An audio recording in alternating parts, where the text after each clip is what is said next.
In a vast expanse of darkness, light years away from Earth, myriad stars flicker like faint glimmers against the backdrop of a colossal shadow. These elusive beams of light sketch the silhouette of a seemingly insignificant form. The KUAFU, the farthest manned spacecraft in the annals of human civilization, embarks on its courageous voyage into the unknown cosmos, driven by the collective strength of humanity during its most precarious hour. This heroic vessel seeks a sliver of hope for humanity's survival amidst the encroaching brink of extinction. At this moment, the spacecraft trails behind the singular massive celestial body in this desolate void, utilizing its engines to emit bursts of light towards the inky expanse, counteracting the gravitational pull and maintaining a careful distance. Meanwhile, at the bow of the ship, in the primary conference room, a routine high-level meeting is underway. Such gatherings occur approximately every 36 hours, deliberating on various matters concerning the KUAFU. While some issues may appear trivial, they possess the potential to shape the fate of the KUAFU, and indeed, the destiny of all humankind. Wait, there is still a proposal that remains unresolved. A voice unexpectedly resonates from a corner of the conference room, just as the last department's proposal was being discussed and finalized, and the attendees braced themselves for the customary address from the commander. The sound was jarring and somewhat unfamiliar in the minds of most. It had never echoed within this conference room. Many instinctively turned their bodies, directing their gazes towards the source of the sound. What proposal? The Supreme Commander appeared momentarily taken aback upon seeing the individual, before glancing at the virtual screen before him, which displayed the agenda and the responsible parties. He then cast a puzzled look at Chief of Staff Dong Yang, who was seated in front of that individual, a hint of displeasure flickering in his eyes. Chief of Staff Dong Yang, it seems there are no other agendas scheduled for this meeting. In a militarized management system, it is a grave breach of protocol for a subordinate to bypass their immediate superior and present a proposal directly at the highest assembly. Such an occurrence undoubtedly reflects a deficiency in the superior's managerial capabilities under the stringent military regulations, and this behavior is explicitly forbidden. I do not possess such authority. Yet, despite the immense pressure implied in the words of a superior and the highest leadership, Ji Qing stood at attention, his expression grave. He raised his hand to transmit the materials into the central area of the conference room, within the three-dimensional display of the elliptical control panel. However, if I were to prematurely publish this proposal on a public platform, and it garners the support of more than one-third of the crew, I firmly believe that this proposal could be included in the agenda of the highest assembly at any time. This statement similarly altered the atmosphere within the conference room, as a faint murmur of exchanges arose among the attendees, disrupting the previously orderly environment. This shift elicited a frown from the commander seated at the head of the table, yet he refrained from further expression, directing his gaze instead towards the central display area. The one-third system emerged as a novel framework instituted by KUAFU following the Dark Reign crisis. Its inception liberated KUAFU from a wholly militarized governance structure, wherein the central leadership exercised unilateral authority, mandating the crew's unconditional obedience at all times. The genesis of this system is rooted in KUAFU's poignant confrontation with reality. In the aftermath of the Dark Reign, various components of the KUAFU suffered extensive damage, resulting in significant casualties among the crew, particularly crippling the ship's command system. Despite the collective efforts of the crew at that time, which temporarily utilized limited backup resources to restore certain critical modules to a degree, substantial deficiencies remained.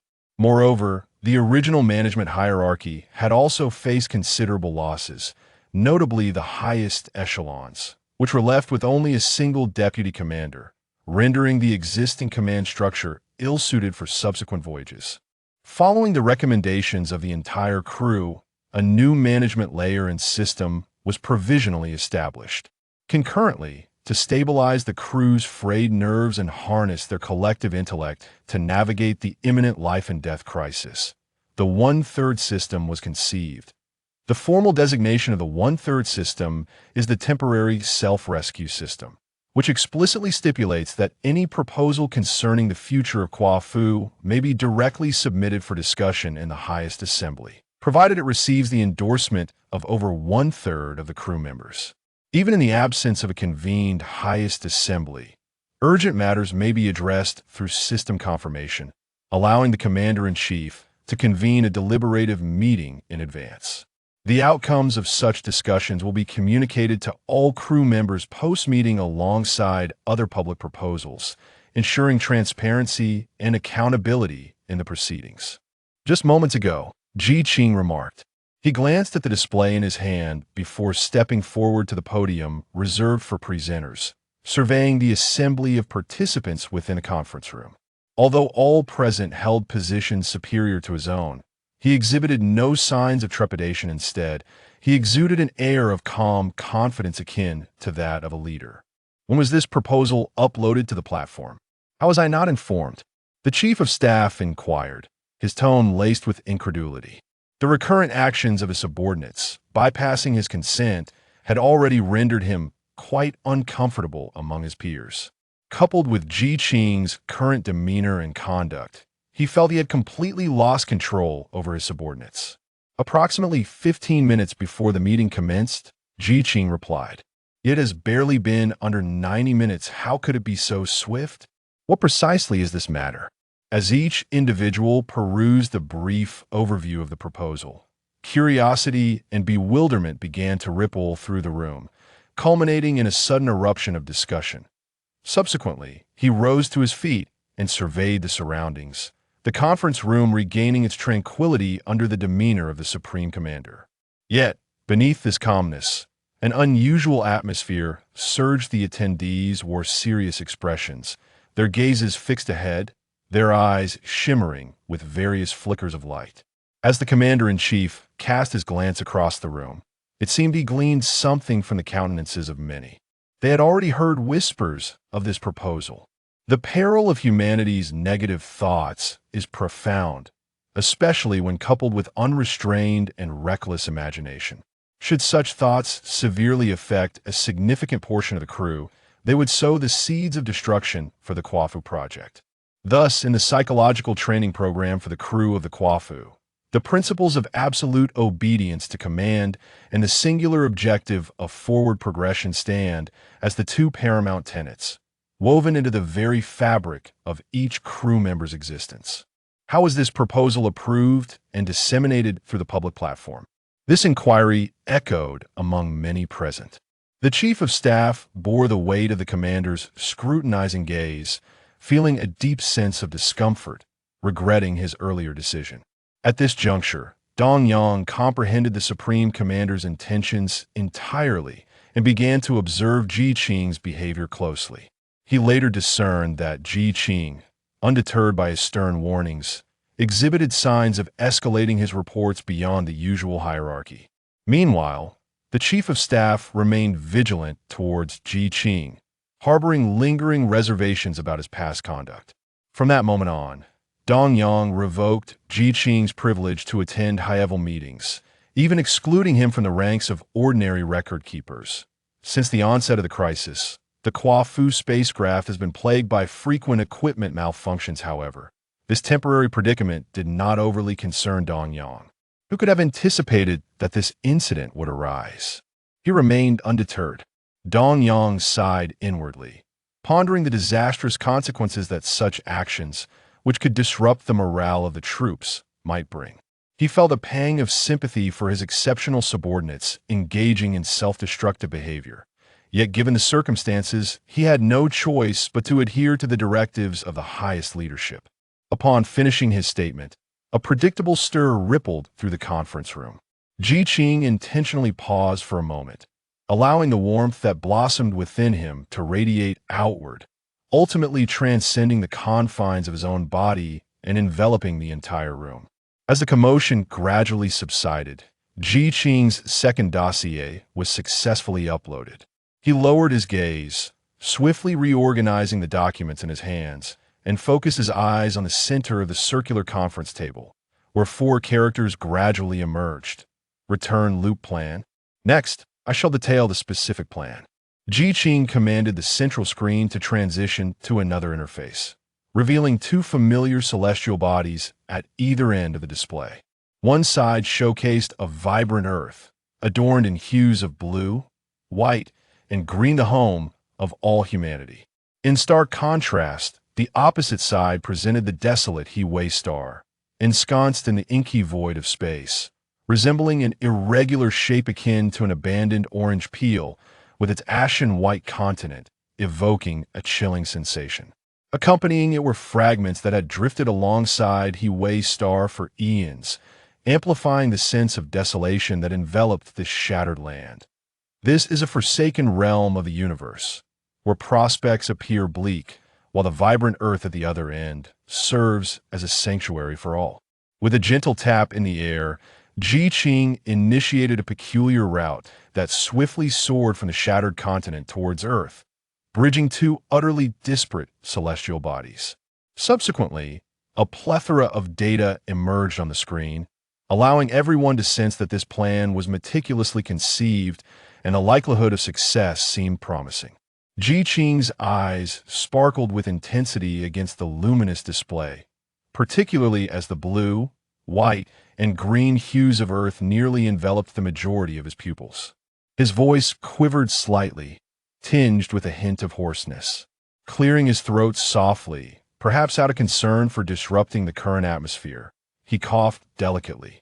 "Wait a moment." A voice interrupted Ji Qing's forthcoming report. Just as everyone was captivated by the visuals, the Chief of Staff suddenly received an urgent message.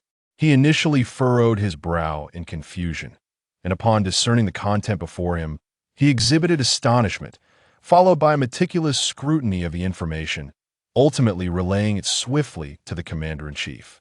The Commander-in-Chief, Zhou Zhen, examined the information in his hand with care, pausing momentarily to regard the glaring illumination of the central display, before turning to nod at Dong Yang. As Yu Zhen observed the demeanor of his counterpart, his expression inscrutable, with not a flicker of emotion in his gaze. It appeared that he remained unaffected by the other's sentiments. With a decisive flick of his authority, he swiftly deactivated the central display, intoning gravely, "Since the gendarmerie has secured concrete evidence, Chief of Staff." "Indeed, affirmative." What no one noticed was that, until the moment he exited the conference room, the glimmer in Ji Qing's eyes had not dimmed. Instead, it grew more luminous. His lips instinctively pressed together, revealing an unusual nuance on his otherwise confident visage. The seed has been sown. Time and nurturing will be the pivotal factors moving forward. Chapter 2. Circuit Plan. After Commander Su Zhen announced the conclusion of the regular meeting, the majority of participants departed the conference room, each preoccupied with their own thoughts, nearly forgetting the primary matters discussed. The significance of this meeting had transformed due to an unexpected turn of events, with a simple word igniting buried desires within some individuals.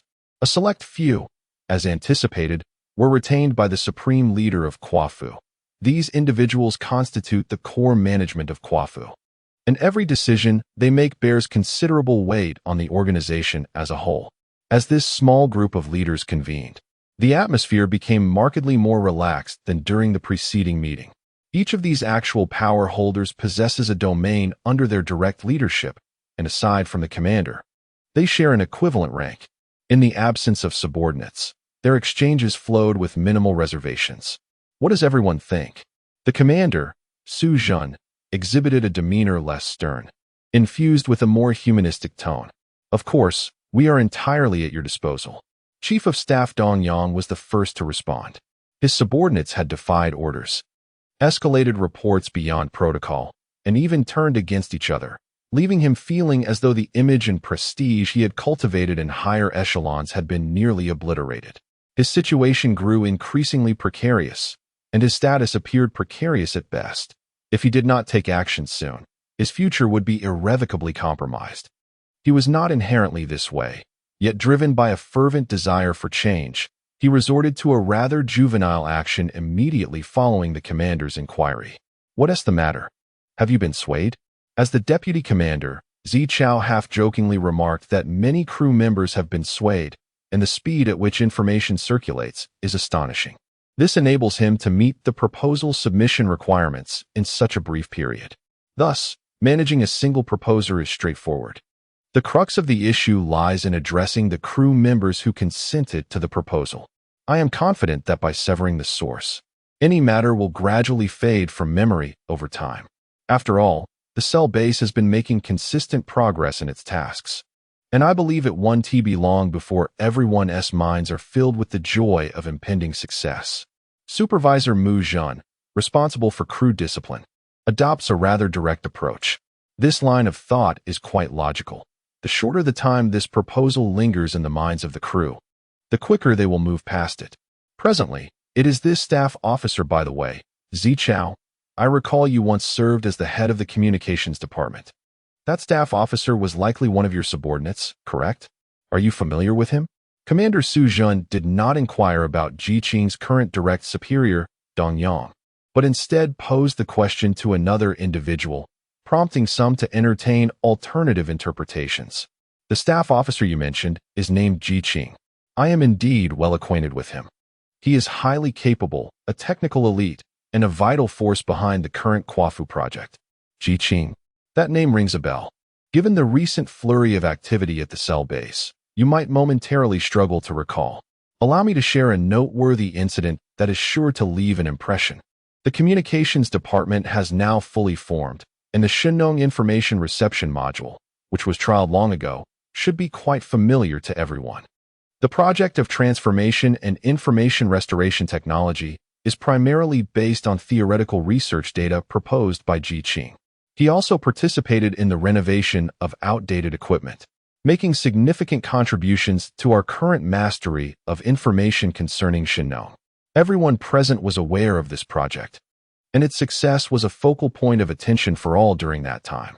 Initially, when they heard Zichao's praises of Ji Qing, some considered them somewhat exaggerated. Yet now such sentiments seemed entirely justified. Due to the incursion of dark rain, communication between KUAFU and Shenong was completely severed, a reality that none were willing to accept. This was an unavoidable circumstance, as KUAFU's various components engaged in self-repair.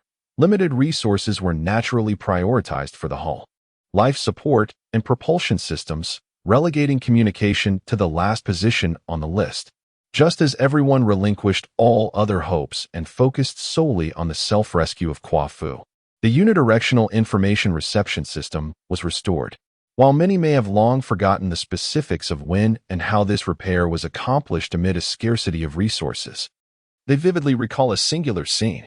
Those few simple words encapsulated the aspirations of countless generations of KUAFU crew members, embodying the fervor and dedication of many. When this message was relayed throughout the vessel, how many crew members wept tears of joy, finally feeling a sense of reliance and a stable anchor for their spirits. KUAFU had restored part of its stellar-level information reception equipment and began to intermittently receive data from Shenong. On the Shenong side, it appears that they have long adapted to this one-way method of information transmission. Whenever KUAFU receives and repairs a set of data, the Commander-in-Chief personally shares a summary of the information with all crew members. This practice has ultimately become a ritual for KUAFU. Amidst the vast expanse of the cosmos, KUAFU can still hear a voice that cares for them.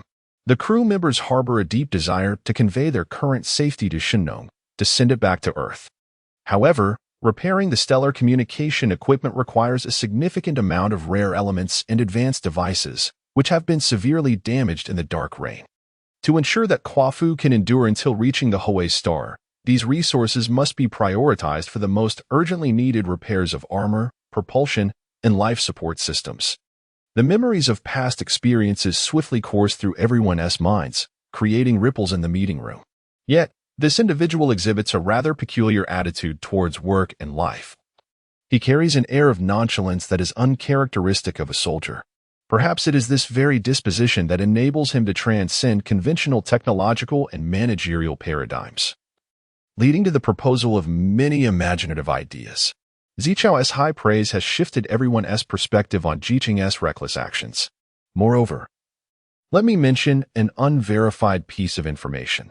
This person seems to possess the ability to establish connections with individuals without the aid of instruments. This could prove invaluable for our communication with Renha during critical moments. Suddenly, Muzhen brought up a matter. Unverified? The commander-in-chief, Su Jun, squinted at Muzhen, his gaze momentarily drifting past Hai's face. I have also heard of this, Zichao interjected. One can conceal all information. Prior to Xiaohao's disappearance, there were reports suggesting that our crew had privately established contact with an individual from Renha, seemingly to assist with certain matters, which were subsequently addressed by the then-acting commander, Xiaohao. Following the Dark Rain crisis, Xiaohao vanished, and much of the original KUAFU documentation has also gone missing. I once inquired about this matter with Jiqing himself, who denied it.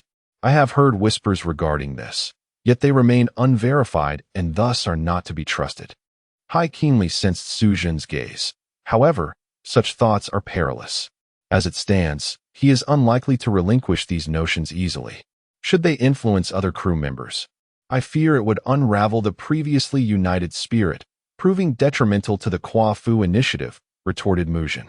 Since the inception of the cell-based construction, KUAFU has not had to deal with crew members so severely for a considerable time. Moreover, the recent proposal that allowed a third of the crew to become acquainted with him could provoke unnecessary unrest if handled so drastically. Perhaps, as those delegated to the ground cell base, they might alleviate some tension, even though in reality they are being sent to the harsher and more perilous terrain of Hawaii Star. Yet outwardly it is indeed a significant and honorable task. Zichao proposed a compromise. And what is your viewpoint? Chief of Staff Dong Yang found himself devoid of any further suggestions. He merely wished to extricate himself from this situation swiftly. A sigh of relief escaped Dong Yang's lips as he noted that the punishment meted out to Jiqing was not overly severe, indicating that the commander was not as furious as he appeared. I have one more question to address. What about Jiqing prior to his reassignment? His actions have rendered him unfit for service in the general staff. Where shall he go? Chief of Staff Dong Yang is desperately seeking to rid himself of this individual. The KUAFU spacecraft has limited space, and regardless of where one is assigned, it remains the same. Particularly since the KUAFU world has ceased operations due to equipment malfunctions, leading to shared rest areas, dining zones, and recreational spaces, making daily interactions among crew members unavoidable. Should he be placed in the landing guidance reserve? Would the new recruits be more susceptible to his influence? Indeed, it is a pity. One wonders when he first conceived such notions. Who can say? Perhaps during his adolescence, a time when human thought is vibrant and prone to diverse ideas.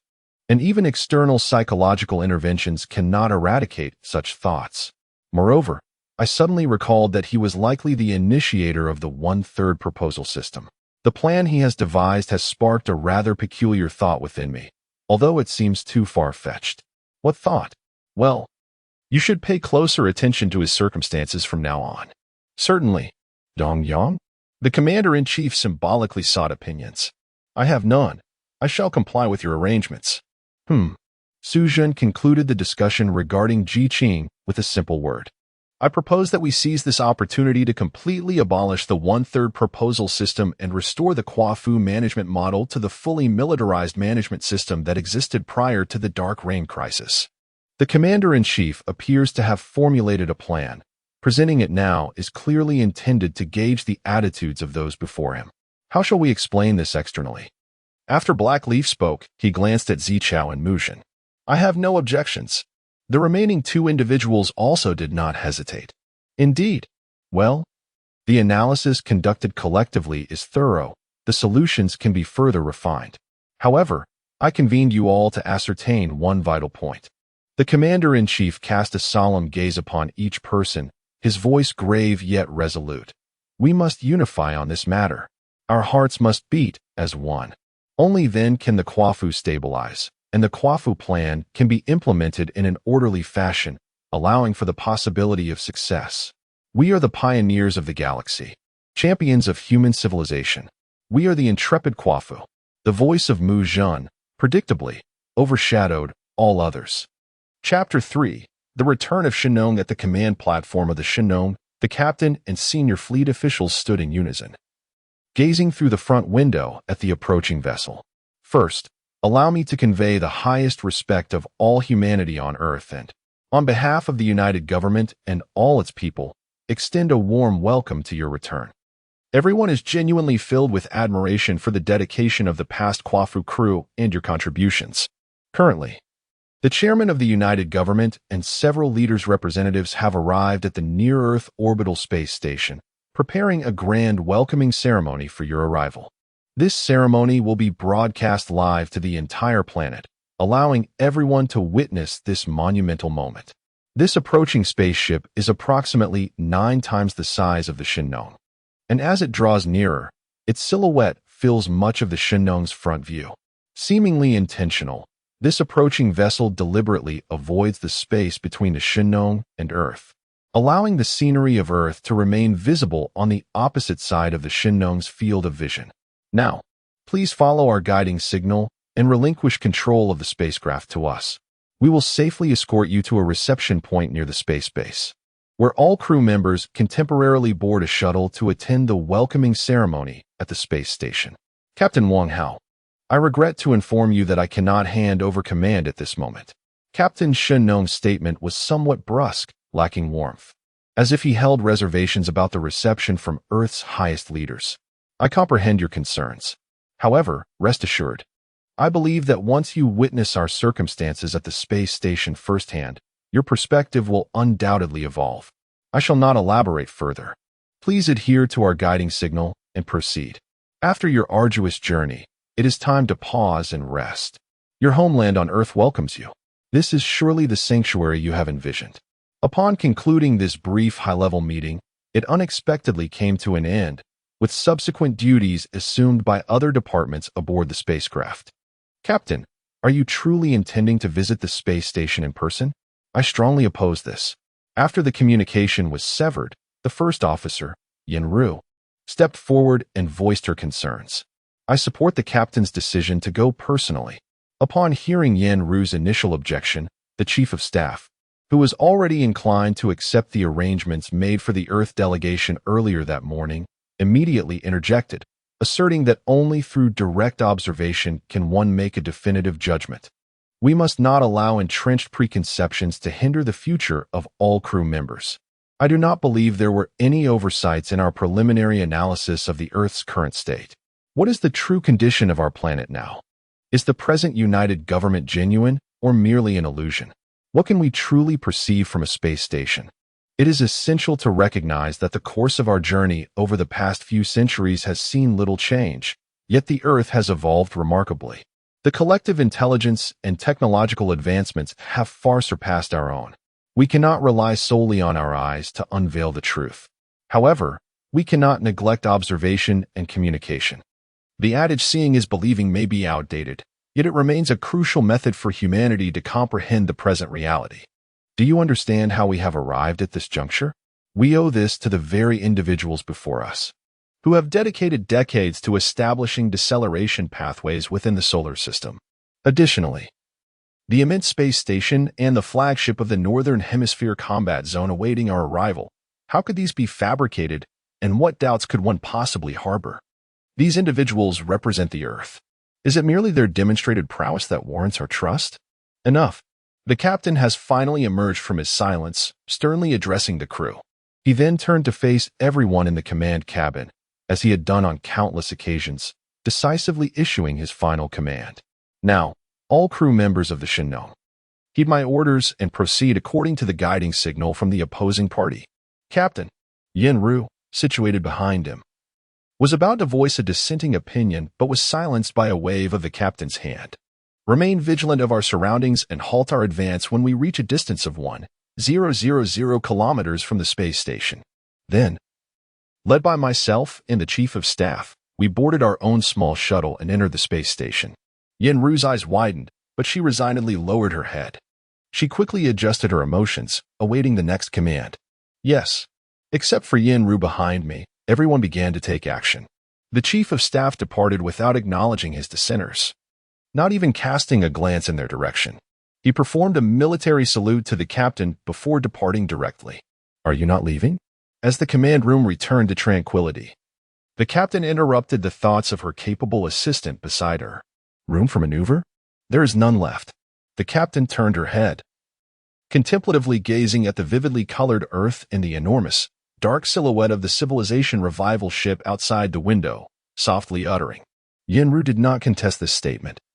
The current situation was indeed as such, with powerful warships encircling the almost defenseless Shen-Nong, creating a sense of helplessness among all. Moreover, hovering silently before the crew of Shen-Nong was their homeland, Earth, which had long since filled their hearts, as if everything had already been preordained. Furthermore, the highest leader of the United Earth government personally received me, as the captain of Shen-Nong. It would be both logical and reasonable for me to go out and accept the welcome. Could it be that this is merely a formality? Yenru said in a low voice. A formality is but a part. There is also what you refer to as time. Time, if our analysis holds true, and the Earth has changed since our departure, leaving us powerless to alter the current state. It may be prudent to wait a while longer and not adhere strictly to the other party's timeline. Unforeseen outcomes may arise. I understand your concerns. Yet with the Chief of Staff accompanying you, might there be unforeseen complications? I harbor an unsettling intuition regarding him. My decision to bring him along was unavoidable, for you are the individual I trust most, and I could only feel at ease by leaving you behind. Furthermore, once the Chief of Staff departs, you will undoubtedly encounter far fewer troubles, will you not? I need not elaborate. Some matters require no explicit articulation. Go forth. There is no need for farewells. Remain steadfast in your post. Yes. Seated before the command console, Yenru's gaze remained fixated on the captain, who stood quietly by the window. At this moment, from this angle, the captain's figure was enveloped by the dark battleship, as if assimilated, juxtaposed against the brilliantly illuminated Earth on the opposite side. To all observers, the vibrant world on Earth appeared strikingly similar to the images they had previously witnessed. However, the information relayed from decades past had indeed upended all meticulously arranged plans. Yet, this tranquility did not endure for several years, as various unexpected pieces of information were gradually received and decrypted, plunging the entire Shen-Nong management into a state of discord once more. These various signals all claim to be legitimate representatives of the Earth United Government, each presenting an abundance of information that is challenging to discern as true or false, including the highest classified mutual recognition directive from the KUAFU project. However, during the course of communication, they each offered their own rationale regarding the plan for Shen-Nong. What proved particularly difficult for Shen-Nong to accept was one suggestion that proposed launching the information storage devices directly towards Earth, with the entire crew following Shen-Nong as it traversed the solar system, awaiting future rescue from Earth. The implications of hurling high-velocity objects towards Earth were unfathomable.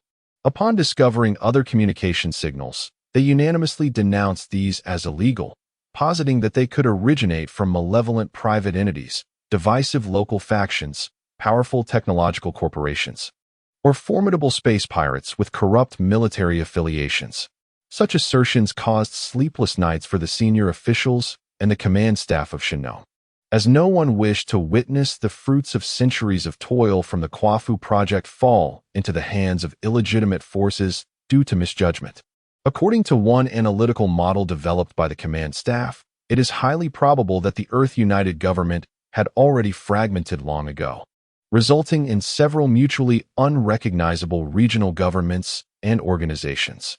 The military may not be exempt from this fate, with the space forces and various terrestrial military branches potentially splintering into autonomous factions, opposing one another under regional governance.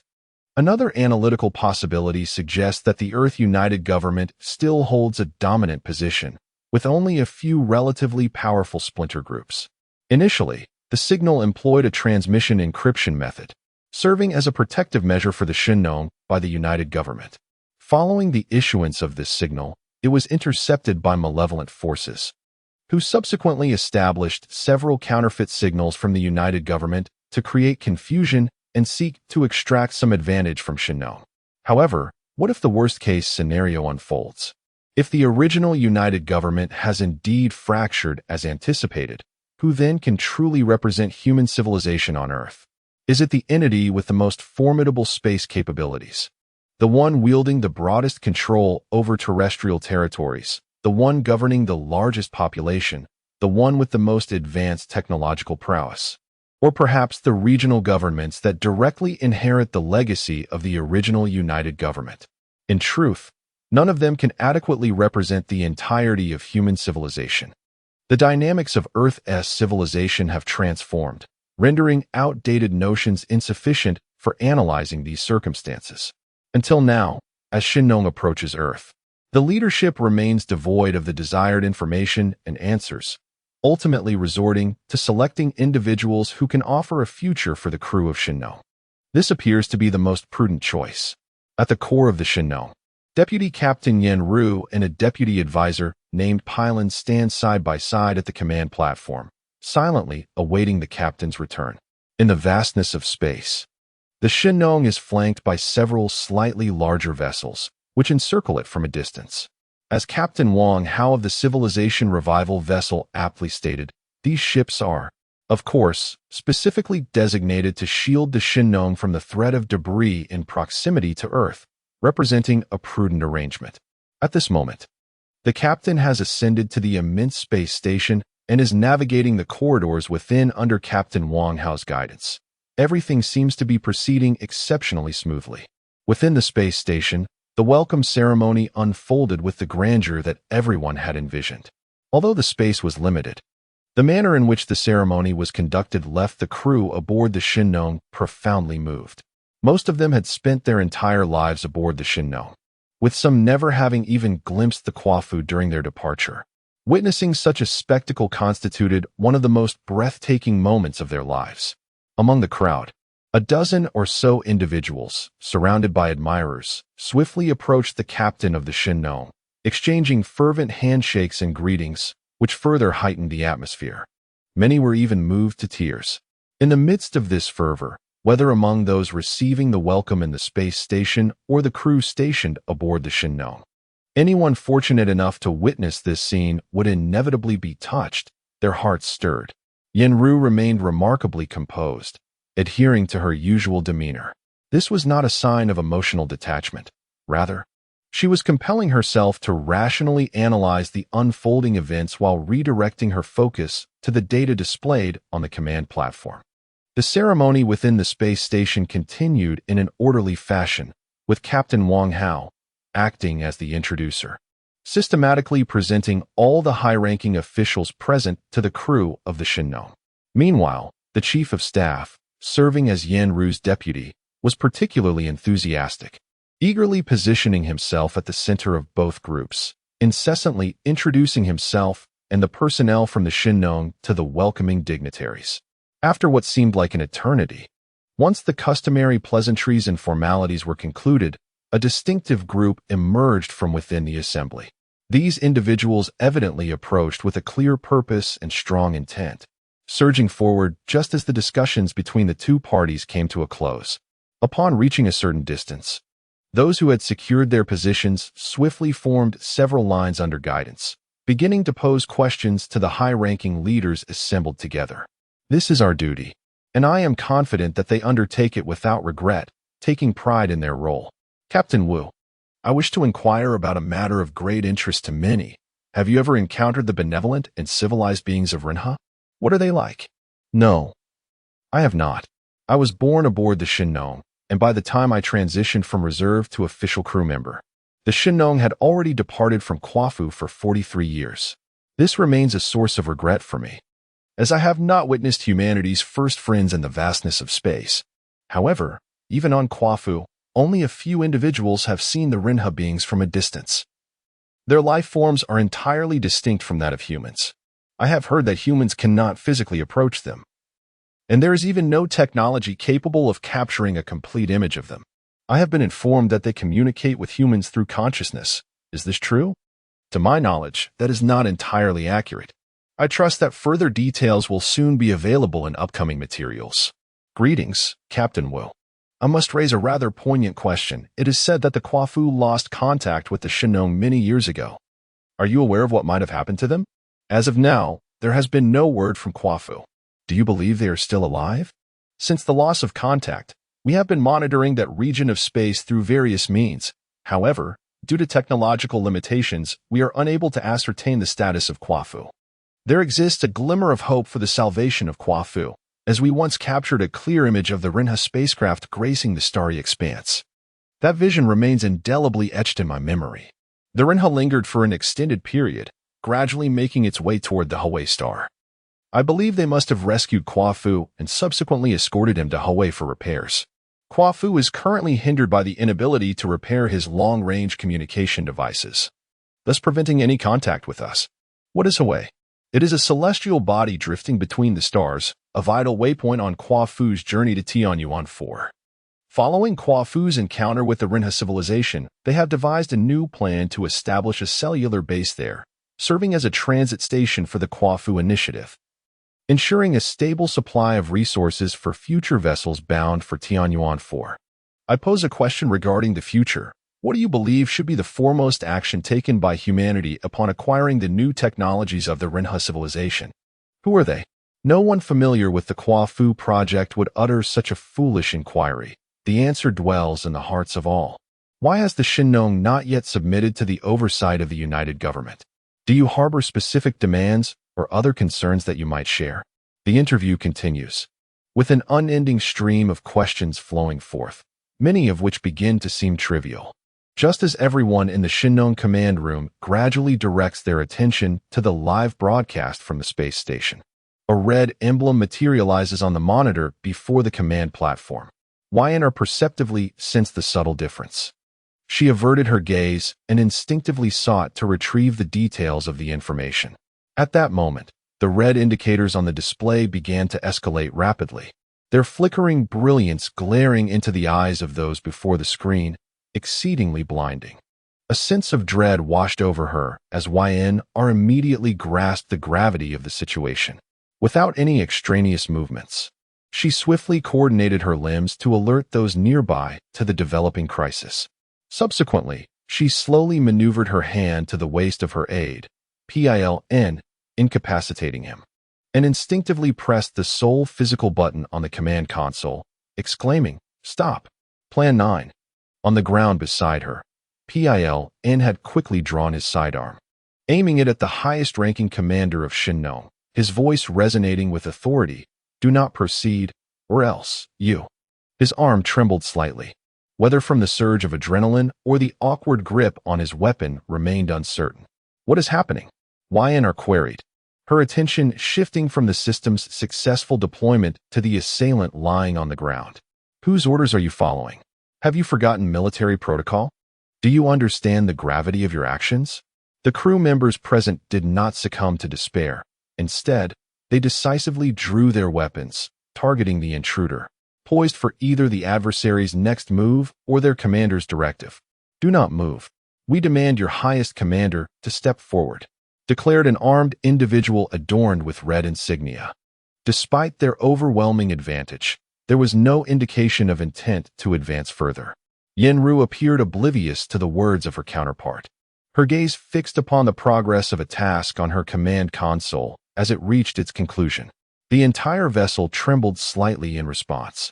In the vastness of space, numerous small spacecraft were launched from the open hatch of the Shinnong. These diminutive crafts, propelled by the initial velocity imparted by the ship, swiftly approached the Earth's atmosphere.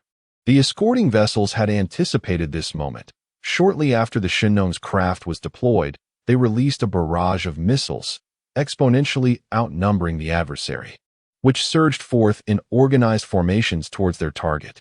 These missiles, utilizing their own propulsion systems, overtook their quarry in a matter of moments, encircling the spacecraft like satellites, yet refraining from detonation. Concurrently, smaller robots detached from the missiles, their structures resembling that of spiders with multiple legs, firmly anchoring themselves onto the spacecraft. They scurried across its surface, extending an array of tools and sensors to conduct analysis and disassembly of the target. The spacecraft, however, were not mere pawns. They suddenly fragmented into several components, A few accelerated abruptly to escape their encirclement, subsequently disassembling again near the atmosphere, scattering towards the ground. Additional sections, accompanied by the multi-legged robots, erupted outward, casting high-energy debris that sparkled with fire. These fragments deliberately avoided colliding with other structures descending towards Earth, leaving the missile formations that had besieged them in disarray. The opposing missile fleet had contingency plans in place. A small number of missiles adjusted their flight patterns and swiftly surged towards the next target. Some successfully executed a secondary capture, while others deployed numerous small tracking devices, striking a portion of their intended targets. A select few managed to evade capture, piercing through the atmosphere and vanishing into the vast, uncharted ocean. Thus concluded an intense chase. And within the Shinnong command cabin, Yenru closed her eyes, seeking to calm her tumultuous emotions. She lifted her gaze to the foremost display screen, where a press conference unfolded under the scrutiny of many eyes. Occasionally, the footage shifted to crowds huddled together in various corners of the globe, all engrossed in the live broadcast before them. A surge of inspiration coursed through Yenru as she gradually raised her hand and pressed a virtual button on the command console, issuing her final command. Henceforth, all crew members were officially retired from the Shinnong. They would receive the honors they rightfully deserved, bestowed with the highest accolades of the Earth. Thank you for your contributions to humanity. A suffocating silence enveloped the space following the last words spoken by Yenru, rapidly radiating from the command console throughout the vessel. Even the unwelcome intruders felt the weight of this unknown influence, instinctively slowing their actions. Meanwhile, the Shinnong crew, upon receiving the command, mirrored one another's motions, first pausing their physical movements, then silently resuming their original tasks. However, the once vibrant light in their eyes, which symbolized a certain spirit, gradually faded away, akin to the setting sun sinking below the horizon. The entirety of their inner world succumbed to a darkness that represented a loss of faith. Chapter 4. The return of Shinnong in a clandestine military base on Earth. Two individuals sat together, one in a position of prominence. Before them lay an expansive void, where Captain Wang Hao and the senior personnel of the Civilization Revival Fleet stood in formation. The slightly flickering display revealed information from various regions, showcasing the cosmos. The lobby of the space station, the central command chamber of the Civilization Revival, and even the bridge command bay of the Shinnong, along with other vital compartments of the vessel. As several miniature landing craft dissolved into fiery streaks against a backdrop of blue, the entire scene froze, subsequently replaced by a detailed report filled with text and images that dominated the background. The audience remained motionless, as if transfixed by the final frame of the display. After a prolonged silence, a subdued voice emerged from one of the seated individuals. A plan that had been in the making for 19 years, consuming boundless resources, had successfully completed all preliminary objectives. As the moment for execution arrived, we received unforeseen assistance. With an insider's help, we deciphered the entire source code of the Shinnong system, preemptively seized control of the spacecraft's main system, and displaced their highest command echelon. Furthermore, we successfully diverted their entire attention through a fabricated ceremony. At this juncture, the voice paused momentarily, and the individual seated in the primary position rose and advanced to the forefront of the assembly. He scrutinized all those standing before him, ultimately fixing his gaze upon Captain Wang Hao as he continued speaking. Our elite forces successfully infiltrated the interior of the spacecraft, unbeknownst to all crew members aboard the Shinnong, and gained control of the overarching situation. This entire affair leads me to conclude that a promising outcome must surely be presented before me. Captain Wang Hao lowered his gaze, while the individual continued to fixate on him, stating, "And now, the result I have received is that there remains significant oversights in our plan. We are still unaware of what crucial item has been lost from the Shinnong. General Wang Hao, you owe me an explanation." "My apologies, Commander. The blame rests solely on my shoulders. I shall not evade responsibility and will take full accountability. However, I must clarify that this operation undoubtedly harbors oversights we have yet to uncover. Judging by the adversary's reactions, it is evident they were prepared in advance. I will conduct a thorough investigation into this matter and report back to you as swiftly as possible. Prepared? Is that all you have to say? In the final moments, a piece of equipment designed centuries ago managed to elude the most advanced tracking technology amidst the encirclement of our elite forces, allowing it to vanish from our sight entirely on Earth. Commander, according to the technicians' repeated simulations of that scenario, although the Shinnong's equipment was subpar, it has undergone some rudimentary upgrades over the years. Particularly, there have been significant advancements in the intelligent control systems. We indeed underestimated our adversary. Moreover, our equipment finds it challenging to exert its advantages within such a short distance near the atmosphere. Furthermore, as you are aware, the circumstances on Earth are far more intricate, and we have numerous concerns. Wang Hao explained that, following the emergence of issues with the mission, he promptly conducted extensive data analysis, which reflects the hallmark of a competent team leader. You are evading the crux of the matter. The military is inquiring why, under such stringent deployment, problems have arisen. At this juncture, another individual who had been seated interjected. Despite possessing seemingly sufficient reasons, you cannot absolve yourselves of responsibility. Doubt lingers. Do you have any evidence? The military inquired. Not yet, but I will expedite. A report. A voice interjected from the opposing system, synchronously relaying through the real-time communication device into the room. What is it? Wang Hao felt a surge of irritation at his subordinate's interruption during his explanation.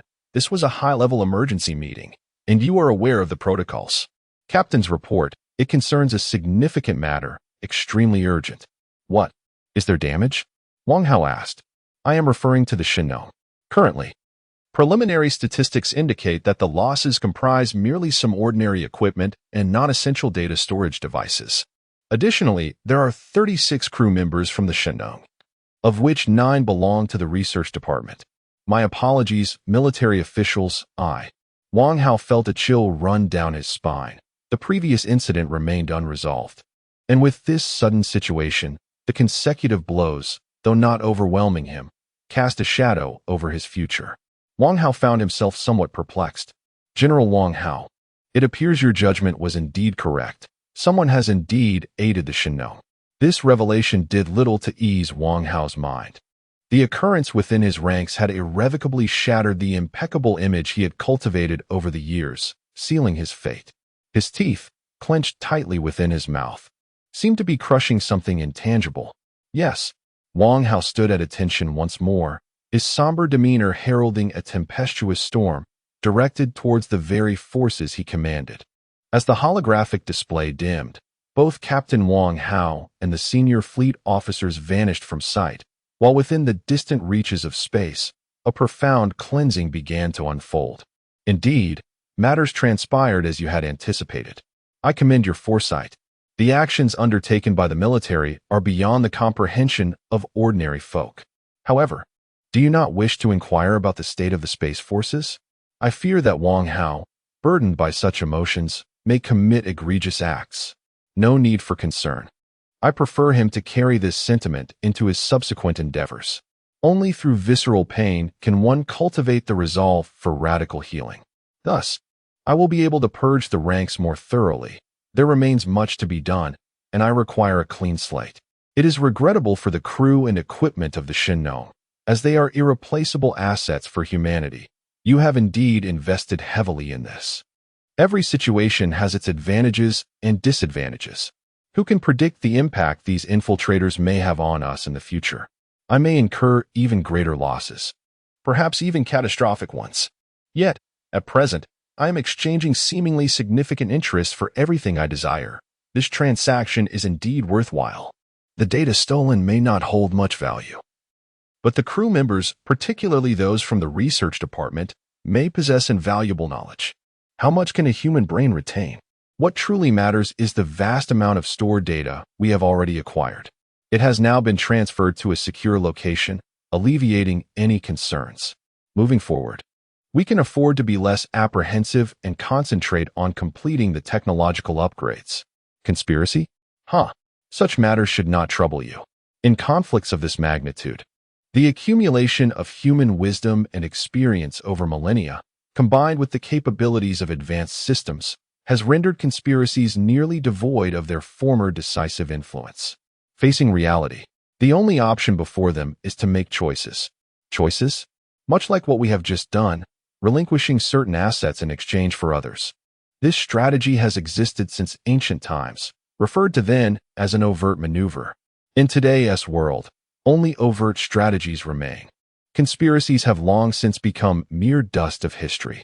Let us set this matter aside for now and examine the report detailing our recent achievements. The majority of the remaining crew of the Chen Ming has been apprehended, and we have commenced analysis and dismantling of the crucial internal equipment aboard the spacecraft. With your assistance, I have firmly secured the treasure that is the Chen Ming. However, I am uncertain about the nature of the lost elements. It seems prudent to conduct a thorough interrogation of the deputy captain, Yen Ru. What can be contained within these small landing craft? However, it can be confirmed that as long as you maintain control over the first officer, results will soon follow. Once she arrives on Earth, she will be entirely unable to escape your surveillance.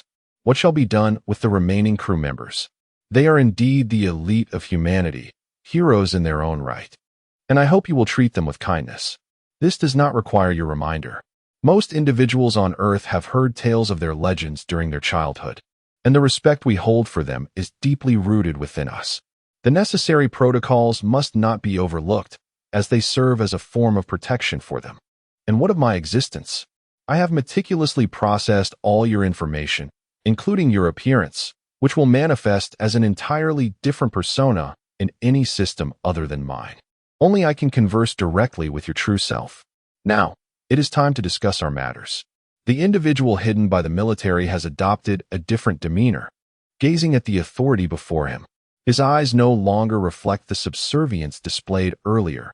Instead, they convey a tone of equal negotiation. I shall not retract the promises I have made to you, for you have bestowed upon me such a significant gift. This matter holds extraordinary significance for my future control over the entire KUAFU project, and consequently, the reorganization of the Earth United Government. Yet, I perceive your lingering concerns. You fear that a grassroots organization, endowed with immense resources and power, may ultimately transform into a faction akin to those regional governments, becoming divisive. Do you have anything to elucidate regarding this matter? Beyond my support, what necessitates the establishment of such an organization on Earth? Since the fragmentation of the United Government, numerous organizations akin to yours have emerged within society, varying in size and duration, yet ultimately culminating in failure. How can you assure me of your success? My influence on Earth is constrained, and the population is not vast. There are many formidable regional governments present. You are the sole authority of the Earth Space Force. The ultimate progression of human civilization must rely on outer space. Confined to a mere corner of Earth, it is impossible to achieve any significant accomplishments. Your rather narrow rationale surprises me.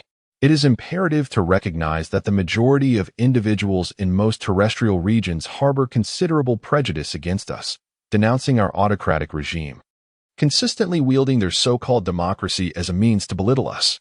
Take, for instance, the former grassroots unification organizations. They never dared to cast a glance our way, fearing being labeled by public opinion. Their vision is severely limited. In today's world, where can one find absolute democracy? It is merely a fade, a means for certain individuals to elevate their own standing. Their attacks against you stem from their own insecurities. They are eager to cultivate a contrasting image and position themselves in opposition to it, thus allowing them to engage in disreputable activities both overtly and covertly. It is indeed perplexing that your military system remains so direct, adhering to a rigid hierarchy even post-independence, thus providing ample excuses for their actions. You see quite clearly, don't you? Although your observations may be somewhat exaggerated, I find them rather enjoyable. We are as we are. Such a system holds no inherent flaws in this context. We are soldiers, and our structure shall remain unchanged. How then do you propose to address this predicament? You speak truthfully.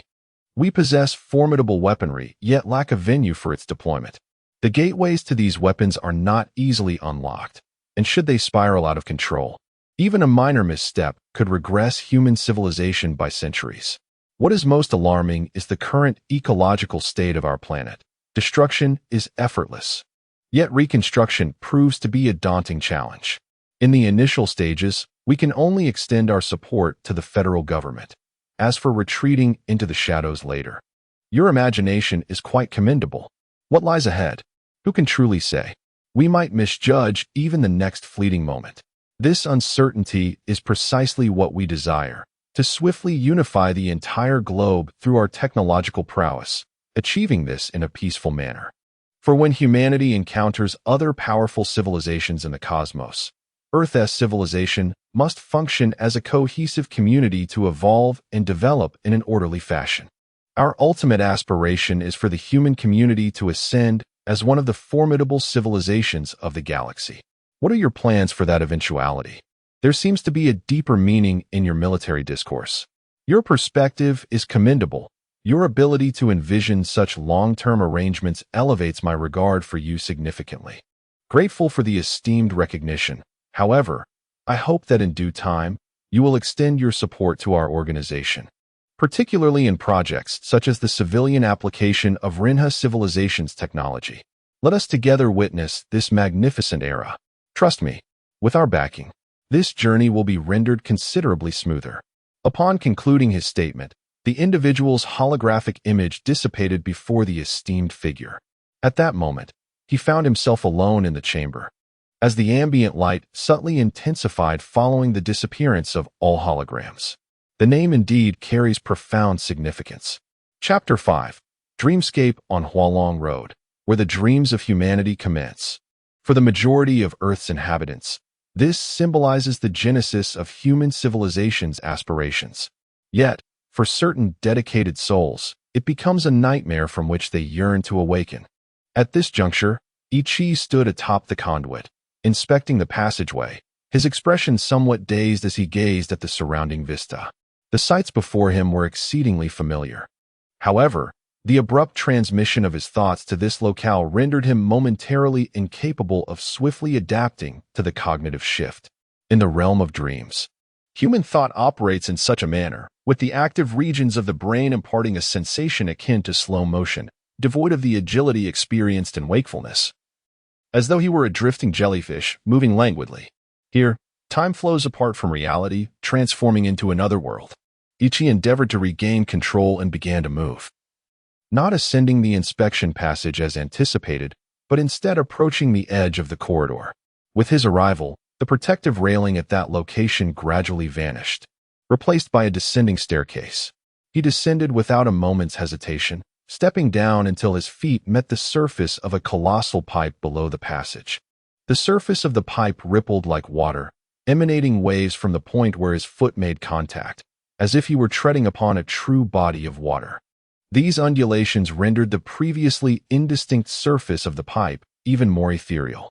Ichi paid no heed to these phenomena manifesting in his thoughts and began to walk along the pipe.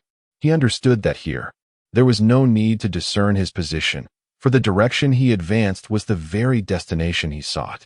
As he moved forward step by step, the surrounding indistinct scenery receded like reality itself, becoming increasingly nebulous. Although devoid of the jarring sensations of gravity and acceleration, the visual experience imparted a sense of progression.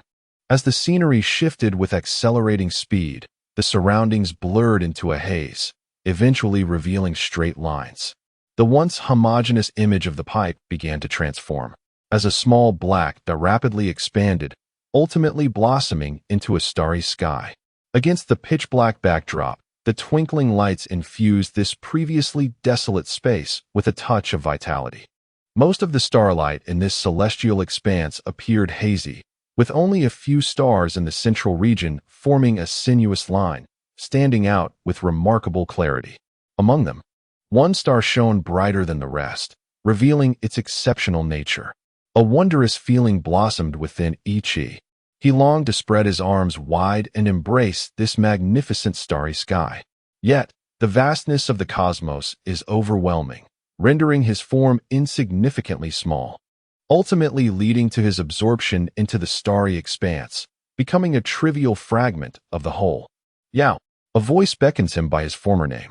After the pitch blackness, within a space illuminated by diverse radiance, two figures float face to face.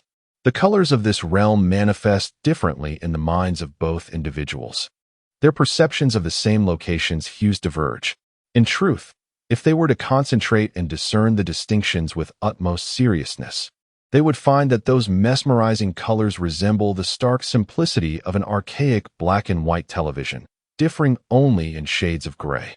It appears you have become increasingly adept at guiding dreams, Ichi remarked approvingly. This is the realm of dreams, and the act of intertwining their thoughts is orchestrated by the individual opposite him. Enough of that. We are old friends, and such flattery feels rather awkward. Ichi stated bluntly. I, however, do not mind. If it makes you uncomfortable, I shall refrain from such remarks. Are you well? I am well. This place is tranquil. Initially, everyone felt disoriented by the new environment, but gradually, the weight of their work tasks consumed their lives and thoughts, rendering each day increasingly fulfilling. During their leisure time, they began to spontaneously organize entertainment activities, preventing life from becoming dull. Yet, as time passes, it can still feel monotonous, akin to a nutrient meal devoid of flavor. Then I shall rest easy. However, I find it somewhat perplexing that you would prefer to remain aboard the KUAFU spacecraft. From there, one can certainly observe all the conditions on the surface and receive additional assistance. The disparity between the two approaches is quite significant. You will understand the moment you set foot on solid ground, what it truly feels like. The KUAFU is ultimately just a vessel. While here lies a celestial body akin to Earth, a complete world in itself, the Hawaii star holds extraordinary significance, as it will serve as the inaugural stable extraterrestrial base for the KUAFU project. If this base is successfully established, the KUAFU will gain access to a stable supply of resources beyond Earth, significantly enhancing the probability of reaching the target star system. With the support of the Rinha civilization, the KUAFU has already arrived at Hawaii Star, completing the preliminary construction of the foundational production facilities for the surface base. However, there remains a considerable gap before achieving the advanced aerospace technological capabilities required. The first step involves the individual cellular base utilizing materials and microelectronic components continually supplied by the KUAFU to undergo upgrades and expansions, ultimately forming a level 5 base and establishing a primary resource refining factory. In the second stage, the KUAFU will continuously provide materials and equipment, while resource extraction robots will venture into designated surrounding areas, relying on base supplies to construct mining stations and transportation corridors. The base will commence limited resource extraction in the designated area, processing through its own refining factory to produce a fundamental array of raw materials and components, thus facilitating a secondary expansion of the level 5 base. Once the initial resource supply rate reaches 100, it will be upgraded to a level 4 base. In the third step, 5 functional zones are to be established around the periphery of the level 4 base, with the construction of intermediate resource refining facilities completed internally, alongside the establishment of transport channels connecting with other level 4 bases, thereby achieving resource complementarity across different regions. During the initial phase of KUAFU, 3 to 5 cellular bases will be deployed in a specific area. The central base will continue to undergo upgrades and expansions, creating an ecological zone and constructing a habitat for human existence, while the KUAFU vessel begins to transport crew members to the base. The base will facilitate the transformation of the level 3 base through the collaboration of crew members and robots, achieving a 100 supply rate of intermediate resources and establishing a primary electronic factory. Large ground exploration and mining equipment will be developed to extend operations to more distant locations, establishing remote mining points and continuously enhancing the extraction and storage of advanced resources and rare elements. In the fourth step, self-sufficiency in intermediate and lower-level resources will be attained, along with the continued upgrading of electronic technology production levels and the completion of the chip factory construction. A ground launch base will be established. ensuring seamless communication with the KUAFU vessel and culminating in the completion of a new space station.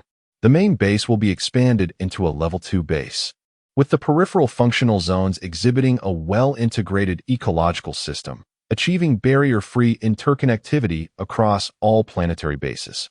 In the fifth step, resources will be consolidated, upgrading one of the Level 2 bases into a central base, Level 1, establishing the highest-grade chip factory, constructing ground launch channels, and initiating preparations for the construction of a space factory.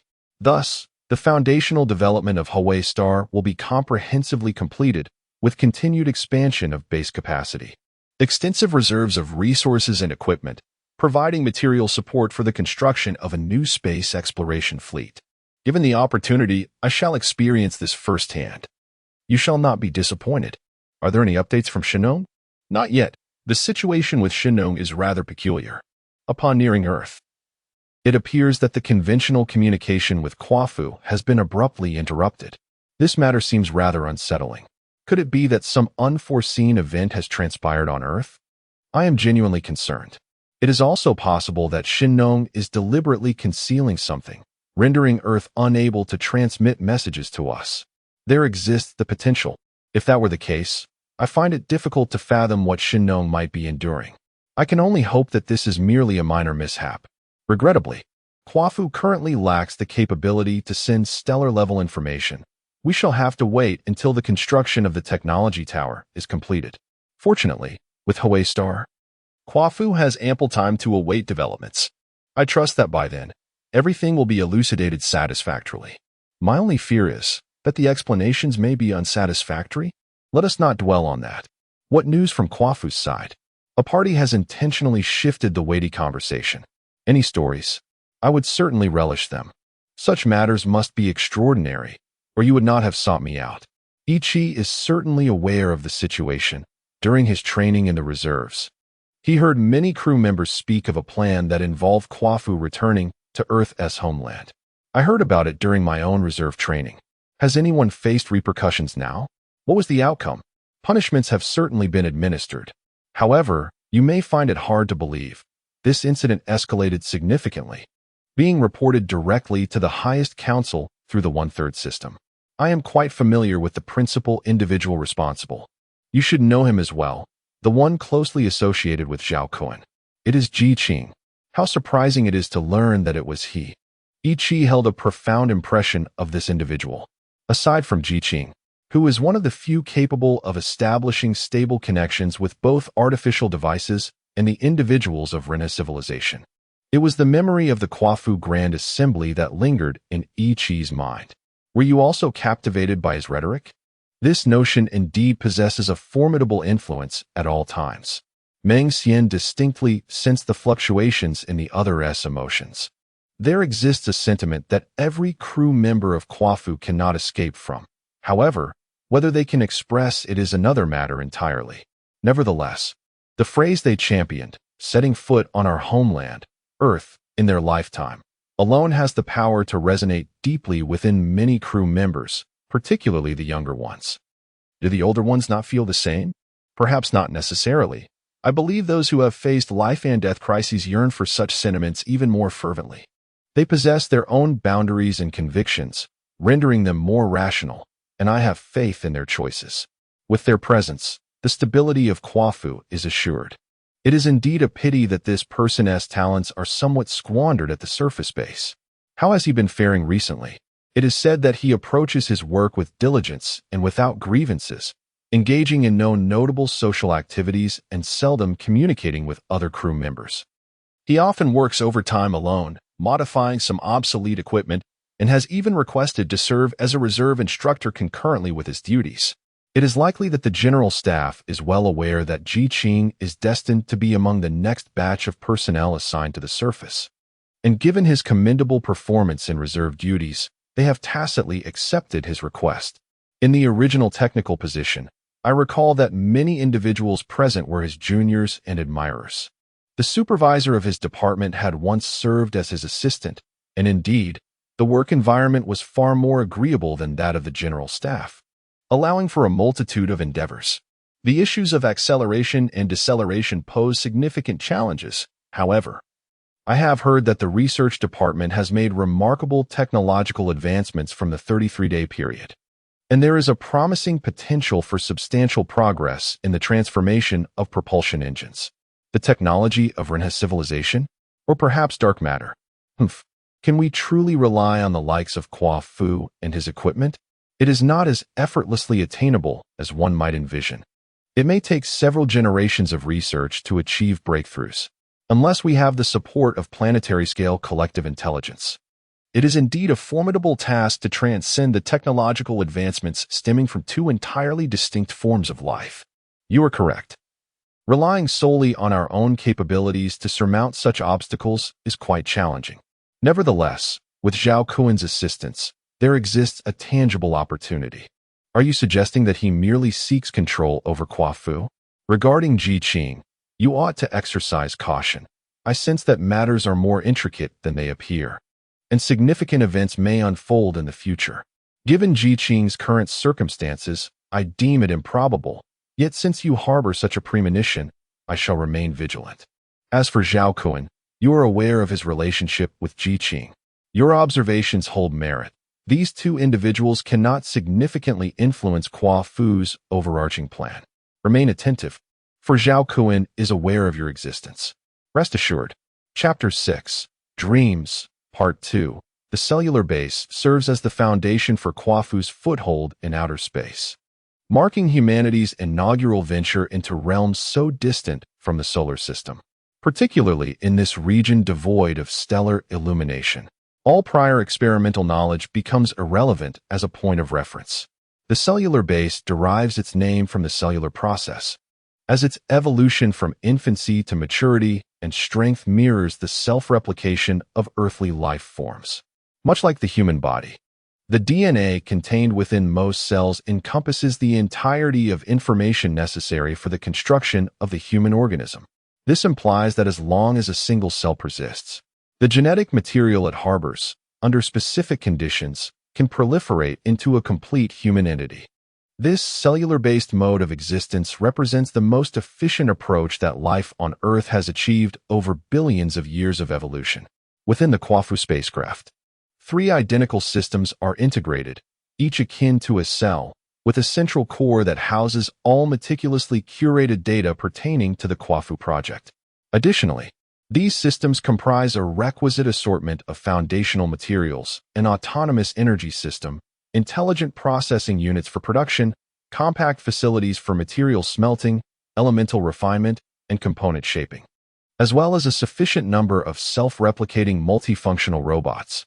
Upon reaching its designated location, the system initially consumes its own energy and materials with the assistance of robots to replicate several identical equipment systems. Subsequently, the robots autonomously seek out essential resources, constructing various tiers and types of resource extraction sites, thereby enhancing both the resource acquisition and supply capabilities of the base. Once the supply of resources reaches a stable quantity, the foundational infrastructure continues to replicate and expand autonomously, enhancing its production capacity in preparation for the construction of small, medium, large, and even colossal human habitation bases. As the base evolves to its pinnacle and the technological towers are fully developed, perpetual self-replication will ensue, relying on the main base to extend into external regions, ultimately transforming all habitable areas across the planet. Although this system is designed with remarkable efficiency and rationality, it harbors a significant flaw. It demands stringent requirements regarding the elemental composition of the surface of other planets. Should the target planet or the designated landing zone fail to meet the pre-established criteria for resource composition, distribution, and extraction within the cellular apparatus, the equipment will be deprived of a sufficient variety and quantity of materials. Even a slight deficiency of one or two types of resources can hinder the cellular apparatus from achieving extensive self-replication and value enhancement, ultimately preventing it from evolving into a viable habitat for human survival and development. This seemingly straightforward condition is encountered frequently among the myriad celestial bodies scattered throughout the vast cosmos. However, humanity possesses the capability to establish intelligent systems to assess these conditions. Cellular replication can also encounter failures, as is the case with this apparatus. During the self-replication process, various unforeseen factors may arise, resulting in certain components and functions failing to operate correctly. The situations described by the subordinate can be observed in real time within the command system, mirroring the information currently being relayed. In the event of any unexpected occurrences, it is assured that both the system and the primary administrator will promptly report to him, rather than awaiting the next scheduled meeting. Since the Supreme Command announced the complete militarization of the KUAFU project and immediately abolished the proposal system, discontent among certain crew members has emerged, an occurrence unprecedented in the past. In truth, any endeavor aimed at altering an established state invariably encounters some resistance. While it may be more palatable to grant a measure of freedom, imposing additional regulations upon the crew proves to be a formidable challenge. The implementation of a fully militarized management system was long overdue. However, the myriad responsibilities associated with the construction of the cellular base diverted the attention of the higher-ups from this pressing matter. After all, maintaining personnel stability is of utmost importance during the development of the cellular base, and efficiency must be prioritized by eliminating unnecessary influencing factors. Nevertheless, the response came belatedly. What is the current status of the crew? Su Zhen glanced at the expressions of those around him, not concealing his apprehensions. A wave of alarm washed over them, for they were acutely aware of the multitude of challenges facing the continued execution of the KUAFU plan, with several key issues remaining inadequately addressed. The previous solution proved effective. The significant breakthrough achieved through the propulsion engine during the last space paving operation had calmed many crew members' anxieties. Space paving represents the most resource-intensive aspect of the journey from Earth, constructing a corridor to the target star system using supply boxes in the vast emptiness between stellar systems. This not only ensures regular material supply for the traveling spacecraft, but also serves multiple other functions, including communication, wayfinding, and navigation, making it a fundamental cornerstone of the KUAFU project. However, the Earth possesses an efficient and advanced production chain, along with a substantial workforce, capable of providing a stable resource supply for the space paving initiative. Through a united global effort, 3 external acceleration facilities have been established, enabling the realization of the space paving project. As for the Hawaii Star, it possesses almost no favorable conditions.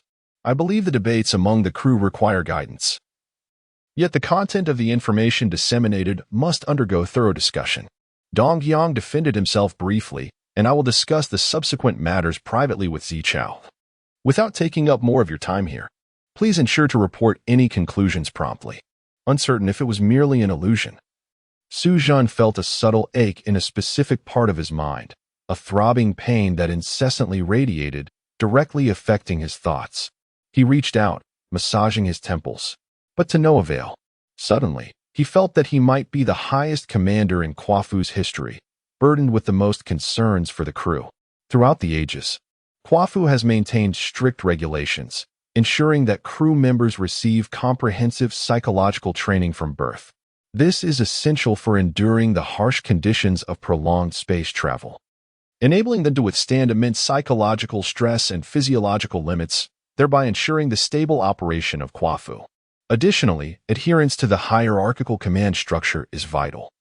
The most cohesive teams are the foundation upon which KUAFU can continue to function.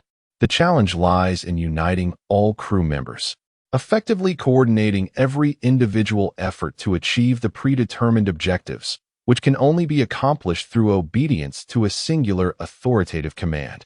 Ultimately, the command center must possess clear objectives and formidable capabilities, ensuring that the collective strength of the team is fully realized. At the heart of the aforementioned circumstances lies a stringent hierarchical structure and the efficacy of succession. Following the Dark Rain crisis, the KUAFU vessel suffered significant losses in crew and equipment, rendering its command and control systems nearly paralyzed.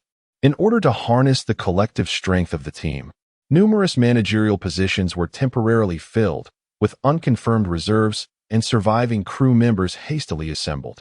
From that moment onward, the commendable legacy established and perpetuated since the vessel's departure from Earth was thoroughly disrupted, leading to a considerable diminishment of the operational team's capabilities. None had encountered such a predicament before.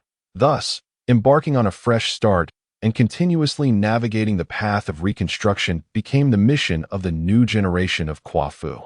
Addressing the root of the issues lies fundamentally in managing a select few leading figures to serve as a cautionary example for the remaining crew. This approach, while commonplace, proves effective. However, the scope is extensive, and several individuals are pivotal personnel in their respective roles, making it challenging to gauge the appropriate level of intervention. Particularly during this critical phase of cellular-based construction, handling these individuals becomes even more precarious. Should any unforeseen events arise, not only would the overall progress of the plan be hindered, but it could also incite broader unrest. Our current situation is delicate, and the establishment of the terrestrial base is of utmost urgency. Dong Yang is evidently cognizant of this matter. I believe there were substantial issues with the previous handling of Ji Qing. As one of the masterminds, although he ostensibly received disciplinary action and a serious reprimand, in reality, his work with KUAFU remained unaffected. This sent a detrimental signal to many, leading them to believe that mistakes made during this period would be met with leniency or postponement of consequences. Mu Jun has consistently maintained his stance on the reassessment of opinions, but recent developments among the crew have solidified his resolve. Are you suggesting a more stringent approach towards Ji Qing?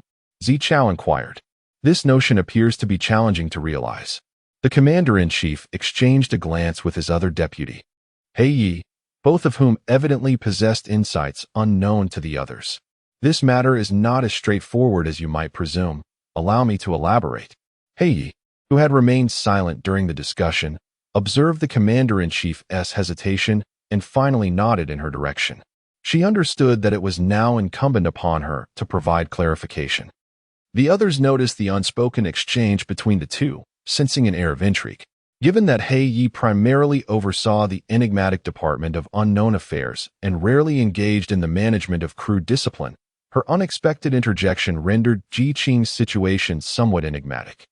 The Department of Unknown Affairs is an extraordinarily unique division within the KUAFU, established relatively recently, likely shortly before the KUAFU's arrival at the Hiwei Star. The area under its jurisdiction is overseen by the Renha civilization, safeguarding elements that transcend human comprehension. Moreover, there exists a top-secret matter. It is the sole location where a Renha life form has willingly chosen to accompany the KUAFU on its voyage and coexist with humanity. This information is scarcely known, and thus, after hearing it, the others refrained from further mention, lest the details become public. Heiya's tone was soft, as if afraid to disturb something delicate, yet every word she uttered resonated clearly in the ears of all present. The rumors regarding Ji Qing, which you spoke of last time, are indeed true. Beyond his outward identity, he is the direct liaison with the benevolent life form from the 33 heavens. It was he all along. This realization echoed in the minds of all present. In truth, among the crew who endured the Dark Rain crisis, there had long been an unverified whisper. The spacecraft from Renha could swiftly arrive to rescue KUAFU, owing to a crew member who had sent a distress signal to Renha. This crew member possessed the extraordinary ability to communicate with the life form of Renha without any devices, making him the second individual recorded in KUAFU's history to possess such a gift. Upon learning this revelation, Mu Jin found himself ensnared in a conflict of thoughts. Ji Qing was an exceptionally unique individual, particularly in light of his past actions during the Dark Rain that had saved KUAFU, which could easily overshadow any transgressions. However, it was imperative that he assist with the modifications of KUAFU's main engine and facilitate our communication with the entity from Renha.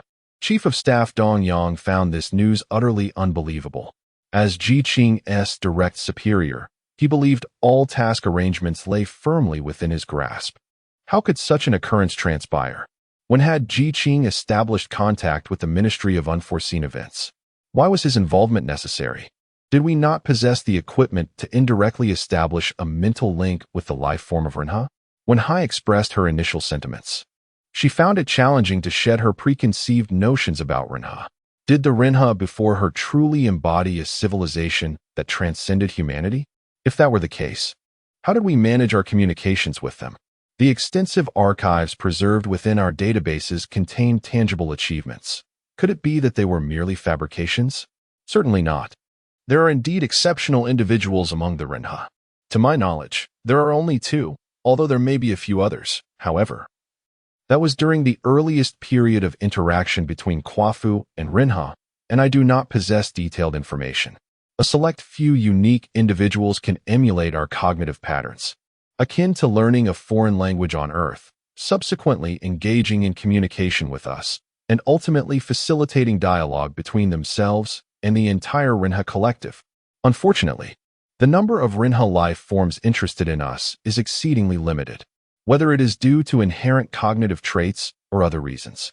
The two individuals I have encountered maintain exceptionally cordial relations with only a select few members of KUAFU, contrasting starkly with their demeanor towards others. Like other Rinha beings, their mode of interaction remains a simplistic question-and-answer format. Fortunately, they are generous with their knowledge. All inquiries can be articulated mechanically, although the majority of the semantics, constructed from human language, remain challenging for humans to comprehend. This is the principal reason why KUAFU has yet to decipher the technological civilization of Rinha. Which individuals? Muzhan seems to have inferred the unacknowledged truth he is reluctant to accept, yet he still seeks confirmation.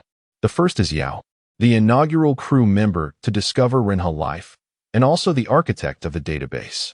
This name is familiar to all, as he is a legendary figure in the annals of KUAFU's voyages, having once salvaged the ship from the brink of despair. This individual revolutionized the sleep pods, enabling each person to connect indirectly with the thoughts of Rinha life forms. Ultimately, he expended his very life in the construction of the database, resting eternally in the water tanks along the shipping lane, much like other ordinary crew members. The second individual is Xiaohao. He is quite extraordinary, serving as a crew member who communicates with the Rinha life forms indirectly through devices, yet maintains an intimacy akin to that of family with the Rinha entities. Due to the damage inflicted by the Dark Rain crisis on KUAFU, the existing records in the database regarding him are scant. Nonetheless, he is the theoretical creator of the Department of Unknown Entities Management. Not only has he conveyed this remarkable concept to the surviving crew members, but he has also established a collaborative agreement with Rinha for its construction. The third individual is Ji Qing, the second person capable of communicating with Rinha without the aid of special equipment. Upon hearing this name, Muzhan felt utterly disheartened. Such a person could only be dealt with in a formal manner. However, despite her best efforts, she could not fundamentally sever the intangible connection between the thoughts of these two distinct life forms. Furthermore, the unique friendship of the Rinha entities appears unaffected by the constraints of time and distance. Suzhan observed Muzhan's current expression and understood that she had grasped the reasoning behind his stance on the Jiqing matter. He turned to everyone and said, "Let us conclude this meeting. As for Jiqing, we shall enhance supervision without further actions." He then added, "Muzhan, maintain contact with Dong Yang and Zi Chao at all times to ensure stability among the crew during this critical period. Hei, please stay behind. I need to speak with you privately regarding matters of the unforeseen department.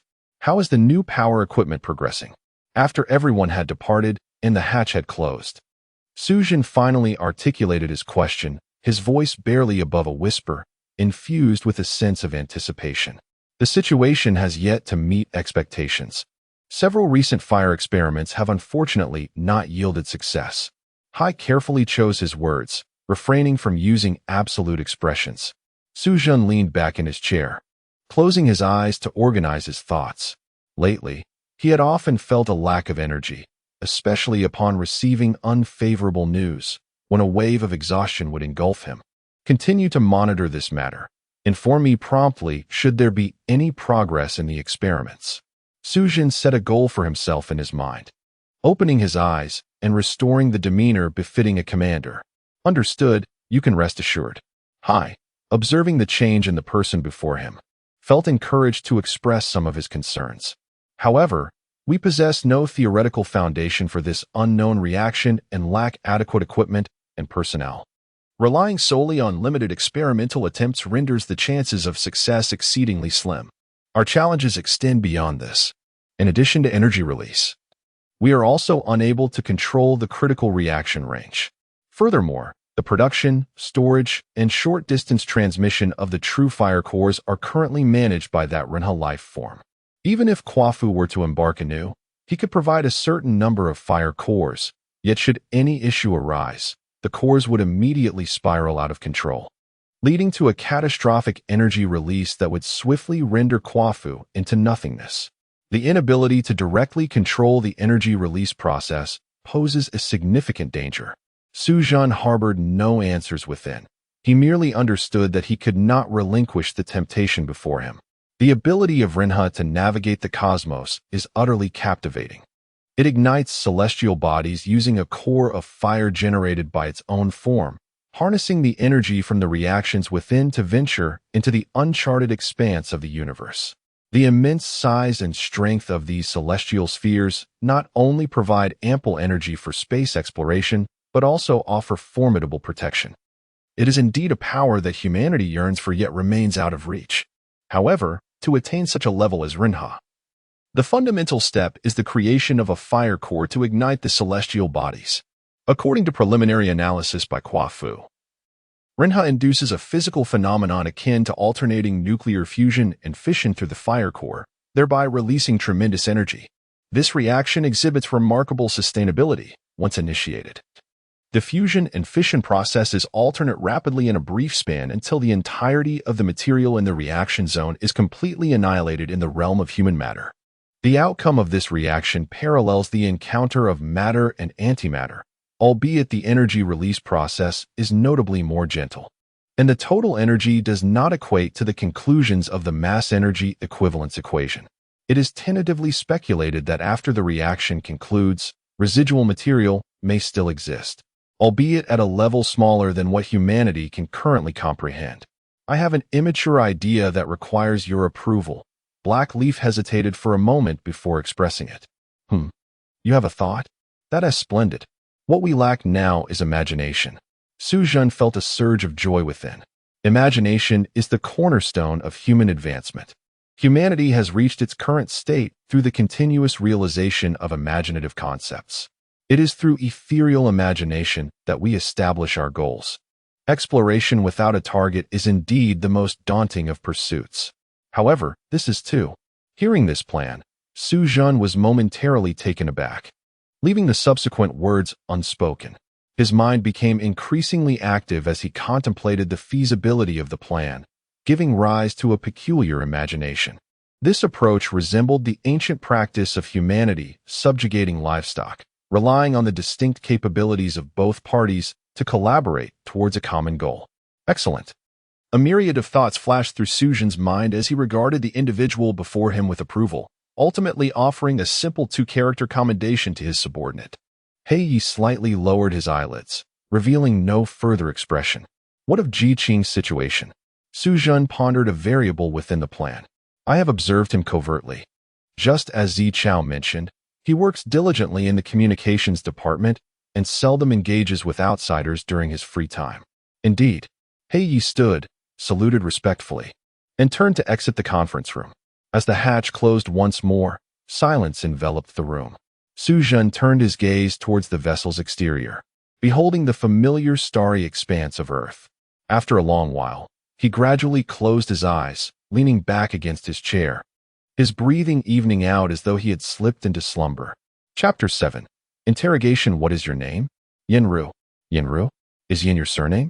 No. Yenru is my name. I do not possess a surname. Why is that?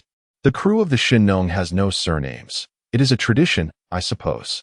We have no biological parents, and thus no familial lineage, which means there is no true surname to speak of. That cannot be correct. I have perused the crew list, and there are numerous individuals with surnames. Wang, Zhang, Song, Ma, Pan, Xia. Are these merely names? The words you utter indeed belong to the realm of traditional surnames. However, they are merely selections made by certain crew members after consulting terrestrial records. They aspire to perpetuate earthly traditions aboard their spacecraft in some form. In my view, these are merely names and do not constitute genuine surnames.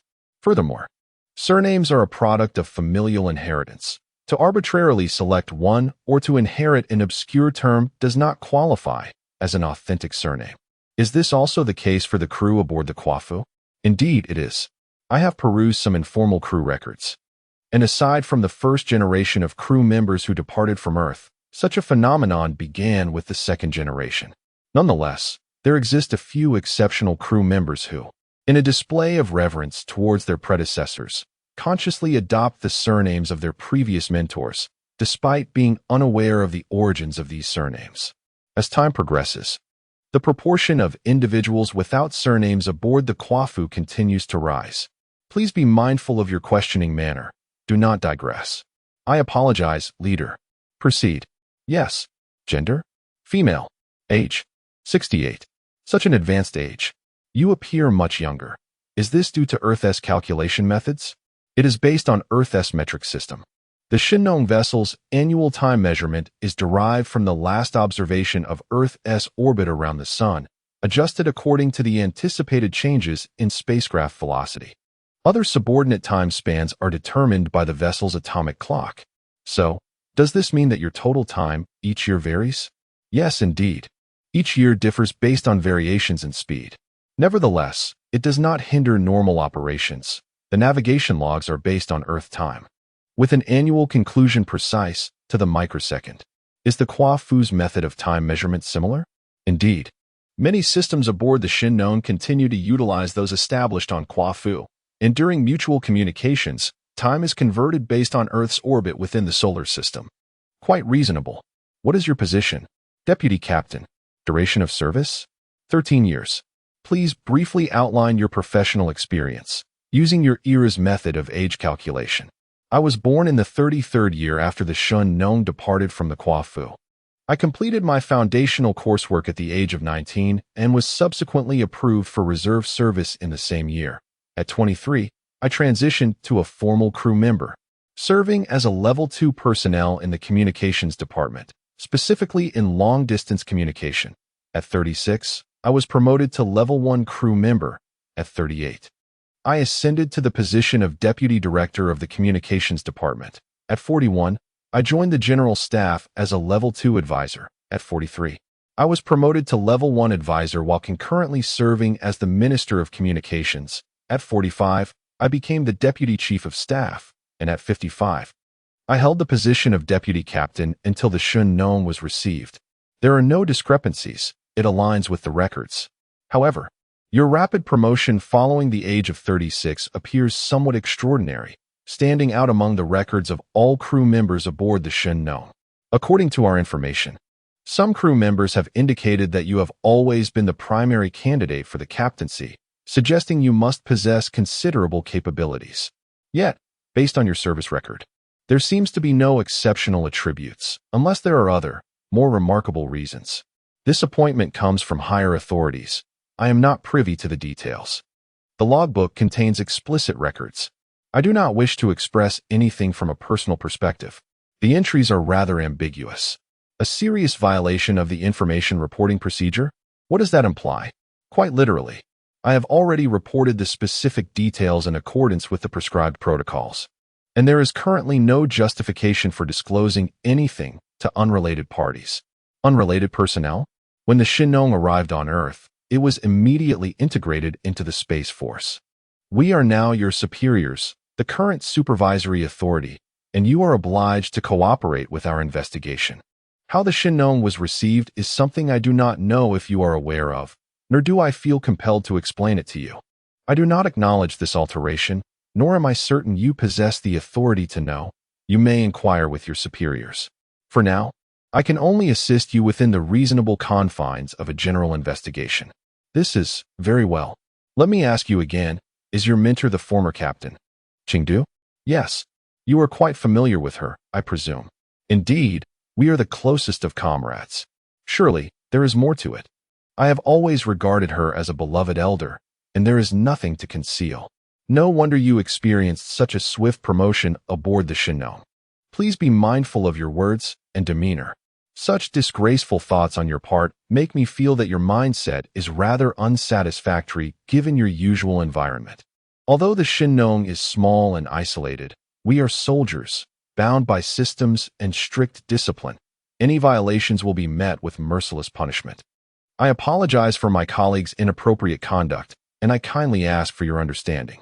Our previous endeavors have primarily involved engaging with cunning criminals and unscrupulous individuals on Earth, rendering some practices immutable. While we may not fully comprehend your existence, we harbor a profound admiration for your selfless contributions to humanity, akin to that shared by other Earthlings who are aware of your experiences.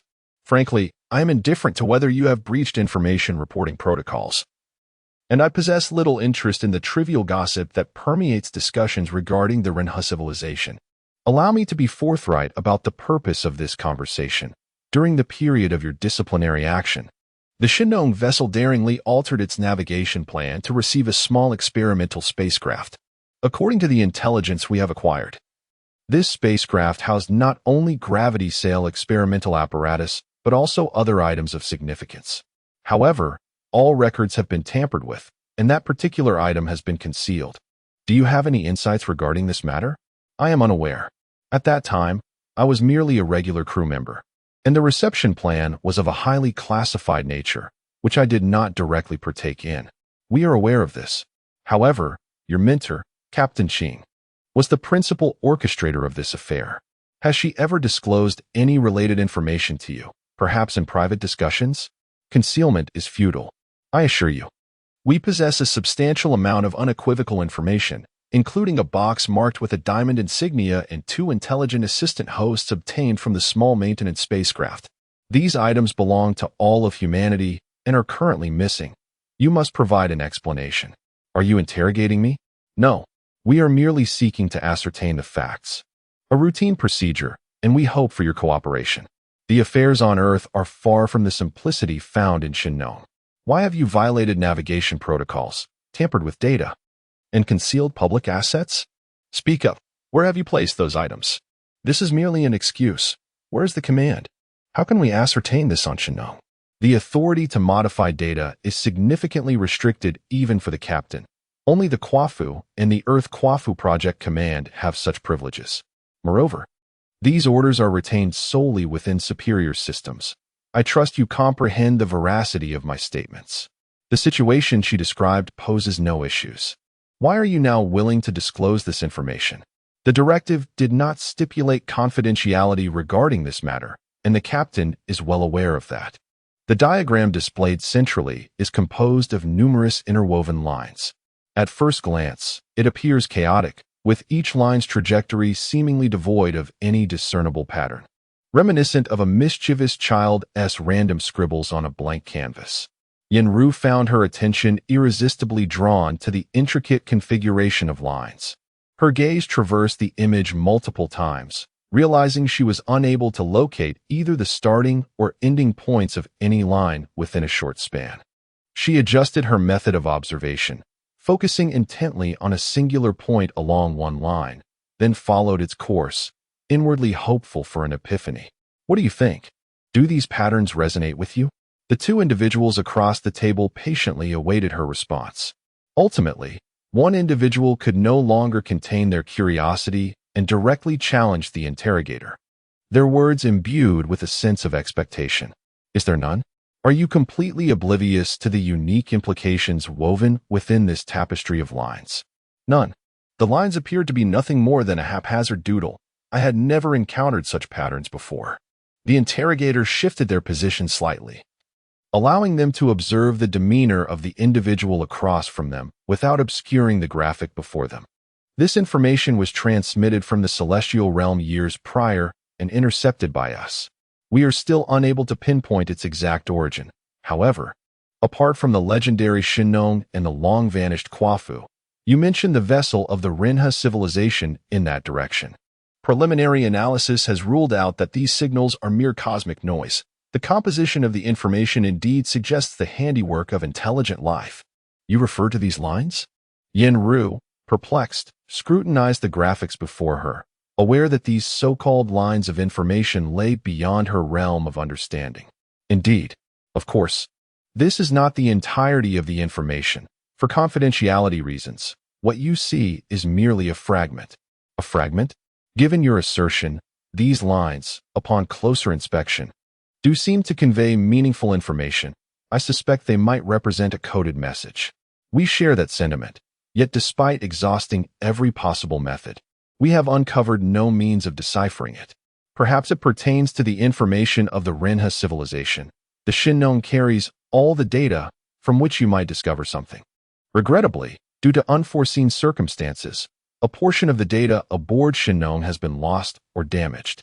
We have not found any pertinent information within the existing database to decipher these codes. I apologize. I am unable to assist you with this matter. The data concerning the Renha civilization aboard Shinnong is excessively disorganized. Given the limitations of personnel and resources on both KUAFU and Shinnong, the majority has not undergone systematic analysis. Moreover, the existing materials are classified at the highest level, and as the first officer, I do not possess the authority to access them indiscriminately. Are you certain you possess no related information? None. Then let us consider an alternative perspective. What if this information was not transmitted to us by the Renha civilization, but rather from humanity or, specifically, from the crew of KUAFU or Shinnong? It cannot be, Yinru asserted emphatically. Why would KUAFU send encrypted messages to humanity? In her recollection, both Shinnong and KUAFU utilized the most fundamental plaintext to facilitate Earth's comprehension of their messages. In reality, these lines represent information that has been decrypted. This implies that they have undergone a secondary encryption. Although the method is both innovative and intricate, we believe it is more akin to the encryption techniques applicable by humans. The words from the other party unexpectedly instilled a sense of dread in Yinru, a chilling sensation gradually unfurling from her stomach. These lines could not possibly have originated from Shinnong. Could they truly be from KUAFU? If so, who could have crafted them? It certainly was not the higher echelons of KUAFU, as communication had been severed during the Dark Rain crisis aboard the KUAFU vessel. What transpired there? Chapter 8. Interrogation in the position previously held by the captain, Yinru, who had just assumed the duties of both captain and advisor, was participating in such a high-level meeting for the first time, serving as the recorder for this impromptu assembly. Due to spatial constraints, Shinnong lacked sufficient cabins for meetings. Thus, discussions among the ship's management occurred in a semi-public setting. Directly in front of the command seat was the main window at the bow of the ship, encircled by various control panels. The on-duty crew exchanged data there, ever ready to execute commands issued from the command seat. Between the control panels and the command seat lay a modest space, now occupied by 4 individuals. Together with the captain, these 5 constituted the highest command structure of Shinnong. Time was of the essence. The technology for the deceleration corridor had to be transmitted to Earth within the stipulated time frame, allowing them sufficient opportunity to complete the necessary equipment construction. No, we cannot transmit this data.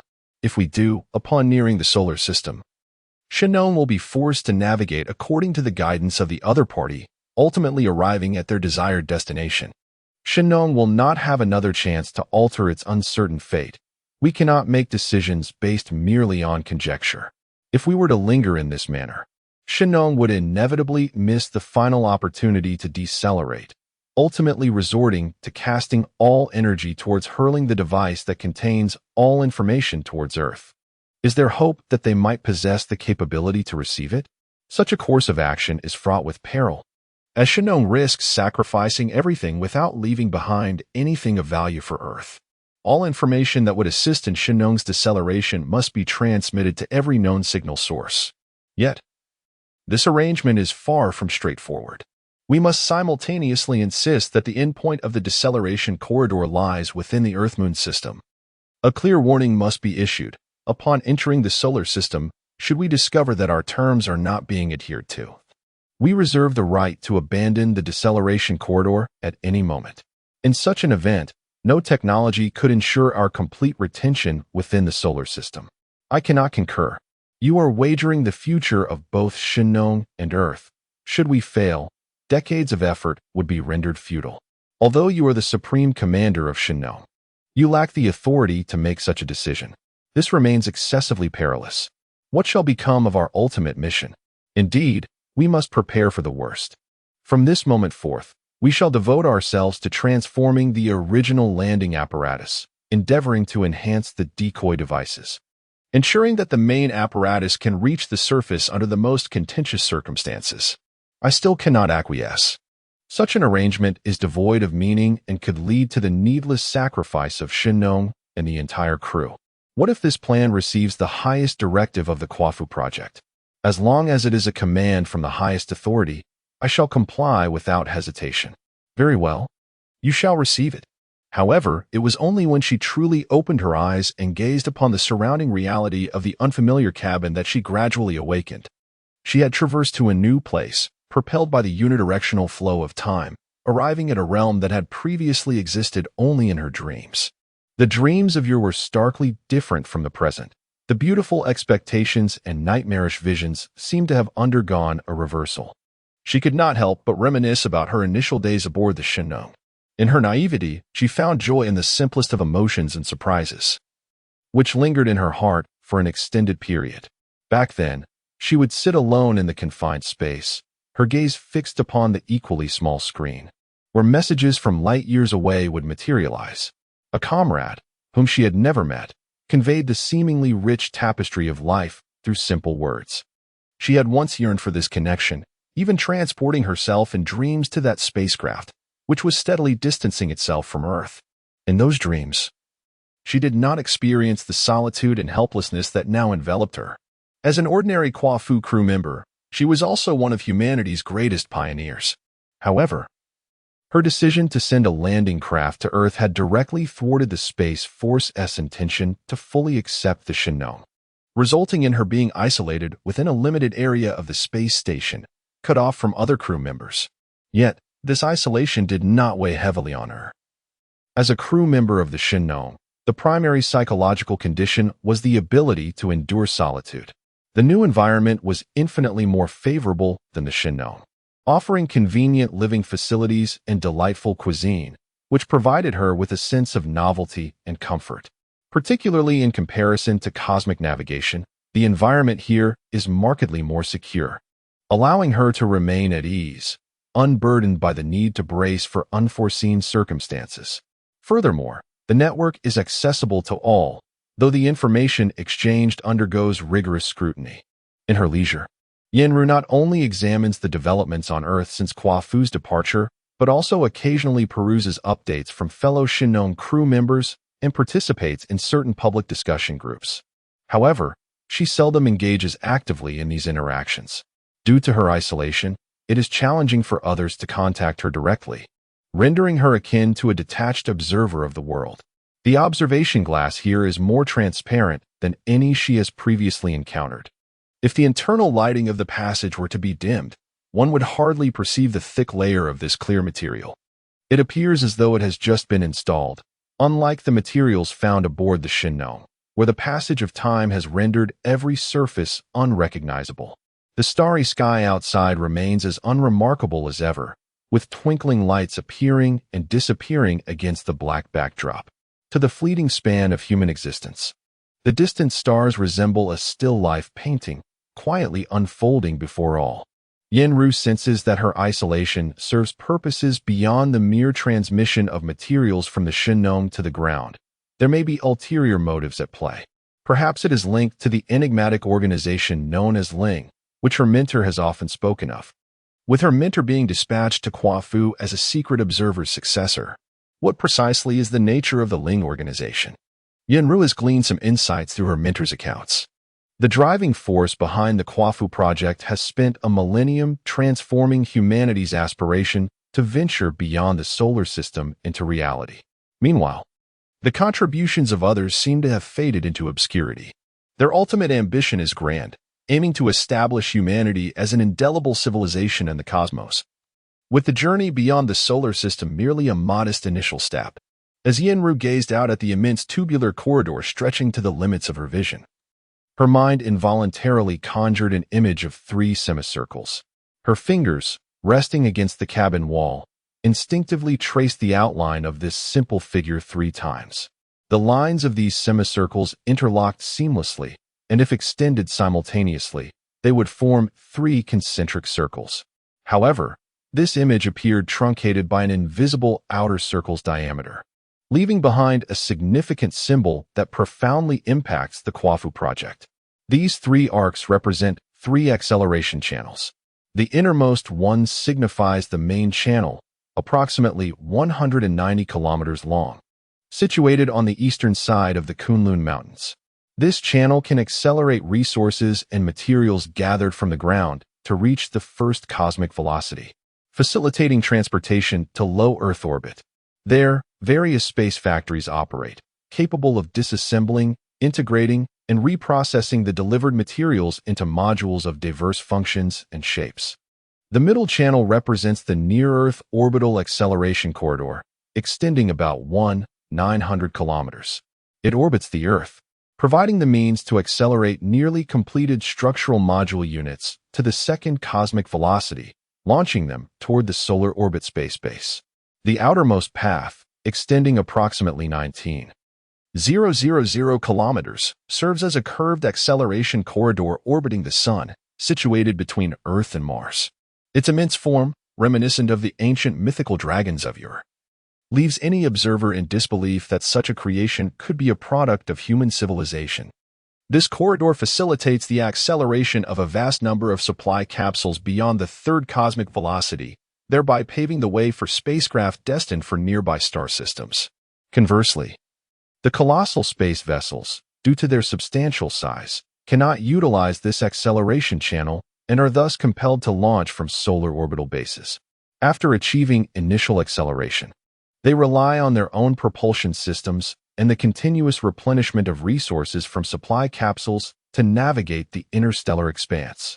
This endeavor of space paving represents a remarkable extension of human imagination into the realm of reality, providing crucial support for interstellar navigation and serving as an epic milestone in the annals of human civilization.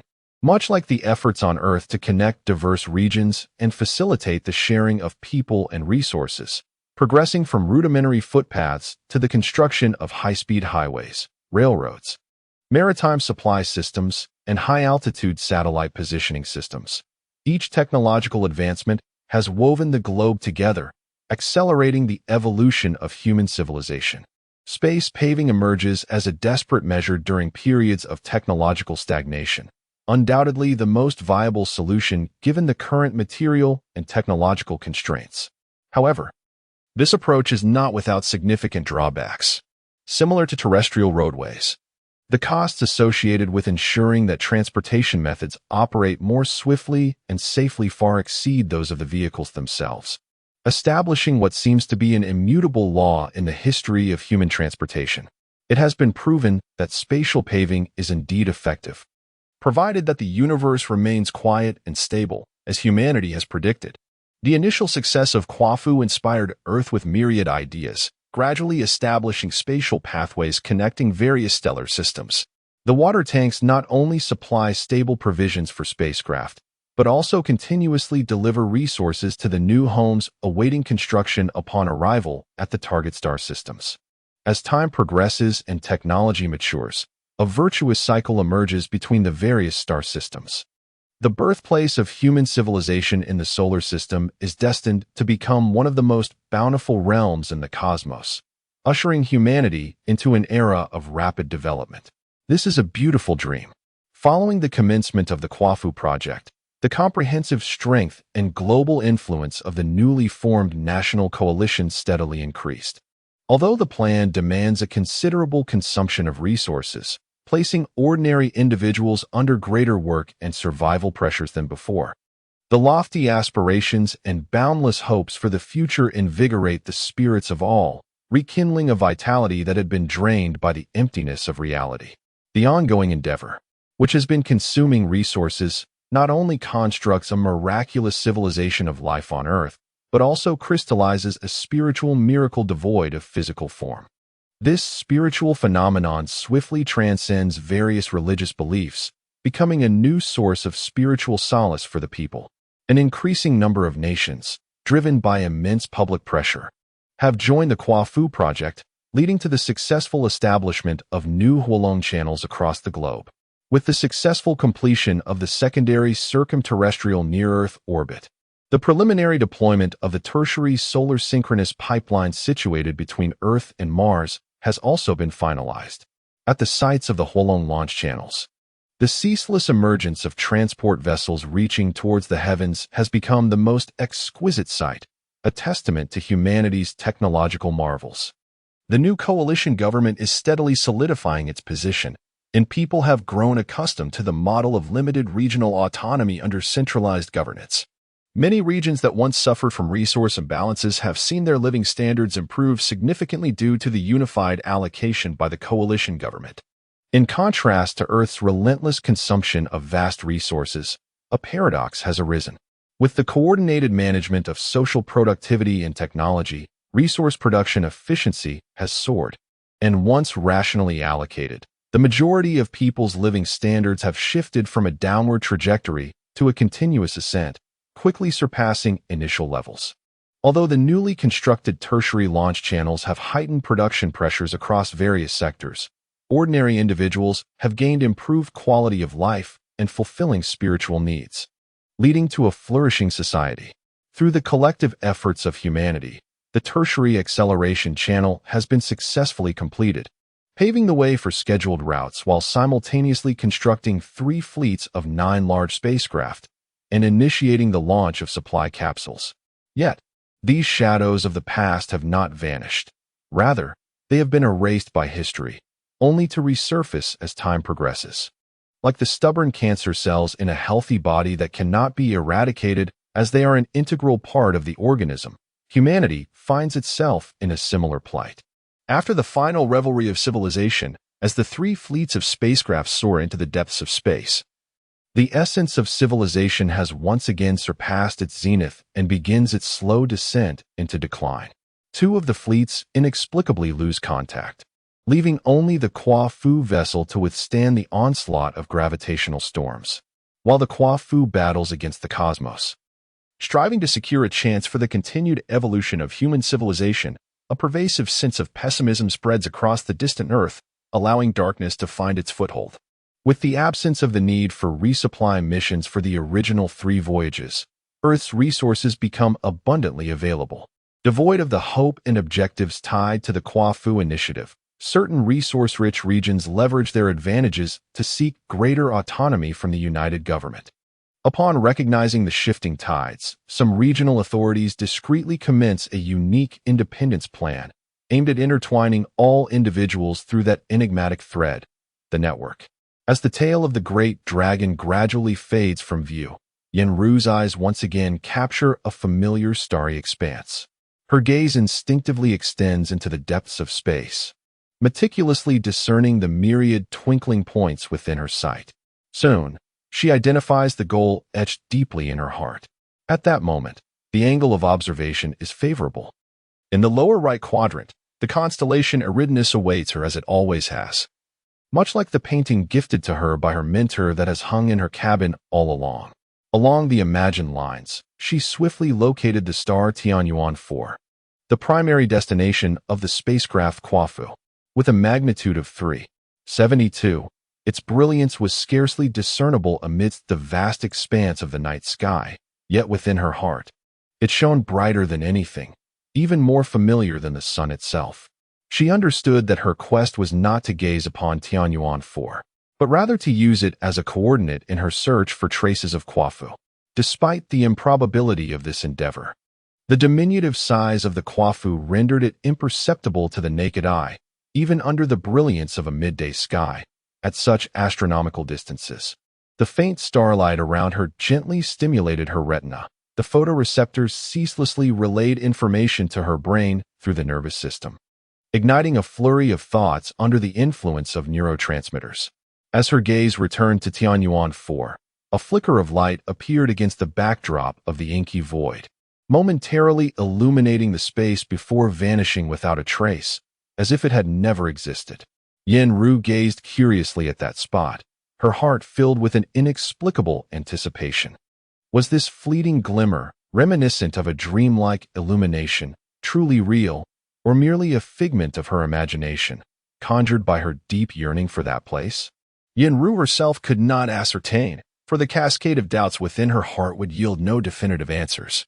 In the presence of such ephemeral light, humanity is free to unleash its boundless imagination or indulge in any fanciful reverie, for within this universe, even the seemingly insignificant phenomena harbor secrets that elude comprehension throughout the entirety of human existence. KUAFU, are you well now? Chapter 9. Turmoil. Although known as a star, Hawaii star bears little resemblance to the spherical celestial bodies typically envisioned by humanity. Its form is more akin to that of a colossal fragment of a planet. In terms of volume, the planet from which it originated was several dozen times larger than Earth. Thus, this remnant possesses a mass equivalent to half that of our planet. The shattered continent exhibits a relatively regular shape. One side features a seemingly flat arc, with an area commensurate to half the surface area of Earth, characterized by a stable surface structure and a mean density slightly greater than that of Earth. Conversely, the opposing side reveals a fractured face where it detached from the original planet, resulting in two distinct conditions for reasons unbeknownst to us.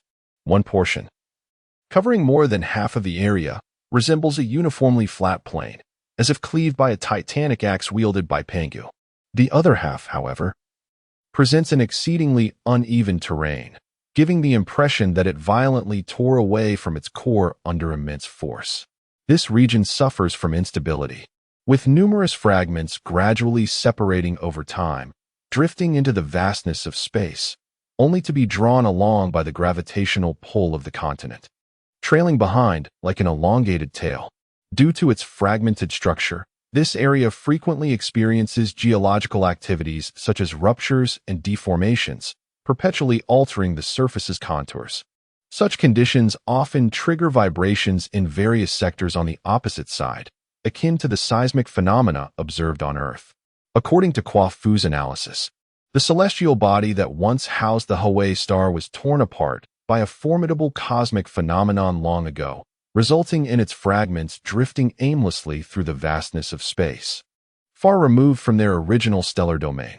Over time, the tiny shards that continuously detach from the Hawaii star scattered across a range of half a light year. Under the influence of gravity and inertia, some of these fragments settled upon the surface of the Hawaii star, while others continued to drift alongside it, forming a beacon that pointed towards the remnants of this shattered continent's former home. These fragments, once nestled within the planetary interior, harbored a wealth of minerals that could be harnessed by humanity.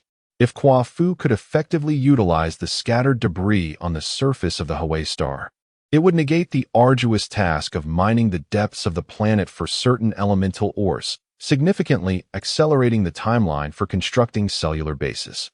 Near the tail of the Hawaii star, aboard the KUAFU vessel, in the conference room of the command center representing the seat of power, a pivotal meeting regarding KUAFU's future was underway. Strangely, the atmosphere of the meeting had completely lost its usual vibrancy, weighed down by an oppressive heaviness as if the entirety of the Hawaii star's mass bore down upon it, rendering the very air solid. This cleansing operation had proceeded almost seamlessly, swift, and orderly, with resistance kept firmly in check. The systems aboard KUAFU, which had gradually been reconstructed following the Dark Rain crisis, were subject to a meticulously executed series of personnel replacements by those who were adequately prepared, all without the establishment of comprehensive internal preventive measures. Throughout the entire process, the majority of the other crew members, who were not directly involved, remained largely oblivious to any anomalies and noticed not the slightest change. This immense pressure stemmed from responsibility, instilled in them from a young age, along with a sense of loyalty and spirit of sacrifice. In the moment when their mental strain transitioned to relaxation, these deeply entrenched notions reclaimed their hearts. Although they had recently begun to waver and had taken actions reflecting this, the knots within their hearts were not easily unraveled. The once tranquil conference hall now felt somewhat alien, The original participants had diminished significantly, replaced by numerous unfamiliar faces. Amidst the haze, a fundamental transformation had occurred within the entire KUAFU Center. Almost all those present at the meeting were reluctant to engage with one another, even avoiding each other's gaze and countenance, fearful of uncovering meanings that might evoke their apprehensions. What these meanings were, no one dared to contemplate. Each fixated on the tabletop before them, lost in their own thoughts, occasionally casting glances towards the position once held by the Supreme Commander, only to shift their gaze to an adjacent seat. There, two new individuals now occupied the space, and at this moment, they represented the reliance of all present. Jiqing casually settled beside the highest commander of the entire fleet, his gaze fixed immovably on his left hand resting on the table, where a card-like object was being toyed with. His fingers deftly flipped and rotated it. The prominent figure above shifts subtly in appearance with the alteration of light and visual angle. However, the intrinsic form of the image remains unchanged by these factors. The outline of a diamond encases a rectangle that seems as though it has been inscribed later, its edges rough and the lines somewhat askew, appearing notably shallower in comparison to the surrounding diamond shape. On the reverse side of the card, chaotic scratches emerge and recede with the light, their origins and reasons for existence remaining a mystery. He lowered his gaze to the virtual display screen before him, now entirely transformed, and diligently completed a series of verifications. Then, lifting his head, he surveyed the individuals in the conference room with a solemn expression. Those present instinctively activated their own screens to fulfill the new authorization requirements. Following this, the senior management of KUAFU underwent yet another informal overhaul, distinct from the previous peculiar aftermath of the Dark Reign crisis. This time, the transfer of power among the executives resembled a coup d'etat. Though the conference room retained its usual appearance, a unique atmosphere and undercurrent of emotion flowed through it, rendering even those who belonged to this assembly somewhat ill at ease. At the heart of the room, the successor, Jiqing, sensed the palpable difference. Yet perhaps out of an effort to maintain composure, his expression bore no trace of anomaly, exuding an unfathomable confidence as if everything concerning him had been wholly mastered. It is believed that since the decision had been made, everyone had mentally prepared themselves for the ensuing changes.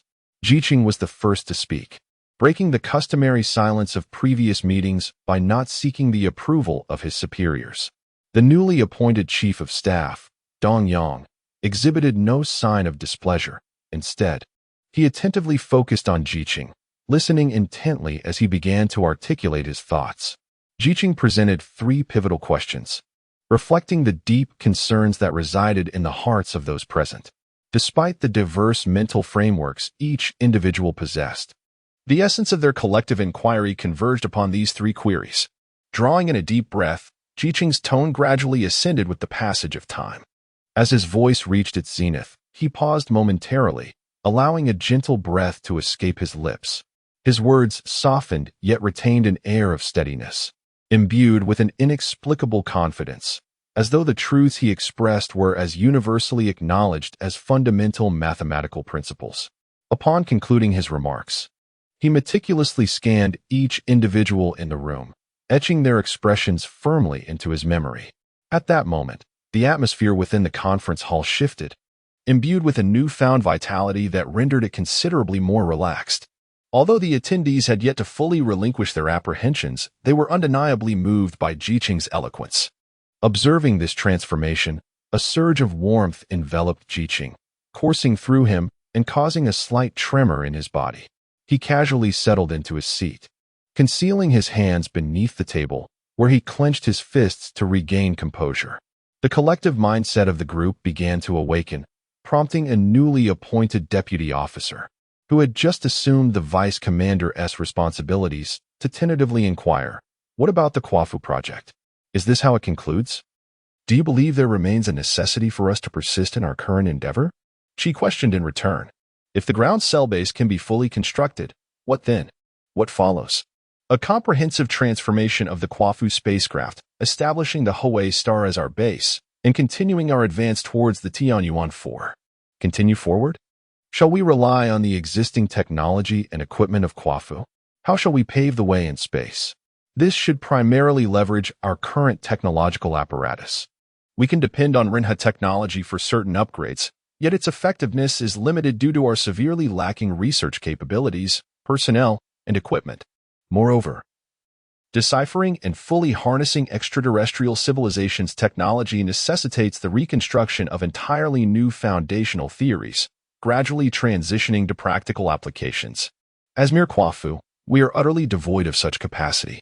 As for paving the way in space, we lack the requisite ability, which would at least require a mature, fully integrated industrial chain in the collaboration of billions of humans.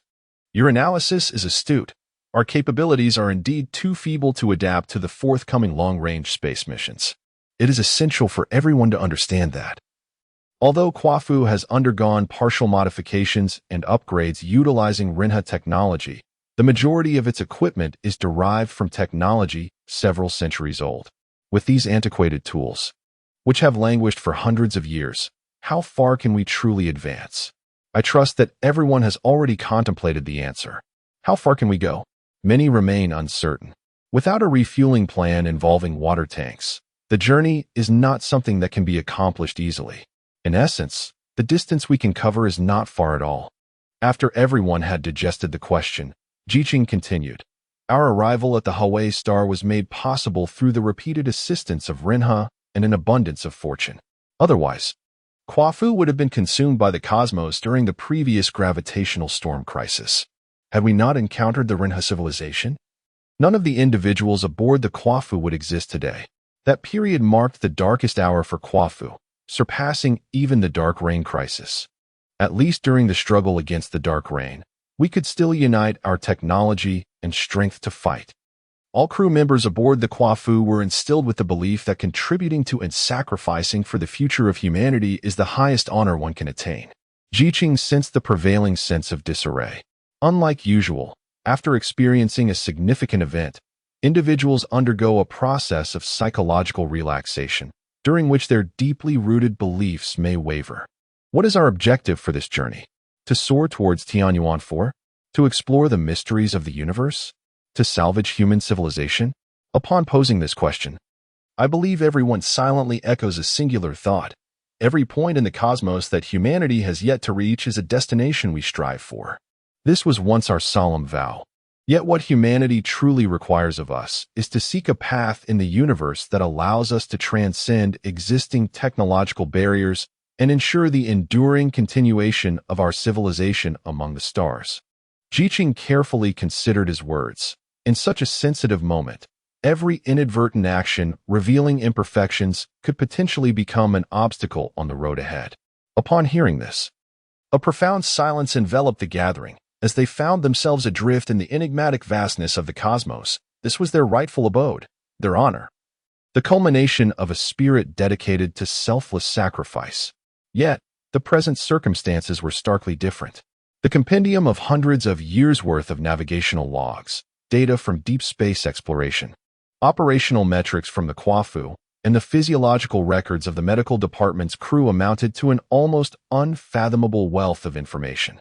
Not to mention, I possess far more records of benevolence and civilization than what is stored on the Shinnong, along with specimens of dark matter preserved through unique methods in the realm of the 33 heavens. Each of these elements holds the potential to usher in unimaginable advancements for Earth's civilization. These cosmic treasures, even if humanity were to refrain from venturing beyond the solar system, would suffice for centuries of research on our planet. Qingqi understood that his words resonated with the assembly and with Jianxiao's timely affirmation. He believed the spirits of those present had been stabilized. He pressed on with renewed fervor in his discourse. These cosmic phenomena are beyond our capacity for prediction or resistance. RINHA may save us once, perhaps fortuitously again, but can we persist in relying on the mercy of RINHA and the compassion of the universe? We cannot. Such dependencies are frail. For humanity to secure its place in the cosmos, it must rely upon itself. The invaluable data and resources we possess can only be fully harnessed and developed here on Earth. As the meeting adjourned, the attendees commenced their preparations with heightened urgency. Adhering to the established deployment plan, the new undertaking diverges from previous endeavors, embarking on a fresh journey. They may patiently await the enhancement of terrestrial cellular bases, ensuring an ample supply of resources, refurbishing the KUAFU, and devising a meticulous navigation plan. After several generations of crew members, they shall set sail once more. The timeline for this novel initiative is limited. To guarantee their swift return to their earthly abode, they must exert substantial effort within a short span, confronting significant risks along the journey. Nonetheless, this endeavor seems worthwhile to all involved. I have also contemplated your concerns. Undertaking such extensive reforms amidst unstable upper echelons will undoubtedly incite unnecessary turmoil. However, the tradition of KUAFU has always been one of absolute obedience to superiors, and the previous leadership abolished the one-third proposal system. In this extraordinary moment, we have a rare opportunity. Our reforms must be expedited. The subsequent plans of Qing Xing mirror the radical nature of previous proposals, with the passage of time leaving indelible marks on his character, especially following the Dark Reign crisis and the enigmatic connection between the Rinha life forms and that mysterious organization. You imply that unrest within the upper ranks will soon be apparent to the crew. To be precise, localized disturbances are already manifesting at this very moment. I believe we must act swiftly. We must concentrate everyone's efforts elsewhere before certain issues are exposed or escalate. I have heard from Jian Xiao regarding this matter and intended to consult you on potential resolutions. Should we continue delegating the handling of these individuals to the ground? Dong Yang cast a glance at his former student, who now oversees the sole law enforcement agency of KUAFU, which brought him a sense of reassurance. However, he pondered whether this arrangement was prudent. The instability of thought, compounded by excessive pressure, led him to believe that such a course of action might result in unforeseen complications. Rest assured, we hold the reins of authority over all of KUAFU, and I shall deploy capable individuals to the ground. With this dual-layered strategy in place, few threats could endanger their position. Dong Yang turned to observe another of his students, Yunding, who along with Jian Xiao had always been regarded as his trusted aides. By assigning them to KUAFU and the ground respectively, he could firmly maintain control over the situation. Caution was indeed essential. One must recognize that their acquisition of dominion over KUAFU was largely attributed to a blend of calculation and serendipity. The seamless transitions of management across generations had lulled everyone into complacency. The previous leadership had never anticipated such an occurrence. There was another significant factor at play, their formidable external influence. Rinha? Yunding inquired with a hint of skepticism. What impact could he have alone? Your understanding of Rinha is still lacking, Dong Yang replied, directing his gaze towards Jiqing, who showed no reaction to his words, leisurely rotating a card in his hand. You need only grasp one thing. Their capabilities are beyond the reach of human civilization. With that, Dong Yang waved his hand dismissively, signaling that the matter was closed. I understand. I will convene the advisory board for further deliberation. You must act swiftly, for you have a mere 30 Earth days to prepare. I understand. Dong Yang maintained a composed expression, striving to conceal the tumult of emotions within. Although such sentiments had been expressed to him numerous times by Jiqing, each utterance ignited a fervent heat that surged to the very crown of his head. Additionally, there was a trivial matter. Jiqing seemed oblivious to the subtle changes in the other, casually remarking, "Do you remember a person named Xiaohao? I have perused a multitude of records, yet none indicate Xiaohao's demise. If he truly is missing, do you not find it peculiar? Despite the vastness of the KUAFU, all personnel and resources are subjected to stringent management protocols. Is it plausible for an individual to vanish into thin air? Since you are aware of matters concerning the unaffiliated department, you may also have heard whispers regarding other information about Xiaohao. This individual possesses the remarkable ability to converse with entities of the Rinha civilization, and it is rumored that he shares a close bond with a certain Rinha individual. I have heard of him, yet he was merely a figure within the former high ranks of KUAFU, now devoid of significance to us, I suppose. This individual wields considerable influence over our plans. I have evidence to suspect that he is a covert supervisor dispatched by the Ling organization to KUAFU, potentially holding the highest level of command authorization for the takeover of KUAFU. How could you possibly know of Ling? Such information is accessible only to the Supreme Commander. I have merely caught wind of it. My awareness of Ling's affairs dates back to an unintentional discovery long ago, and I shall recount the intricate details to you in due time. Aside from Xiaohao, there should be another individual in KUAFU whose identity remains unclear to me. However, we must first locate Xiaohao, and I believe the other person cannot remain hidden for long. Please allocate 2 personnel from the Comprehensive Maintenance Department to meticulously inspect the structures near the stern of the vessel. Unfortunately, the task of modifying the spaceship is quite demanding, and the Comprehensive Maintenance Department may struggle to spare personnel, particularly since such matters require seasoned crew members. Very well, I trust you. The question remains: how should we proceed with this endeavor? Chapter 10. Turmoil within the ethereal realm of illusion and light. The 2 individuals reunited once more, and the situation we most dreaded came to pass. His actions were shrouded in subtle intent, allowing him to seize opportunities at critical moments, indicating that he had long been orchestrating everything. Additionally, a handful of rebellions among the higher echelons enabled KUAFU's circumstances to reverse swiftly. Ji Qing executed his plans with great finesse, successfully capturing the attention of all, while the true architects of the pivotal scheme operated from the shadows. Having set everything else in motion, had I not distanced myself from KUAFU's upper management, such a predicament might not have arisen. It is difficult to say. The outcomes of events often arise from the convergence of multiple unforeseen occurrences. In retrospect, the established tradition left by the mentor was to preemptively eliminate adverse influences on the KUAFU project. His approach emphasized the necessity of maintaining a connection to the highest echelons of leadership. The most direct means to achieve this objective was to enter that very stratum. They have adopted a similar approach, with a continuous inheritance of ideals and qualities, mutually guiding and supporting one another. Each generation occupies a place in the leadership, steering KUAFU ever forward. The mentor has also remarked that our aspirations do not lie in power.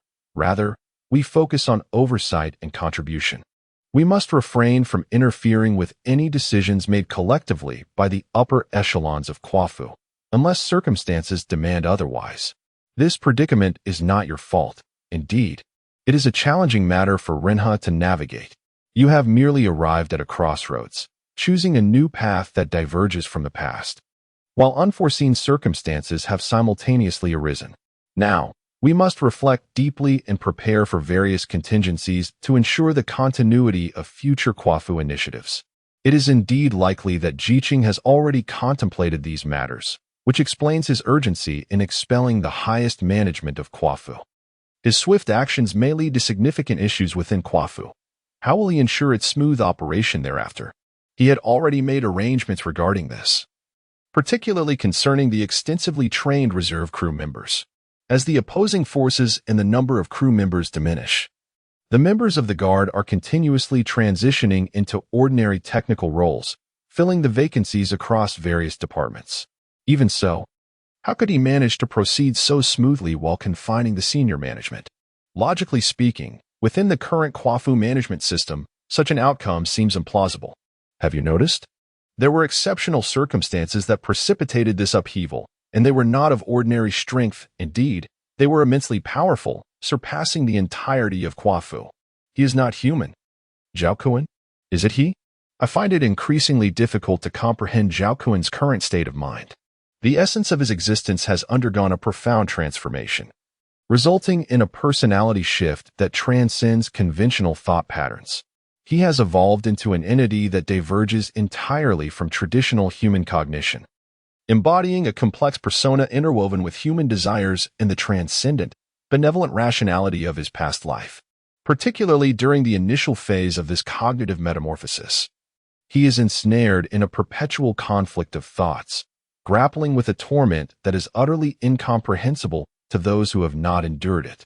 Zhao Kuan's support complicates matters further, and it appears that the future of KUAFU may gravitate towards the most unfavorable outcomes.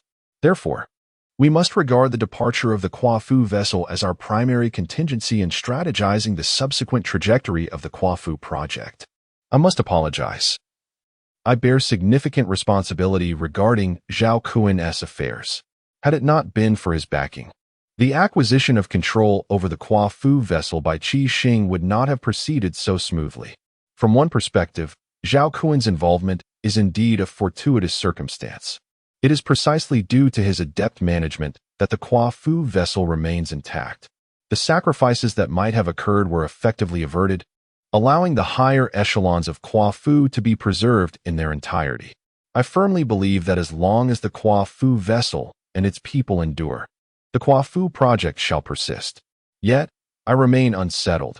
Had I not invited Zhao Kuan under the pretext of exploring the essence of life, he would have long since departed KUAFU aboard the Renha civilization spacecraft.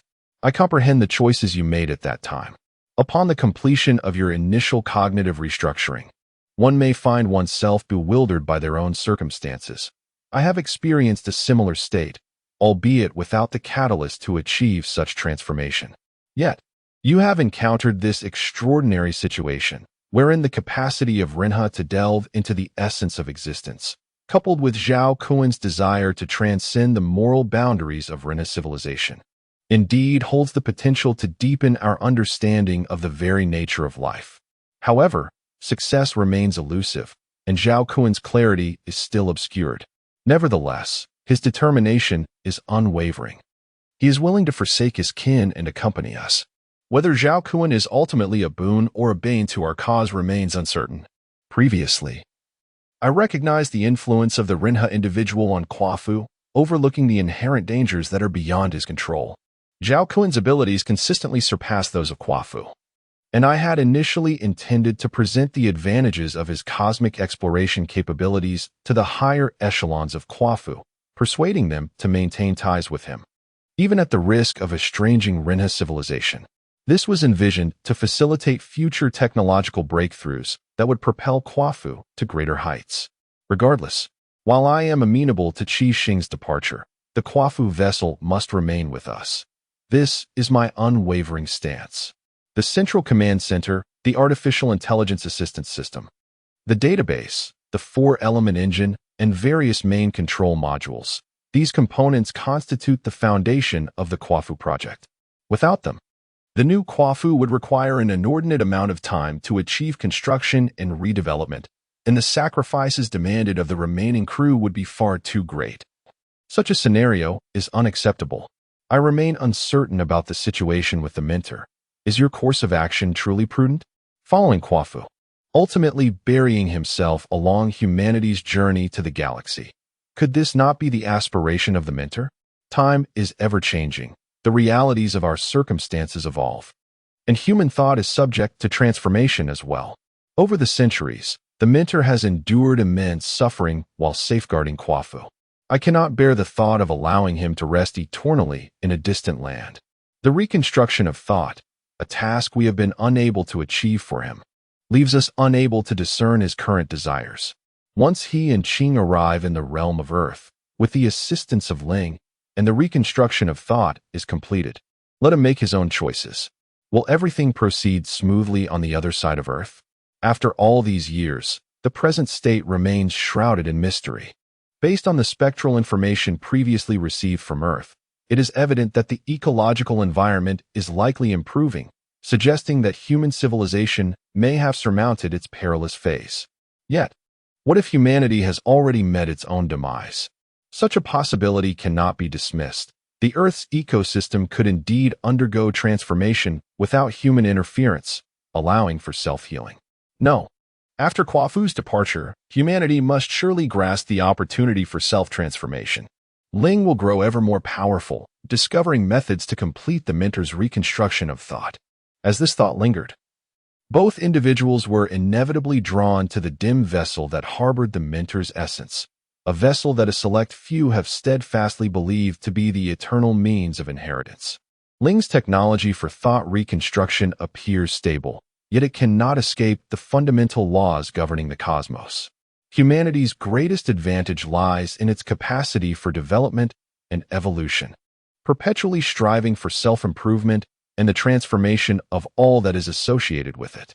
The journey of progress is slow, and it is only on Earth that such an opportunity to alter everything exists. This is no longer a matter of the Mentor's choice, but rather yours. Why is it so lively today?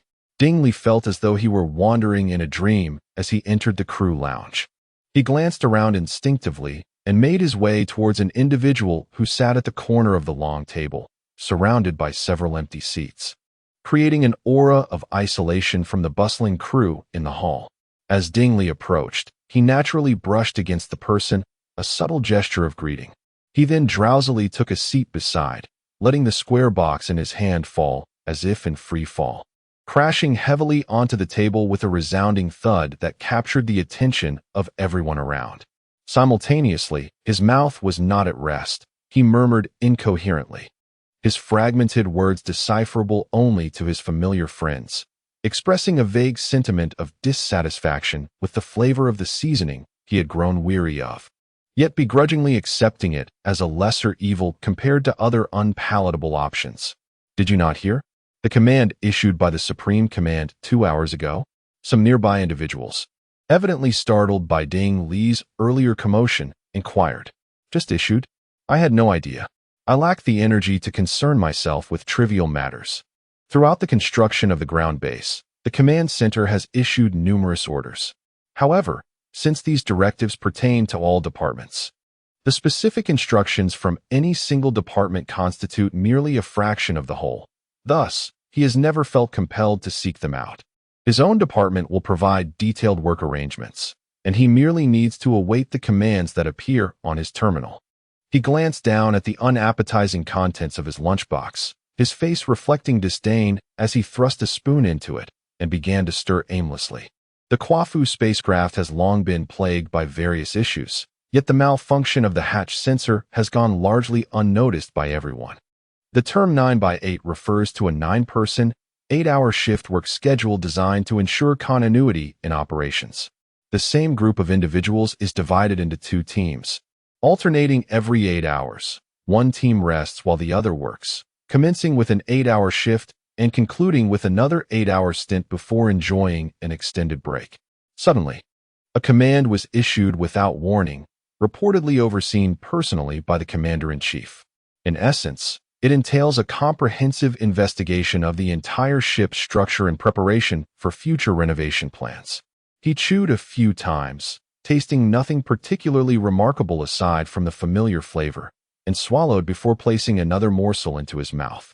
With great effort, he refrained from expelling the food, although a small portion, now mingled with saliva, was propelled by the sudden pressure in his mouth into his nasal cavity, causing him considerable discomfort. He inhaled sharply through his nose, attempting to expel the unwelcome sensation, all the while intermittently coughing and eagerly inquiring, "What command? Hua? Were you just watching that? Quickly, let me see it too." At the edge of the crowd, Beihua observed as the other person crossed the distance of 2 individuals to snatch away the display screen he was operating. He opened his mouth as if to speak, yet his voice seemed to resonate from a distant place, failing to emerge immediately. At that moment, another person's voice broke the silence, capturing everyone's attention. This command was markedly different from the usual.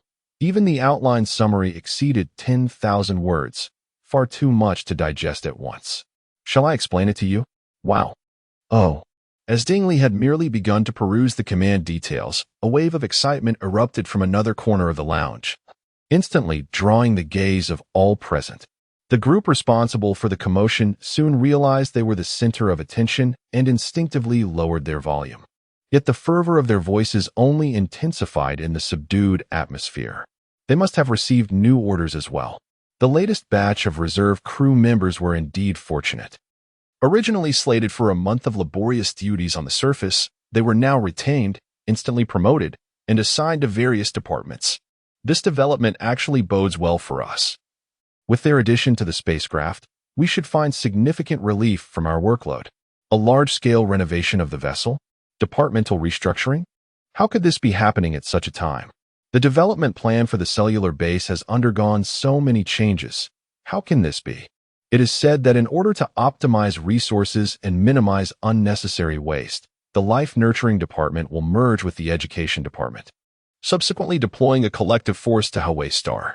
Consequently, the landing craft, which have been consistently dispatched to the surface by the reserves, can be preserved in abundance. serving as a valuable repository for spacecraft modifications. Close your mouth. Dingley appeared visibly enraged, pushing his lunchbox aside. What is this attitude? The other individual looked bewildered, clearly taken aback by Ding Li's reaction. Is it not apparent? The Commander-in-Chief's descent to the surface base may not have been voluntary. I tell you, through special channels. It has come to light that the commander and several high-ranking officials were coerced into leaving.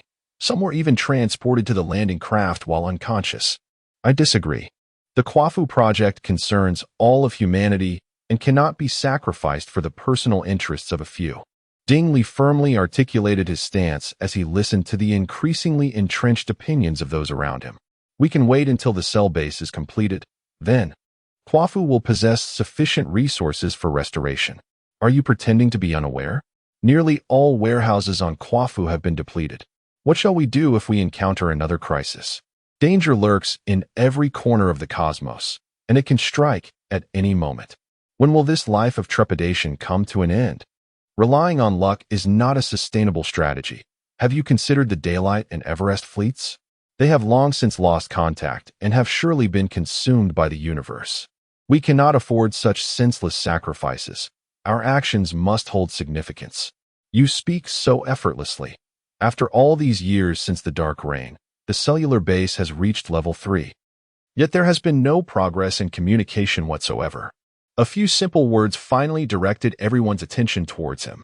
One individual, astonished, gazed at him with a sudden realization and laughed heartily, exclaiming, "So it is you. My apologies, Hua. I have not been mindful of your presence." Although this seemed like a jest, it reflected the stark reality. This person's presence had always been rather negligible in the eyes of the crowd. His silence and minimal gestures often rendered him invisible amidst their conversations. Bei Hua, this time, did not replicate his previous actions, as if he had accomplished his speaking purpose, and opened his mouth, only to instinctively close it again. However, the breath that surged from his lungs was not swallowed, prompting him to part his lips once more to articulate something. Yet, the fervent discussion among the others was so intense that they scarcely afforded him a moment to speak. Tomorrow? I shall see if anything arises then. It is not that I underestimate you, but even if there is news tomorrow, you lack the authority to be privy to it, Ding Li bluntly interjected. Conversing with you is truly dull. We are leaving. The individual, feeling somewhat indignant, stood up and turned to depart, followed by others who were equally disinclined to remain. No need to see us off. Ding Li leaned back, feigning nonchalance as he waved his hand, his face still flushed with lingering embarrassment. Ding Li silently observed the scene, his expression shattering once more. He raked his fingers through his hair vigorously, seeking to distract himself from his unsettling emotions through the intensity of physical sensation. As he reached out to touch the tabletop before him, he realized that his meal box had been pushed far away, teetering on the brink of falling off the table. He decided against retrieving it, for he found himself devoid of any appetite. With renewed determination, he inscribed his name beneath that of Bei Hua, resolutely advocating for the transmission of their intentions to the highest echelons of KUAFU. Shortly thereafter, a formal directive was issued within the command center of the spacecraft, the restructuring plan for the KUAFU crew system. Chapter 11. The Hallman Hotel occupies a uniquely significant location. It lies within a relatively small area that is both a signal dead zone and a transitional zone between various regional governments. Once a conspicuously flawed no-man's land, this area was previously an uninviting and desolate place, yet it has now evolved into a crucial transit hub for inter-regional transportation. Each year, a substantial volume of goods and tourists pass through this nexus, facilitating a flow into the neighboring 3 opposing regions, thereby fostering a degree of interaction and stimulating progress in various industries. The immense stakes involved, coupled with tangible benefits for all parties, allow this seemingly tranquil enclave to thrive, earning it the reputation that every inch of its land is worth its weight in gold. The Hongmen Hotel is situated at the heart of this vibrant zone, serving as the epicenter for the exchange of interests among the various regions. In a place privately adorned with numerous accolades, one might expect an ambience akin to that of a world-class economic hub, replete with modernity or opulently decorated like an ancient palace. However, anyone who has set foot here is likely to experience profound disillusionment, perhaps even a complete upheaval of their conventional perceptions. The local scenery resembles the architecture and streets of a lagging county in late 20th century China, as if ensconced in a repository of bygone eras, exuding the essence of a carefully preserved historical site. The structures and streets are simplistic, somewhat chaotic, with an array of rudimentary signs, billboards, and advertisements lined up along both sides of the thoroughfare. The buildings flanking the solitary main road exhibit no semblance of modern societal characteristics. Notably, the Haomen Hotel, the tallest and most prominent edifice in the vicinity, stands at a mere 3 stories, constructed of brick and stone. This locale resembles a black hole, insignificant yet formidable, embellishing the cosmos and drawing in surrounding matter and curiosity, only to transform and disperse them anew. At this moment, Yen Ru is seated at a modest square table for 2 in the lobby of the Hongmen Hotel. This particular spot, nestled against the wall and not directly facing the entrance, is illuminated by dim lighting above, rendering it quite discreet. She sits silently, her hand gently cradling her drink, her gaze fixated on the table before her. The surface, marked by the distinctive grain of the wood, captivates her attention thoroughly. Compared to the crowded societal environment of Earth, the solitude, darkness, and even the myriad dangers of the cosmos evoke a sense of familiarity and comfort within her. Her travels over the years have exposed her to the myriad realities of life on Earth, reshaping many of her preconceived notions. Particularly, the everyday wisdom she has encountered has provided her with profoundly shocking sensory experiences. We inhabit a wondrous digital era, wherein individuals need not exert effort to adapt. Rather, the environment seamlessly accommodates each person who draws near, integrating them naturally into its fabric.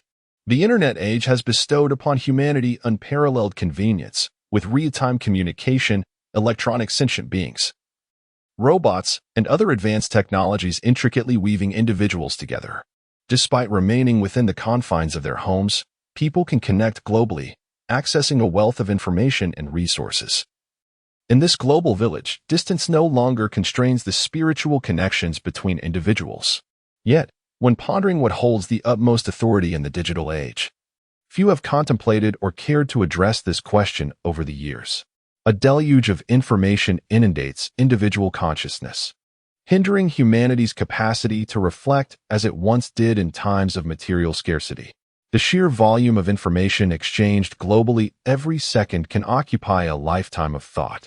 Individuals are perpetually influenced by one another, leaving little room for deep, effective contemplation. In this remarkable era, the potential for greatness does not cultivate great thinkers. As people consume a cacophony of intriguing yet disjointed information, they lack the time and energy for coherent reflection and systematic expression of thought. This, indeed, is the tragedy of humanity in the age of the Internet. The authority of the United Human Government has been further bolstered by the support of individuals worldwide, transforming the globe into a vast family where national borders have officially become a relic of the past.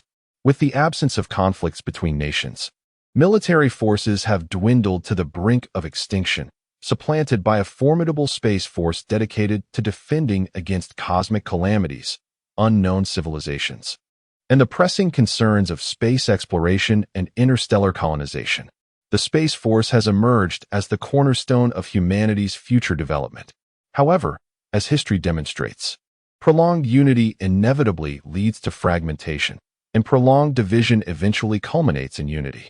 Following the failure of the Space Colonization Initiative, a substantial population surplus has exacerbated the depletion of Earth's finite resources.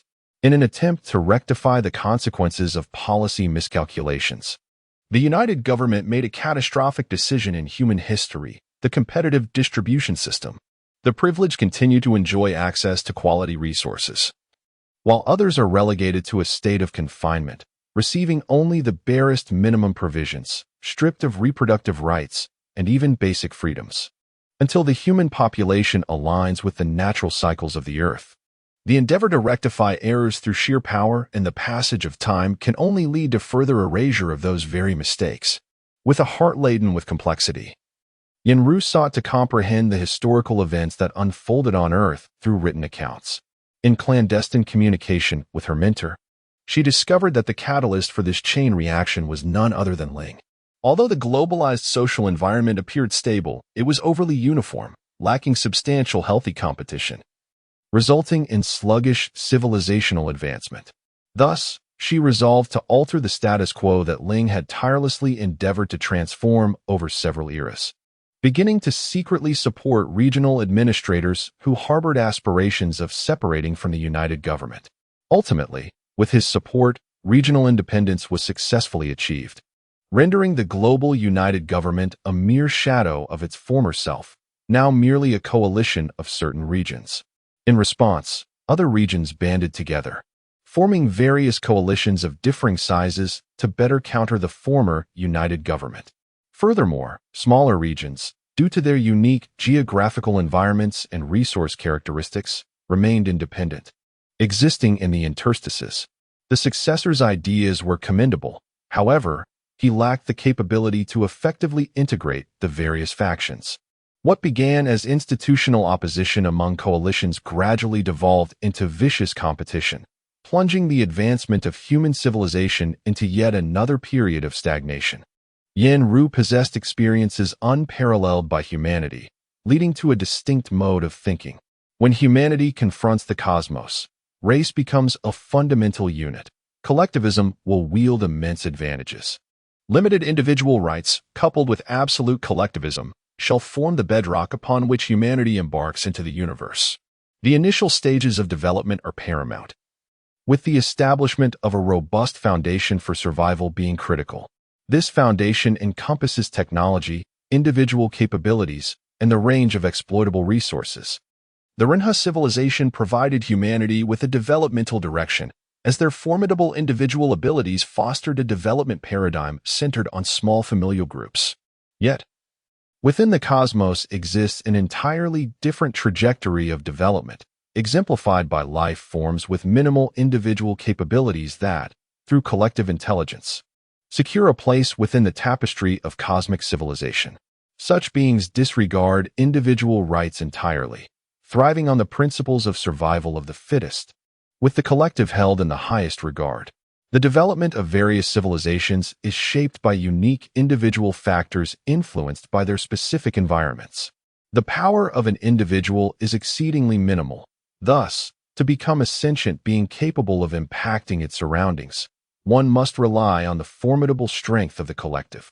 This collective wisdom has, in fact, been a continuous thread throughout the annals of human civilization. However, the Renha civilization stands apart. Its individuals possess extraordinary abilities, manipulating subatomic particles, piloting planetary vessels, engaging in independent thought, and even self-replicating. Each individual exists autonomously. What lies ahead in the future? When the collective force of smaller groups proves inadequate against the perilous expanses of the cosmos, will their scale inevitably need to expand? Without a deeper understanding of the universe, this question remains unanswered. At this juncture, an unusual stir arises within the crowd gathered in the hall. Among the most frequently displayed visual documentation is a moment indelibly etched in Yenru's memory, the scene of Captain Wu Jian leading his crew to welcome the representatives of Earth at the space station. Yenru gazes silently at the unfamiliar faces within, aside from their familiar uniforms. Every aspect, from their voices and appearances to their habitual gestures and even the words they utter, is entirely different from those she has known. Yet, she does not react with the astonishment and confusion she felt upon her first encounter. The longer she resides on Earth, absorbing sights, sounds, and reflections, the more she displays a tranquil acceptance of matters that transcend her comprehension. With the current technological advancements on Earth, it is now entirely feasible to create a fully virtual character indistinguishable from a real person, seamlessly integrating them into video footage to deceive anyone. This development has profoundly impacted Yenru. Based on her knowledge gleaned from the Shinnong database regarding Earth, she observed that edited videos often exhibit a roughness, typically leading viewers to detect anomalies, such as discrepancies in the contrast between characters and backgrounds, jerky movements, or misaligned lip syncing. In contrast, videos with clear and fluid imagery are authentic. Yet, in the world she is presently navigating, such common knowledge has been utterly shattered. The atmosphere in the hall began to grow somewhat chaotic as this matter garnered global attention, capturing the interest of many. Some individuals, confronted with audiovisual content that starkly differed from their previous experiences, exhibited overt skepticism. Nevertheless, they were aware of the reasons behind this divergence and expressed numerous opinions regarding the authenticity of the content. Chapter 12. The Banquet. Are you Yenru? A sudden voice emerged beside her, its polite tone devoid of any unfamiliar awkwardness, akin to the reunion of long-lost friends. It is I. And you are? Yenru lifted her gaze, and after a fleeting moment of confusion, she had already deduced the identity of the speaker. Hello. The individual, adorned with a warm smile, amicably took a seat across from her. I am Fong Yi, your appointed private guide. It is a pleasure to meet you. Yenru responded with courteous acknowledgement. Private guides are indispensable in interregional journeys due to the stringent censorship of information between areas, where certain tasks remain beyond the capabilities of artificial intelligence, thereby giving rise to the most fundamental form of human service. Humans are the only beings capable of bridging the seemingly formidable barriers between two regions in the swiftest manner. What is the matter? Are you also intrigued by the Shinong and KUAFU projects? Fong Yi has been keenly observing the actions of her clients, constantly seeking points of connection to draw the two individuals closer. Indeed, some matters are among the most significant in human history, are they not? Yenru is highly attentive to all information regarding the Shinong ship, meticulously examining its virtual content to unearth knowledge that might help her integrate into the diverse societies of Earth. Yes, indeed. Those heroes truly resemble the figures I have long envisioned, particularly the captain, whose mature and composed demeanor suggests a leader capable of commanding with poise in the face of the universe's most mysterious and perilous phenomena. Fong Yi evidently harbors her own interests. Do you share this sentiment? Yenru scrutinized the unfamiliar face, perceiving a stark disparity between their appearance and that of the Shinong crew, lacking even a semblance of the authority required to lead a fleet, let alone qualify as an ordinary crew member. Take a closer look, won't you? I can't help but think he bears a striking resemblance to the second male lead from the recent captivating web series The Land of the Starseekers, a character who commands Earth's legendary fleet. Now that you mention it, I find the resemblance even more striking. Do you think they might have had some blood relation in the past? It is quite possible, as the crew of the KUAFU project consists of exceptional talents from Earth centuries ago. Fong Yi's heartfelt and passionate description failed to stir even the slightest ripple in Yenru's heart, as if those matters bore no connection to her.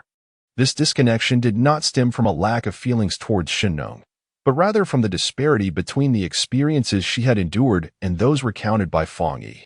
In her memories, the majority of her experiences were filled with monotonous work, dreams of Earth's splendor, and an interminable journey that lay ahead.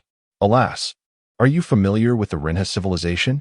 This individual might possess a certain occupational affliction, as once a topic is broached, it becomes challenging to cease, with a cascade of related subjects emerging swiftly thereafter. I have heard that they are one of the formidable civilizations in the cosmos, capable not only of traversing the stars aboard entire planets, but also endowed with extraordinary wisdom.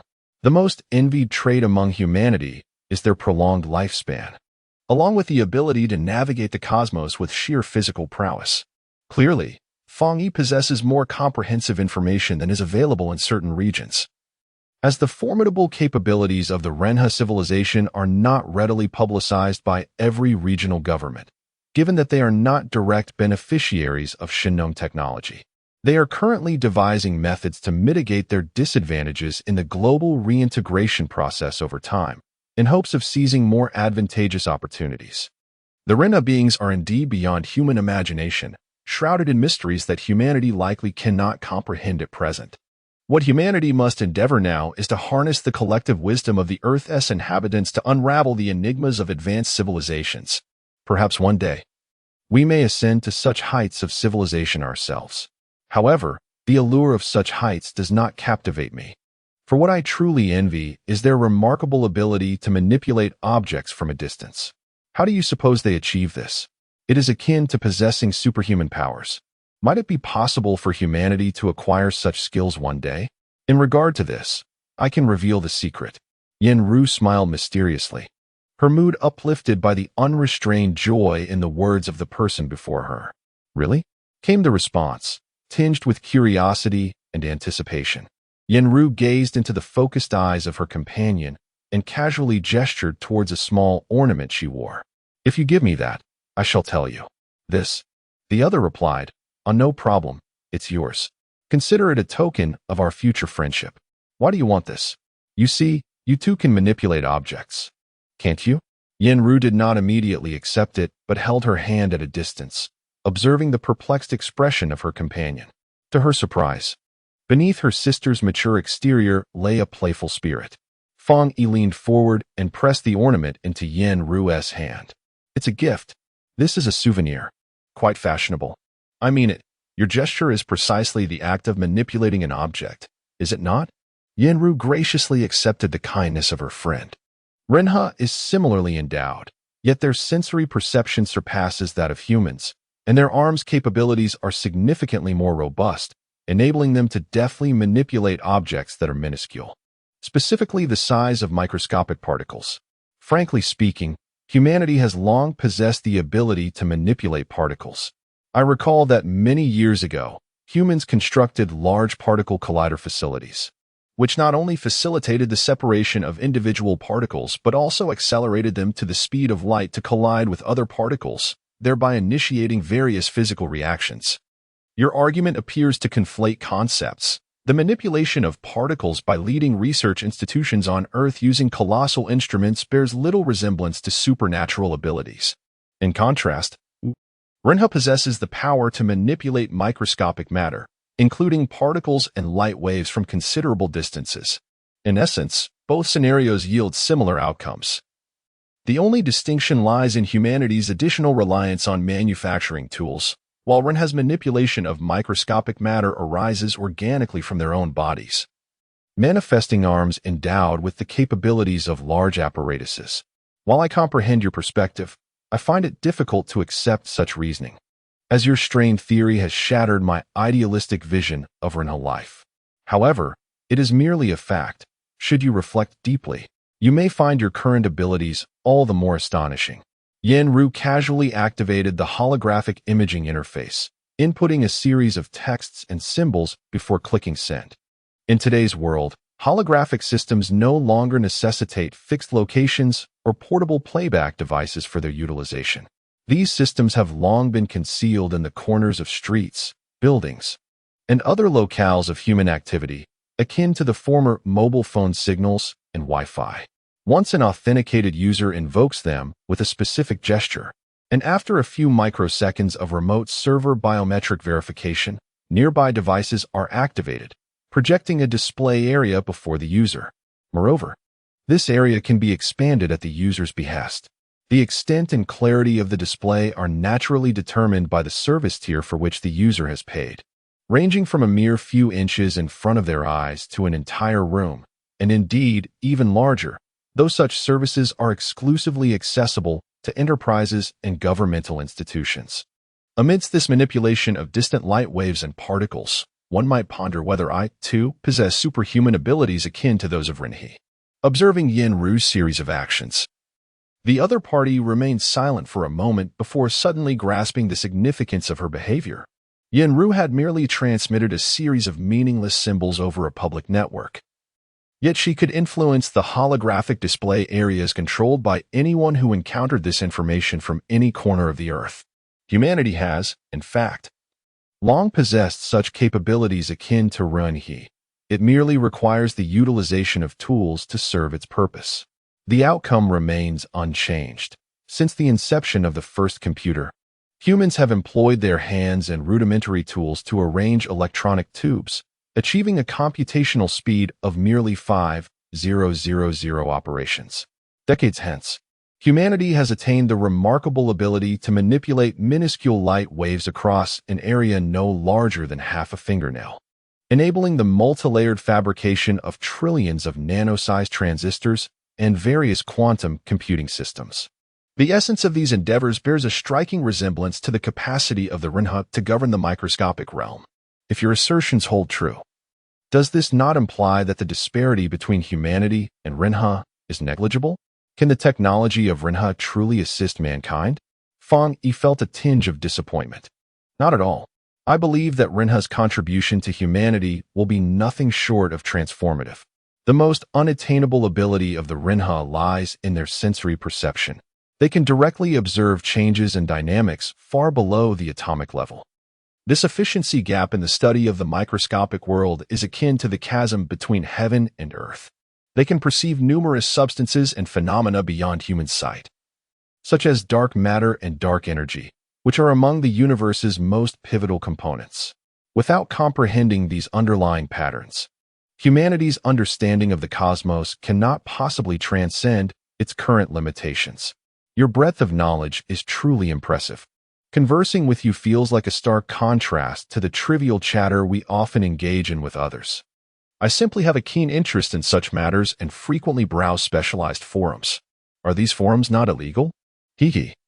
Certain regional governments do indeed prohibit the dissemination of the fantastical and formidable theories of RINHA civilization in public domains. There may be some.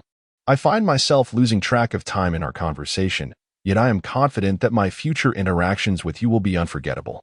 Time is of the essence, and I have yet to inquire about your current needs. As for the Dragon Ascension route, which path do you intend to take? Fang Yi did not ponder deeply. This journey seemed devoid of any particular significance for her. To fulfill the KUAFU project, 5 ground-level orbital launch corridors were constructed globally, followed by the establishment of 4 additional corridors in various locations after some were damaged. Most of these are named after the Dragon Ascension route, followed by a character representing the sequence from the heavenly stems: E, Bing, Ding, Wu, Ji, Gong, Xin, and Ren. The sole exception is the first corridor located in the eastern part of Kunlun Mountain, which is designated as the Hualong route. This name not only signifies the unique status of this corridor, but also indicates its geographical location. Any route will suffice. Yenru, too, lacked a specific destination. She merely wished to explore various locales, particularly the origins of the KUAFU vessels, in hopes of uncovering some clues. Currently, access to this area poses some challenges. I recall that not long ago, the region housing the Hualong route was sealed off, purportedly for the preliminary testing of a space project. Visiting now, particularly for close observation, seems implausible, as you are aware that the electromagnetic radiation during the corridor's operation is severe, and being nearby could be akin to being struck by lightning, potentially reducing a person to ashes instantly. If proximity is achievable, I can ascertain how close one might venture. However, I am uncertain about this matter. Please hold on. I shall consult a friend to determine the feasibility of such an endeavor. After Fang Yi finished speaking, she mumbled something under her breath, presumably instructing her intelligent assistant to contact a friend. The connection was swiftly established, and as Fang Yi noticed Yen Ru's gaze fixed upon her, she hesitated briefly before transforming the virtual screen from a unidirectional display to a fully interactive one before the two of them. The screen revealed an individual identified as Xiao Er, whose appearance bore a striking resemblance to Fang Yi, suggesting a close personal relationship, likely that of friends. Xiao Lu, is that you? I'm currently preoccupied with something important. If you have any concerns, please leave a message. However, given the time, I assume you must be in a hurry. So do share, came the voice from the screen. Well, I have no intention of ignoring you. I am attending to a client, this lovely and amiable sister here, who is eager to visit Hualong Road.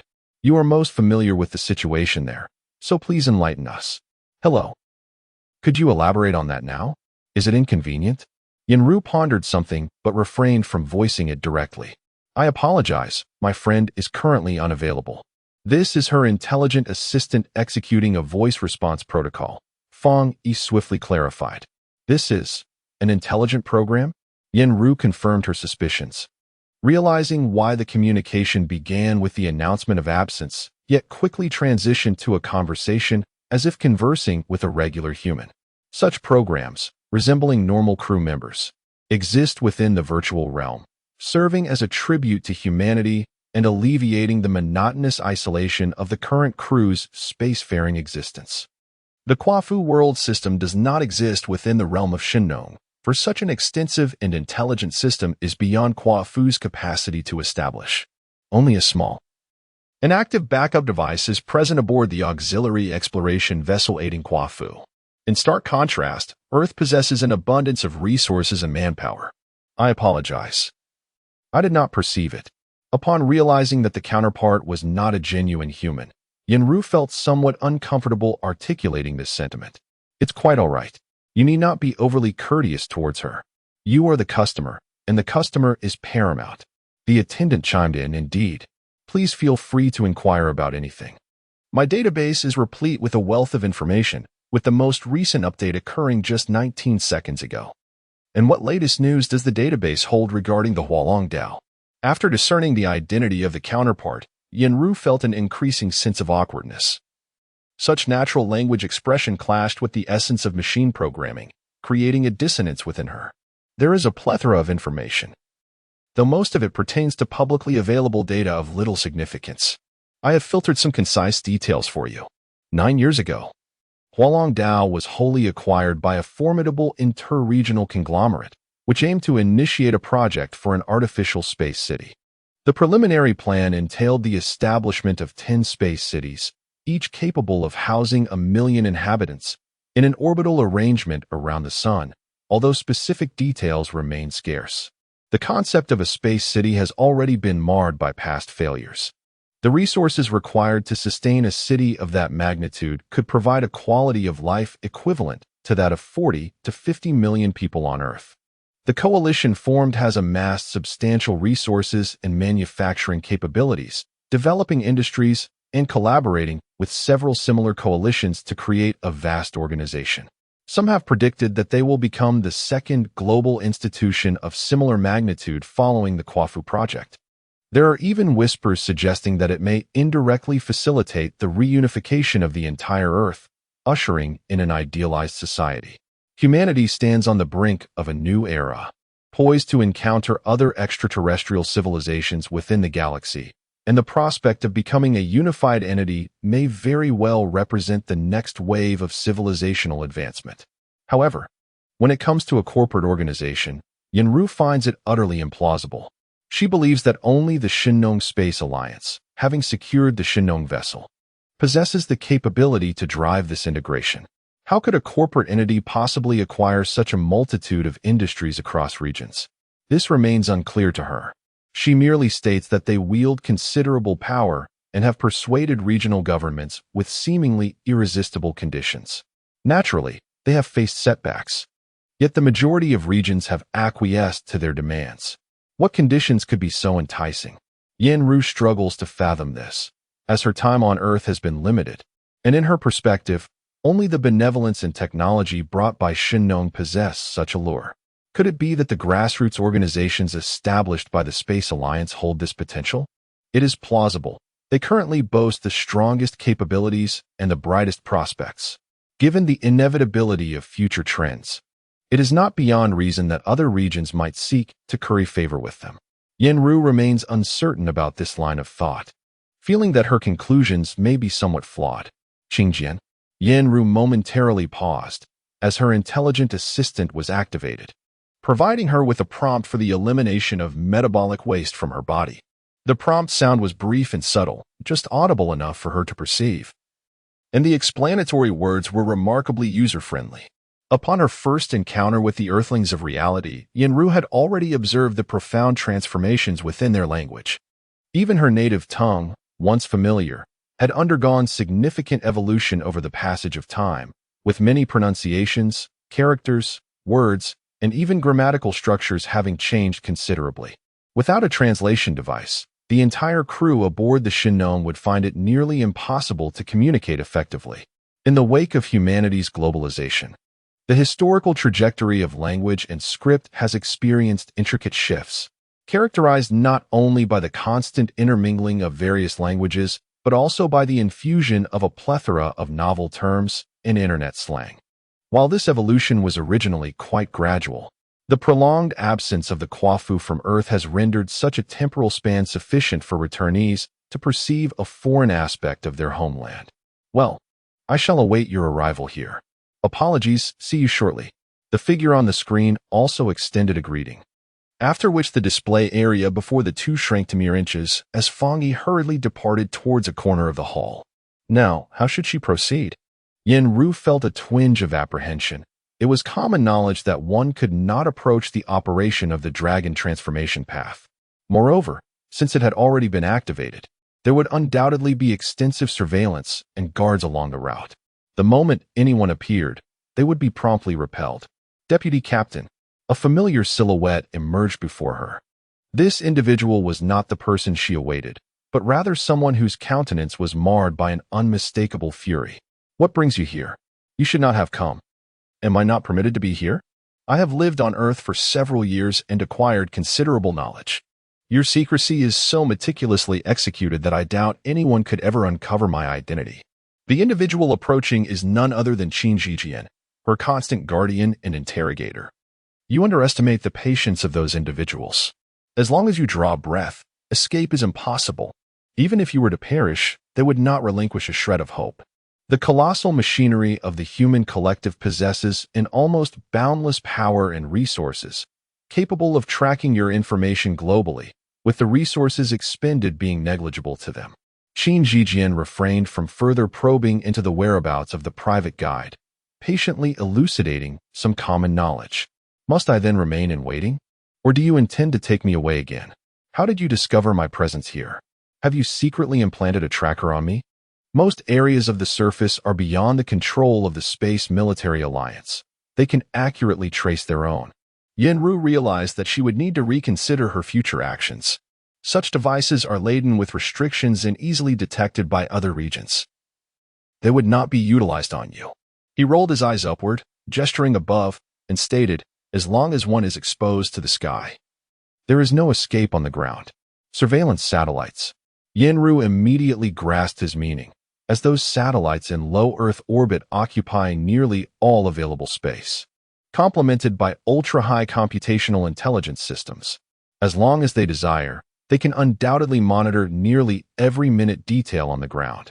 Will there still be secrets exposed beneath the sky in this world? It appears that the capability of satellite surveillance has undergone a tremendous transformation since their departure from Earth.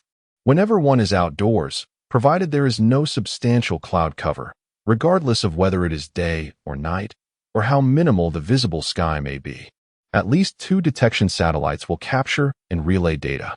Based on this information, through mere data comparison, one can ascertain your precise location and even predict many of your forthcoming actions. It seems that in the future, one may still have to take risks by relying on the clandestine services of illegal organizations to facilitate passage. Let us proceed. Leading the way, Qin Jijian walked towards the exit, while Yen-Ru felt a tinge of urgency, yet she could not allow it to manifest. As long as Fangyi remained undisclosed, she would still have the opportunity to successfully connect with this thread in the future. Finding someone familiar to her would ensure the completion of subsequent actions. It was only when she settled into the vehicle, watching the scenery outside gradually recede, that she noticed a figure appearing, seemingly searching for something amidst the surroundings. Chapter 13. 33 days within a vast forest of colossal stalactite-like formations, where the distinction between up and down, left and right was blurred. Several pathways emanating a soft glow were interspersed. These pathways meandered and interconnected in an irregular fashion, as if they had been naturally scattered throughout this expanse. The sidewalls of the passages were crafted from thick, multi-layered transparent materials, not only robust and enduring, but also capable of withstanding various harmful cosmic radiations. This extraordinary material, even when placed in the perilous expanse of outer space, allows humanity to thrive without succumbing to the fatal harm of unknown radiation. Within a corridor leading to the vastness of space, two figures of humanity emerge, instinctively maintaining a half-body distance from one another as they advance. The contrasting movements of the duo reveal that the one in front is the guide and one of the overseers of this realm, while the individual trailing behind is a distinguished guest, recognized by all aboard the KUAFU as a principal architect in the ongoing high-level power struggle, named Jiqing. This rocky forest, formed from opposing forces above and below, is largely unfamiliar to the crew of the KUAFU. Those born on Earth may have traversed similar geological wonders, such as the breathtaking stalactite caves, renowned for their striking beauty, which take millennia, sometimes hundreds of thousands of years, to develop under exceptionally specific geological conditions. However, within this vast cabin space aboard the KUAFU, the analogous formations cannot be merely defined by earthly geological marvels. The materials here are uniquely exceptional. This is the repository for dark matter samples, or rather, a storage space for various forms of dark substances. The stalactite-like structures serve as part of the outer shell of containers, firmly binding together the materials of two utterly distinct worlds. According to the partial understanding of the universe by the Rinha civilization, various forms of particles, each possessing unique characteristics and properties, drift through the cosmos. It is the aggregation, collision, and mutual influence of these minute particles that have given rise to the material world inhabited by humanity, as well as to other realms of existence. Beyond the material world known to humankind, the vast majority of matter remains imperceptible to our senses. Some of these realms exist as entirely parallel worlds, invisible and intangible to human perception and cognition, even though they share the same spatial dimension. These disparate material worlds are tenuously linked by a singular gravitational principle of the universe, allowing humanity, in its quest to unravel the mysteries of the cosmos, to faintly sense the existence of these realms. Long ago, humanity discovered this extraordinary gravitational phenomenon. Through years of exploration and validation within our own material world, we have finally arrived at a simplistic definition and nomenclature for these elusive entities, reflecting their undetectable nature. We have designated them as dark matter and dark energy. These enigmatic components of the universe account for 95% of what humanity can quantify of the cosmos. Yet, no one can definitively ascertain whether the conclusions drawn by humankind over time are indeed correct or merely approximations. It is conceivable that, in years to come, humanity may realize that our understanding of the material world represents merely 1%, 1,000th, or even 1/10,000th of the universe. Our speculations regarding the cosmos remain fraught with uncertainty, as we can only observe from light years away, unable to approach these realms directly. However, the KUAFU project has bestowed upon humanity a remarkable opportunity. Several decades ago, after the crew of KUAFU first encountered the cataclysm brought forth by dark matter, they found themselves in a state of utter disarray. While the majority scrambled to repair the damaged spacecraft and restore order amidst the chaos, a select few discovered a rare opportunity to comprehend the mysteries of the unknown universe. Captain Jiqing? A voice resonated in his ear, jolting Jiqing from his reverie as he realized he had been inadvertently captivated by the surrounding spectacle, standing precariously at the edge of the corridor. My apologies. This is my first time here. It is truly difficult to fathom the sights without witnessing them firsthand. After exchanging words with the voice, Jiqing turned back to scrutinize the nearby stone pillar. The surface of the pillar was uneven and irregular, exuding a smoothness that suggested years of exposure to moisture. Yet, upon closer inspection, the interplay of light seemed to create an unsettling effect, where the texture appeared to shimmer with multiple layers of distortion, akin to an unfocused gaze.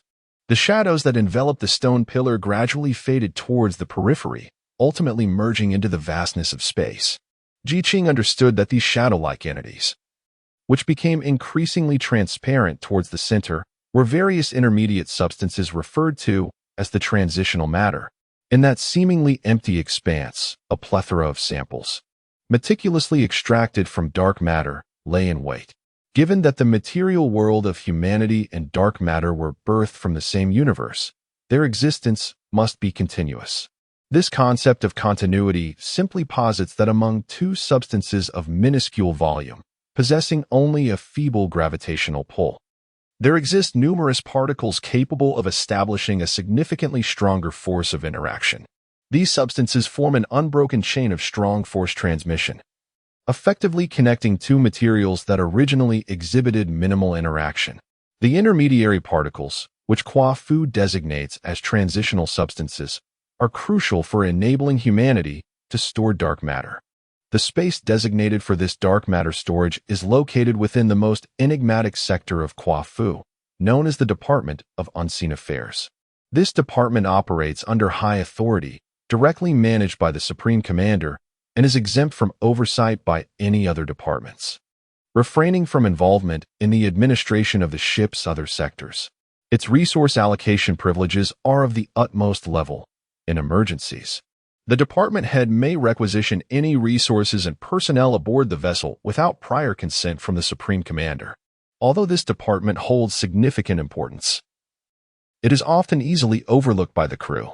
This oversight arises from its minimal interaction and collaboration with other departments. Even essential maintenance schedules for daily equipment are rarely mentioned, as if their apparatus requires no upkeep, a notion that is fundamentally implausible within the consciousness of all KUAFU divisions. Some senior crew members have vaguely alluded to the circumstances surrounding the department's establishment.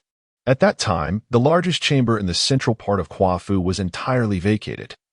It had formerly housed the KUAFU World Server equipment, a space of considerable magnitude. Following the crisis of Dark Reign, the KUAFU World Server suffered extensive damage, resulting in significant data loss.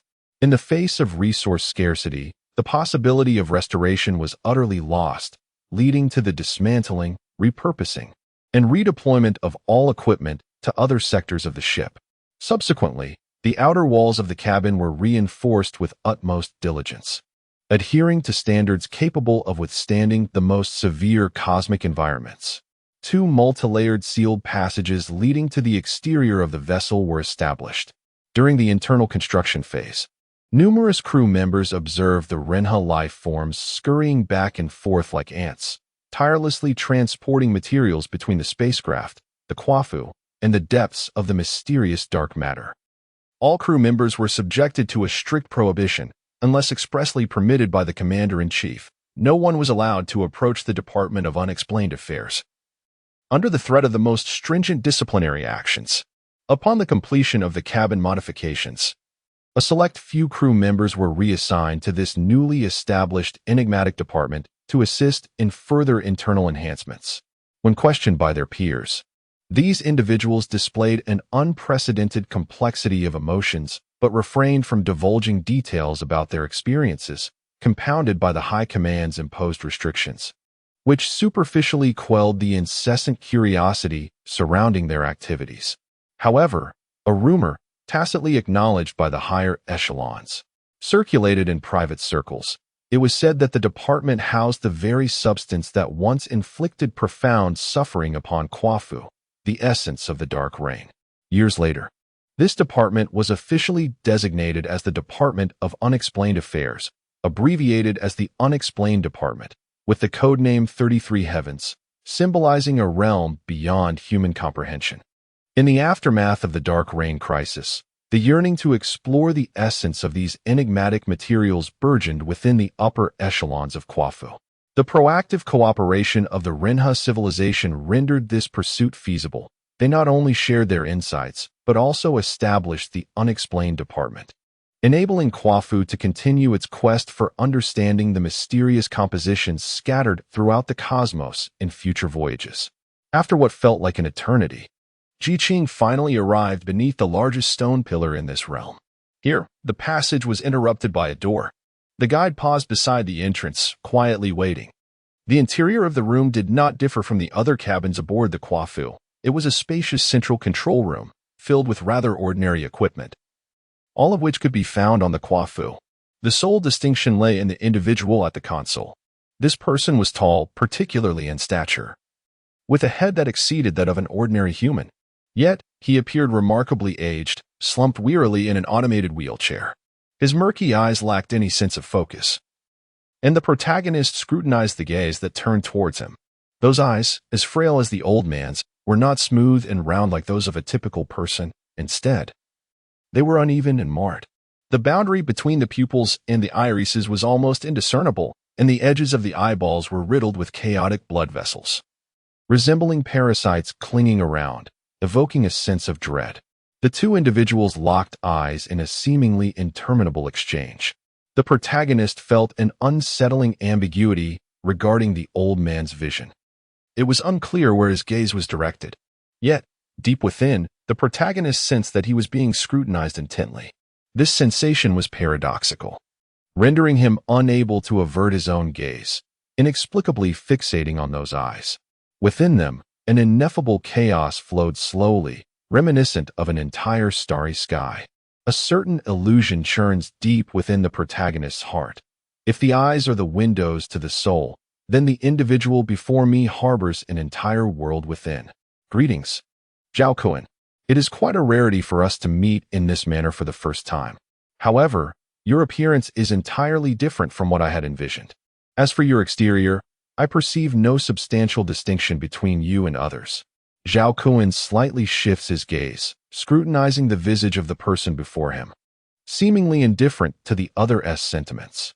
I suppose I should say, congratulations. You have finally achieved your goal. Thank you. To be precise, I have merely accomplished a minuscule part of it, hardly warranting congratulations. I am aware that your ambitions are grand. KUAFU, the Weha star, merely fragments of the initial stage. Indeed small. Yet, this modest commencement also signifies an indispensable aspect of success. Without a beginning, there cannot be an outcome, can there? Indeed. It appears your comprehension of our affairs has ascended to a higher echelon. This is not difficult to grasp. Human cognition possesses significant commonalities. To put it simply, what others can conceive, I too can envision. If the external environment is infinitesimally small, our thoughts can almost achieve the utmost unity. You are employing your intellect to simulate the thought processes of others. Because you are all human and closely related, success is attainable. Almost. However, there are limitations.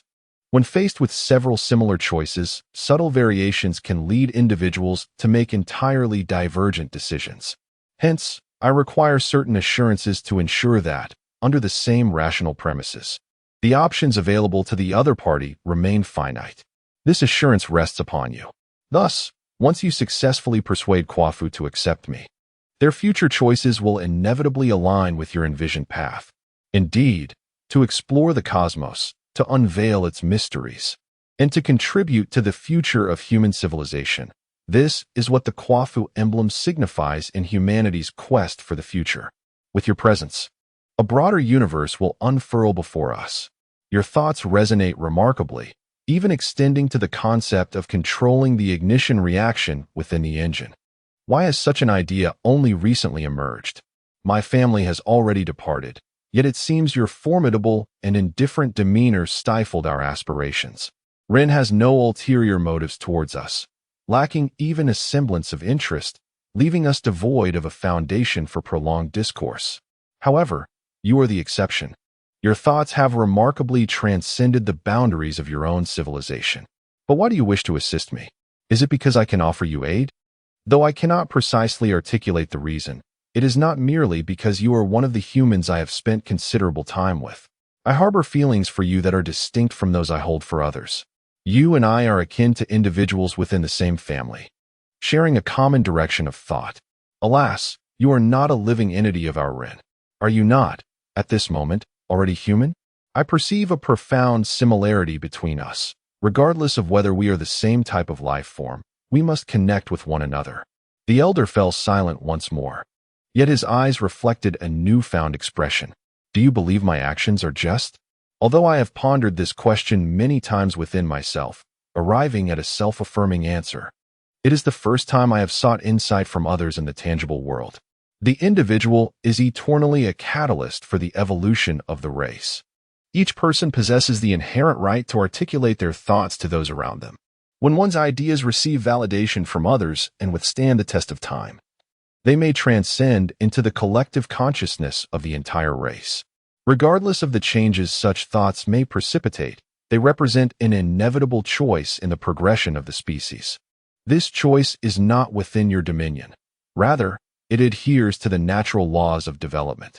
It is essential to recognize that your singular thoughts are but a minuscule fragment of the vast tapestry of collective thought, and they are neither unique nor singular.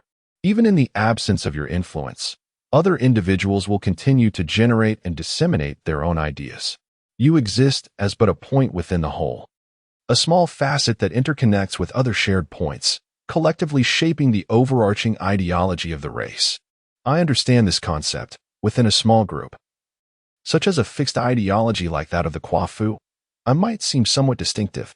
However, when placed within the immense population of the Earth, I am not unique. I am merely a distinctive fragment of a much larger whole. Having grasped this truth, I find myself confronted with a new question. Am I correct in my stance regarding KUAFU? I was once resolute and proud of my convictions, yearning for change. Yet when faced with reality, I have unearthed a profound new understanding. Will you change your past thoughts? Probably not, for the environment of humanity has already transformed, and I aspire to be a pioneer. I have previously heard numerous tales of galactic civilizations from you.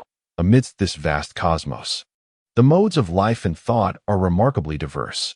Yet, only those races that possess a profound yearning for the universe and maintain low desires for themselves can truly grow formidable and establish their presence within the galaxy. Consider the robust individuals of the Renha civilization, the collective wisdom of the aquatic civilization, and the highly centralized structure of the Bu civilization.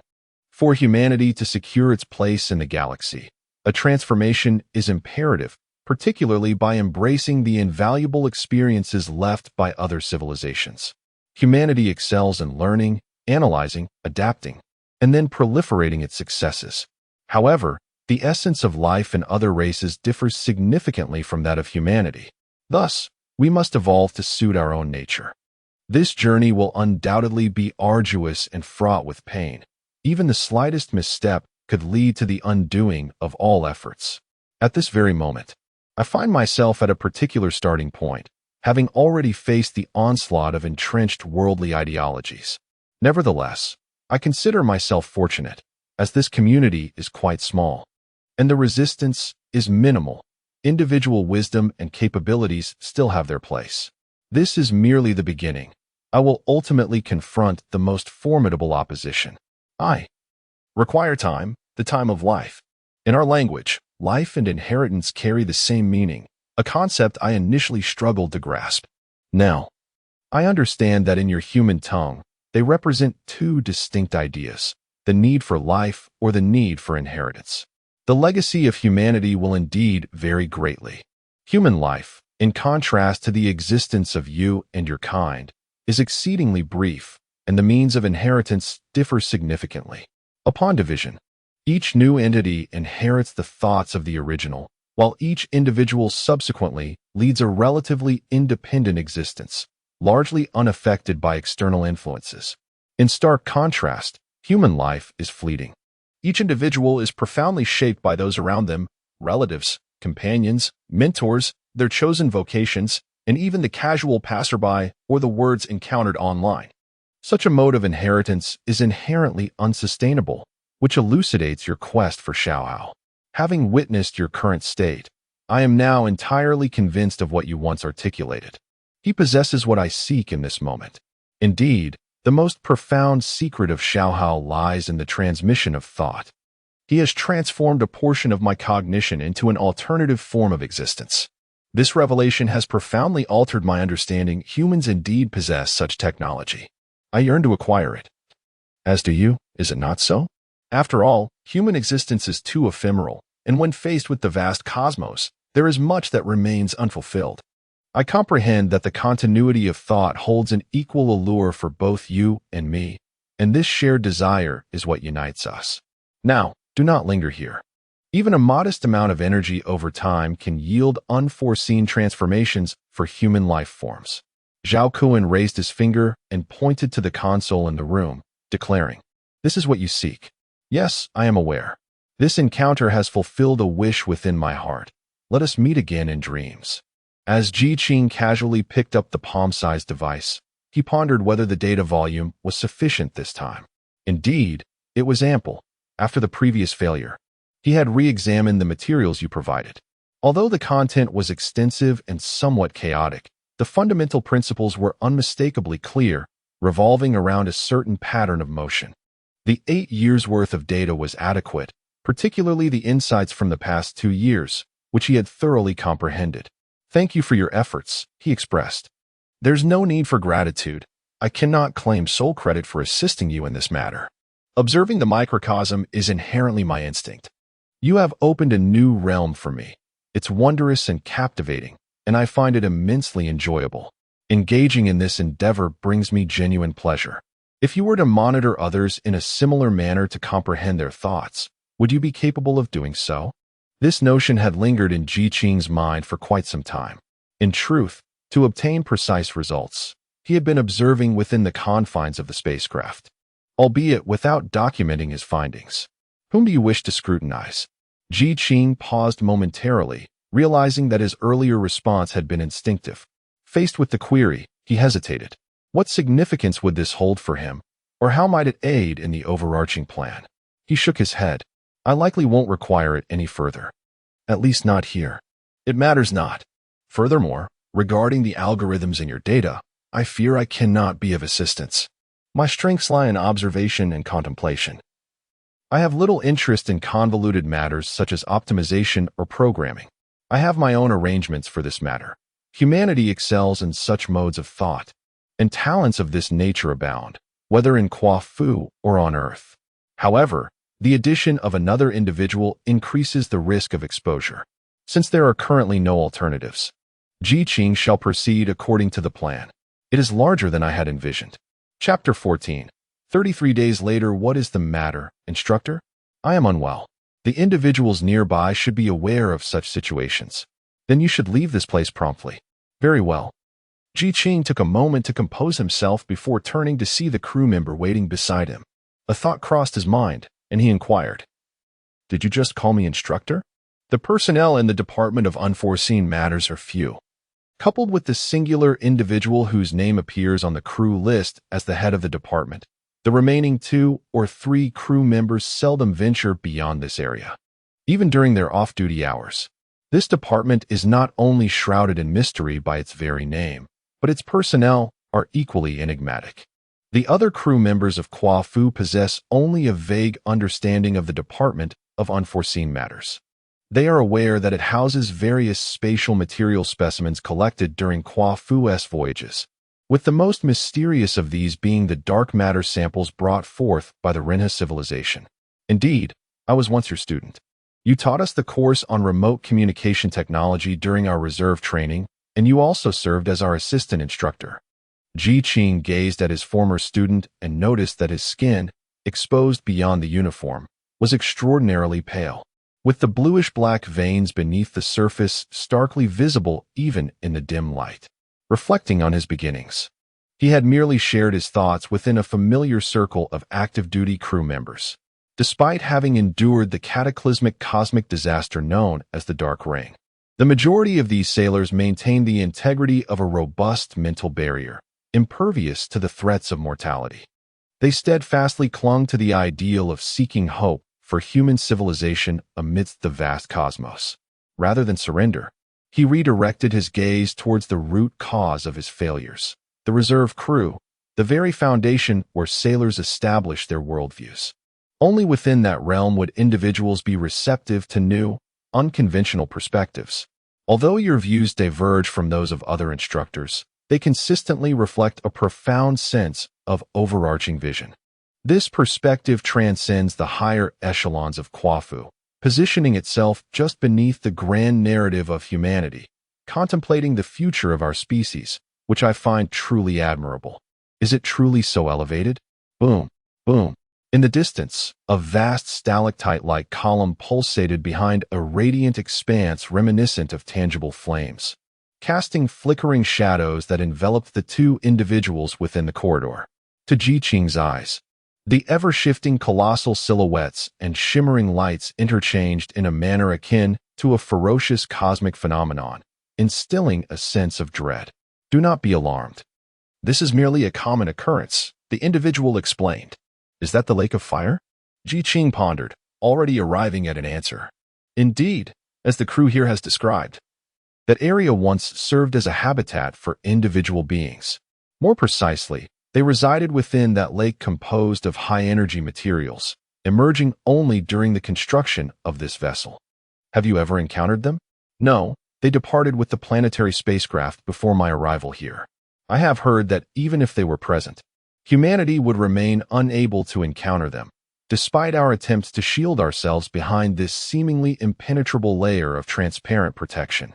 Within a certain proximity, the rays emitted by the Ren and its entities would swiftly inflict irreversible damage upon the human retina and bodily organs. Only the robust and dense walls at the perimeter can adequately shield against such radiation. Since their departure, the lake has been continuously diminishing, now reduced to a mere tenth of its original size, with its energy significantly weakened. Yet, we still dare not approach too closely. Perhaps the previous crew members suffered from excessive radiation exposure? Consequently, very few sailors are willing to come here nowadays. Furthermore, the construction of the Hawaii Star Base demands a substantial number of crew members, leaving minimal maintenance work for this place. Now only 3 of us remain. What is your name? Jiqing felt a profound respect for this former student of his, suddenly realizing that he needed someone to communicate with during his time here. And this individual presented a rare opportunity. Pan Xiang, an unfamiliar name, entered Jiqing's mind. Throughout his years as an instructor, he had encountered countless prospective crew members, and aside from a handful of names, none had left a lasting impression. Yet this name would linger in his memory henceforth. I am a member of the reserve class Ding, High 123. The other party continued to introduce himself, steadily awakening the deep-seated memories within Jiqing. Ding High 123?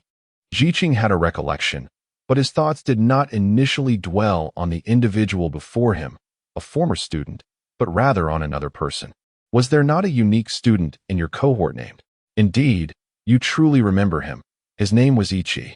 Such an unusual name, accompanied by a remarkable journey. Although he commenced his endeavors rather late, he was undeniably gifted. The memories of that individual began to resurface for Jiqing. Alas, such brilliance proved ephemeral a few years later. His intellectual capacity returned to that of an ordinary individual, as if the forces of cosmic equilibrium had restored the time he once lost. What became of him afterward? A few years prior, he transitioned to a formal crew member and applied to serve on the surface. Such a pity. We all recognize his formidable capabilities, particularly his leadership skills and the intangible personal prestige he cultivated in various realms. He could have had a far brighter future. Numerous departments aboard the KUAFU spaceship sought to recruit someone of his caliber, especially the research department. Upon absorbing this information, Jiqing finally confirmed a vital piece of knowledge within himself. No, he must swiftly ascertain his intentions.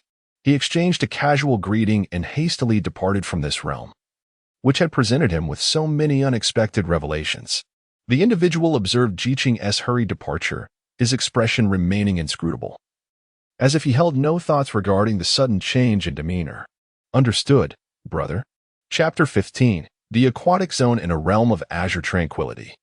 Devoid of bustling machinery and throngs of people, an atmosphere of peace prevails. At the heart of this expanse lies a modest artificial lake, its luminescence emanating from the depths, casting reflections that render the surroundings ethereal and serene, as if detached from the earthly realm. These waters are unforgiving. Any unwary soul daring to approach without adequate protection shall face unrelenting aggression. They permeate the space, exerting varying degrees of influence upon the human form, collectively known by the name of radiation. The inhabitants of this domain are acutely aware of the perils that lurk within, seldom venturing near the enchanting lake. When they do, it is only within the confines of a well-guarded operational area, clad in heavy protective gear.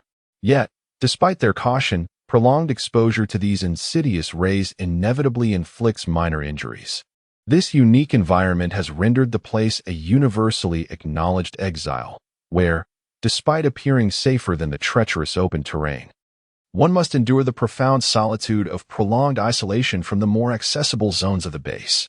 From the shore, two individuals can be seen adrift upon a rudimentary floating platform, collaborating diligently as they navigate to their designated location while employing their portable equipment to conduct routine monitoring of the lake's internal conditions. These individuals serve as the stewards of the aquaculture, enduring the dual trials of radiation exposure and arduous physical labor to ensure the cyclical sustenance of the entire facility. Their daily responsibilities entail monitoring various data related to the aquaculture, intervening manually, and maintaining the equilibrium of material exchange between the base and its surroundings. While fully automated machinery exists within the facility, it is not allocated to this specific area. This is primarily due to the long-term effects of radiation, which disrupts certain microelectronic components lacking adequate protection, gradually rendering them ineffectual. Moreover, the external periphery of the base, where construction of cellular facilities takes place, demands machinery that can withstand harsh environments. Until the base undergoes upgrades and a comprehensive technological tower is established, the limited equipment, especially the precious electronic components, should not be squandered here. Uncertain of how much longer he must endure in this desolate place, Dingley feels as though his mind is growing rusty. Carefully balancing himself on the floating platform, he vigorously stirs the long probe into the water, ensuring it penetrates deeply into the nutrient-rich sediment at the bottom of the pool. The luminous, suspended organisms rise and fall with the undulations of the water, creating a dreamlike tableau as the surface ripples dance in harmony with the shifting light. Clad in somewhat cumbersome protective gear, he adeptly maintains his balance amidst the waves stirred by his movements. This conditioned reflex, honed through prolonged use, has become second nature to him. These are several artificially modified aquatic plants, primarily designed to harness the energy emitted from the lakebed's radiation, facilitating the conversion of dissolved carbon dioxide in the water and inorganic materials from the lakebed.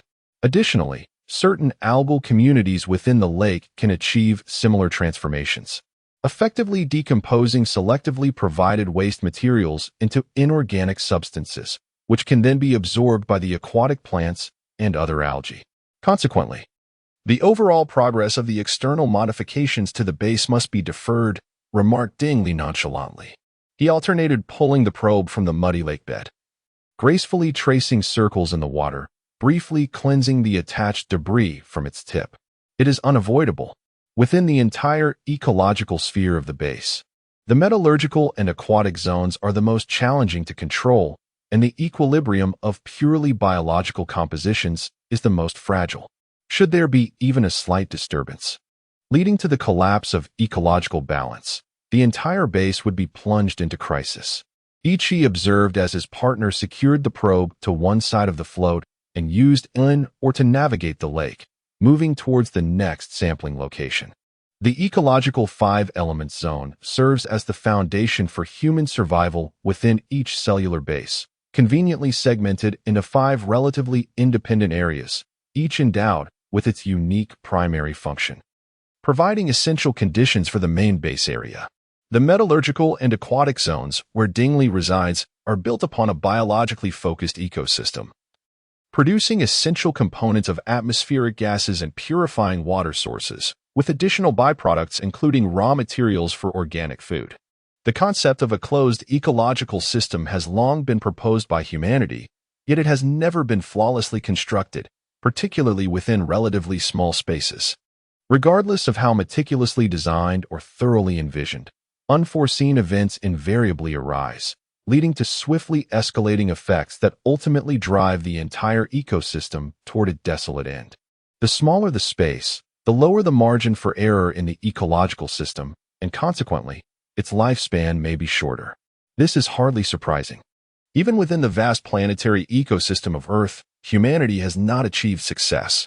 However, for Earth, humanity and other life forms are merely components of a larger cycle. from the emergence of the first life to the eventual extinction of the entire ecosystem. Over the course of eons, as long as the universe provides even the slightest opportunity, new ecosystems will inevitably emerge once more. Nevertheless, humanity has never dared to acknowledge failure in the study of closed ecological systems, and thus remains stagnant. Countless individuals have devoted their lives to such projects without tangible results, for this research pertains to the future of humanity. Whether concerning our home planet or the aspirations of venturing into outer space, maintaining a closed ecological system that can operate healthily for extended periods is crucial for humanity's future. How can Earth continue to serve as a foundation for humankind? How can humans survive aboard spacecraft, space stations, or on other planets? These will remain pivotal questions for humanity's eternal pursuit of knowledge. Although perfect answers may elude us, even imperfect solutions merit humanity's relentless pursuit until the last flicker of thought is extinguished. The crisis they face is of their own making. Dingley paused with the oar, allowing the floating platform to glide forward by inertia. The decision not to deploy so many crew members to the ground base as initially planned resulted in an overload of personnel at all bases. I am aware of this. Dingley, however, vented his frustrations through the probe. Yet, my inadvertent remark led him to unjustly bear a reprimand, a responsibility I cannot escape. He did not divulge any secrets. Dingley grumbled, stating that the information regarding long-distance communication was gleaned from a few others. But I had suddenly thought that presenting it in the name of Brother Hua, a senior researcher in the scientific department, would lend greater credence. Sighing, Dingley withdrew the probe, observing the aquatic plants and unknown algae clinging to it, and rinsed it several times in the shallow waters. The hundreds of organisms in the breeding pool, ranging from nearly invisible microorganisms to delicate algae and aquatic plants, have forged a relatively stable ecosystem dominated by flora and microorganisms within this vast pool. Some microorganisms consume the decaying algae and aquatic plants, but a greater number feast upon the organic waste sorted by the base, thus maintaining ecological balance. Animal species have not been integrated into the breeding pool's ecosystem, primarily due to their uncontrollable nature and, most importantly, the excessive radiation in the environment, which renders it inhospitable to them and unsuitable for human consumption upon maturation. The task of maintaining the pond cannot be deemed insignificant. However, when compared to other responsibilities within the cellular base, it appears rather simplistic, possessing the least technical sophistication. In contrast to the array of fully automated and semi-automated machinery available outside, the tools employed here are merely rudimentary, relying on sheer physical effort. The irony of fully automated devices lies in their complete dependence on human labor. Tools such as knives, forks, shovels, hammers, rakes, sticks, burdens, boards, boxes, nets, wheels, and rods are humorously referred to as the 12 instruments of warfare, and those who master these implements possess a diverse array of skills. Aside from routine monitoring, their primary duty entails retrieving aquatic plants from the pond's depths, performing basic sorting and categorization, and packaging them into standardized boxes for transport to the pond's edge. There, a conveyor belt regularly delivers these plants to the processing workshop. What troubles you? Ichi discerned that Dingley harbored additional concerns. Have you also been influenced by the environment? Upon hearing this question, Ichi offered a subtle smile, devoid of any ulterior motives. Yes and no. There always seems to be a multitude of individuals who endorse such practices, each convinced of their own rationale. Yet I find myself unable to articulate a counterargument that would persuade them.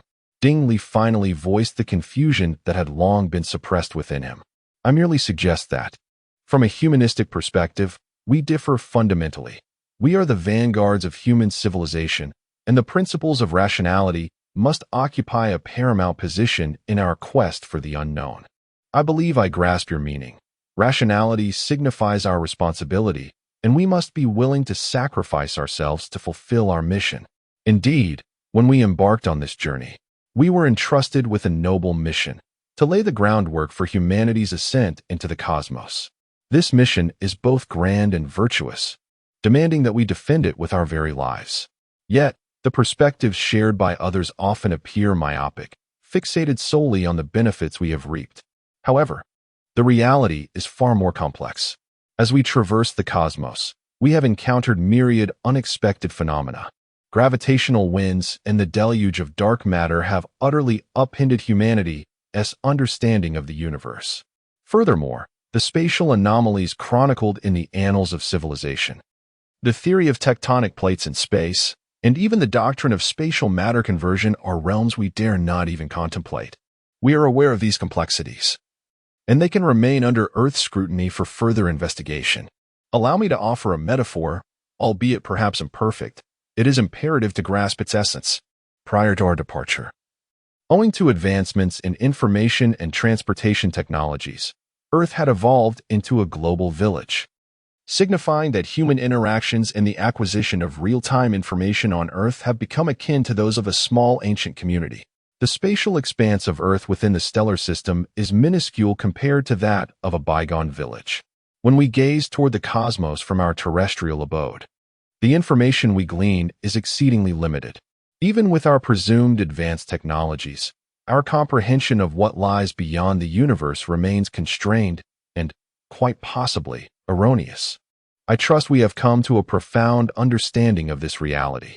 Dingley stared intently, contemplating for a considerable time before finally shaking his head. Though he had always accompanied KUAFU in the pursuit of cosmic exploration, he had taken leisure time to peruse a plethora of information about life on Earth, gaining a certain understanding of the typical human lifestyle and thought patterns. Immersing himself in the environment of the I Ching language, he recognized that legends are ultimately just that, legends. And many of them are unlikely to be true, especially when they conflict with his own understanding of reality.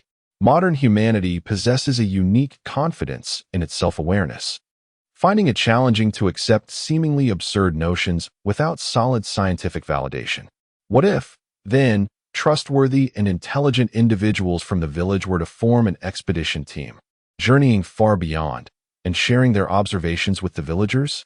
I Ching quickly nodded, as if he had grasped the essence of what was being conveyed. Any location in the vast cosmos yet to be reached by human civilization is my target. I understand. Let us proceed. Dingley suddenly stood up, startled by the instability of the floating platform. Fortunately, both of them reacted swiftly, cooperating to stabilize the small craft. Where to? I Ching cradled the analyzer protectively in his arms. To the next measurement point. Dingley held the detection rod aloft, akin to an ancient soldier charging at the forefront. I Ching chuckled as he manipulated the controls nearby, causing the platform to glide forward once more. Tell me, I Ching, do you still have ample computational power available? As the platform approached the shore, Dingley had already shaken off his previous emotions. He gazed at the distant complex, as if struck by a sudden thought, and leaned closer to I Ching, speaking in a conspiratorial tone. Lend me a bit more, and once I complete the excess reward this week, I shall repay you, along with what I owe from before. Within the tradition of KUAFU, a comprehensive rationing system governs sustenance. This system is exceedingly simplistic. Aside from adequately meeting the metabolic needs of the crew, it offers little in terms of variety. In stark contrast, computational power serves as the principal means of reward for KUAFU's crew members. During the monotonous voyage through the cosmos, crew members require additional access to the limited system resources to engage in leisure activities. This encompasses not only reading, watching videos, and accessing information, but also indulging in various types of games, all of which demand the expenditure of the computational power accrued by the crew. This approach to resource allocation is notably humane, effectively regulating the consumption of scarce system resources while alleviating, to some extent, the psychological strain experienced by crew members after arduous labor. Well, I shall repay you after I achieve the excess reward next time. You truly are remarkable. After all this time, you remember so vividly. Dingley works diligently and efficiently, always expressing fatigue yet never shirking his responsibilities. Nevertheless, during his leisure time, he is captivated by certain highly demanding recreational activities that consume substantial computational power. Previously, while working aboard KUAFU, even with generous rewards, he barely managed to meet his needs. Since being assigned to the surface, the bustling construction of the base has consumed a significant portion of the already limited surface system resources, leaving the computational rewards allocated to surface crew members woefully insufficient to cover his daily expenditures. Are you lending it to me? Ichi turned to glance at the enormous pipe entrances at the periphery of the area and nodded in agreement. Certainly, as per our usual arrangement. Oh, off we go again. Dingley did not require verbal confirmation. He was well aware of what the other party was contemplating, most likely sending him to the main base to deliver supplies, a venture that he considered an extreme sport.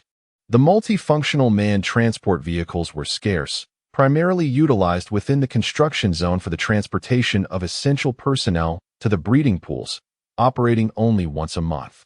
The physical exertion and the arduous nature of this task were beyond the endurance of most individuals. Dingley was among the few who could withstand it. As a member of the comprehensive maintenance department aboard the KUAFU, he had honed the ability to perform prolonged extravehicular activities relying solely on his physical prowess following the Dark Rain crisis.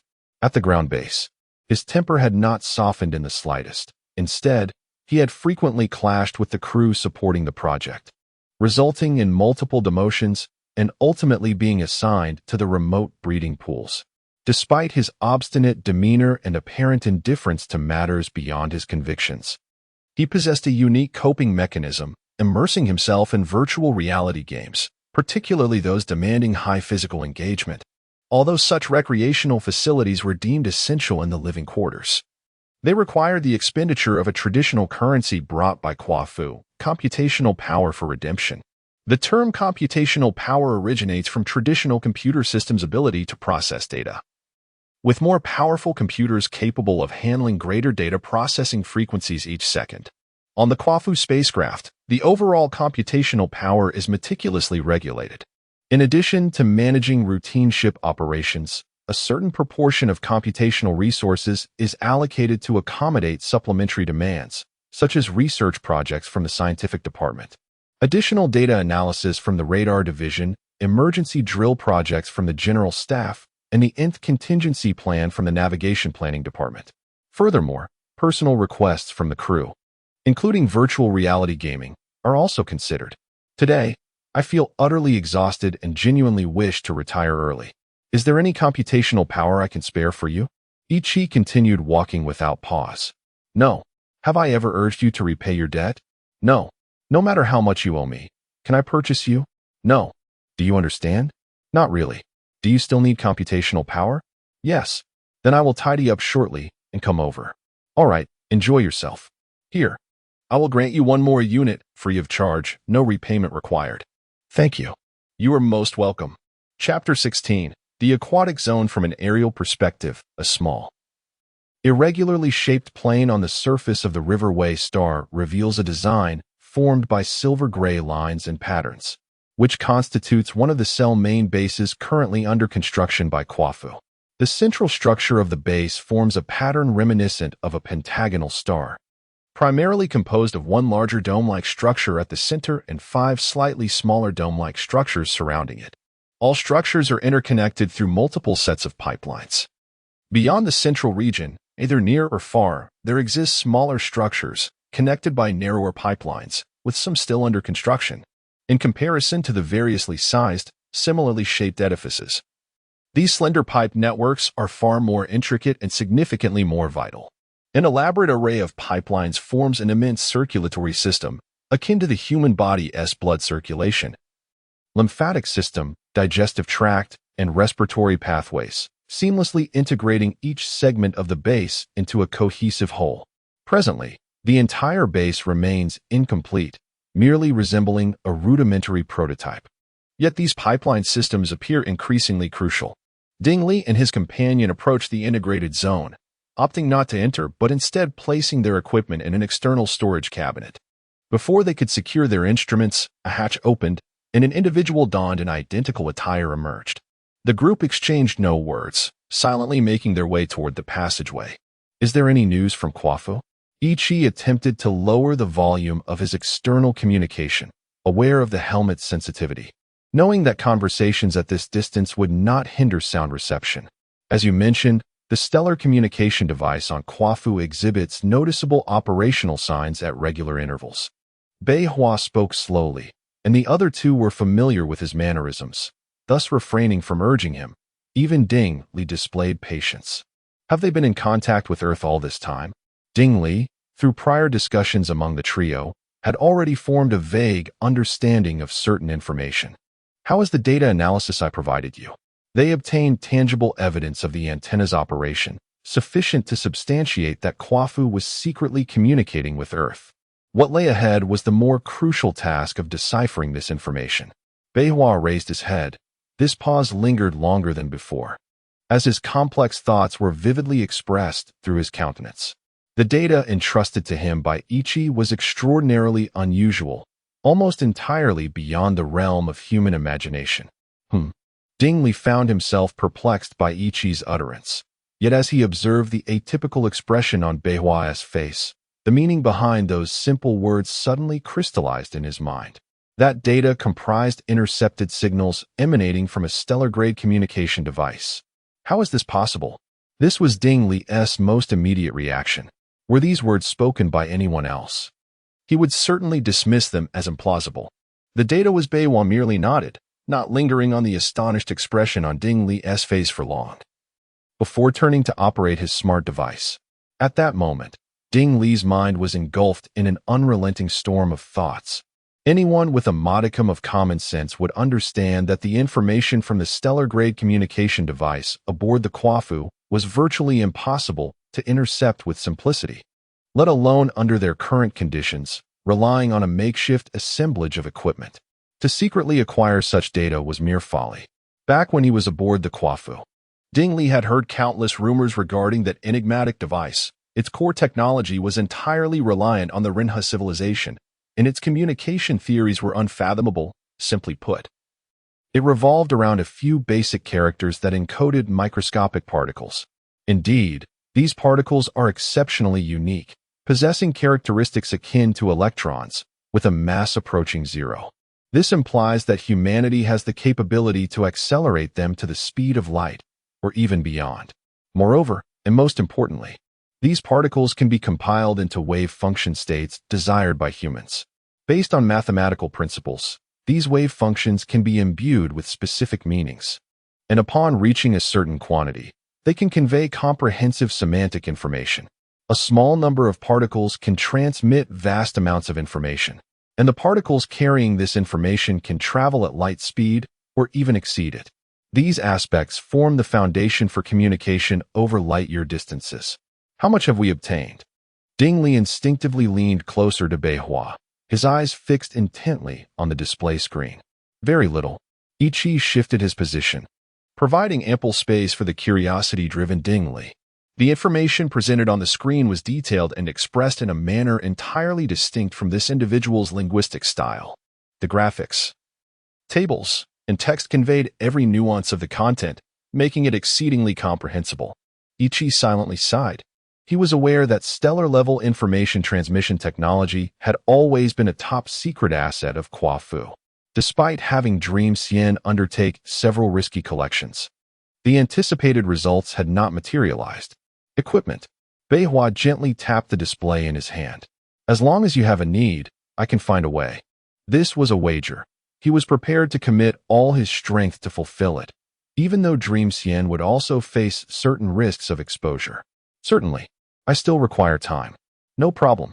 In Ichi's mind, he was perpetually calculating the time required for the transformation of KUAFU. At least 20 years would be necessary. And even in the most optimistic scenario, a decade would suffice, granting him ample time to orchestrate the remaining affairs. Ultimately, a considerable faction continued to regard the original leadership of KUAFU as their superior, remaining loyal to the KUAFU plan, with their thoughts and intentions remarkably steadfast. The construction of the base appeared to proceed in an orderly manner under the guise of KUAFU's control, while these three ideologies formed two opposing camps, locked in a subtle rivalry. Although there was no life-and-death struggle beyond control, minor skirmishes during leisure moments were unavoidable. Fortunately, Neither side perceived the other as a mortal enemy. The ideological conflict remained confined to a certain extent, preventing any fatal incidents from occurring. The more chaotic the situation became, the greater the opportunities that arose. This circumstance was advantageous for Yi Qi and his companions, implying that the power wielded by Jiqing would be considerably limited, and it was improbable that he could address every aspect of the overall situation. The hope of acquiring stellar-level communication data seemed plausible. As for the encryption method, it was unfamiliar. Was it? This question lingered in Yi Qi's mind, yet he refrained from voicing it, not wishing to influence the judgment of others before he was certain. The information was too scant to draw any conclusions. Could it be? Yi Qi felt a jolt of realization, leading him to a conjecture. What's wrong? Ding Li's voice suddenly intruded, devoid of any skepticism regarding Yi Qi's assessment, as concern began to swell within him. If my suspicions are correct, we stand no chance of deciphering this information. What should we do? In a brief span of time, Yi Qi transferred the information he wished to record onto the storage device and promptly handed it to the nearby Ding Li. Ding Li, it appears you must depart immediately. So soon? I have yet to rest, Ding Li replied, his words contradicting his actions as he took the storage device from Yi Qi and carefully stowed it in the pocket of his heavy protective suit. Is something amiss? Do you have further inquiries? Yi Qi inquired, recognizing the underlying meaning of Ding Li's actions, which brought a subtle amusement to his heart, though he refrained from displaying it. I was just wondering. Ding Li hesitated before continuing, with someone as astute as Hua Ge. Is there any prospect of not relying solely on manpower to navigate the conduits in the future? Bei Hua merely cast a glance at him, then silently lowered his eyelids, choosing not to address the question. Not for the time being. The situation at the base is quite intricate, compounded by the vigilant surveillance of KUAFU. Both wireless and wired communications are fraught with the risk of leakage. You remain our most dependable asset. Must you inquire about this each time? I merely harbor a glimmer of hope that, should you devise new strategies one day, you would not withhold them from me. In that case, your computational resources may never suffice. Indeed, I shall take my leave. Chapter 17. The puzzle within human society, regardless of the societal model or ideology. Civilization emerges as a developed entity. If humanity could unite, it would constitute a robust organism. Each component would be interdependent, mutually supportive, and collectively advancing towards a positive trajectory. In instances where different factions exist in a state of antagonism, perceiving one another as heretics and obstacles, engaging in mutual attacks and isolating themselves. Each opposing side becomes akin to a cancerous cell within the body of civilization. The collective organism shall languish in a state of gradual depletion, potentially regressing and facing annihilation. Regardless of which faction ultimately claims victory, a bleak horizon looms in the short term. Such conditions have previously intensified, with segments of the technologically advanced ruling class surreptitiously proposing an absurd shepherding plan. This so-called plan entails a self-proclaimed elite, a minuscule fraction of society, secretly designating the majority of the global population and regions into respective pastures and flocks. These flocks require neither intellect nor knowledge. They merely need to graze, living a simplistic existence reliant upon their designated pastures for generations. The shepherds, some might refer to them as predatory wolves, exercise dominion over their pastures, plundering the resources therein and subjugating the simple-minded, socially regressive flocks, feasting upon the flesh and marrow of these sheep. However, this plan exists solely in the delusional fantasies of a rare few dreamers, isolated within their own imaginings. As a continually advancing human civilization, their scheme is destined to fail, destined to become a mere source of amusement for future generations. With the advent of global information dissemination and the proliferation of the internet, the sharing of knowledge has emerged as a societal trend. Fundamental sciences and higher education have become prioritized policies for governments across all regions, as an increasing proportion of individuals enter society armed with a wealth of knowledge, continually advancing foundational science to ever greater heights. At this moment, It is as if the tale of Zhang Zhongyong is being reenacted in reality. Those individuals, particularly within the ruling echelons of the nation, have paid the price for their lethargy, complacency, and reliance on past glories throughout their developmental journey. Some, in a bid to shirk responsibility, have proffered self-justifying new explanations regarding the advantages of population. They contend that the collective intelligence of humanity resembles the structure of a pyramid, wherein the higher echelons of intellect exhibit a discernible diminishing trend. A straightforward interpretation of this notion suggests that a robust and extensive lower-tier foundation is essential to steadfastly support the upper layers of the structure, progressing sequentially until reaching the apex. With national-level support, the elite intellectual cohort can, to a certain extent, accelerate the pace of their technological advancement. This advantage is particularly pronounced during the early to mid-stages of human civilization's evolution. Countries that initially led in development basked in the superior lifestyle afforded by their technological edge, prematurely halting population growth while emphasizing individual freedom and a society that prioritizes monetary gain, which diverted a substantial number of high IQ talents away from scientific fields. Consequently, their pool of individuals engaged in cutting-edge research gradually became supplanted by talents from other nations and regions, particularly those that placed a greater emphasis on advancing through technological prowess. Following the introduction of this theory, a handful of nations began to implement population expansion policies aimed at nurturing their own elite talent pools. Soon thereafter, other countries followed suit, ushering in an era of explosive population growth.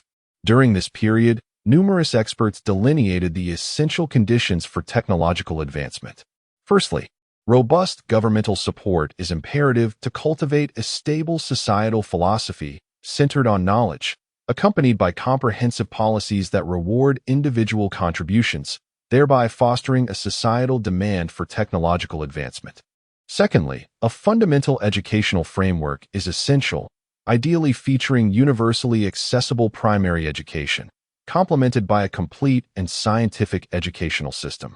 Thirdly, a substantial population base is necessary, as it facilitates the emergence of exceptional talents suited to various research directions within the realm of genetics.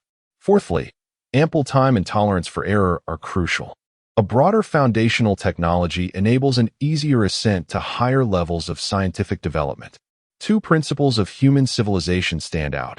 Under identical conditions, a larger population yields more talent, and a more stable foundational technology paves the way for the development of advanced scientific theories and technologies. The first-generation technologies, which are held dear, cannot serve as a perpetual crutch. Each leap in technology triggers a significant upheaval within human society. With supportive policies, the human population has surged dramatically. However, following a brief period of rapid technological advancement, an unavoidable dilemma has arisen. The burgeoning population has swiftly overwhelmed the Earth's ecological systems. Environmental degradation and societal unrest ensue, as humanity produces a plethora of highly intelligent individuals to propel civilization forward, simultaneously giving rise to a significant number of highly intelligent criminals. The social management system and framework have not fully adapted to the myriad challenges posed by the population explosion. As societal and resource issues intensify, nations have begun to reflect on their population strategies, seeking a harmonious balance among factors such as population size, civilizational progress, and the Earth's resource environment, all within certain limits. In light of these commendable aspirations, the inaugural Global Population Expansion Development Conference convened. Reform is invariably arduous. During this conference, the proceedings were marred by the ulterior motives of certain nations, who sought to impose restrictions on others while indulging their own excesses. Thus, the meeting culminated in failure, with several reasonable policies being dismissed amidst mutual accusations and disputes. Countries continued to independently pursue their own population development policies, hoping that others would yield to their ecological predicaments. This vicious cycle perpetuated, leaving the world unchanged. Particularly ludicrous was the behavior of a few relatively resource-rich nations, which resorted to juvenile antics by presenting excessively embellished data for comparison. One nation boasted of its capacity to sustain rapid population growth unchanged for 50 years, while another claimed it could do so for a century, 2 centuries, or even 5 centuries. However, the unfolding reality has proven to be a stark contrast to their fantasies, delivering them a resounding wake-up call. Although the first global population conference was deemed a failure, it nevertheless achieved some measure of success by disseminating the concept of curbing excessive population growth to a significant portion of the global populace. Regardless of the obstinacy exhibited by some, at the very least, there is an emerging awareness of the impending population challenges they must confront. The global population policy is gradually evolving towards a more favorable direction amid incessant debates and various internal and external pressures. The promotion of systems and the widespread societal acceptance require a protracted period, and the inertia of growth stemming from a substantial population base cannot simply be halted at will, akin to pausing a film. Furthermore, the consequences of abruptly implementing a forceful stop in policy are unknown, unpredictable, and fraught with risks that no one dares to take. Until the moment when KUAFU traverses the 3-tiered acceleration channel of the solar system into the vastness of deep space. The population of Earth has surpassed the historical apex of 19.9 billion. It is only when the KUAFU spacecraft bursts forth from the solar system, leaving a blazing trail, that the path to a declining global population is once again unveiled for human civilization, granting it a much-needed respite. After numerous accelerations, decelerations, turns, and descents, the shuttle in which Yen-Ru is seated shows no signs of imminent arrival or preparation to halt. It continues to engage in erratic, intermittent motion. The shuttle's dampening system performs admirably, mitigating the effects of inertia and gravitational changes caused by nonlinear uniform motion, which are barely perceptible to the average individual. However, the alteration in inertia is profoundly felt by Yen-Ru, inducing a sense of dizziness and discomfort as numerous organs relay signals of unease to her brain. The surrounding space feels somewhat constricted. The person beside her gazes straight ahead, while Qin Jijian across from her maintains a steady watch on her, ever attentive to her every movement. Yen-Ru has long grown accustomed to this individual's behavior. They were indeed old acquaintances. Long before she was placed under house arrest in the space station, he and the team leader, Gao Fanlei, had been responsible for her interrogation and surveillance. However, compared to the somewhat transparent emotions of Qin Jijian, his superior, Gao Fanlei, left Yen-Ru feeling perplexed. The man exhibited a demeanor of indifference, with infrequent changes in expression. Strangely, amidst his seemingly casual attitude and ordinary speech, Yen-Ru often sensed an underlying friendliness from him. Nonetheless, her guard remained firmly intact, as she constantly reminded herself to remain wary of Gao Fanlei. She harbored a peculiar intuition. If Qin Jijian was akin to a sharp sword brandished before an opponent, Gao Fanlei might well resemble a concealed sniper, elusive and difficult to detect. When the moment he desired arrived, his target would swiftly meet their demise. Feeling unwell, it seemed as though he sought to initiate conversation, having evidently noticed her unusual behavior. Qin Jijian paid little heed to Gao Fanlei's somewhat aloof demeanor, casting a sidelong glance at the display area and remarking, "We're almost there." Shortly after this statement, the shuttle indeed came to a halt, its steady deceleration and shock-absorbing mechanisms preventing any objects within the space from shifting, yet it still sent a shiver of trepidation through Yen-Ru. Upon leaving the confines of the shuttle, her body felt considerably lighter, and her mental state began to rejuvenate. Under Qin Jijian's guidance, they proceeded along the corridor, advancing steadily forward. Within this bright and expansive space, the atmosphere is subtly divided into numerous zones, each bustling with groups of individuals engaged in their respective tasks. The arrangement of personnel and equipment within each sector is marked by a simplicity and orderliness reminiscent of a meticulously designed circuit board. Their roles are distinctly defined, and their movements exhibit an astonishing uniformity, as if the inhabitants of each area operated with the precision of a well-oiled machine. Yen-Ru perceives that everything on display here resembles not a collective of human beings, but rather a dynamic computer program in motion. Chapter 18. The Riddle A group soon arrived at a particularly unique chamber, where Qin Zijian's partner, Gao Fanlei, awaited them. From previous encounters, Yen-Ru was aware of this individual's high standing within the Space Force Alliance's intelligence system, which underscored the importance placed upon her by those in authority. At this moment, Gao Fanlei's demeanor was uncharacteristically stern. He furrowed his brow as he observed Yen-Ru taking a seat before him and questioned her in a severe tone. Even so, the biological brain remains my ultimate barrier. They find it exceedingly challenging to extract accurate information from me. Your perspective has lingered in obsolescence for far too long. I am aware of various devices capable of directly accessing cerebral information. The secrets nestled within your mind will have no refuge, and you will suffer immensely. Losing consciousness or even perishing, this is a technology that fundamentally contravenes humanitarian principles.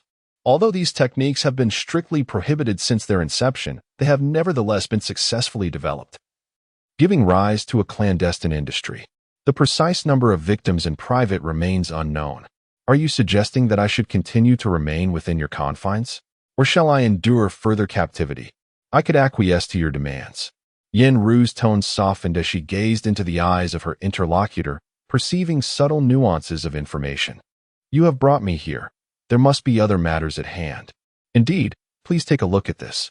The color of the surrounding walls gradually deepened, isolating the room from the outside world. Before Yen-Ru, a familiar shape materialized with startling rapidity. This figure was highly irregular, its interior chaotic, resembling a tangled mass of threads. The luminescence of this tangle penetrated the cornea, pupil, and lens, continuing onward to stimulate the retina at the back of the eye. The biological information generated by the photoreceptor cells traveled along the optic nerve, swiftly reaching the visual cortex of the brain. Is this the encrypted information from last time? Indeed, you remember correctly. The lines before her were evidently more complete than the previous, though complete was merely her subjective impression. The overall shape of this line pattern was distinctly irregular, with varying densities within. Most areas were sparse, while a few smaller regions were more densely packed. The earlier version had a more uniform distribution. In retrospect, it was likely that the decrypted information was incomplete, resulting in conventional optimization during the subsequent assembly of the lines. This information, akin to that intercepted previously, exhibits a remarkable consistency. We have employed new technology to accurately trace the origins of the data, and it is now confirmed that it does not stem from Shinnong or Rinha, but from KUAFU. KUAFU still exists. A warm current flowed gently through Yen-Ru's heart, enveloping her entire being as if she were bathed in a comforting environment, and her once-closed spirit began to open gradually. Since KUAFU lost contact for reasons unknown, all aboard the Shinnong had plunged into profound sorrow. Their intimate comrade, who had fought alongside them for the future of human civilization and achieved monumental success, had yet to receive the hero's due recognition before their untimely demise. This outcome was unbearable for everyone. While we have not deciphered this secondary encrypted information, we have obtained more intricate line patterns. Regrettably, the content of this information was not transmitted openly to Earth, but rather directed to select individuals. Select individuals? Yen-Ru was perplexed by the intended meaning, yet she understood, from the literal interpretation, that the implications of this graphic were likely more intricate than she had initially imagined. A circuit? KUAFU? Yen-Ru seemed to grasp something. Not a diamond. She quietly dismissed this conjecture in her mind, though she did not voice it. This genuine emotion, naturally flowing from her heart, represented Yen-Ru's most profound memories of her mentor and formed the foundation of her unwavering trust in him. Could this information be deciphered? Given their capability to intercept complete information, it is conceivable that, leveraging their substantial advantages, they could achieve the decryption of such data. However, based on our current technological foundation, this task proves exceedingly arduous. The encryption techniques employed here are unprecedented, unveiling a method that expands the horizons of all who encounter it, as it is fundamentally rooted in the workings of the human brain.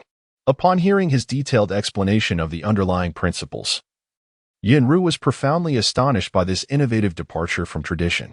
It turns out that the intricate configuration of these complex lines is, in fact. An encryption technology derived from the pathways formed by dendrites and axons connecting neurons within the human brain. More specifically, it constructs a complete neural network representing the language region of a specific human brain within a superintelligent system through an alternative approach.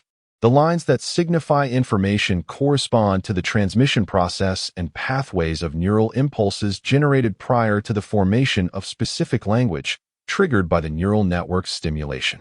Each line is meticulously illustrated according to the sequential order in which neurotransmitters are transmitted between activated neurons' dendrites and axons. Their movements encompass nearly all external and internal behaviors of humanity, serving as the foundation of human existence and consciousness. From auditory, visual, olfactory, gustatory, and tactile perceptions that shape our understanding of the world, to actions and internal physiological activities, all are influenced by neural circuits. It is no wonder that the representation of this information appears so peculiar. Upon deeper reflection, it seems entirely insurmountable to decipher.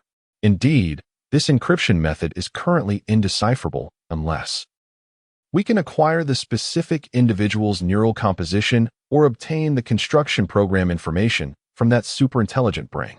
However, both approaches are fraught with issues.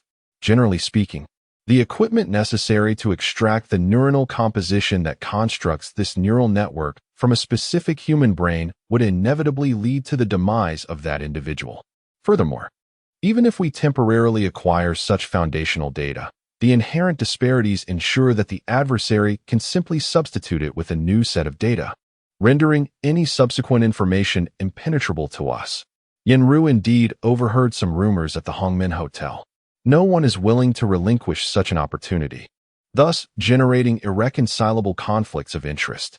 All processes not only fail to commence, but instead regress gradually. Certain regional governments, possessing both strength and ambition, have begun to exploit their advantages to suppress others, while the latter refuse to submit, leading to an escalation of unhealthy competition that appears unstoppable. Ordinary individuals, though filled with hope, find themselves powerless, for regardless of who occupies such a position, they are inevitably swept downstream by the relentless currents of history. Those who wish to resist and swim against the tide, armed only with feeble strength, can only exhaust themselves before being engulfed by the undercurrents. This grassroots speculation seems quite reasonable, yet the high-ranking officials of those minor regional governments remain utterly perplexed. A few, in a state of panic, glance around anxiously, fearing that one day they might awaken to find the world irrevocably changed, having lost their power and potentially facing the dock for enacting divisive legislation that they once endorsed, subjected to the condemnation of humanity. All of this is merely their unfounded anxiety. The circuit is merely a grassroots organization, heavily reliant on the regional powers that support it. The speed at which this news spreads is truly remarkable. It is entirely rational.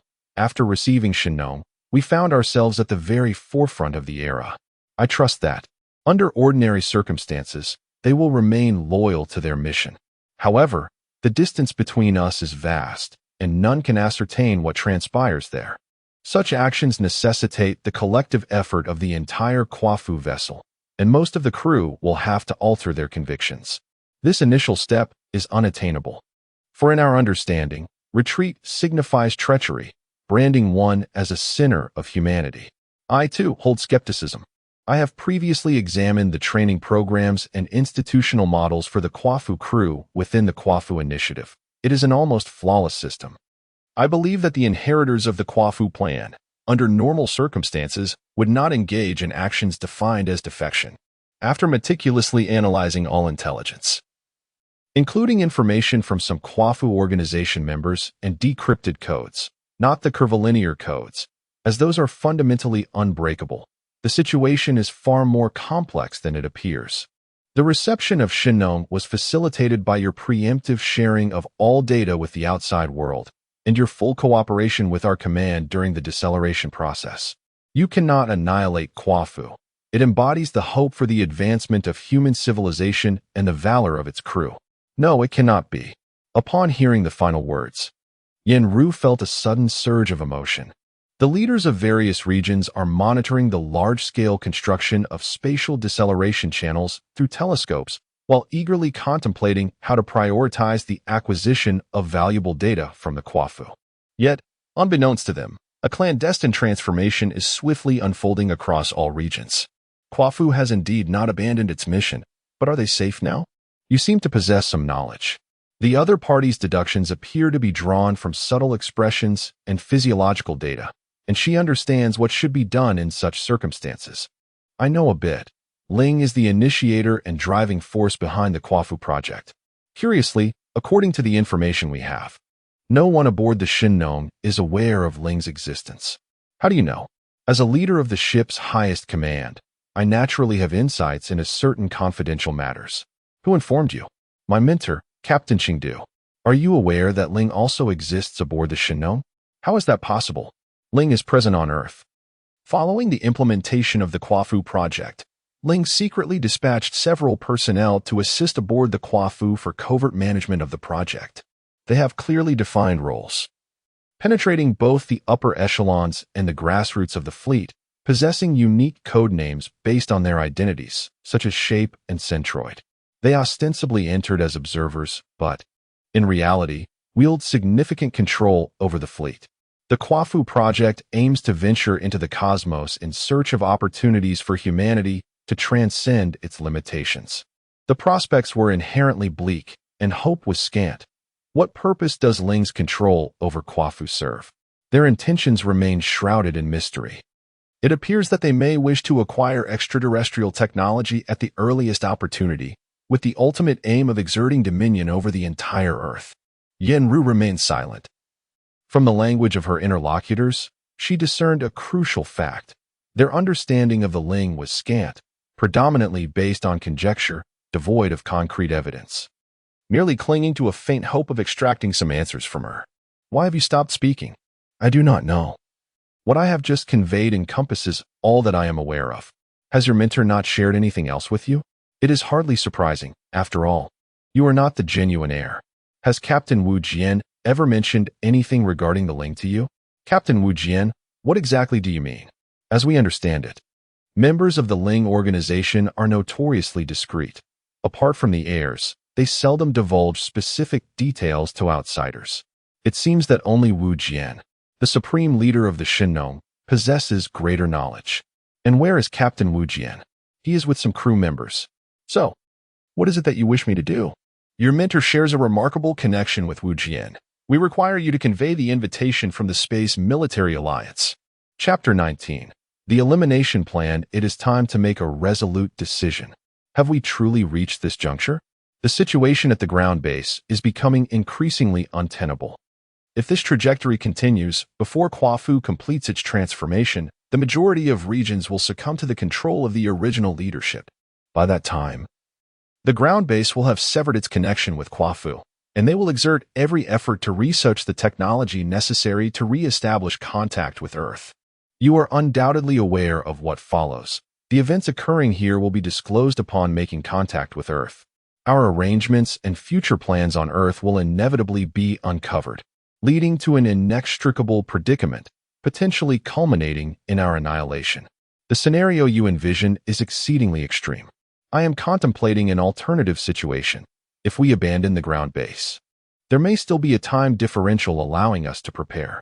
We possess a clearer understanding of the circumstances on Earth than they do, and our timeline for arrangements is ahead of theirs, enabling us to formulate a corresponding plan in time. In such a case, the initiative would be relinquished to fate, which is perilously reckless. Furthermore, any unforeseen occurrences during this process necessitate a re-evaluation of the plan. I estimate that you will have no more than 20 years, as there are numerous experienced crew members from the delegated research and communications departments on the ground, along with the concealed Xiao. Who knows whether he possesses critical information that has been backed up in advance. 20 years is far too brief. Given the complexity of the situation on the Earth side, and the timeline for the original plan remains indeterminate. Additionally, on KUAFU's side, Jiqing is acutely aware of his limitations in both capability and time, particularly as the individuals surrounding him are essentially a temporary assembly, causing many arrangements to be executed with compromise. Donyang has always had a penchant for forming small circles. The command structure is predominantly composed of his students or close comrades, rendering them the principal decision-makers at present. This individual's manner of conduct is rather constrained under the regime of KUAFU. It was initially inconceivable for him to ascend to his current position. However, a sudden upheaval disrupted the traditional transmission model of KUAFU, allowing him to leverage his intimate circle to reach elevated ranks. If circumstances permitted, Jiqing genuinely hoped that the former deputy commander, Zichao, would succeed in this role. The subsequent developments unfolded in a manner akin to Jiqing's expectations. Since Donyang assumed the highest command of KUAFU, he exhibited caution at first, wary of transgressing institutional boundaries. Yet, as time elapsed and his grip on power solidified, his ambitions began to swell, leading him to gradually position his trusted associates in pivotal roles around him. He mistakenly believed that such maneuvers went unnoticed. However, the other members of the management were not oblivious, and they gradually discerned his subtle machinations.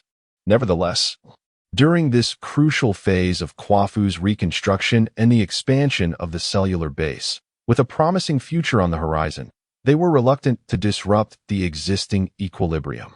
Moreover, Jiqing perceived another aspect. Within this vast circle, the smaller subgroup possessed a more robust structure during KUAFU's unique period, which could effectively assist him in executing his initial plans. Thus, in forming the new management team, he symbolically vetoed a select few candidates recommended by Donyang, while still conceding many critical positions. This was a form of compromise. Had they been willing to heed my counsel at that time, the situation might have differed. Jiqing's mind was a tumultuous whirlpool of thoughts, rendering his breath increasingly rapid. The other party had conveyed excessive hints and pressures, and he understood that these were challenges he must confront. However, this seemingly simple binary choice diverges from the past, leaving him utterly indecisive. One way or another, this is the only path available to you. Fear not, I shall execute it flawlessly, leaving no trace. The few individuals involved can only speculate, with no evidence to implicate you. Jingqi, feeling somewhat helpless, closed his eyes, striving to calm his tumultuous thoughts. He was acutely aware that his mind had ensnared itself in a vicious cycle, incessantly urging him not to make a decision at this critical moment. To eradicate? I cannot bear to do so. After all, they are the benefactors of humanity and do not deserve such a fate. Allow me to ponder this matter. I shall provide you with a response, for the urgency is not yet pressing. At this juncture, human emotions will only serve as a burden when navigating the cosmos. One cannot allow sentiment to dictate actions, for it will hinder progress in this vast expanse. In the central control room of Base 3, Hai was diligently studying the unfamiliar command system before her. Unlike the sophisticated system of KUAFU, the terrestrial base's command system was rudimentary, requiring numerous operations that demanded careful consideration, which left Hai feeling quite out of her element. However, these unfamiliarities could hardly be deemed obstacles in her eyes. Yet, as she continued to engage with more crew members on the ground, sensing their support and trust, she realized that even if she were to lose the authority granted by the central control system, she remained one of the pivotal leaders guiding the crew in the execution of the KUAFU project. It now appears that all of this can only be sustained for a limited period. As long as the original KUAFU leadership remains in place, it is only a matter of time before the majority of the crew gathers around them once more. Additionally, Zhao Kuan, Hai recalled that somewhat inhuman entity. It is impossible. This being lacks the emotions inherent to humanity, and Qing should see this more clearly. Report. Yes, go ahead. Hai's gaze remained fixed on the control panel, and by the tone of the voice, she had already discerned the identity of the speaker. She attempted to input several commonly used commands into the system, receiving the anticipated feedback, and she stretched her brow, which had grown numb from tension. Ding Li and the other two have arrived. Let them in. Hai lifted her eyes to regard her aide, the person who had been her most trusted comrade. She was quite intrigued by the newcomers. According to the records, These individuals were supporters of the KUAFU project. Two of them were swiftly dispatched to the ground base after publicly opposing the regime, following the demotion of the original KUAFU management. As for the data obtained concerning Ichi and the others, Hai had never considered the possibility of interception. She herself was the direct overseer of the 33-day operation, and she was most aware of Rinha's astonishing particle compilation technology. Moreover, based on the theory of physical uncertainty, regardless of how these particle states are received or read, it necessitates a force that transcends human technological capabilities. In a bid to construct devices capable of receiving vital information for Earth, Shenong exhibited an audacious courage, risking failure in his endeavors as he traversed distances measured in light years to deliver them to our planet. The reality, however, surpassed the conventional understanding of Hai. Regardless of whether Ichi disclosed the truth to Hai, it was evident she would perceive such words as mere fanciful musings. Soon, the three individuals were presented before Hai, with Ichi speaking first. "Greetings, Vice Commander Hai. Allow me to introduce myself. I am Ichi, this is Beihua, and next to him is Dingli. We are currently maintenance personnel for the aquaculture facilities in the water sector." Hai nodded courteously, remaining silent, her demeanor reflecting a neutrality that mirrored her seemingly aloof exterior. Ichi was aware that she was the head of the 33 heavens and speculated that her lack of interpersonal engagement, in contrast to the Rinha civilization, had considerably dulled her humanistic expressions. Hai scrutinized the trio before her, her gaze immediately drawn to Beihua, an individual with whom she had previously interacted. Although he held a rather inconspicuous position within the research department, his distinctive aura lingered in her memory. "You must be Beihua," she remarked. Upon hearing his name mentioned, Beihua opened his mouth as if to respond, but quickly shut it again, as if the words had escaped without being heard. Hai felt a momentary surprise, but soon recalled the reputation of the individual before her as a uniquely talented researcher, a realization that made their encounter feel quite extraordinary. She chose not to dwell on this, believing that exceptional individuals need not be treated differently. Maintaining her usual demeanor would be the most suitable approach. She nodded slightly towards Beihua, then shifted her gaze to the somewhat reserved Dingli, before once again turning her attention to the frontmost figure, Ichi. "How did you manage to get here?" she inquired. Given that the transport routes had recently become saturated, attempting to stealthily navigate through the transport gaps was perilously risky. Thus, the three of us traversed through the maintenance passage. Hai furrowed her brow, well aware of the difficulties associated with those passages. She had briefly entered those routes designed for maintenance robots several times. "I am aware of your circumstances. I sincerely appreciate your efforts regarding the information. But our personnel are currently limited, and our primary focus must remain on securing control over the majority of the ground bases. Acquiring complete control of the ground bases is hardly a secret. Nearly everyone is aware of this. The individuals from KUAFU are acutely conscious of it as well, which has led to intense open and covert rivalry between both parties.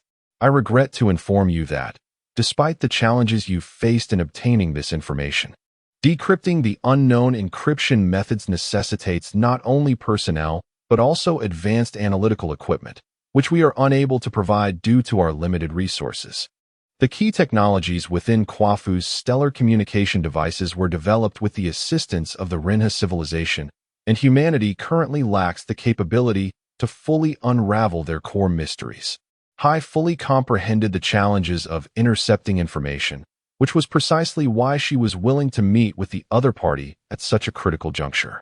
Furthermore, there was one crucial point. She aspired to contact Xiao Hao through these individuals. To be candid, Xiao Hao was nothing short of legendary in her eyes.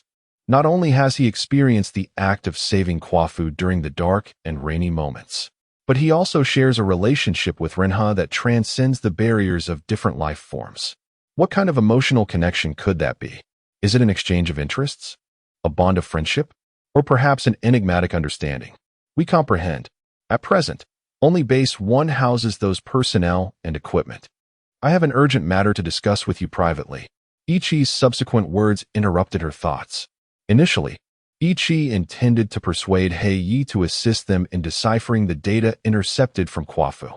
However, on their way, the message relayed to him by Meng Xian completely altered the purpose of his visit. An urgent matter?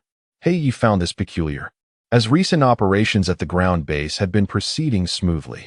They had successively captured multiple secondary bases and the second main base, and had just secured control over the third main base.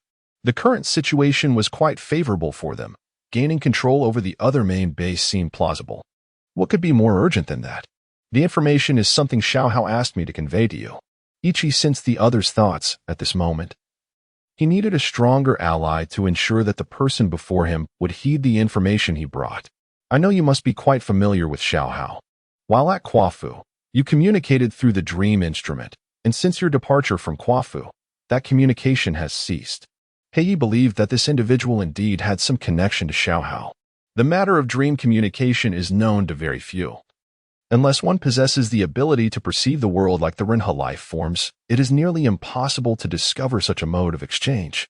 Thus, was the interception of KUAFU's information orchestrated by Xiao Hao? Indeed, there are matters that Xiao Hao must have previously discussed with you. KUAFU has consistently been involved in transmitting encrypted information over vast distances.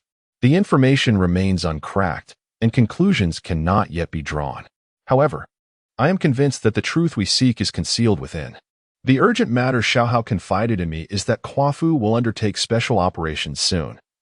That individual from the Ministry of Affairs is likely to act again, and you must remain vigilant. Once again, it is he. Hai felt her teeth clench tightly together. This individual is the mastermind behind their demotion. While she might have had some means to restrict his actions aboard KUAFU, now at the ground base, she finds herself utterly powerless. Lacking definitive information, Xiao Hao believes that you must first guard against a recurrence of events aboard KUAFU. He is continuing to investigate the situation there. As a precaution, he has sent me ahead to await news from you, so that I may notify you immediately should any changes arise. He seeks to undermine us by directly dismantling the upper echelons of leadership. This time, we shall not allow him to succeed so effortlessly. Hai pondered for a moment, swiftly devising a general plan for prevention, though the specifics would require time to arrange. Since her unexpected demotion to the ground base, she had been contemplating this matter. Given the considerable distance from the KUAFU, could that individual truly exert influence here? In what manner would this be accomplished? The questions within Hai's heart were more pronounced than her sense of dread. How did you acquire information from Xiao Hao? Heiyi suddenly recalled something significant. In order to monitor the actions of the other party, Xiao should conceal himself aboard the KUAFU. In these two locations, conventional communication methods would undoubtedly be detected by KUAFU. Therefore, there remains but one viable option. Do you possess dream communication devices? How should I put it? Xiao and I share the same abilities. Ichi is aware that this matter cannot remain concealed. The dream devices modified for the sleep pods are far too cumbersome to carry around. Upon hearing this, Heiyi felt an inexplicable surge of excitement. The process of communication between humanity and Renha has always been fraught with challenges.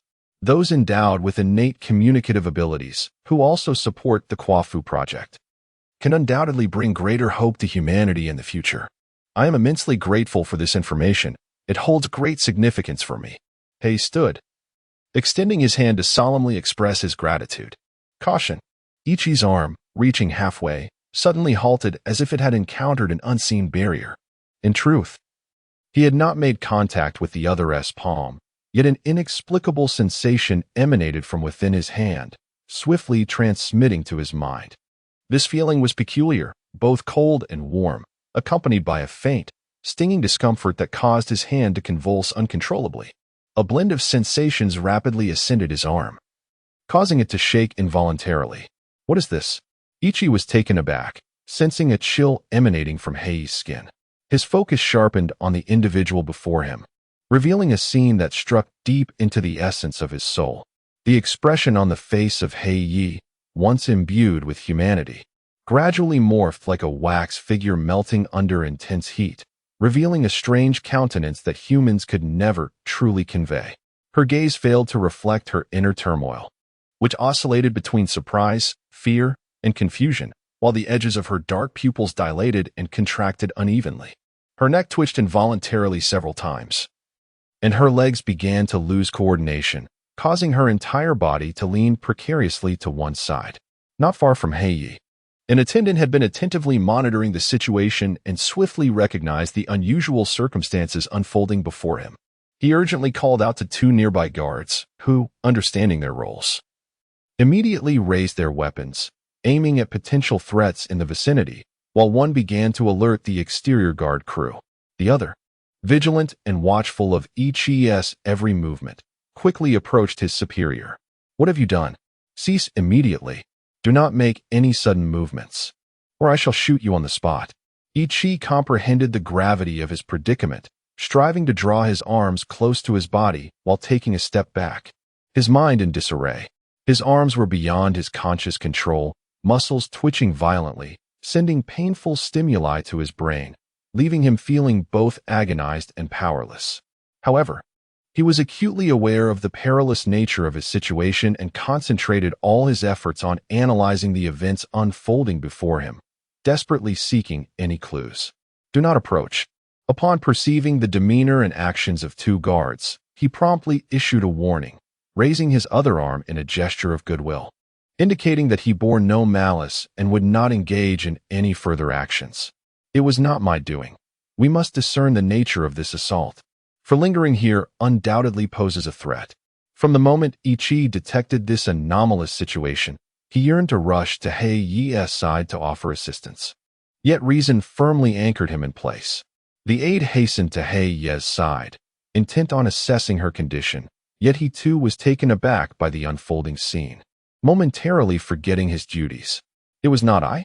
Ichi exclaimed, facing the hostile guards, simultaneously gesturing with his uncontrollable arm while issuing a warning. "Be cautious. An assault has been launched against us. This area is perilous. Conduct an immediate search of the surroundings. Do not move. I command you to remain still." As the external guards burst into the room, the chaotic sounds around them paradoxically instilled a sense of calm within Ichi. His mind raced, and suddenly, a desperate thought surged forth. Quickly, he did not allow this inner voice a moment's respite, calling out to the aide who had begun a preliminary examination of Heiyi. "This is yet another decapitation operation. Swiftly inform the others to vacate this vicinity at once. They too are in danger. Hurry." Yet, all present disregarded his warning, adhering to the established protocols to secure the scene. Several individuals cautiously approached, positioning themselves between the trembling Ichi and the ominous presence of the black leaves, their anxious gazes fixated on Ichi's quivering arms. The chief of staff surveyed the scene, noting that the only potential threat had been neutralized, with the fallen black leaves and guards being swiftly removed. "Dingli, come here. Everyone else, step back and refrain from any movement." "Chief He, you know me. We are truly not implicated in this matter." Dingli slowly advanced towards the others. "You are now the prime suspects. Explanations are futile. Let us await the conclusion of our investigation." Chief He regarded Dingli, his eyes flickering with uncertainty, revealing the turmoil within his mind. At that moment, a cacophony of chaos erupted from outside, growing ever louder. "Report." A person burst in, scanning the room before hastily addressing Chief He. "There is unrest within the base. Some individuals are attempting to breach my command center. Immediately notify the deputy commander. Leave 2 individuals to monitor these 3, and the rest follow me to assess the situation." "Chief He, that cannot be. What is wrong?" "The 2 deputy commanders. They are dead just moments ago, their fate mirroring that of Captain Blackleaf. You are now the highest-ranking officer available to me. Lock them in the adjacent room. All personnel, follow me to confront the enemy. Activate the highest level of alert. Prepare for battle." Chief He comprehended the gravity of the situation. The turmoil outside was a coordinated assault on their position. The adversary was fully prepared, intent on eradicating them in one fell swoop. This was far from over. Once again, a sound reminiscent of auditory hallucinations echoed in Ichi's ear. He felt his vision blur momentarily, and a distorted light appeared in the distance. Suddenly, he shouted at Dingli, "Be cautious behind you." Upon hearing Ichi's urgent warning, Ding Li, without the slightest hesitation, instinctively evaded to the side, pressing his hands against the ground to stabilize his center of gravity. He executed a nimble sideways roll, akin to an antelope in motion. At the very moment Ding Li's extraordinary maneuver unfolded, the guard simultaneously recognized his actions and decisively opened fire.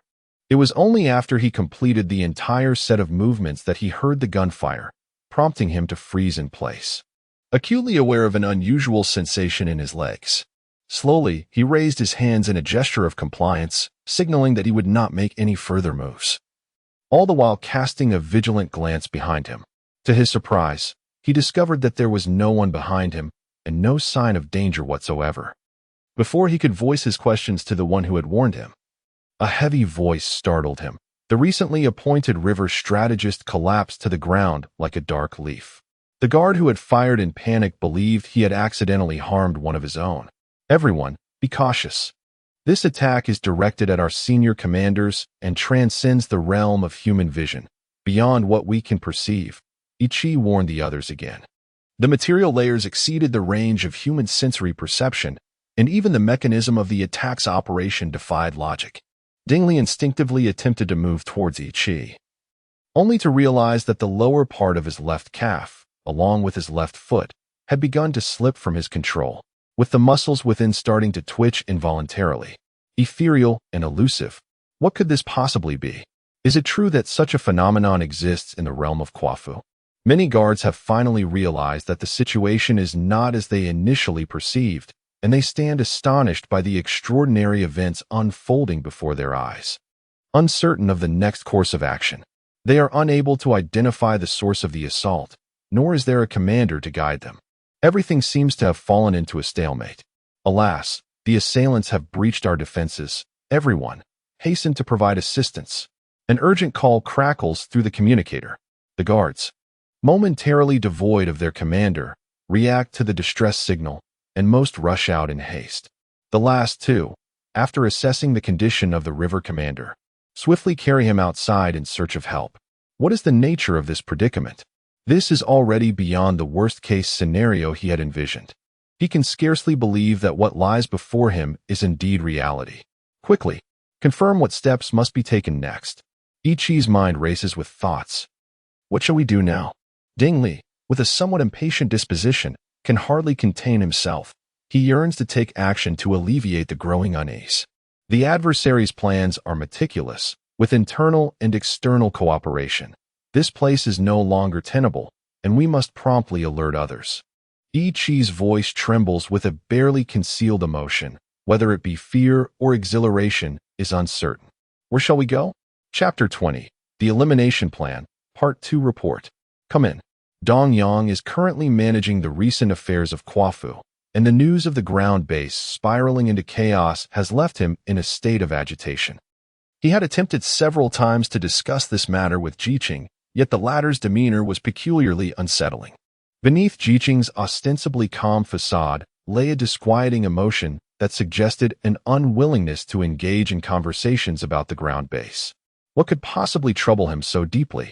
Just as he was preparing to confront Jiqing resolutely, determined to unearth the truth, a communication message from the latter caused him to hesitate once more. Given the recent upheavals, there was no room for indecision. Decisive action was imperative. The message contained only a few terse words, yet it hinted at a wealth of implications. Are you aware? We have just received information. The situation appears peculiar and has yet to be fully verified. Nevertheless, the circumstances are rather bizarre, and we have decided to report to you in advance. Jianshao arrived with 3 individuals, all of whom were key figures responsible for the ground-based project. However, with such a limited number of personnel at his disposal, Dongyang never believed that this small-scale operation could significantly alter the overarching situation of the ground base. Indeed, the leader of the resistance organization, Hai, along with 10 core members, had suddenly suffered an unknown attack and had been declared dead, with preliminary analyses suggesting the use of a ray weapon. Chaos had erupted at cell base number 3, and our forces had taken control of the central command room, preparing for a comprehensive takeover of the main base area. Jianshao observed Dongyang's solemn expression upon hearing this news and tentatively inquired, "Isn't everything progressing too smoothly? Could this be a trap? An unknown ray? All key personnel from their command center? Are they convening at the same location?" Dongyang found the situation utterly incredible. Lacking such offensive capabilities on their end, could it be an unknown cosmic calamity? Would it affect KUAFU? Preparations must be made swiftly. Having experienced the Dark Rain crisis, he harbored a profound fear regarding the mystery and ruthlessness of the cosmos. Ray weapons? Do we possess such armaments? He immediately thought of Ji Qing and the colossal entity behind him. To my knowledge, we do not, hence my inquiry. Are there any other updates regarding the death symptoms? Currently, there is no definitive information. We have only discovered 2 bodies, and the remains of others, including He Yi, have yet to be located. He Yi and most individuals are missing? What is your perspective? I believe there is indeed an issue. It is possible that those 2 perished accidentally, creating a fade of sacrifice among the remaining core personnel to eliminate external threats. They might be setting a trap to deplete a portion of our offensive capabilities, thus affording them ample time to stabilize the situation and re-establish subsequent management measures. While I do not readily believe in coincidences, such an opportunity is rare. If the sacrifice of the higher-ups is genuine, their overall stability must be compromised. Even if there is a trap, if we execute our arrangements meticulously, we stand a considerable chance of seizing this base in one fell swoop. However, this plan has glaring flaws, and without a thorough analysis of their strategy, we would merely introduce more variables. Our sacrifices cannot be controlled, and the outcome remains uncertain. It would be wiser to maintain the current state of affairs, allowing their plans to falter. They have now lost control of the central command hub. We merely need to strategize gradually and steadily, and we can seize this base with minimal sacrifice. All right. Dongyang promptly interrupted the discussion among several individuals, choosing to place his trust in Ji Qing. There is no room for hesitation now. Jianshao, inform Yunding that all personnel at Base 3 are to commence full-scale operations. Taking advantage of their current internal instability, we shall seize control of the entire base in one fell swoop. Understood. Jianshao hesitated for a moment, opening his mouth as if to speak, but ultimately chose to remain silent. You few may leave first. I have matters to discuss with Jianshao. Once the others departed, Dongyang's demeanor softened considerably, his tone shifting from stern to more conciliatory as he inquired, "Do you have any lingering doubts? Does the death of He Yi pertain to you in any way?" Jianshao appeared somewhat despondent. "I know what you were thinking." Dongyang sighed as well, realizing the gravity of the situation had surpassed his expectations. "Do you believe me when I say I was unaware of this beforehand?" "I believe you. I apologize for doubting you. It is difficult not to harbor suspicions. The events that transpired are overtly clear, and the resulting advantages are undoubtedly favorable to us. You may trust that the matter of the crew's demise is unrelated to me, and Yunding will believe me, yet the other crew members will certainly not. I have accepted full responsibility for this incident.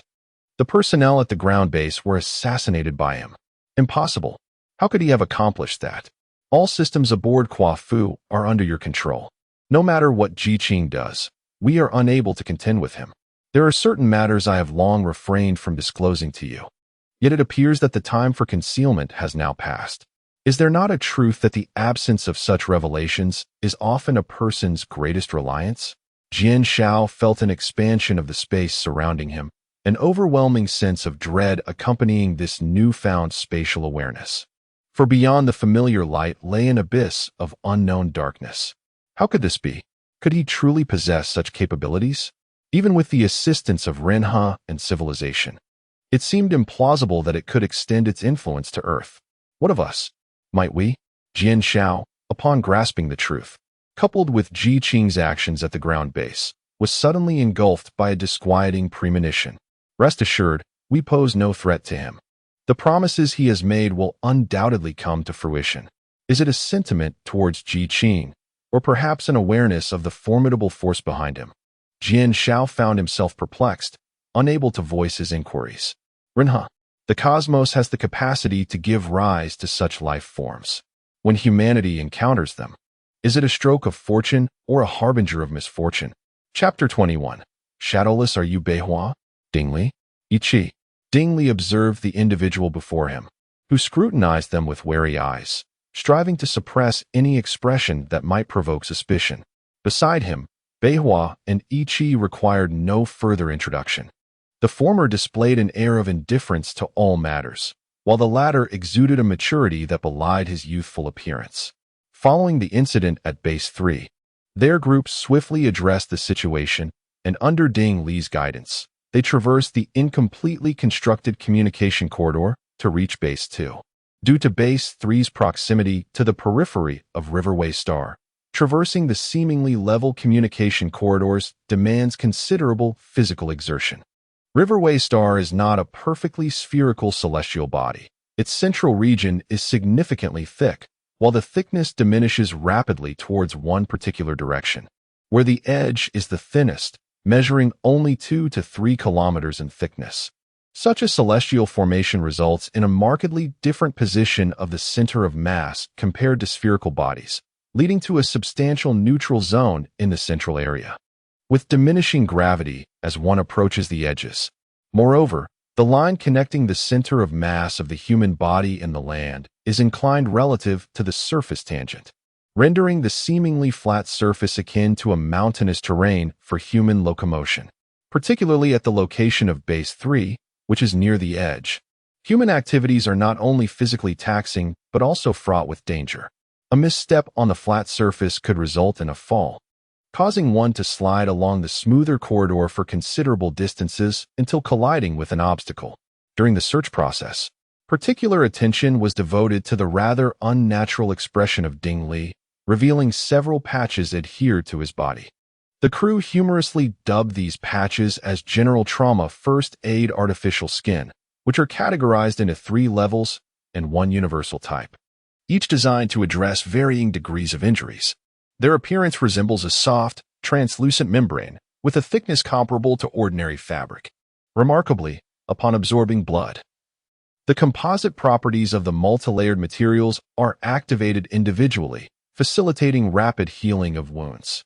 The inner layer of the skin adheres powerfully to the surface layer beyond the wound, subsequently causing the area surrounding the injury to gradually contract, thereby tightening the skin around the wound and minimizing the surface area of the injury.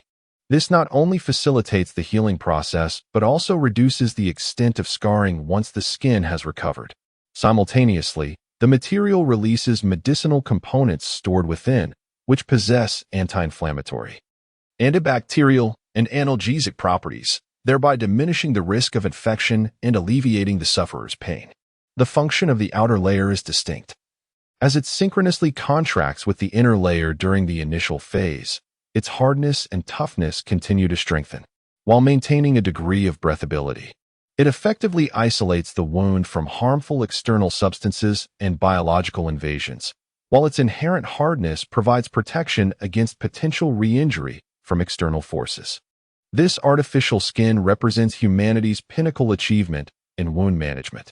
Although it is lightweight and compact, it integrates various technologies and materials, making it convenient to carry, easy to store, and remarkably simple to use, delivering excellent results.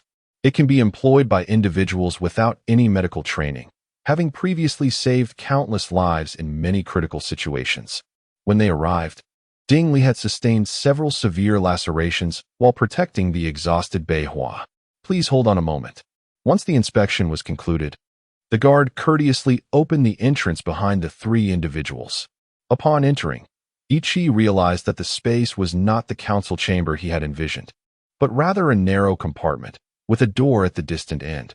The corridor-like enclosure was filled with a damp atmosphere, and as Ichi tentatively inhaled, he discerned a unique scent permeating the air. "It is acceptable. Please continue to guide me forward." Before he could discern the essence of the aroma, a gentle green luminescence flickered within the compartment, accompanied by a courteous remark from a companion beside him. Ichi followed the guide through the imposing bulkhead, entering a more spacious interior chamber. Among the individuals present, some were familiar to him, likely the veteran crew members of the KUAFU, while many others were new faces. The former were predominantly gathered around the conference table, engaged in serious discussions, while the latter dispersed throughout the room, engrossed in their respective tasks, exhibiting little interest in the arrival of a new member. At the guide's signal, Ichi halted a short distance from the entrance, observing as the guide approached the assembly and conversed with a leading figure among them. The collective gaze of the assembly shifted towards him, and two individuals rose to greet him. Without hesitation, he extended his hand in a courteous manner. "Greetings, Commander-in-Chief." Upon entering, Ichi had immediately recognized this individual, as well as the one accompanying him, Mujin. They were the former commanding officers of the KUAFU. Henceforth, this title would no longer be necessary.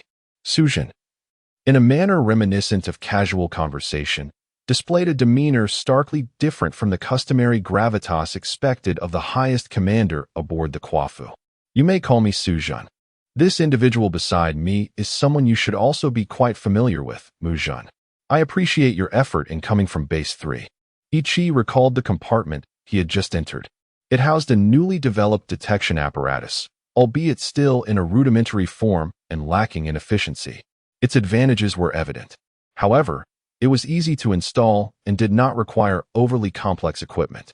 Ichi recalled the damp sense, suggesting that the corridor was infused with a vapor mingled with some substance. Xiaohao? Most individuals possessed a modicum of understanding regarding this figure.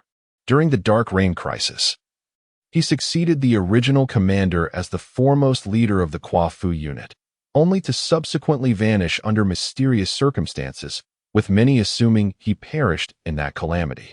There is no need for astonishment. Xiaohao did not meet his demise during that crisis. Rather, he dedicated himself entirely to the reconstruction of KUAFU, setting aside all other matters to focus on fostering communication with the Rinha civilization. This endeavor was pivotal to the survival of KUAFU, which is why only a select few are privy to the intricate details. It is essential for everyone to understand that KUAFU's arrival on the Hawaii Star and the establishment of the Weishur Department were significantly influenced by his and He Ye's contributions. Xiaohao, why has the deputy commander not arrived? Where is he now? A voice voiced its inquiry. The reasons behind this were indeed poignant. Unbeknownst to many, the connection between human and Rinha consciousness is not as flawless as one might envision. Unforeseen damages are inevitable, thus his health is rather precarious. Ichi elucidated this according to his prior intentions. Furthermore, at this moment, it is imperative that his information remains confidential. The developments concerning Rinha have indeed taken shape, yet it is not the appropriate time for public revelation. Ichi had just arrived from Base 3, bearing a wealth of information that we had yet to grasp. We were already aware of these matters. Regrettably, Hei could not evade this peril, and in her absence, our situation has become increasingly dire. Indeed, humanity, adrift in the cosmos, must confront the ubiquitous external perils that abound, and it is only through unity that we can hope to endure. Internal discord, while inevitable, should be contained within certain bounds to prevent harm to our limited personnel and resources. Yet we have erred in pursuit of their own objectives. Our adversaries have resorted to such extreme measures. Thus, in the aftermath of this incident, we must relinquish our illusions and employ every means at our disposal to thwart their actions. Our immediate course of action must involve a thorough reassessment of our subsequent strategies, with a primary focus on preventing the recurrence of the Black Leaf incident. In this regard, we owe a profound debt of gratitude to Iki. At the time of the Black Leaf's assault, Iki was present on site, managing not only to evade capture, but also to relay vital information about the unfolding situation to other bases in a timely manner. More crucially, he discreetly concealed a portion of the fallen crew members' remains, thereby granting us invaluable time to unravel the secrets behind the enemy's attack. What manner of assault did those individuals endure? This query weighs heavily on Iki's mind as well. Before him, the attack left no discernible traces. Only the uncontrolled flailing of an arm and the desperate struggles of the victim in their final moments. Prior to the fall of Base 3, our researchers uncovered the secret of the injuries inflicted upon the Black Leaf. The cause of her demise was identified as an electrolyte imbalance. Electrolytes play an omnipresent role within the human body, serving as the foundational elements for the myriad chemical reactions that sustain physiological activities. The human body is an intricate and sophisticated chemical factory, perpetually engaged in a myriad of chemical reactions to sustain essential physiological activities and ensure the continuity of life. These reactions form the bedrock of existence and are the culmination of billions of years of evolution on Earth. To biologists, life is a breathtaking manifestation of chemical equilibrium. Indeed, complex organisms such as humans represent the pinnacle of this phenomenon. The demise of He was precipitated by an upheaval of electrolytes within his body, leading to a dysfunction in bodily functions. A fundamental cause of this tragedy was myocardial spasms and insufficient cerebral blood flow, resulting in death, all stemming from the chaos of electrolyte imbalance. This disruption directly led to He's sacrifice. Ichi recalled the term with a sense of familiarity, remembering the involuntary twitching of his own hand and the sight of another person collapsing uncontrollably to the ground. He writhed on the floor, his body convulsing in an alarming manner, with his pupils exhibiting erratic contractions and expansions. The cellular masses were also in turmoil, striving to restore equilibrium with the abilities honed over billions of years of evolution. Yet, the fragile neural pathways of the brain, deprived of oxygen, could not afford to wait for that moment of restoration.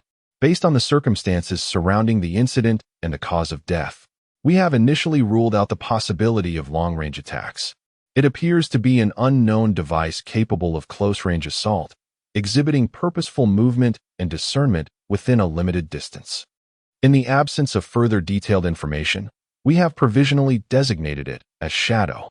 Following our preliminary assessment of the attack pattern, we have only been able to devise a few rudimentary defensive strategies within a short time frame. The compartment you entered is one of the effective methods. It is filled with vapor formed from several special ionic solutions. If the elusive entity were to manifest, it would, to some degree, disrupt the equilibrium, allowing the detector to identify it promptly.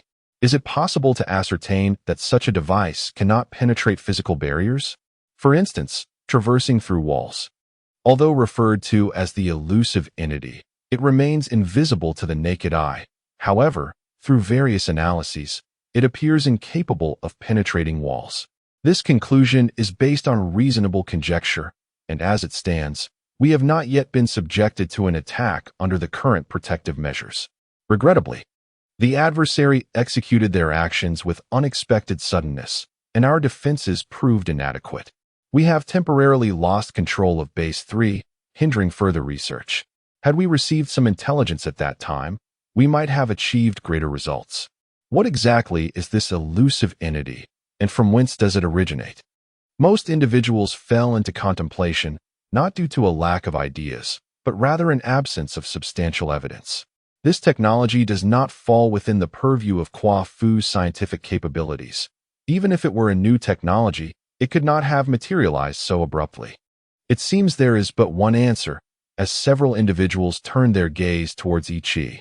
Xiaohao, the architect of the Ministry of Unforeseen Affairs and the direct liaison with Renha, possesses the most profound understanding of humanity's efforts to decipher the clandestine information of Renha technology.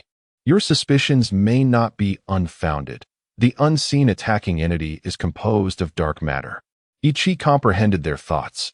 Dark matter represents a technology that humanity yearns to comprehend, yet remains utterly elusive. It exists invisibly, yet undeniably, within the cosmos. To be more precise, the phenomenon of invisibility interacting with the material world can only be accomplished through transitional matter.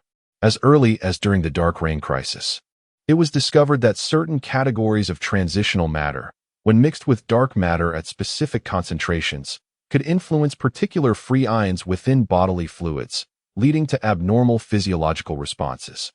The intensity of these effects varies according to environmental conditions and individual susceptibility. Typically, the symptoms manifested include involuntary muscle spasms and a loss of bodily control. If the brain is impacted, it may result in unconsciousness, potentially leading to respiratory failure and death.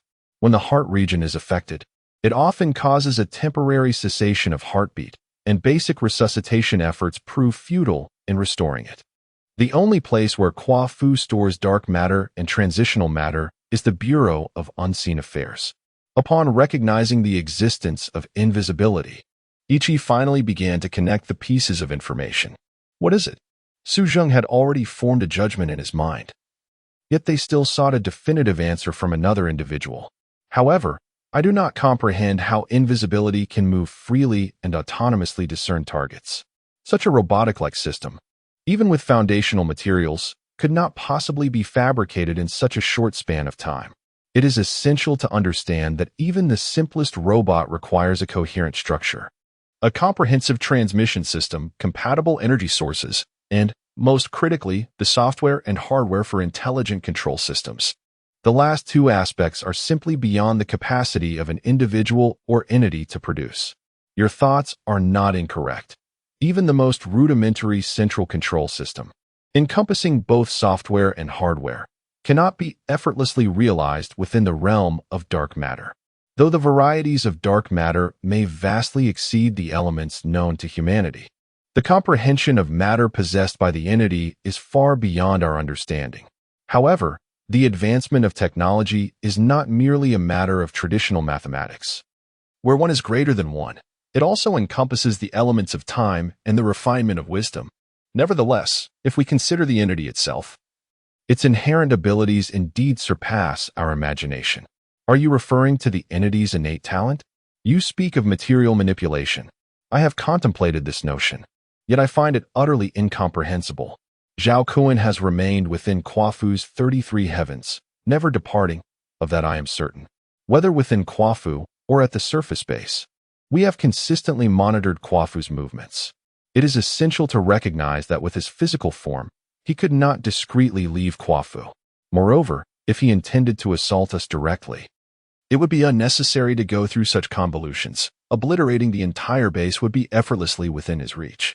For him to appear before the public eye and demolish the base is something he cannot accomplish, even if it were possible. In such a scenario, he would stand in opposition to humanity, and both the surface base and KUAFU's crew would swiftly sever ties with his control. As I previously stated, our understanding of the entity's life form is woefully limited.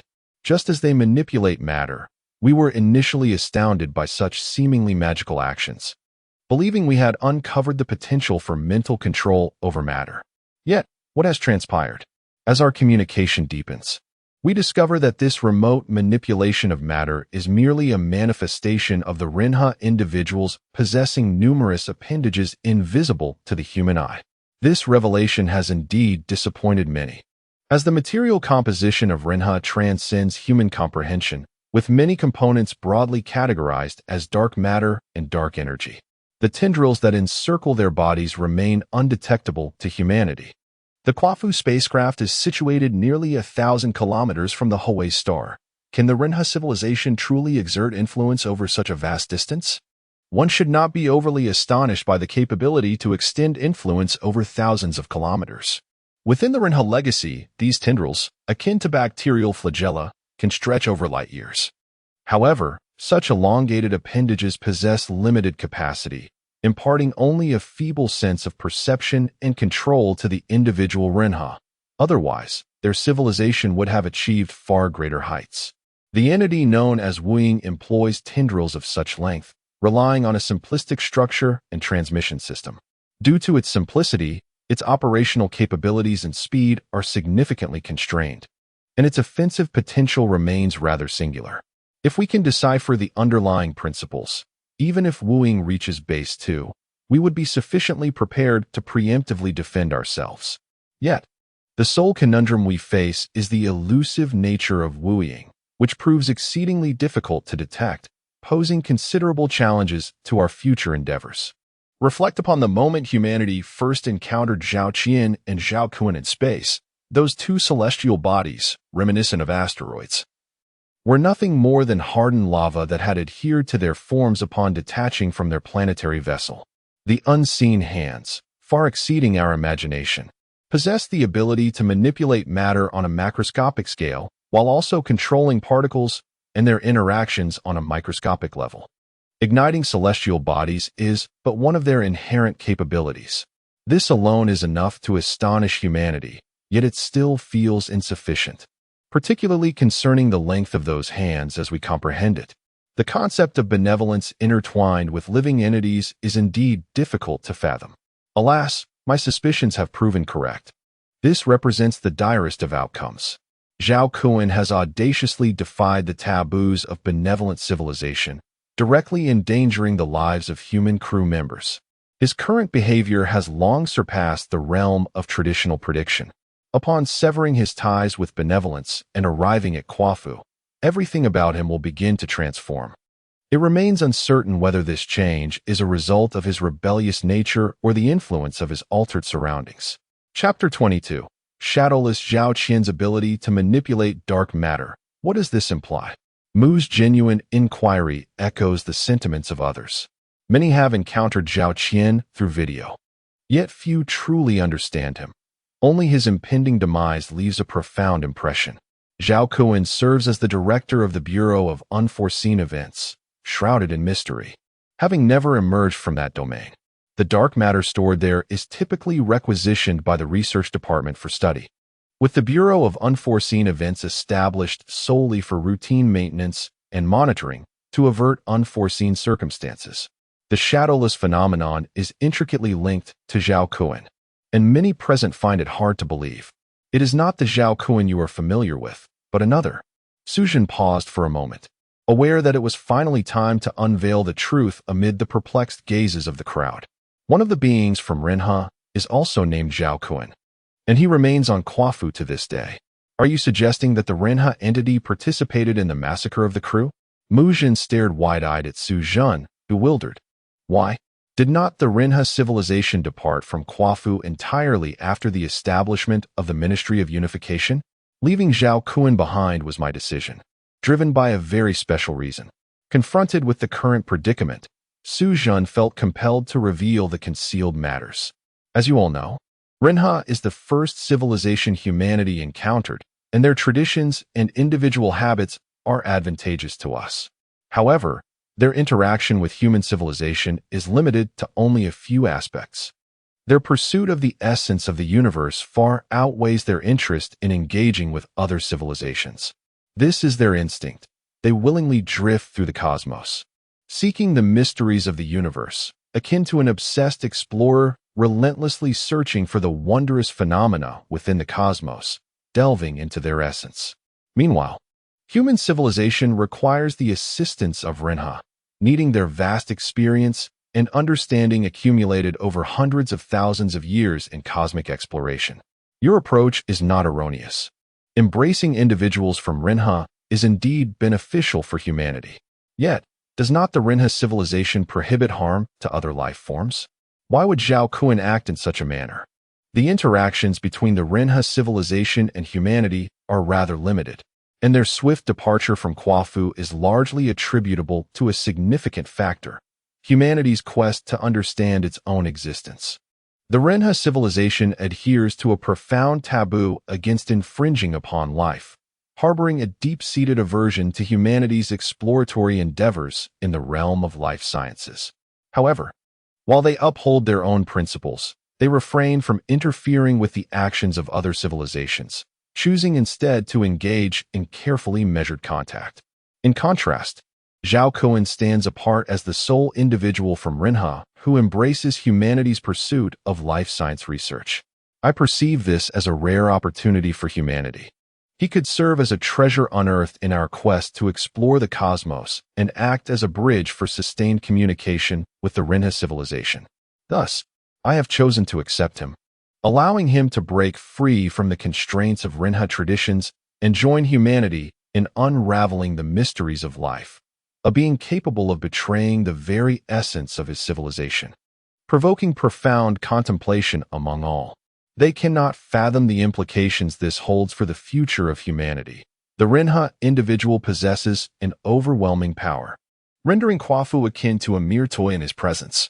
I never anticipated that Zhao Kun would bring such calamity upon KUAFU. Suzhen felt an indescribable anguish welling within. I had underestimated the complexity of the situation. Mu Jin opened his mouth to speak, but Zichao prevented him from continuing.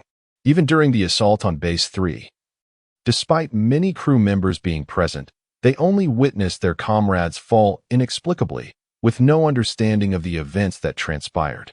Even if Wu Ying stood before them, humanity would remain oblivious to its existence.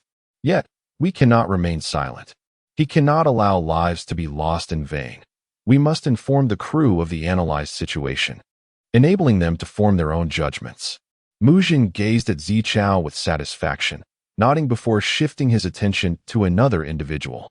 Indeed, Base 3 is merely a beginning. Jiqing will not relinquish Base 2 so easily. Therefore, Wu Ying is bound to reappear here. And you are tasked with coordinating the original research department's crew and the security team to secure direct evidence against Wu Ying. Rest assured, I will spare no effort to destroy that entity, not to annihilate Wu Ying, but to extract irrefutable evidence from it, rendering the perpetrator indefensible. Additionally, there is one paramount matter. We must swiftly unravel the secret of Wu Ying's composition, ensuring it can no longer inflict harm upon the crew here.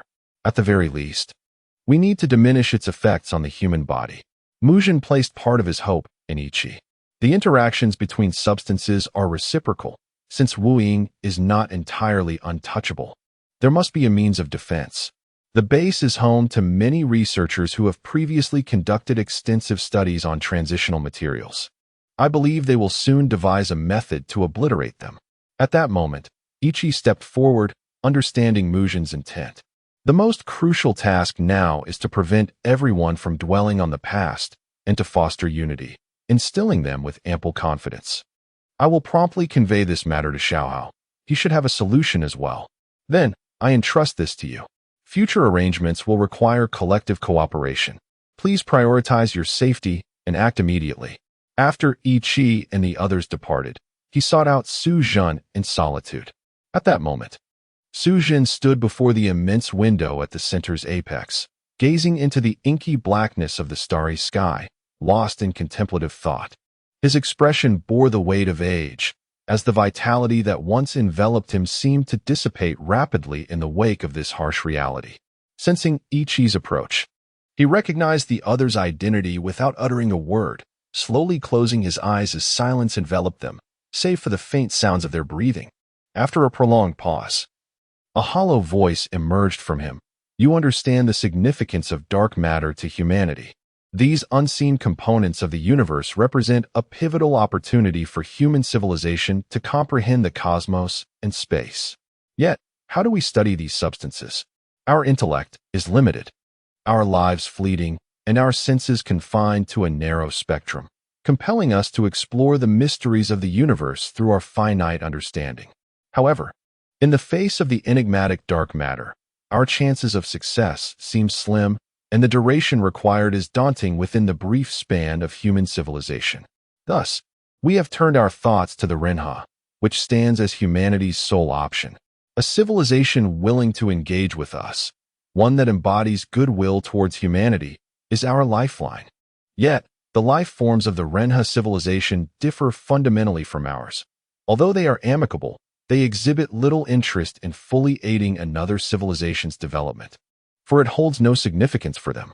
The mysteries of the universe resemble an immense jigsaw puzzle, with numerous fragments scattered throughout the cosmos, while others remain in the hands of extraterrestrial civilizations. The fragility of human life renders us insufficient to retrieve those fragments from the vastness of space. If only we could continuously unite with other civilizations to acquire the pieces they possess, we might complete the puzzle, allowing human civilization to thrive, evolve, and strengthen within the cosmos. I chose to leave Zhao Kun behind, driven by the desire to obtain that elusive fragment. Was my decision erroneous? Su Zhan's breath momentarily halted before resuming, the rhythm of his chest rising and falling increasingly rapid, the sound of air passing through his nostrils growing louder. After a while, his breathing steadied once more. He opened his eyes and gazed up at Ichi. Do you have further matters to discuss? I understand. Su Zhan's tone was remarkably calm. As though he had not received disheartening news, his gaze fixed upon the vast expanse of the starry sky. Thank you for bringing this message. I, too, have a request for you to convey. Su Jin inhaled gently. Please have Xiao Hao contact Ren He and inform them that humanity will no longer shelter Zhao Kun. They may take him away. I comprehend. This must be the wisest course of action. Yi Qi lifted his gaze towards the direction of KUAFU, where faint glimmers signified existence. He then turned his head to another direction, one that was neither Earth nor KUAFU's target, Tian Yuan Si, but rather a void shimmering with starlight. Soon, Yi Qi let out a sigh, then relaxed his expression and confidently addressed the captain, saying, considering what I just mentioned about that hand, Rinha would never allow Zhao Kun to remain here alone. Chapter 23. Pilot, it has been a long time, Deputy Captain. Is it you? The individual who appeared before Yen Ru was unexpectedly someone she recognized. A crew member from the Shenong. This person was the last one she had subdued with force before departing from the Shenong, the advisor pilot. In reality, he was an undercover agent left on the Shenong by the Chief of Staff to monitor her and was prepared to seize control of the ship at any moment. Little did she anticipate that his plan would not proceed smoothly. Just before he was about to act, Yenru accurately discerned his next intentions. Through further investigation, Yenru discovered that the Chief of Staff had, unbeknownst to anyone, privately reached a certain agreement with the Space Military Alliance, employing all means necessary to obstruct interference from other factions and assist them in prioritizing the acquisition of the Shenong. Thus, under his covert operations, the directionless Shenong ultimately chose to make contact with the space military first and fell into their trap. This individual was astute and resourceful, exhibiting high efficiency in his tasks, particularly in adhering to the directives of his direct superior. In addition to assisting with the affairs of the General Staff, he often aligned himself with the Chief of Staff's opinions in various ways, thereby gaining considerable influence within the department. However, these actions did little to endear Yenru to him. It was merely due to his commendable performance during several collaborative efforts at work. Aside from the last incident where he remained loyal to his superior's orders, that she harbored no animosity towards him. Upon closer observation, Yenru noticed an unusual glimmer in his eyes, a soft structure resembling contact lenses encircling his pupils. This device, known as phantom lens, is one of the few portable electronic gadgets available to modern humanity. It can project images directly into the user's line of sight without hindering normal movement. Advanced versions of the phantom lens serve as visual apparatuses for entering virtual realms. However, compared to mainstream devices that envelop the entire head and body, its functionality remains rather limited, and few are inclined to utilize such a method for extended periods. This slender film encapsulates the pinnacle of contemporary technological advancements. Affixed artificially to the eyeball, covering the entire pupil, and connected through a nanometer-thin wire that traverses the subcutaneous tissue at the corner of the eye, ultimately terminating behind the ears at a near-field communication terminal. Typically, it can be paired with various external terminal devices, transmitting the required information wirelessly to the user's field of vision. The continuous pursuit of convenience in fulfilling diverse needs has driven humanity's technological advancements toward the lightweight, miniaturized, and intelligent integration of smart devices into everyday life. Much like the previous generation's ubiquitous remote holographic display and auditory devices woven into the fabric of human existence, this new technology mirrors the omnipresence of erstwhile mobile signal transmission and reception apparatuses. It liberates humanity from the necessity of carrying any devices, allowing individuals to fulfill their auditory and visual connectivity needs effortlessly through a remote biological security identification system available at any time and place. This signifies a monumental milestone in the evolution of human technology, fostering a culture of convenience. However, in light of the innate dissatisfaction and desires embedded within our genes, humanity has once again birthed a more advanced technology, further integrating external devices into the essence of biological entities. While many individuals utilize the illusionary device, it is the former crew members of the KUAFU who have adopted this technology, transcending several eras, that truly captivates Yenru's attention. What is the matter? The other party sensed Yenru's unusual demeanor, noting her gaze fixated on her own eyes, yet seemingly not looking at them. "Ah, I apologize. I was just observing." "Did you notice?" Pei Lin's eyes playfully rolled in circles before he blinked. It felt remarkably fitting and entirely natural, as if it were an intrinsic part of her eyes. Initially, there was a peculiar sensation, not an uncomfortable foreignness, but rather a soothing comfort. By the following morning, upon awakening, I had entirely forgotten the presence of this device. Reflecting on our time aboard the spacecraft, where we relied on the most advanced virtual goggles, I find it poignant to consider how those somewhat clumsy devices now seem so antiquated. Indeed, the march of human technological advancement shows no signs of stagnation. Yenru comprehended the implication of her counterpart. Before the launch of the KUAFU spacecraft, a widespread consensus prevailed regarding the limitations of technology. It was believed that human technological advancement, constrained by our physiological structure and the material framework of the solar system, would inevitably reach a zenith. As human civilization approached this pinnacle of technological capability, progress would decelerate, ultimately resembling the asymptotic behavior of a secant function nearing the y-axis, manifesting an appearance of complete cessation. This notion profoundly influenced the generations during the era of KUAFU's construction, leading humanity to place its hopes predominantly in the enigmatic expanse of the cosmos beyond the solar system, where unknown substances, energies, and even advanced life forms awaited discovery and exploration, poised to transcend existing predicaments. This device is remarkably convenient and has begun to gradually supplant the existing external imaging technologies. There is a prevailing sentiment that external imaging suffers from numerous disadvantages, including electromagnetic pollution, poor privacy, and interference with others. For instance, observe that peculiar group of individuals over there. Pylon gestured toward a nearby cluster of people. With merely a brief alignment of my pupils in their direction, the visual data of these individuals would be instantly stored in my cloud space. Subsequently, by querying the neural network, I could swiftly acquire information about them. This represents a method of cultural integration in modern society, facilitating individuals like us to assimilate more seamlessly into this world. I recommend you consider installing a set. It is quite convenient. What brings you here?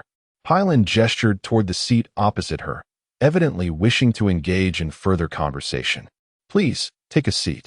Yenru did not decline the invitation, marking her first encounter with former crew members outside. I am quite the frequent visitor here. There are delightful offerings that I urge you to sample. Pei Lin adeptly manipulated the virtual display on the table, selecting various items. You can come here at your leisure? One might attribute it to the Chief of Staff's benevolence. I am regarded as a trusted individual among them, and there are not many restrictions on activities. How do you feel?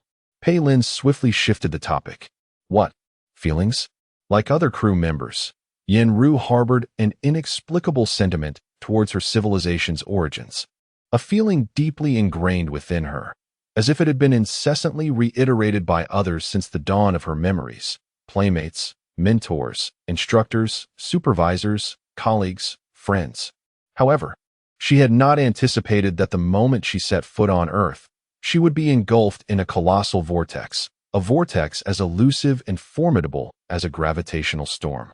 Now, her emotions towards Earth had undergone a profound transformation. It's quite good. She concealed her innermost thoughts. Safe, with a pleasant environment, bustling with activity everywhere. I find it astonishing. Earth surpasses my expectations in every way.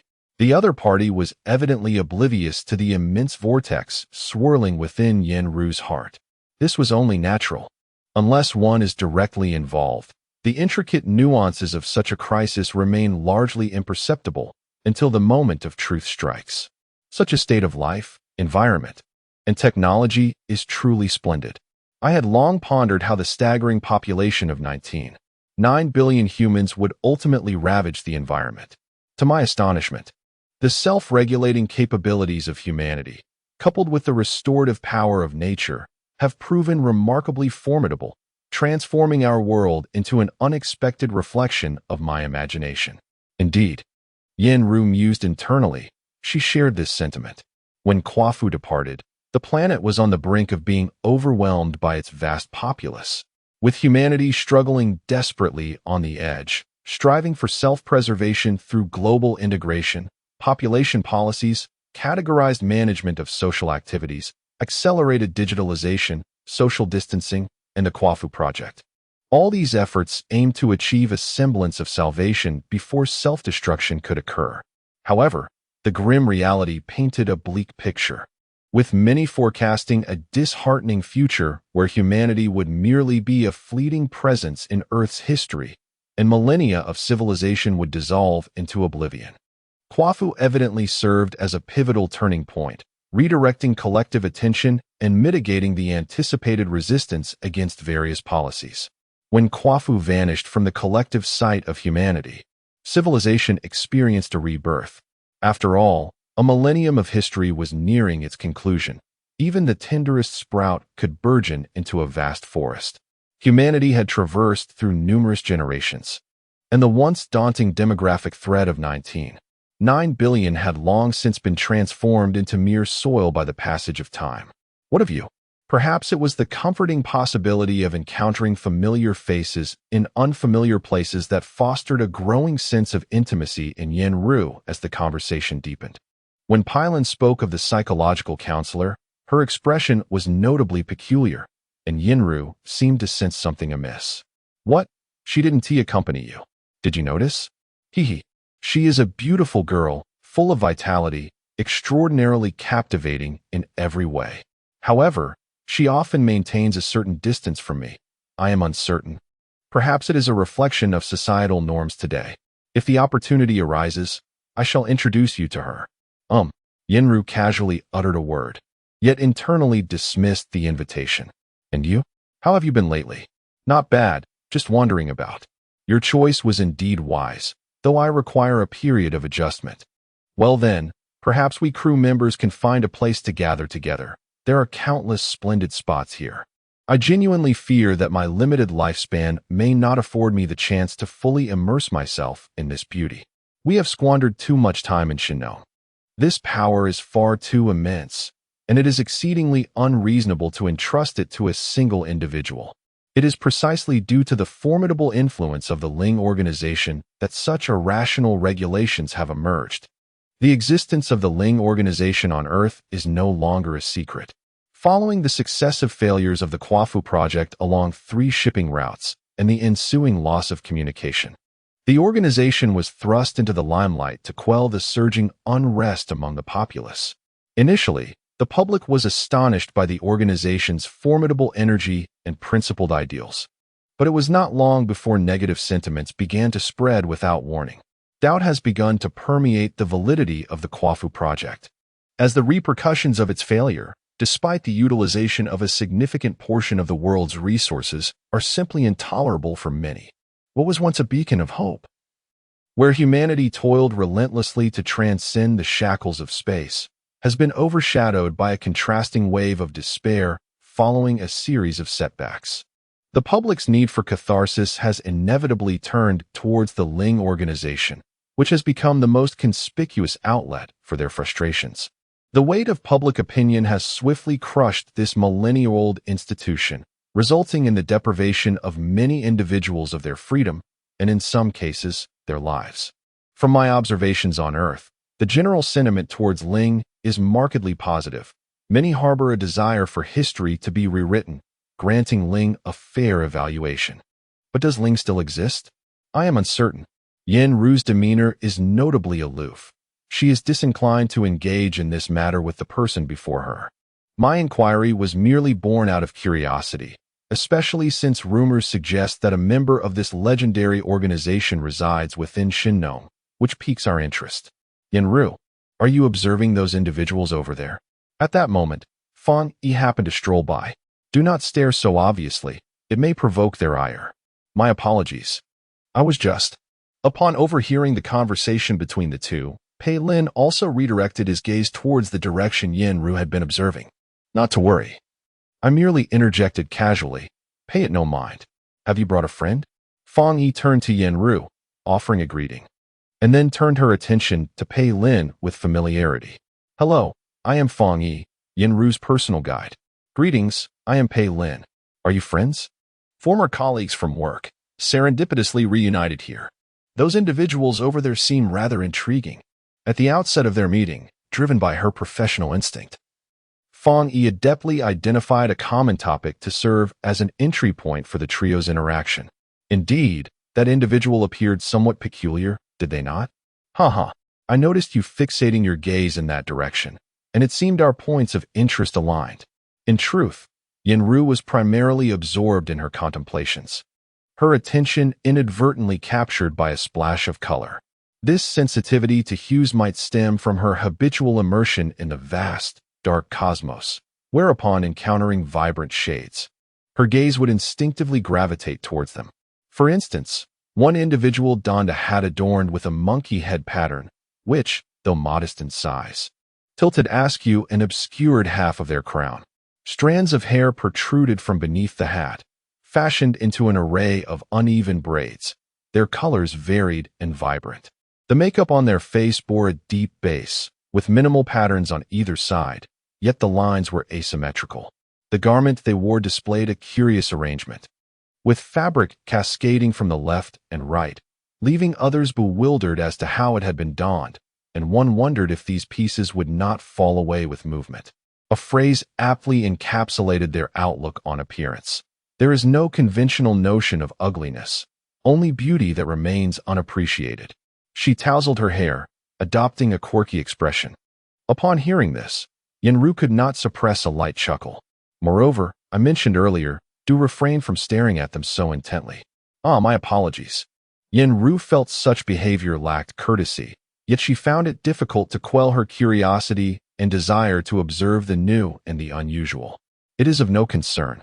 In truth, I too care for them, albeit in a manner that involves discreetly capturing candid moments, which I occasionally share with friends for a light-hearted jest. However, such revelations must remain private, for otherwise, complications may ensue. The region they inhabit is exceedingly sensitive regarding personal rights, and even the slightest misstep could result in legal action against one for infringing upon their image rights, a concept that Yenru is well aware of. Can you fathom this? The laws even dictate the specifics of parental interactions with their children, such as the precise locations of touch during an embrace and the duration of such contact. The same scrutiny applies to encounters with friends and passers-by. When I escort clients to that area, I manage all interactions personally. I cannot imagine how the inhabitants survive. Were I confined to a small room, relying solely on the internet for social connection, it would be unbearable. Perhaps they have grown accustomed to it, having been nurtured and educated in such an environment from a young age, rendering it habitual and thus not particularly uncomfortable. Fortunately, I was not born there. I relish the freedom of this region, haha. In the event of an unusual situation, should someone assert, "Are you infringing upon my rights?" or similar inquiries, there are 3 essential steps to follow. First, refrain from repeating your previous statement. Second, disregard them, pretending not to have seen or acknowledged their presence. Third, if they persist, alert the authorities immediately. When the police arrive, exercise discretion in your speech. Utilize a smart assistant to communicate indirectly through a 3-party procedure. The smart assistant is equipped with standardized response protocols, which should ensure a smooth interaction. Alternatively, you may request the presence of a lawyer through the police. These strategies are the culmination of countless experiences and truths derived from past lessons. Never forget them. Is this truly so outrageous? Yenru harbored some doubts regarding the other's expression. Do not be incredulous. Allow me to disclose an insider's tidbit. Recently, a new law is being implemented in the free zone. The name, when translated directly, is the soul body law. This legislation stipulates that a person's soul and body exist as independent entities. While the soul may temporarily govern the body and receive various forms of feedback, such as pleasure, excitement, and pain, it does not possess complete ownership over the body. What does the lack of ownership imply? In simpler terms, the body, as the vessel of consciousness, has its own rights. One cannot act with impunity regarding one's own body. The manner of usage must adhere to relevant laws, akin to renting someone else's property. The property may only be used in a conventional manner. and any modifications require the landlord's consent. However, who is the landlord of the body? There is none, hence the necessity for establishing laws and regulations. They have enlisted a plethora of scholars and experts in neuroscience, theology, ethics, and biology, who are tirelessly researching the relationship between body and consciousness in order to formulate the most comprehensive legal framework to govern individuals. As with any other law, all circumstances will be taken into account. Should any violations of this law be discovered, the regional supervisory authorities may promptly apprehend you and impose legal sanctions. This, Yen-Ru's mind was somewhat bewildered. Usage? Sanctions? How can the body and consciousness be separated? Therefore, those who espouse absolute freedom are undeniably perverse. You must not provoke them.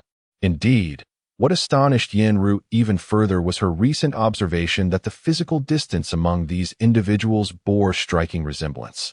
As if separated by an enigmatic cushion of air, she pondered the potential transformation of such a realm, one that emphasizes absolute individual freedom.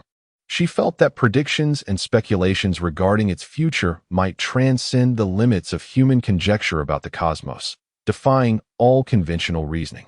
Since gaining independence, each area had embarked upon a novel developmental paradigm.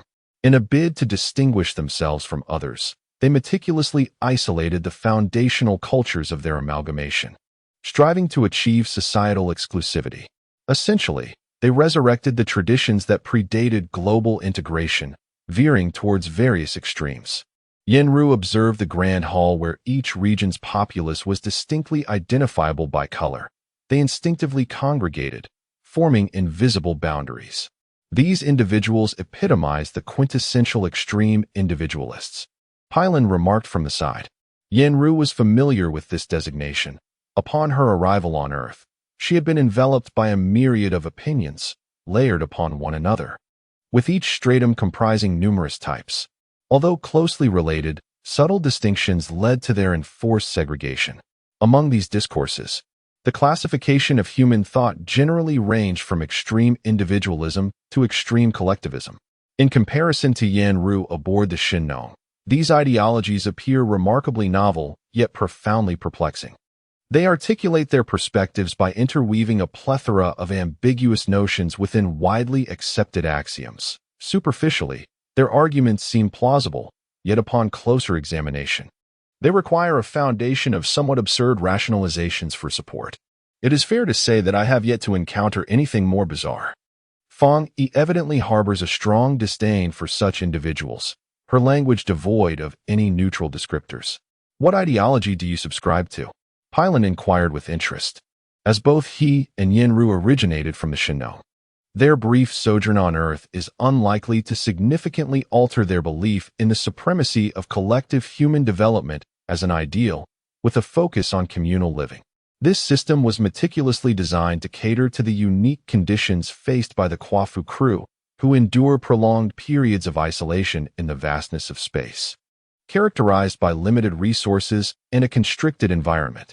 The ultimate aim is to sacrifice the individual for the continuity and successful completion of the KUAFU project. As for myself, I align with liberalism. Yen-Ru's profession and actions have indeed revealed her current stance, yet human cognition is intricate. It is not uncommon for individuals to endorse certain viewpoints while exhibiting contrasting behaviors. The current terrestrial environment vastly surpasses that of interstellar vessels, and the abundance, coupled with the imbalance of resources, has led to varied modes of existence for each individual. Consequently, each person's impact on society is minimal, resulting in a chaotic state where society intermittently achieves a semblance of equilibrium amidst disorder. Liberalism, then, occupies a middle ground between two extremes. I believe you should lean more toward individualism. The term freedom encompasses a vast spectrum, including both absolute individual freedom and collective freedom. It is evident to me that collectivism imposes excessive constraints, which do not align with my inherently free-spirited nature. Collectivism itself manifests in various forms, differing primarily in the degree of freedom accorded to individuals. Why do you not lean towards that perspective? The term management sounds irksome to me. It implies restrictions on what one can or cannot do. There are moments when I struggle to exercise self-control, yet rules are rules, and they come with consequences. I find it perplexing that a minor infraction warrants such punishment. A simple leniency would suffice. Fang Yi's expression may be overly simplistic, yet her message is well understood by others. Indeed, many individuals gravitate towards individualism for this very reason, which is not surprising. However, as a part of humanity, have you never contemplated the future of human civilization? The arc of human civilization is extensive, while my existence is fleeting, leaving little room for such considerations. Fang Yi is aware of this inquiry, as many collectivists often use it as a focal point. Consciousness is inherently independent.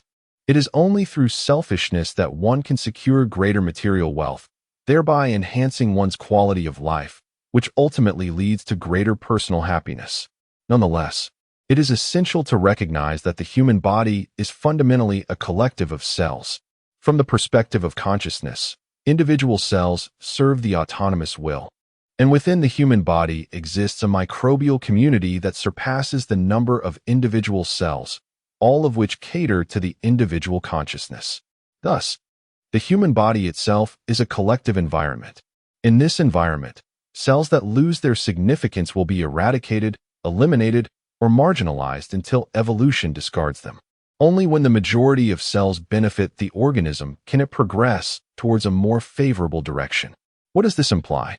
Humanity serves as the foundation of civilization, and individuals have delineated the path of evolution for human development. I see.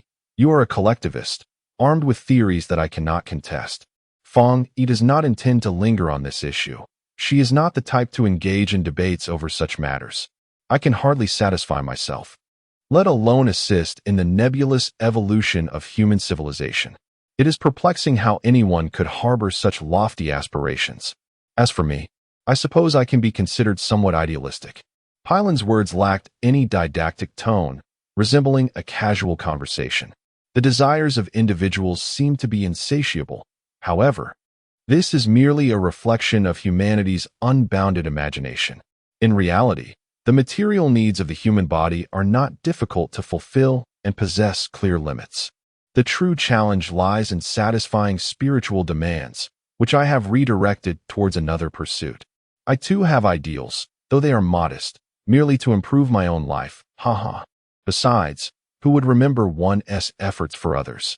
Human civilization possesses memory, and your existence endures longer than you might imagine. You speak intriguingly. Fang Yi perceives this statement as a jest. How could human civilization possibly possess memory? The memory of human civilization evokes a profound sentiment in Yinru. From a macroscopic perspective, humanity can be perceived as an organic entity, composed of myriad life forms, possessing cultural traditions, unique operational principles, and a collective memory distinct from that of individuals. In the grand tapestry of human behavior, individuals often appear insignificant, with most unable to perceive these overarching actions. The annals of human history are replete with indelible marks. From the moment of birth, each person is immersed in education, absorbing myriad techniques, theories, historical facts, cultures, great figures, anecdotes, and legends. Thus, it can be asserted that every individual constitutes a fragment of the collective memory of human civilization. Undoubtedly, certain individuals and phenomena that achieve greatness in specific eras will leave profound imprints on the collective consciousness, whether in the realms of science and technology, ideological leadership, social advancement, or wealth accumulation. Anything that reaches a certain pinnacle is destined to be remembered by humanity. However, those that earn enduring reverence and heartfelt respect in the annals of history, and thus maintain a positive legacy in human memory, predominantly fall within the first three categories. The latter, concerning wealth, merely reflects a yearning for an ideal form of existence, producing ancillary associations. Fang Yi, seemingly unperturbed by these contemplations, moved closer to Pylan, narrowing the distance between them, and remarked, "While your previous assertions may resemble extreme collectivism, I cannot quite fathom why I perceive you as anything but an extremist. You seem to acknowledge individual freedom, Yet you ardently advocate for the advancement of human civilization. How peculiar. Fang Yi seemed momentarily captivated by the future described by her companion, a beautiful longing blossoming within her heart, prompting her to inquire. An era where human civilization has reached a level capable of exploring the galaxy. A pinnacle age worthy of remembrance. Such a phrase echoed in Yen Rue's mind. A saying once uttered by her mentor. I believe this era is not far off. Pylon remarked, inquiring if they had any plans lately and if he could join them. After all, it had been quite a while since they last met. Given their fortunate encounter, why not take this opportunity to share their recent experiences? No need. Yen Ru replied without hesitation. I prefer to walk alone. With the two of us ladies, it would be inconvenient for you to tag along. Fang Yi interjected diplomatically. Very well, I hope you enjoy your time here, Pylon responded, showing little disappointment at the rejection. I shall also wander about on my own. He rose to his feet, and Fang Yi politely stood as well. How about I introduce you to a guide to help arrange your itinerary? I am quite familiar with this place, and it would certainly be better than what you could find on your own. Plus, you would be able to contact us whenever you wish.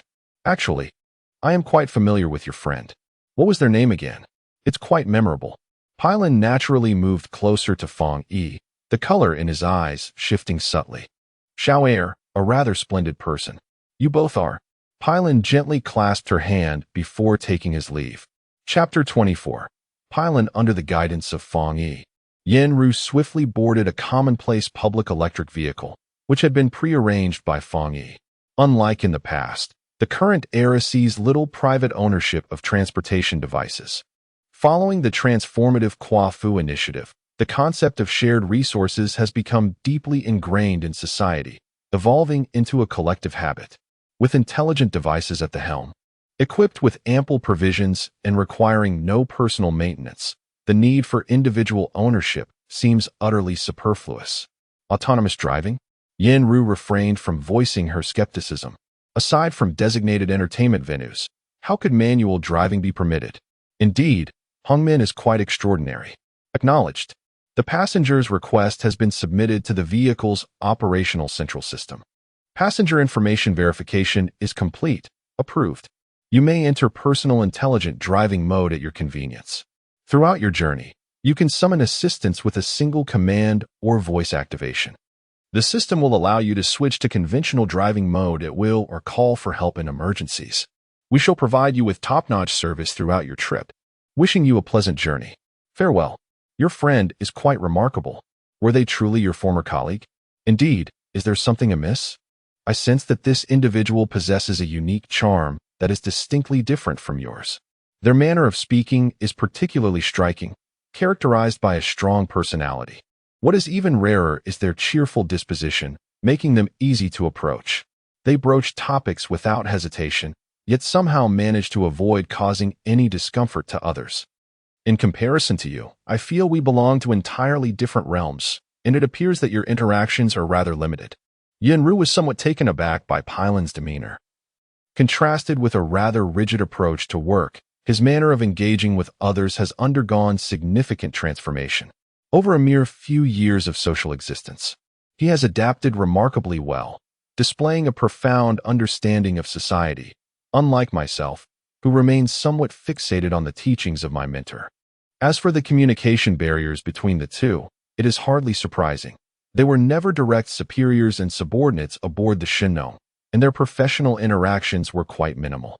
Additionally, years of absence have rendered them even more estranged, were it not for the subsequent conflict that rendered their relationship somewhat unique.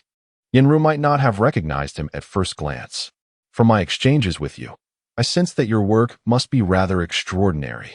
What exactly do you do? Humanities research? No, perhaps it pertains to the study of cosmic life forms? Or are you involved in media, either public or self-media? It seems you engage in some form of research, does it not?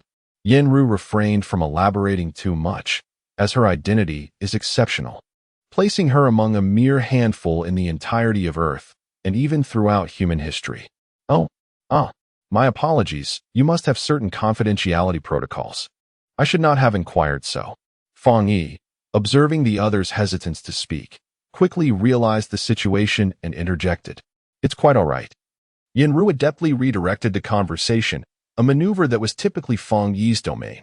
Perhaps she had unwittingly absorbed some influence from her counterpart. Pylon, do you harbor feelings for him? Hee. Indeed, were it not for the presence of a guest nearby, I might have arranged a private meeting with him. By nature, Feng Yi does not shy away from such matters. Have you ever encountered my friend here before? During this cautious period, Yinru still inquired about Pei Lin's situation. That individual? Feng Yi pondered for a moment and shook her head, indicating she had not seen him before. The clientele here is quite numerous and diverse, compounded by the vast number of private guides. It is difficult to leave an impression on someone I have not interacted with. Yinru. A voice gently resonated in her ear, yet it profoundly reverberated within her heart. Mentor? The identity of a mentor is quite unique, a fact Yinru has long understood. In her perception, this role should symbolize a lofty status, yet her experiences on Earth revealed that the reality is far more complex than she initially envisioned. What precisely do they seek to glean from this text, and how are they to engage with it? Such matters are challenging for an ordinary person to fathom. From whence did this voice emanate? Yinru sat up delicately, brushing her hand against her ear, where a cochlear implant resided. She could not ascertain whether the sound originated from there, so she reached for her portable intelligence device, consulting the historical data displayed. It was not an external communication. Nevertheless, she consistently reminded herself to exercise utmost caution, especially considering her devices had previously been briefly detained by Gao Fanlei and his associates. Yinru vividly recalled the last instance when that individual casually accepted the personal items handed to her by Qin Zijian, subsequently passing them on to her. Qin Zijian spoke as if delivering a routine report, stating that everything had been checked and was in order. In contrast, the individual involved, Gao Fanlei, responded with an air of nonchalance, saying it was merely a formality and to not take it to heart.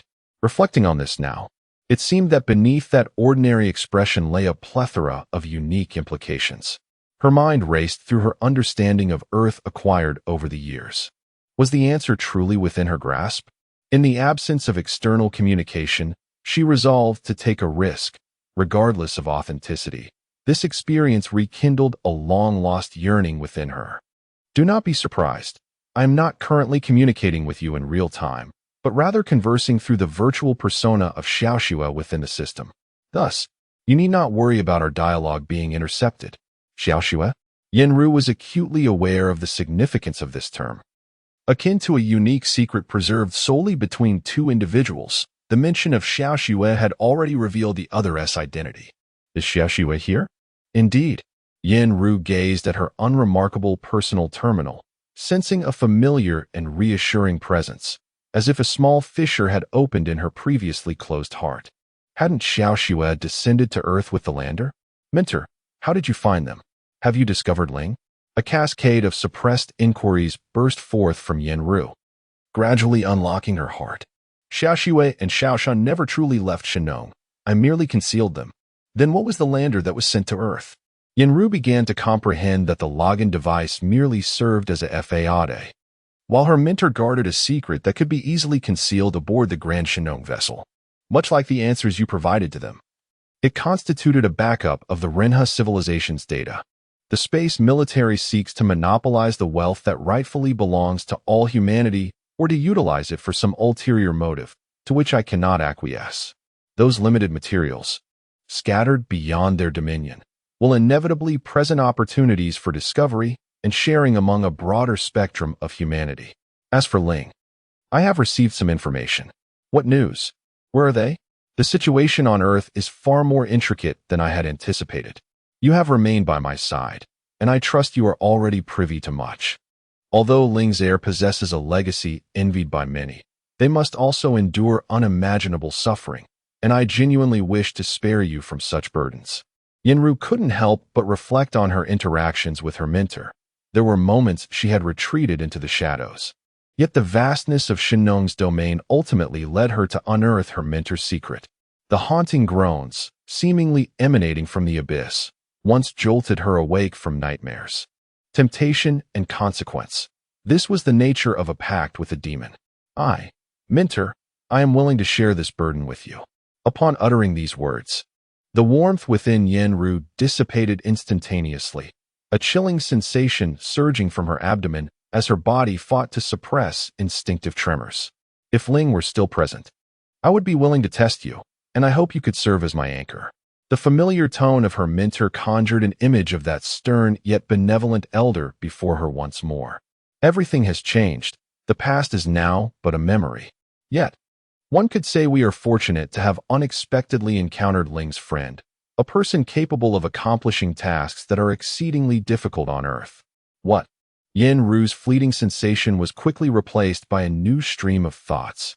The term Ling's friend was employed with caution, indicating that this individual shares a bond with Ling but is not a member of Ling's organization. Instinctively, Yenru trusted her mentor's judgment. If he referred to this person as a friend, the credibility must be high. Who could it be? The first name that surfaced in Yenru's mind was surprisingly the most memorable one, the individual who had personally handled her equipment. To effect such a replacement should not pose a significant challenge. Qin Jijian, it is quite possible. He is directly responsible for inspecting and returning the equipment.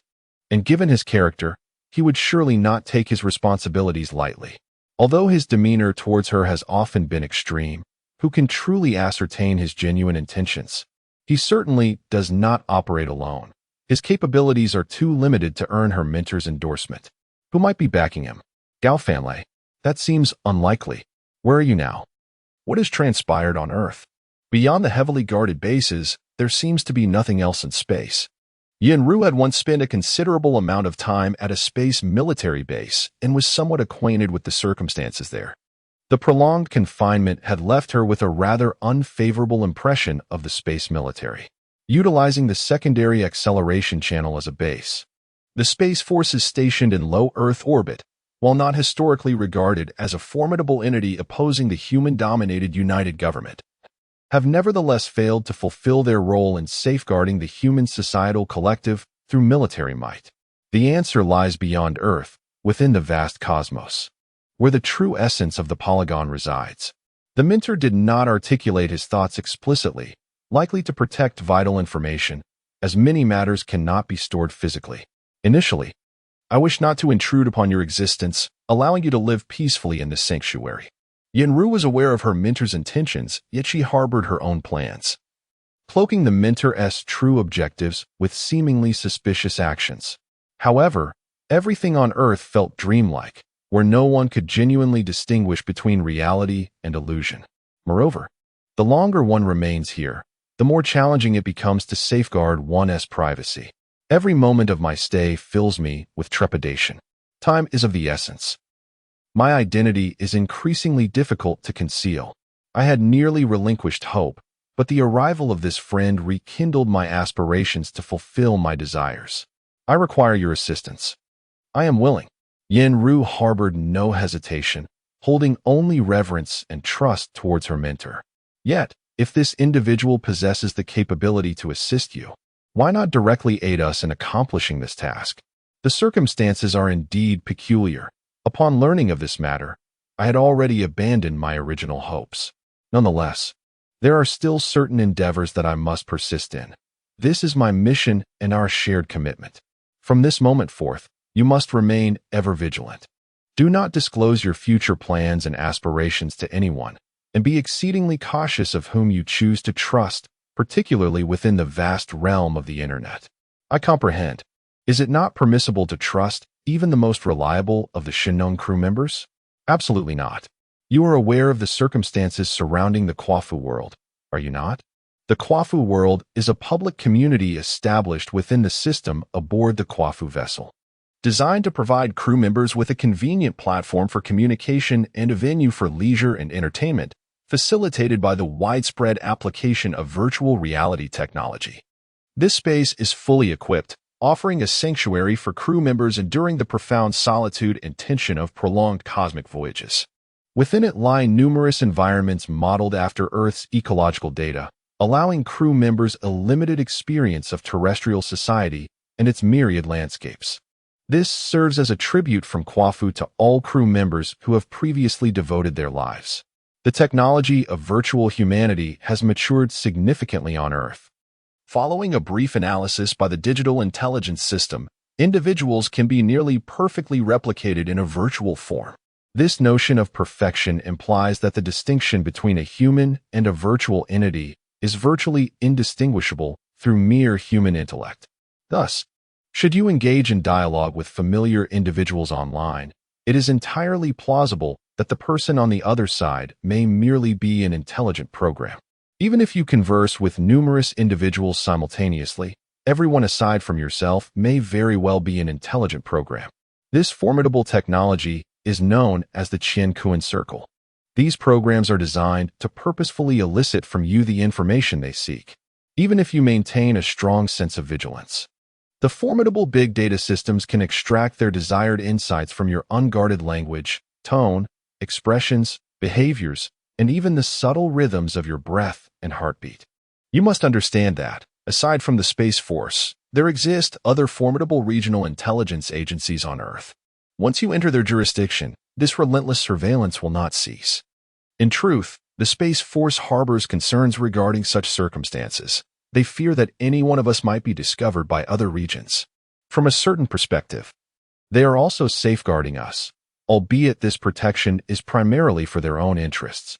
Accompanying you is SUSI-MANHUA, who will guide you to your next destination and, to some extent, obscure certain aspects of your data, preventing the big data systems from easily acquiring genuine information.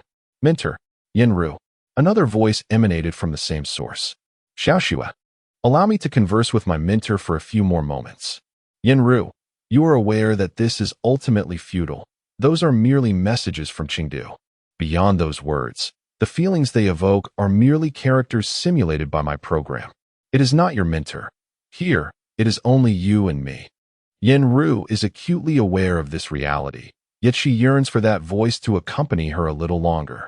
Your actions commence now. SUSI-MANHUA's humanized language reveals a distinctive aura of rationality. Then, a faint sound gently approached Yenru's side. She shivered slightly. Catching sight of a small mechanical entity lurking in the shadows, a familiar cleaning robot often employed to navigate cramped spaces. The diminutive automaton deftly extracted a box from its waist compartment, leaving it close to Yenru before swiftly retreating. It is entrusted to you. This is the sole wish of the mentor. Yenru gazed at the diamond-shaped emblem on the box's surface, stiffly unfastening the rudimentary mechanical clasp. Before her appeared a small vial filled with a pale blue liquid. She shut her eyes, a youthful visage materializing in her mind. You must be exceedingly cautious. Somewhere on Earth, a frail figure gently spoke to the void of darkness. He closed his eyes, daunted by the prospect of uttering another word. Surrendering himself to the enveloping shadows. The air within the space was remarkably comfortable, yet each gentle breeze that caressed his skin sent shivers coursing through him, as if ice were pressed against his flesh, causing his hair to stand on end and his pores to tighten into sharp protrusions. He harbored no fear of the darkness. Even the cold indifference of the cosmic void had never instilled such dread in him as he felt now. This earth was utterly unrecognizable to him. Chapter 25. The Triad Negotiation, Part 1. After Jian Xiao concluded his remarks, he awaited the response of the two individuals before him in silence. His heart was tumultuous. Mentor Dong had once alluded, albeit subtly, to significant changes impending at the ground base. Yet, he remained skeptical, believing that he and Tianyan, as the executors of ground operations, were fully cognizant of the situation there.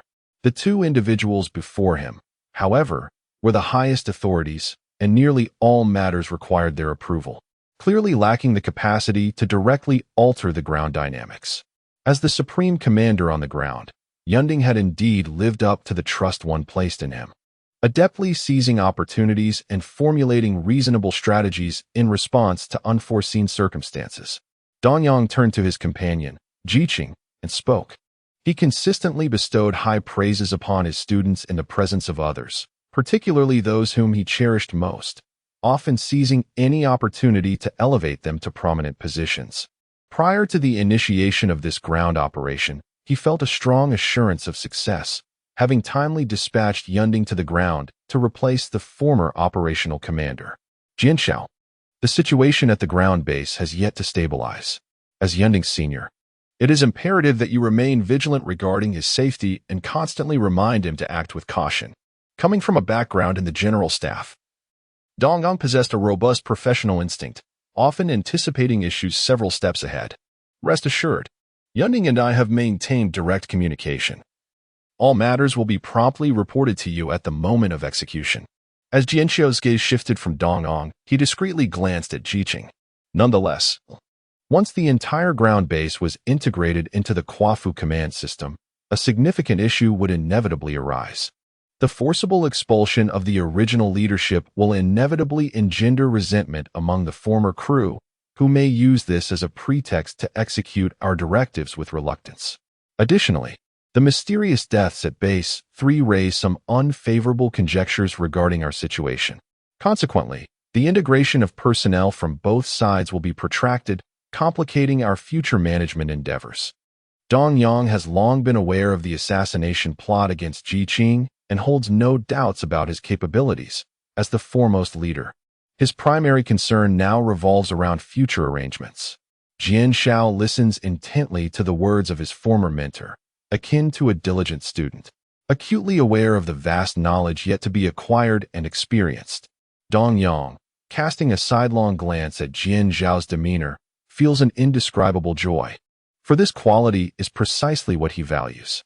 Human cognition is notoriously difficult to alter, particularly among the original crew, who possess a profound spirit of sacrifice. The majority fearlessly embrace the KUAFU project. I propose we continue to expand the reserve force, concentrating them in remote subordinate bases to mitigate their interference. However, this approach may be detrimental, as they represent the backbone of various departments and are indispensable to the legacy of KUAFU. Losing them equates to losing a wealth of intangible knowledge and invaluable experiences pertinent to cosmic navigation. Time is not on our side, and this opportunity is singular.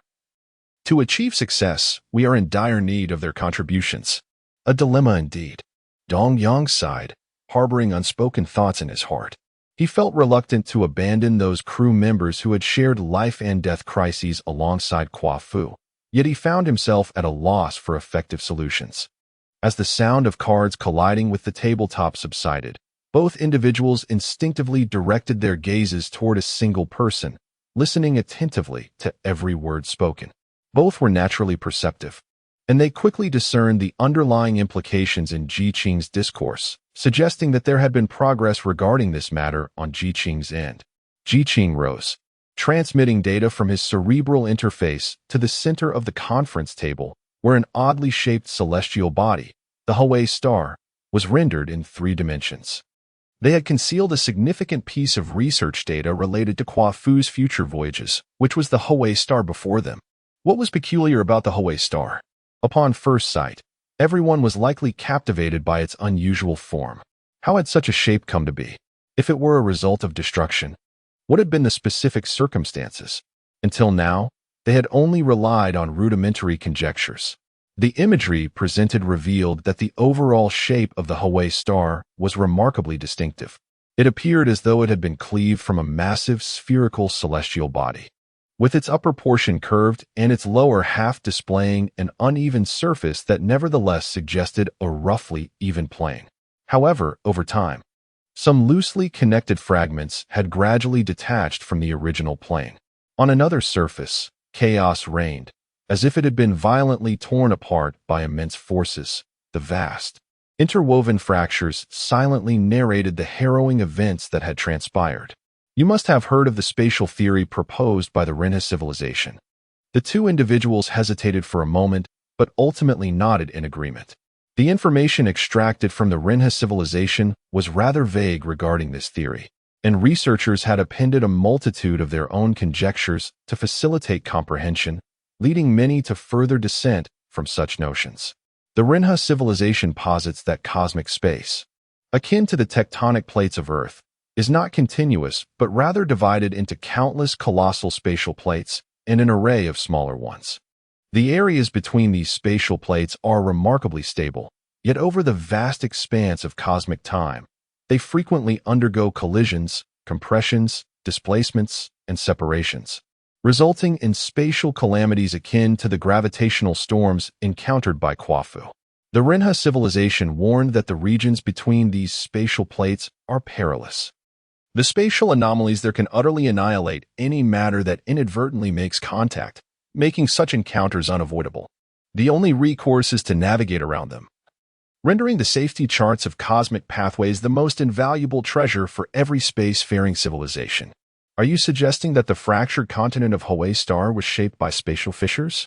Jian Xiao executed a slicing motion with his hand along one side of the holographic representation of the Hawaii Star, envisioning a colossal blade cleaving through the celestial body. He imagined the two segments, once joined, being forcibly separated by the inertia of the celestial movement, with shattered fragments cascading from both portions.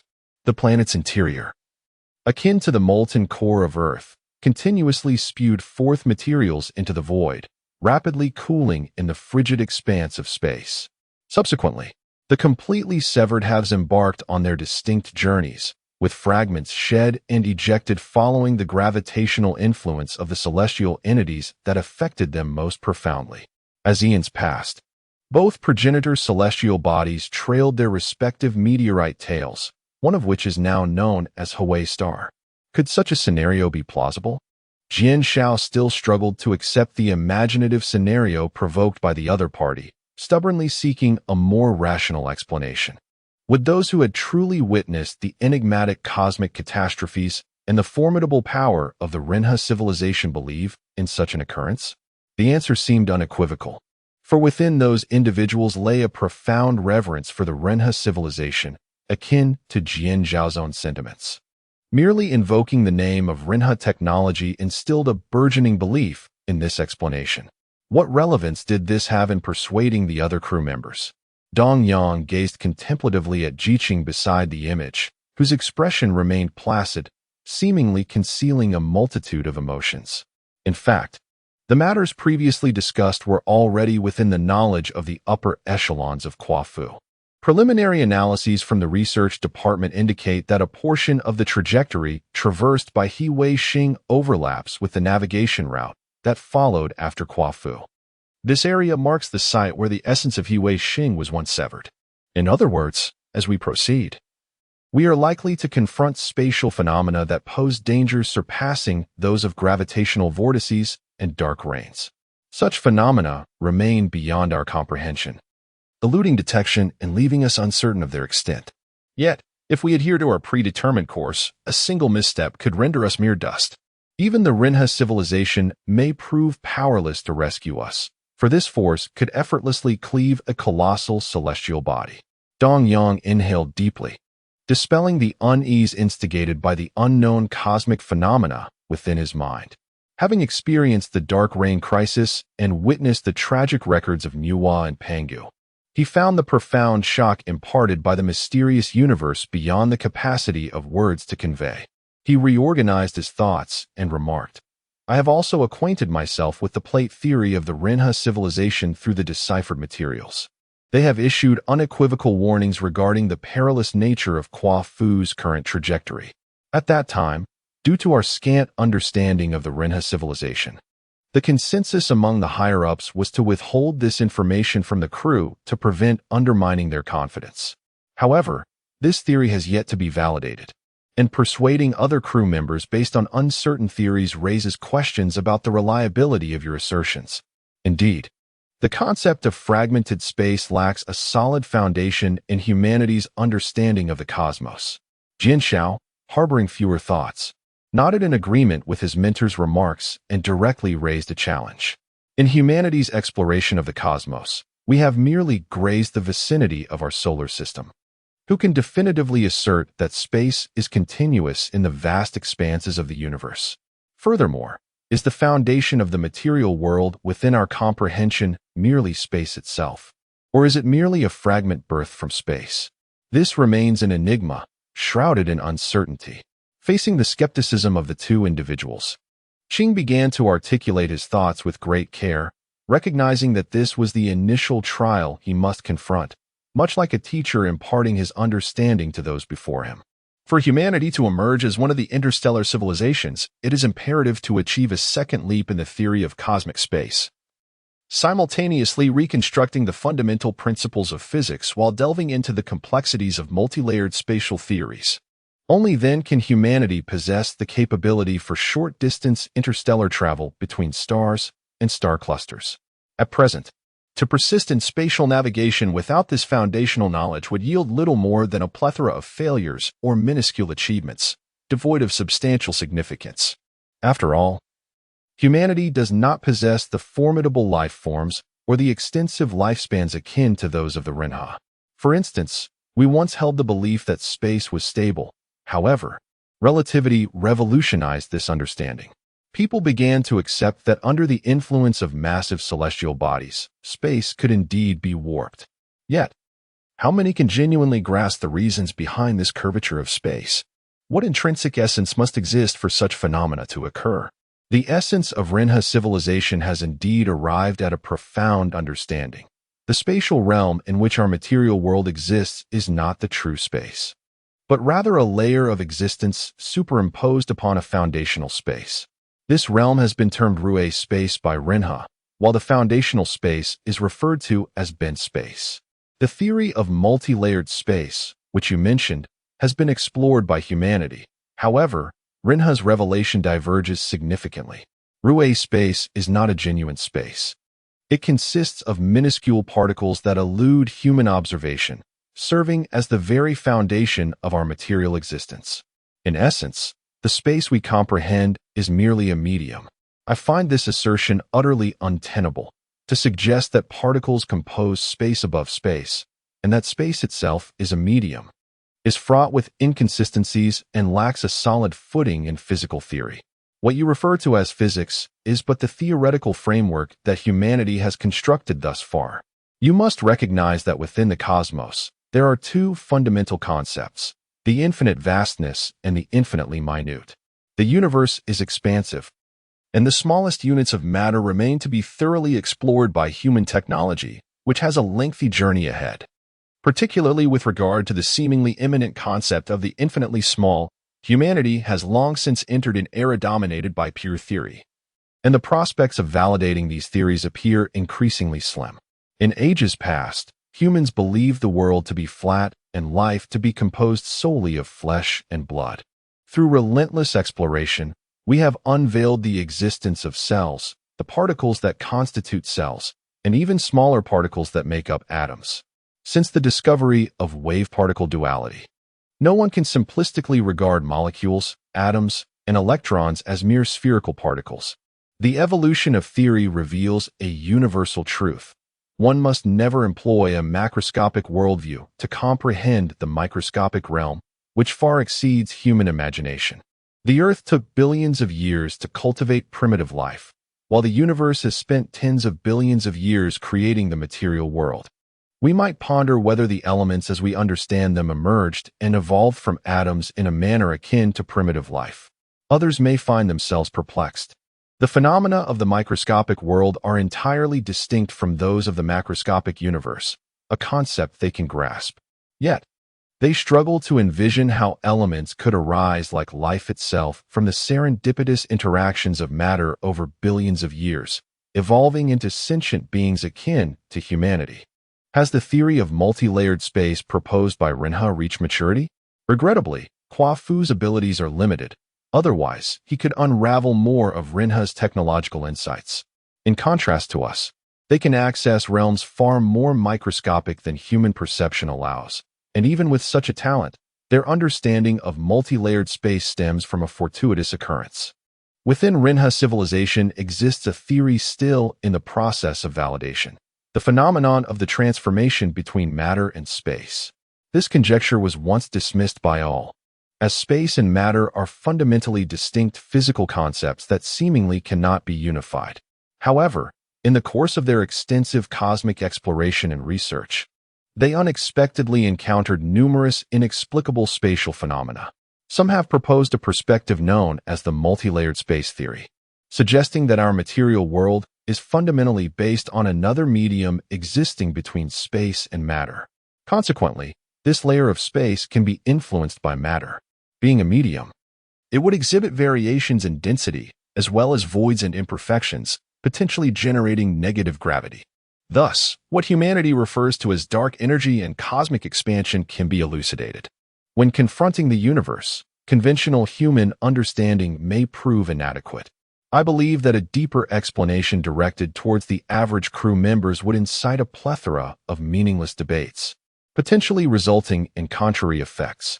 It is prudent to focus on the current situation of Hawaii Star, undoubtedly acknowledging the dangers ahead while revealing the concealed warnings and truths. I trust that many indecisive crew members will promptly align with us, and even those supporting KUAFU may waver. Dongyang glanced at the time and resolved to conclude the lengthy exchange between the two. Ji Xing, gazing at Hawaii Star before him, tightly clutched the card in his hand, as if he held the ground base within his grasp.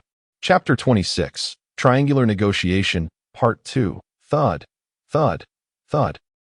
A peculiar vibration manifested at a point within the dream, akin to ripples created by droplets striking the water's surface, gradually expanding like waves. These incessant ripples rendered the entire environment increasingly unstable. In the expanse of space, two figures ceased their discourse, turning their gazes towards the source of the tremors. Neither exhibited excessive surprise, for the answers resided within their minds. This unusual phenomenon indicated that someone was forcefully attempting to connect the two realms in which they existed. And given recent events, the identity of this individual became evident. As the vibrations intensified, the density and amplitude of the ripples reached their zenith, rendering the entire space increasingly unstable, as if it were on the brink of collapse.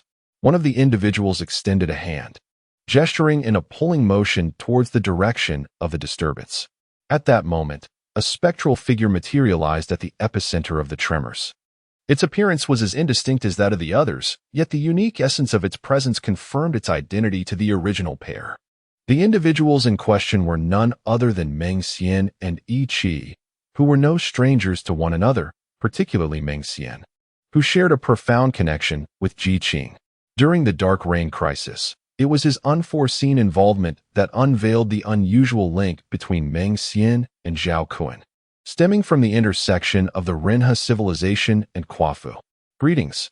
Ji Qing broke the silence, his demeanor akin to that of a courteous friend extending a warm salutation. Exhibiting no signs of being an intruder. Hello. Yi Qi had once observed this individual from a distance, but within the confines of this dream, he suddenly experienced an altered perception towards the other. This newfound sensation stemmed from the restlessness concealed beneath the calm exterior of the individual, reminiscent of the youthful spirit's unease and solitude. Such feelings were rarely encountered among the crew of the long-lost KUAFU, who possessed a maturity and steadiness that surpassed that of ordinary individuals. Instead, these sentiments were more frequently observed in the younger, aspiring crew members. Since you are here, I presume you have something to convey to us. Meng Xian initiated the dialogue, eager to discern the other's disposition. Meng Xian, oh no. Let us refer to you as Xiaohao. It has been quite some time since we last met. I should have expressed my gratitude much earlier. Yet after the Dark Rain crisis, you vanished, and I have been deprived of the opportunity. There's no need for formality. I never intended for you to bear any responsibility. However, I find myself regretting that decision now. Ah, the vicissitudes of life. Perhaps the sentiments we hold now will undergo a complete transformation in the future. I possess confidence in that notion. As for the events to come, it is impossible for your current self to fully comprehend them. Tell me, how might you cease your actions and restore KUAFU to its former state? Meng Xian posed such a question, fully aware of its impossibility. Yet he articulated it to clarify his own stance. The theory of the ruinous space is merely one of Renha's speculations regarding various cosmic models. It has never been conclusively validated. How can you be so certain? Due to the Riverway star, observe its shape and the state of its trailing tail. Could it have been severed by the legendary axe of Pangu? The enigmas of the cosmos far exceed human comprehension, compelling us to abandon simplistic notions in our interpretations. As you have stated, the universe is inscrutable. The condition of the Riverway star may merely be a fortuitous occurrence. possibly the result of a collision between celestial bodies, or perhaps a consequence of the formidable shockwaves generated by gravitational forces or cosmic explosions. While these theories remain unverified, they occupy a similar realm of speculation as the concept of fragmented space. It is precisely because we have recognized the peril that we must pause at the appropriate moment. Yet our limited capabilities necessitate reliance on Earth's strength for resolution. In the past, KUAFU had no choice but to advance. Now that I possess a method, why should I not attempt it? This is merely your solitary imagination and does not reflect the actual circumstances. Consider my supporters. They have chosen me based on their own judgments. Those reserve crew members were merely misled by you before they could establish a correct worldview.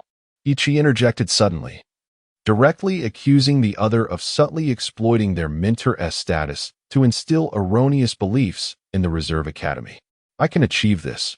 I am aware of Earth's.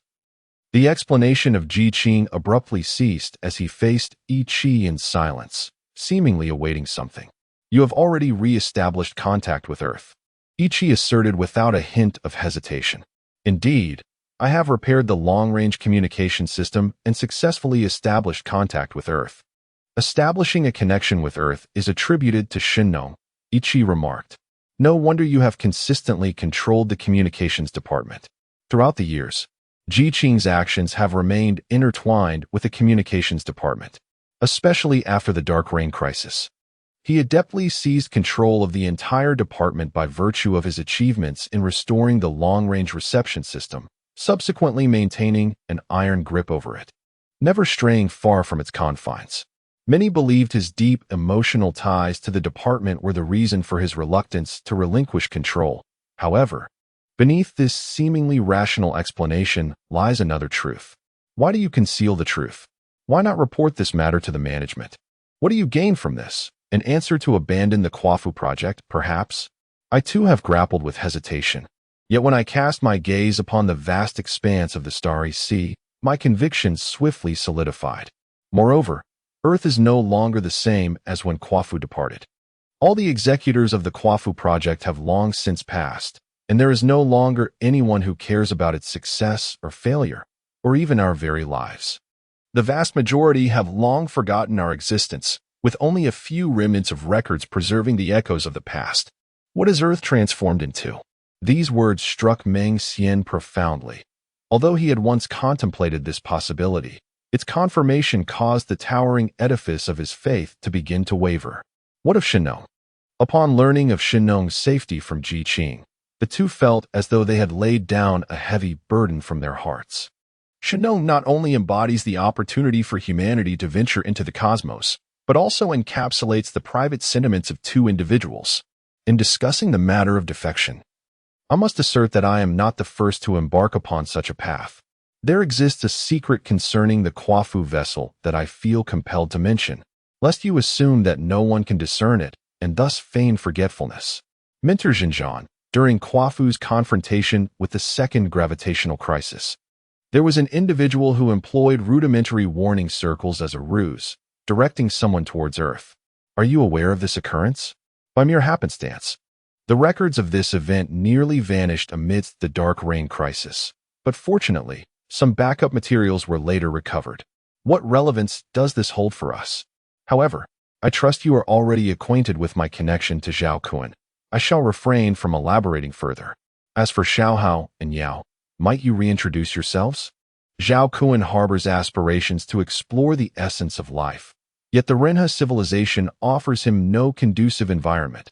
Rather, he faces severe repercussions for any transgressive actions.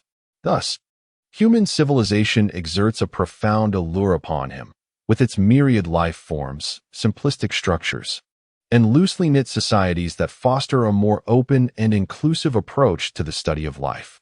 Particularly, the formidable life instincts inherent to Renha individuals render humanity, in his eyes, akin to a mere intellectual toy. Whenever these thoughts cross Ichi's mind, a tremor of fear stirs within him. Such entities, liberated from the traditional constraints of Renha civilization, cannot be brought into proximity with humankind. What precisely did Zhao Kun convey to you? You, he, Ling, surely this is sufficient. What is it that you desire? The core secret of Ling exists to this day, the reshaping of thought. It is what I desire.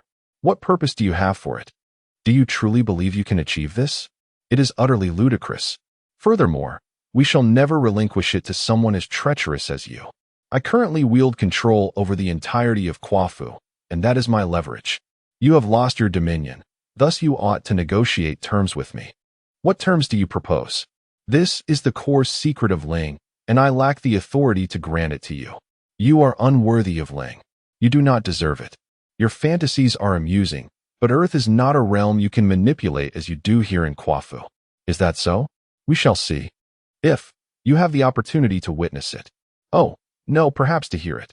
Ji Qing understood that he faced the guardian of the KUAFU project, whose spirit was undoubtedly more formidable than that of all KUAFU's crew, and whose convictions were far more resolute. Particularly, Ji Qing speculated that this individual likely possessed the ability of rebirth, granting them the wisdom and experience of many lifetimes. Such qualities were beyond his reach. He would need to humbly seek their guidance. Thus, upon observing the other's unwavering stance, he chose not to continue persuading them, but instead opted to depart. He believed he would have another opportunity, confident that once he seized control of the ground base, he could rely on Zhao Kun to acquire what he desired. Wait. Yi Qi unexpectedly called out to Ji Qing, who was about to leave. I have noted your threats. I am also aware of your intentions and the reasons behind your current success. You have relied on forces that ought not to be employed. Zhao Kun, am I correct? Zhao Kun. No need to call out. He has not arrived here. I came secretly through the apparatus you have modified. Yao. Zhao Kun did not speak in error, indeed. You have surmised correctly. No, you do not comprehend, nor can you fully grasp Zhao Kun. Collaborating with a sentient being that transcends human civilization will not yield the results you desire. Trust me, you must liberate yourself from your dependence on him. Steer clear of him. Naturally, you would assert such a thing. Had you truly understood me, you would earnestly heed my counsel. Reflect sincerely. What thoughts would arise in your mind if you were to observe a group of lesser beings? This is the instinct of higher life forms, particularly that of humans. And I believe we, as humans, can comprehend it. Although Zhao Kun's life form is superior to that of human existence, and his previous incarnations were dissimilar, he now inhabits a human body and is influenced by human biological instincts. I shall consider your advice. Ji Qing's figure trembled violently before vanishing. Yao. After Ji Qing departed, Meng Xian gazed at this familiar friend, hesitating to speak. He fell into a brief silence, but ultimately resolved to confront the issue. For he knew that since Meng Xian had begun to speak, he was prepared to accept the answer. What troubles you? I sense that you harbor significant reservations regarding certain matters involving Zhao Kun and Ji Qing. Meng Xian meticulously organized his thoughts. I believe you have been closely monitoring Zhao Kun's actions, and you are already well aware of Qing's plans. Why did you not intervene at the outset to prevent their actions? Indeed, why not? Yi Qi also finds himself pondering this question. The answer seems buried deep within him, yet it often influences his decisions. Yi Qi's heart tightened momentarily, only to quickly relax. He felt that when the secret was finally released, his spirit would also be entirely liberated. Yes, he has already confirmed this answer in his heart. But the subsequent questions render him unable to face his dear friend. He understands that this is the obsession of the KUAFU crew, leading humanity toward the cosmos. Even during KUAFU's most perilous moments, they did not relinquish their resolve. However, when greater hope emerged, he chose to abandon the quest prematurely. You? An uncontainable fury surged within Meng Xian as he realized that both the mentor and Qing had already embarked on their return journey, and you know the reason why. Although we possess the capacity for continuity of thought, that ability is not limitless. Even after enduring multiple crises, the mentor could only traverse a fraction of the brief journey between two stars. Meanwhile, the other pioneers have vanished into the enigmatic phenomena of the unknown universe. Meng Xian shook his head, unsure whether he rejected the other's explanation or doubted the possibility of the final intention. He has come to understand Yi Qi's choice. He did not abandon his mission, but rather made a decision that was the best for both the present and the legacy of the KUAFU crew. Will you continue to assist us? This is humanity's hope, as well as KUAFU's mission. However, I am aware of the underlying reasons. From the moment the KUAFU embarked on its journey, stringent regulations were instituted, forbidding the crew from establishing contact with Earth, in order to shield them from the chaotic thoughts prevalent on the planet. At present, you find yourself in a similar situation, where what began as a minor concern has been magnified beyond measure. The mission of KUAFU transcends mere ceaseless navigation and the exploration of the unknown. It encompasses the more vital task of establishing stable relay bases along the route, ensuring that subsequent vessels can navigate safely and receive essential supplies. We perpetually place our hopes upon the next generation, yet human civilization progresses at a glacial pace. Will Earth and the cosmos grant us the luxury of time to await such advancements? Throughout the annals of Earth's life history, how many formidable life forms have met their demise here? Did they lack civilization? Did they lack technology? Such queries remain unanswered.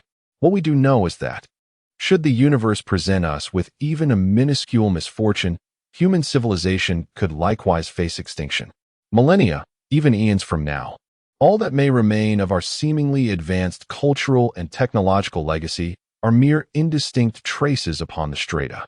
It is difficult to conceive for those civilizations that emerge in the future that we once possessed the capability to venture into the cosmos and explore the vast expanse of light years.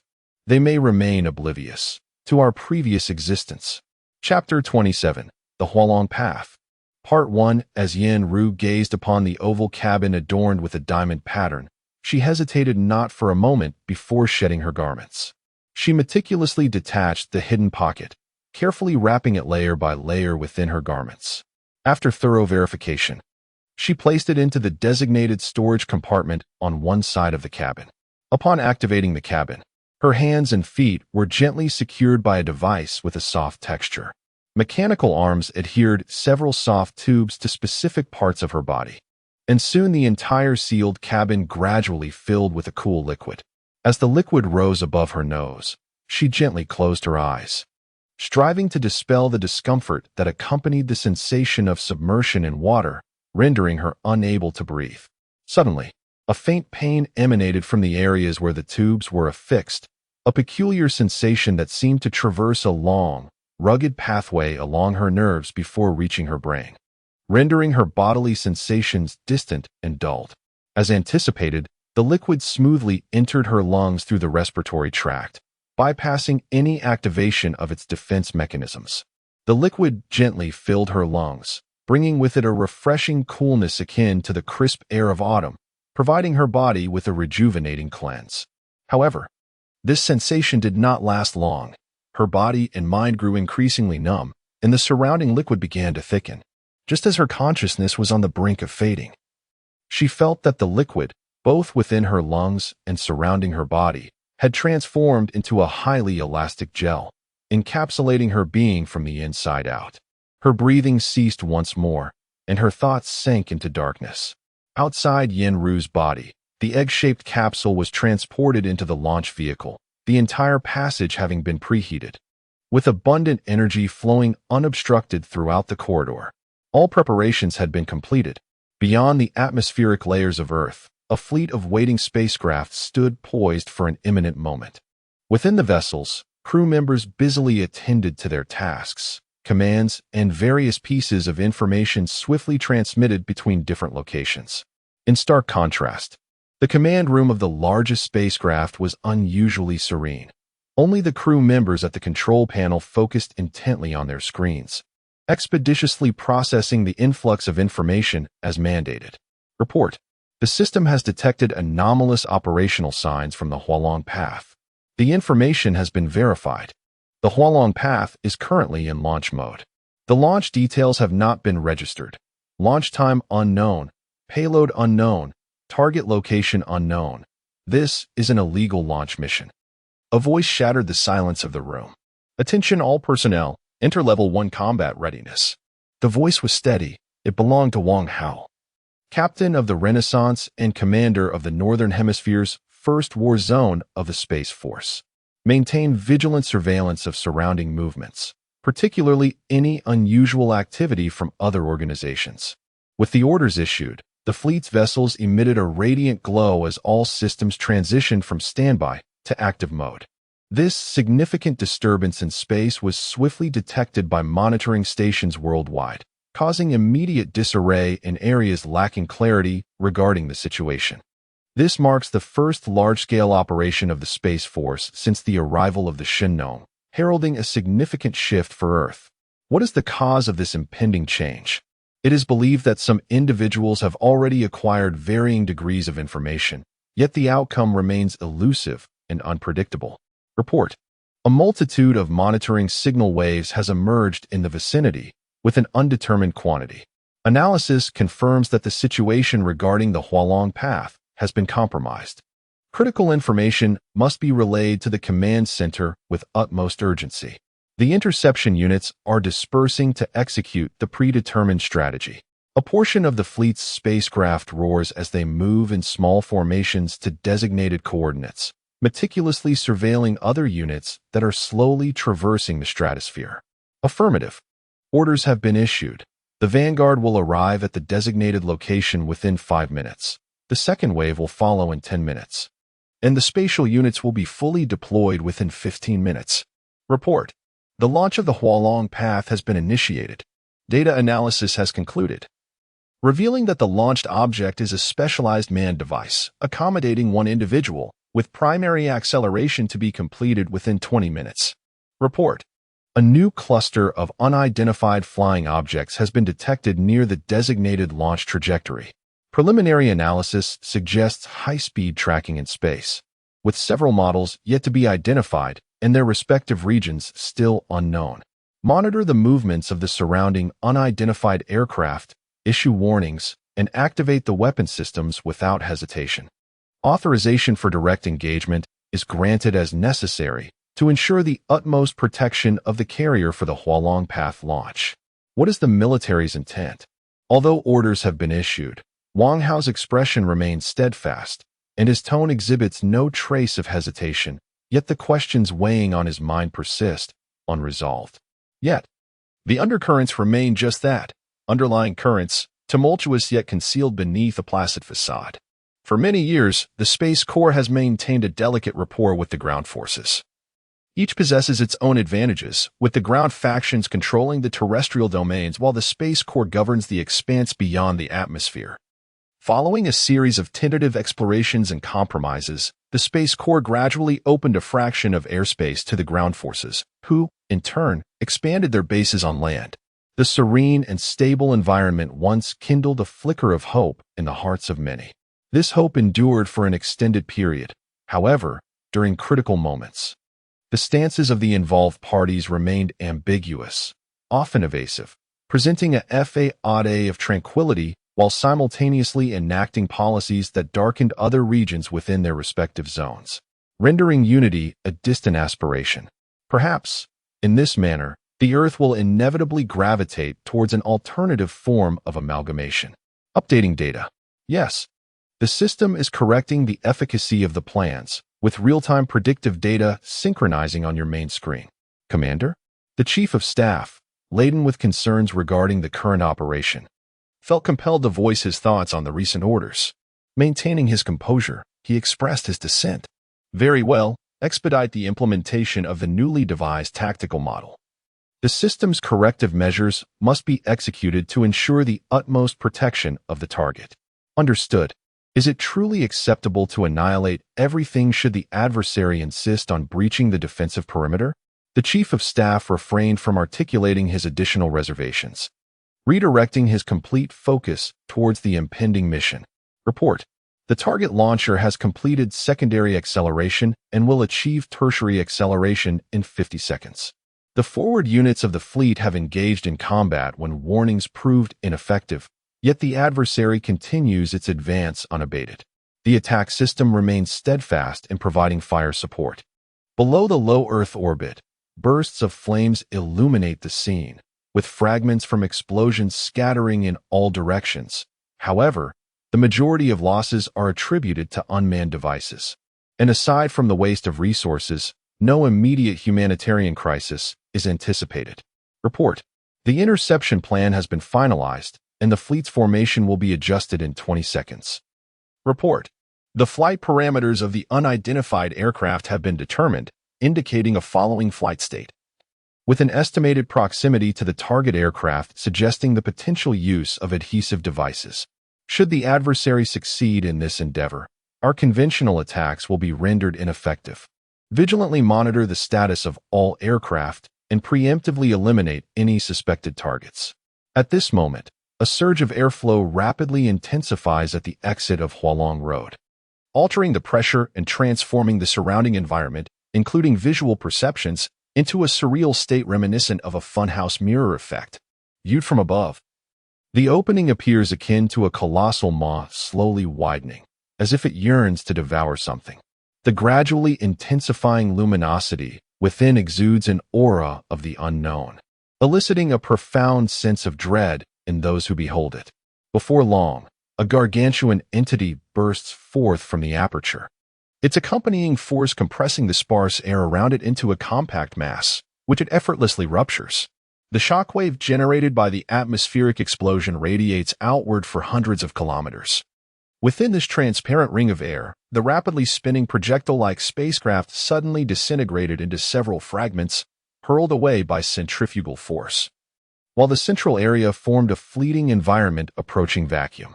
Shortly thereafter, a carrier emerged from the launch port, expanding from small to large, propelled by immense energy into the vastness of space, as the atmospheric pressure in this region swiftly reverted to its original state. Report. A voice from the central command room called out urgently, the unusual sound successfully capturing the attention of the highest commander. The situation has changed. There was an error in the initial parameter settings for the Hualongdao launch status, and the system is currently recalibrating the carrier's flight state. What is happening? A display illuminated the main screen, showcasing the recent launch conditions of Hualongdao. Without the need for excessive verbal clarification, everyone could discern the issue at hand. I have never witnessed such a launch state before. This was the unvoiced question lingering in the minds of all who beheld the image. However, Wang Hao harbored a vague understanding of a significant truth. The implications of this spacecraft might indeed justify the sacrifices made by the Space Force at this moment. 5, 4, 3, 2, 1. Target vehicle has departed the atmosphere. The carrier activated its fourth stage acceleration, its speed continuing to escalate far beyond our anticipated parameters. Monitor the movements of other unidentified flying objects. Protect the carrier at all costs. Wang Hao resolutely issued the command. However, a small faction refused to yield. As they watched their target drift further away, the likelihood of executing any significant actions diminished, yet they persisted along the pursuit route, delving deeper into the defenses of the Space Forces, ultimately being intercepted by various means. The target vehicle's speed had stabilized, and all chasing objectives from Earth had been effectively neutralized. A report soon landed before Wang Hao. Should we pursue? The Chief of Staff inquired tentatively.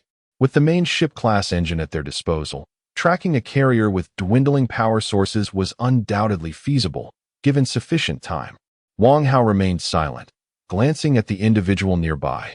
The Chief of Staff's voice had likely reached the ears of those around them. As a special envoy for this operation, he held full authority on behalf of the military. Captain Gao, is there any new directive from the military? Gao Fanlei remained intensely focused on the unfolding operation, even as the target vehicle left Earth's atmosphere. He did not let his guard down. The fleet maintained a state of vigilance to prevent any unexpected maneuvers from Earth. Compile the recent battle statistics and report the losses promptly, Wang Hao commanded, adhering to the earlier directives he had received. Nevertheless, his inner doubts lingered.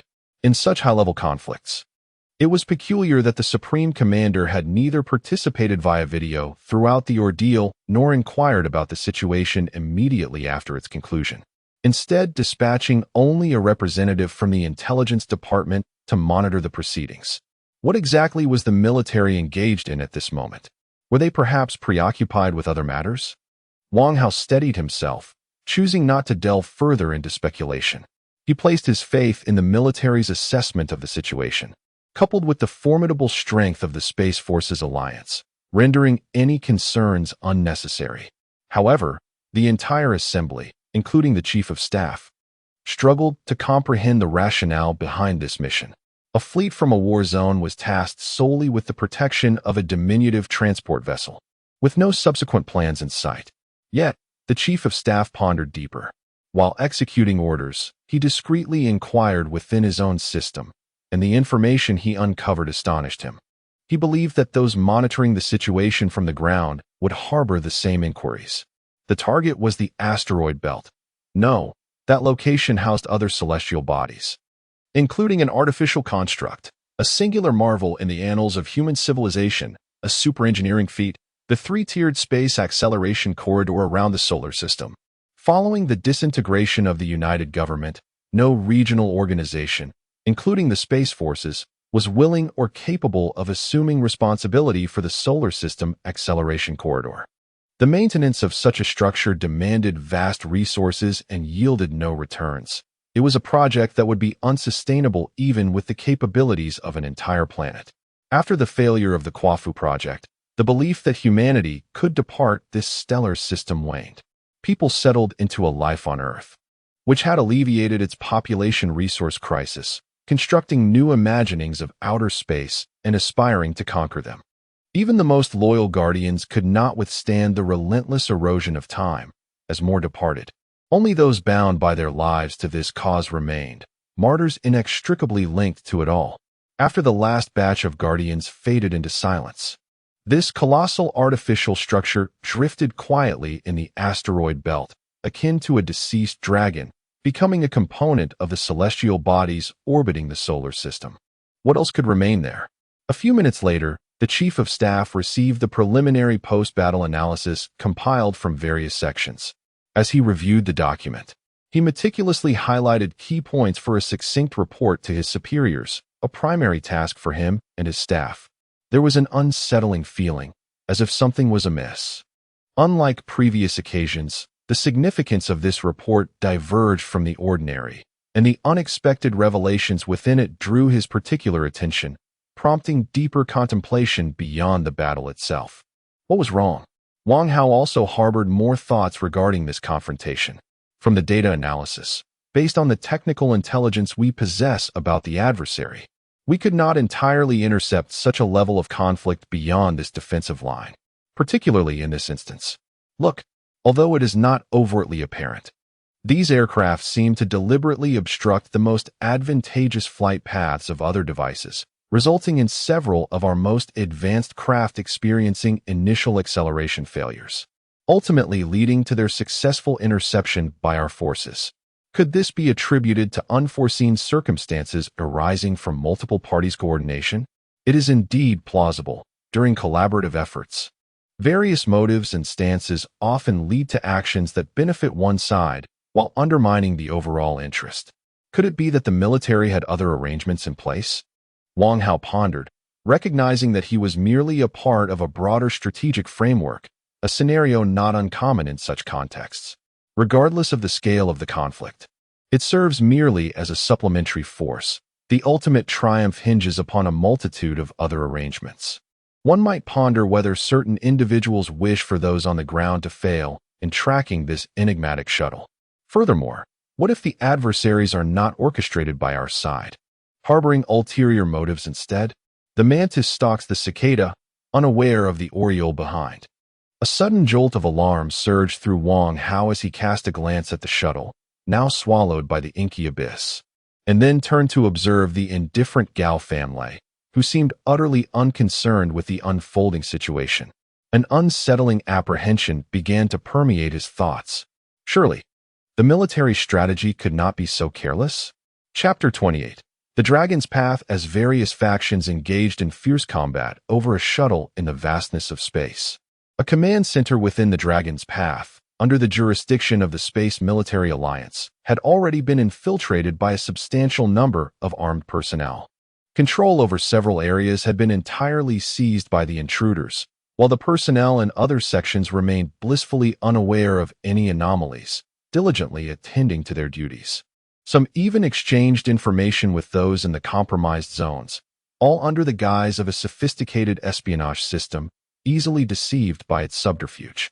This exemplifies the prowess of advanced technological apparatus. Unless a higher-grade counter-espionage device is employed for scrutiny, the flaws remain imperceptible to human intellect. Have we located it? The intruders were engulfed in a state of heightened anxiety. The military prowess of the Space Military Alliance ranks among the pinnacle globally, and should their operation be exposed, the likelihood of a secure withdrawal would be virtually non-existent. The extent of potential losses, given the incomplete intelligence, eludes even the most advanced analytical minds. Total annihilation remains a conceivable fate. All registered personnel are currently undergoing individual verification processes, and I require additional time. The progress of the operational personnel must not be delayed in the slightest. It proceeds strictly according to the predetermined plan. However, it is imperative that the necessary pressure be communicated timely from the command of the operation. We must act swiftly, for in just 29 minutes, the advanced anti-intrusion system of this base will activate a high-level status check on this area. I cannot guarantee evasion during the initial inspection. Thus, we must prepare for the worst. I am exerting every effort, yet the intelligence provided to us for this capture operation is woefully scant. We only have age range as a parameter, with no indication of gender, rendering the task exceedingly challenging. Currently, we rely solely on linguistic maturity and brainwave analysis, which yields a dismally low success rate, making it arduous to glean any information from individuals who have been estranged from human society from the outset. The personnel engaged in counter-reconnaissance, while operating the system, do not refrain from discreetly expressing their frustrations to their peers of equal rank. This operation is classified at an exceptionally high level, and many receive their directives only prior to the operation. Xiao Air, adjust the real-time rehearsal system to 20 seconds. The leader issued new instructions to their artificial intelligence. During her last mission, she was discovered by unidentified individuals, leading to her immediate reassignment to another group, where she assisted in completing tasks related to Shinnome under a covert identity. Consequently, she is particularly cautious in this operation. To this day, she remains uncertain as to how her identity was compromised, and the individual who remains unidentified and mysteriously vanished, whose allegiance is still ambiguous, continues to elude her understanding. Acknowledged. The system directive has been updated successfully. There are currently no unexpected changes. It's important to be mindful of the delay in real-time data sharing with our collaborators. How are things progressing? How much longer will it take? Beside the commander, a figure clad in an array of equipment and weaponry, emanating an air of urgency, inquired about the status. Let us not waste everyone's time. Given this level of efficiency, it's quite unreliable to have you in charge of this joint operation. The tone was far from courteous, showing no regard for the person before them as a superior. How dare you say such a thing? We have risked our lives to come here, while you merely piloted a synthetic body to follow along. Frankly, I can hardly discern whether I am conversing with you or just your proxy. In most instances, the synthetic body is controlled by an embedded intelligent terminal, and under unrestricted communication, the operator can also manage it remotely in real time. However, the operator's control is typically limited to issuing essential operational commands and engaging in direct dialogue with individuals nearby, akin to a video communicator. The foundational behavioral patterns of the synthetic intelligence are derived from the operator's data, making it challenging for outsiders to distinguish its actions and speech when separated from the operator. Unlike you, we hold our physical forms in high regard. They are the vessels that grant our soul's existence, allowing us to experience the world and savor its offerings. We must strive to protect them, ensuring they suffer no harm. Enough already. What you have uttered is nothing but a cacophony, entirely incomprehensible. Are you certain that you are employing a form of human language? There is no time for explanations now. From our perspective, you appear as uncivilized beings whose intellect has yet to evolve. It seems you must rely on us, the savages who can be present on site, to furnish you with the most advanced discernment techniques. Those remarks earlier seemed to me mere excuses born out of trepidation. I cannot endure the laws that govern your realm. Likewise, I too find your laws intolerable, as they fail to treat body and soul with equal regard. Leader, how goes it? From the tone that permeated the voice, Fang Yi discerned that this operation had yielded promising results. The target has been identified. The voice provided Fang Yi with an expected response. However, there was a brief pause before a single corresponding target was confirmed. 1. Fang Yi silently calculated. Indeed, 1 seems rather insufficient, although the evacuation operation may proceed smoothly. Should the final validation reveal the target to be false, the failure rate of their mission would stand at 100%. Such a risk is far too great. Having 2 or 3 preliminary targets, albeit introducing some risk to subsequent operations, would enhance the likelihood of success as determined by their optimal plan upon arrival. Conversely, exceeding 3 individuals would significantly escalate the risk of exposure during evacuation, potentially leading to total annihilation or the loss of crucial mission objectives, rendering the risk exceedingly unpredictable. Fang Yi understood that hesitation was not an option at this juncture. Time was of the essence, and she must hasten to make a decision. Bring him over. I wish to review the initial screening process conducted by others before proceeding further.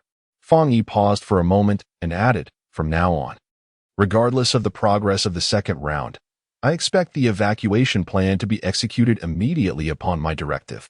Understood. Fang Yi fell into silence, and those who had previously conflicted with her respected her thoughts and refrained from further interruption. Each individual acted in accordance with their own discipline and code of conduct, ensuring that no actions detrimental to the overall plan would occur at critical moments. When the target was brought before Fang Yi, she hesitated upon seeing the individual. The person's age was even younger than anticipated. Their physique and countenance fell below the minimum threshold for this age category. However, Fang Yi was not one to hastily draw conclusions based solely on her initial judgment. Upon a more meticulous examination, she discovered that this seemingly adolescent boy possessed an extraordinary presence, with expressions and gestures that defied mere description, as if his countenance should naturally bear the weight of experience and wrinkles. Fang Yi found herself perplexed by the stark contrast in appearances. Yet a singular thought grew ever stronger within her, difficult to suppress with reason. It is him. Are you the supreme commander of this operation? As Fang Yi observed him, the boy was equally scrutinizing her. When she chose to delay her response for a brief moment, he was the first to pose a question. I am. Fang Yi steadied herself, almost entirely convinced of the target's identity, yet years of experience surged within her, serving as a potent reminder not to be deceived by appearances. In this world, nothing is beyond imitation, and human sensory information can never ascertain the truth. It is I. The young boy directly echoed the same 2 words back to her. This simple message evaded the numerous obstacles set within the base and reached the command center with remarkable speed. There, an exceedingly rare and powerful superintelligent brain transmitted this message into a virtual independent space, swiftly altering the flow of information within that realm. The reconfigured data rapidly expanded outward, akin to nuclear fission, fundamentally transforming a segment of space, a world, and even the future to a certain extent. You have conceded this. Is it true? The conversation within the base persisted, and the individual beside Fang Yi evidently did not believe those words. I know that what you truly desire is not me, but this. The boy gestured before the intruder, unveiling a vivid image. A bottle, magnified beyond comprehension, dominated the entire scene. Its sides were sealed with gleaming silver metal, while the central portion comprised a thick, entirely transparent material. Inside the bottle resided a pale purple liquid, suspended with vibrant, colorful particles, exuding a beauty reminiscent of a cosmetic solution. Most of those present were unfamiliar with the nature of this object. Yet the luminous particles radiating from the solution possessed an enchanting allure, capturing the gazes of many. These particles were not static. They engaged in slow, erratic movements, occasionally transmitting lines resembling electrical currents between them. The scene does not conclude here, as if seeking to prove something. the small vial begins to diminish, shrinking further until it levitates and ultimately lands in the hands of a figure resembling the boy beside it. The image halts at this moment, with the two boys standing side by side, one appearing somewhat clearer, while the other emanates a more radiant silhouette. To the naked eye, it is challenging to discern the distinction between the two. Indeed, he is the one we have been searching for. All present, privy to the knowledge, have confirmed the identity of the individual before them, discreetly transmitting this crucial information through the highest priority channels, ensuring that their respective regions receive it promptly. Thus, even if their mission falters, they will leave behind unmistakable clues for others to pursue. The soul inheritance technology possessed by the Ling organization may indeed be authentic. The demeanor of the individual before them fills the cyborgs with exhilaration. For a long time, the secrets of the Ling inheritance have captivated many informed individuals, particularly in the realm inhabited by the cyborgs. Within their culture, they have always believed in the existence of the soul, positing that it can exist independently of the biological entity, leading them to revere deities and firmly uphold the belief in soul inheritance. However, the evidence for the soul's existence has remained an enigma, a domain unreachable by humanity. This might be due to the limitations of the human body, the constraints of technology, or the boundaries of the material world. The clue before them, which allows them to grasp the essence of the soul, is something they desperately seek to obtain. Thus, they engaged in this endeavor, daring to embrace immense risks, sacrificing their own significant interests to disrupt the long-standing tacit equilibrium among the Earth's regions. At this moment, the order for complete evacuation had already been issued simultaneously with the transmission of information. Those scattered across various areas swiftly concluded their tasks, relocating to other sites to commence the evacuation plan. There is no need for further denial. I have indeed arrived on Earth, and unless I meet my demise, you shall not relent, will you? Indeed, Fong Yi is orchestrating the entire operational framework, while the cyborgs possess the time and energy to converse with the boy. He seeks to delve deeper, aspiring to elevate his long-held beliefs. The longer time passes, the more improbable it becomes for me to remain concealed. This is the quintessential characteristic of life on Earth. At certain levels, nothing remains secret, especially as time unfolds. In an era dominated by big data and superintelligent computing, even if one chooses to remain unseen and dwell in the shadows, as long as there exists a thread of connection to this world, one will inevitably be ruthlessly unearthed from obscurity. The longer one resides on Earth, the fewer secrets one can keep, until one day, one may abruptly realize that society has stripped them bare. It seems you possess a profound understanding of this society. Let us proceed, for I have a more splendid locale where we can engage in an earnest discussion. The ambience there is refined, the service impeccable, capable of fulfilling your every desire. And assuredly, you shall feel no discomfort whatsoever. I trust you. However, we still have a bit of time, so there's no need to rush. The other party intends to delay. This was Fong Yi's initial reaction. I had already established an early warning system with just a thought. The base's security system would pinpoint this location. The young boy spoke calmly, as if discussing a trivial matter. Then your mission must be a complete failure, Fong Yi remarked, devoid of any doubt regarding the truthfulness of his words. She promptly signaled her subordinates to investigate the surroundings, aiming to eliminate any obstacles to their mission in the shortest possible time. Since you haven't raised the alarm immediately, it seems you have some demands from us. Speak.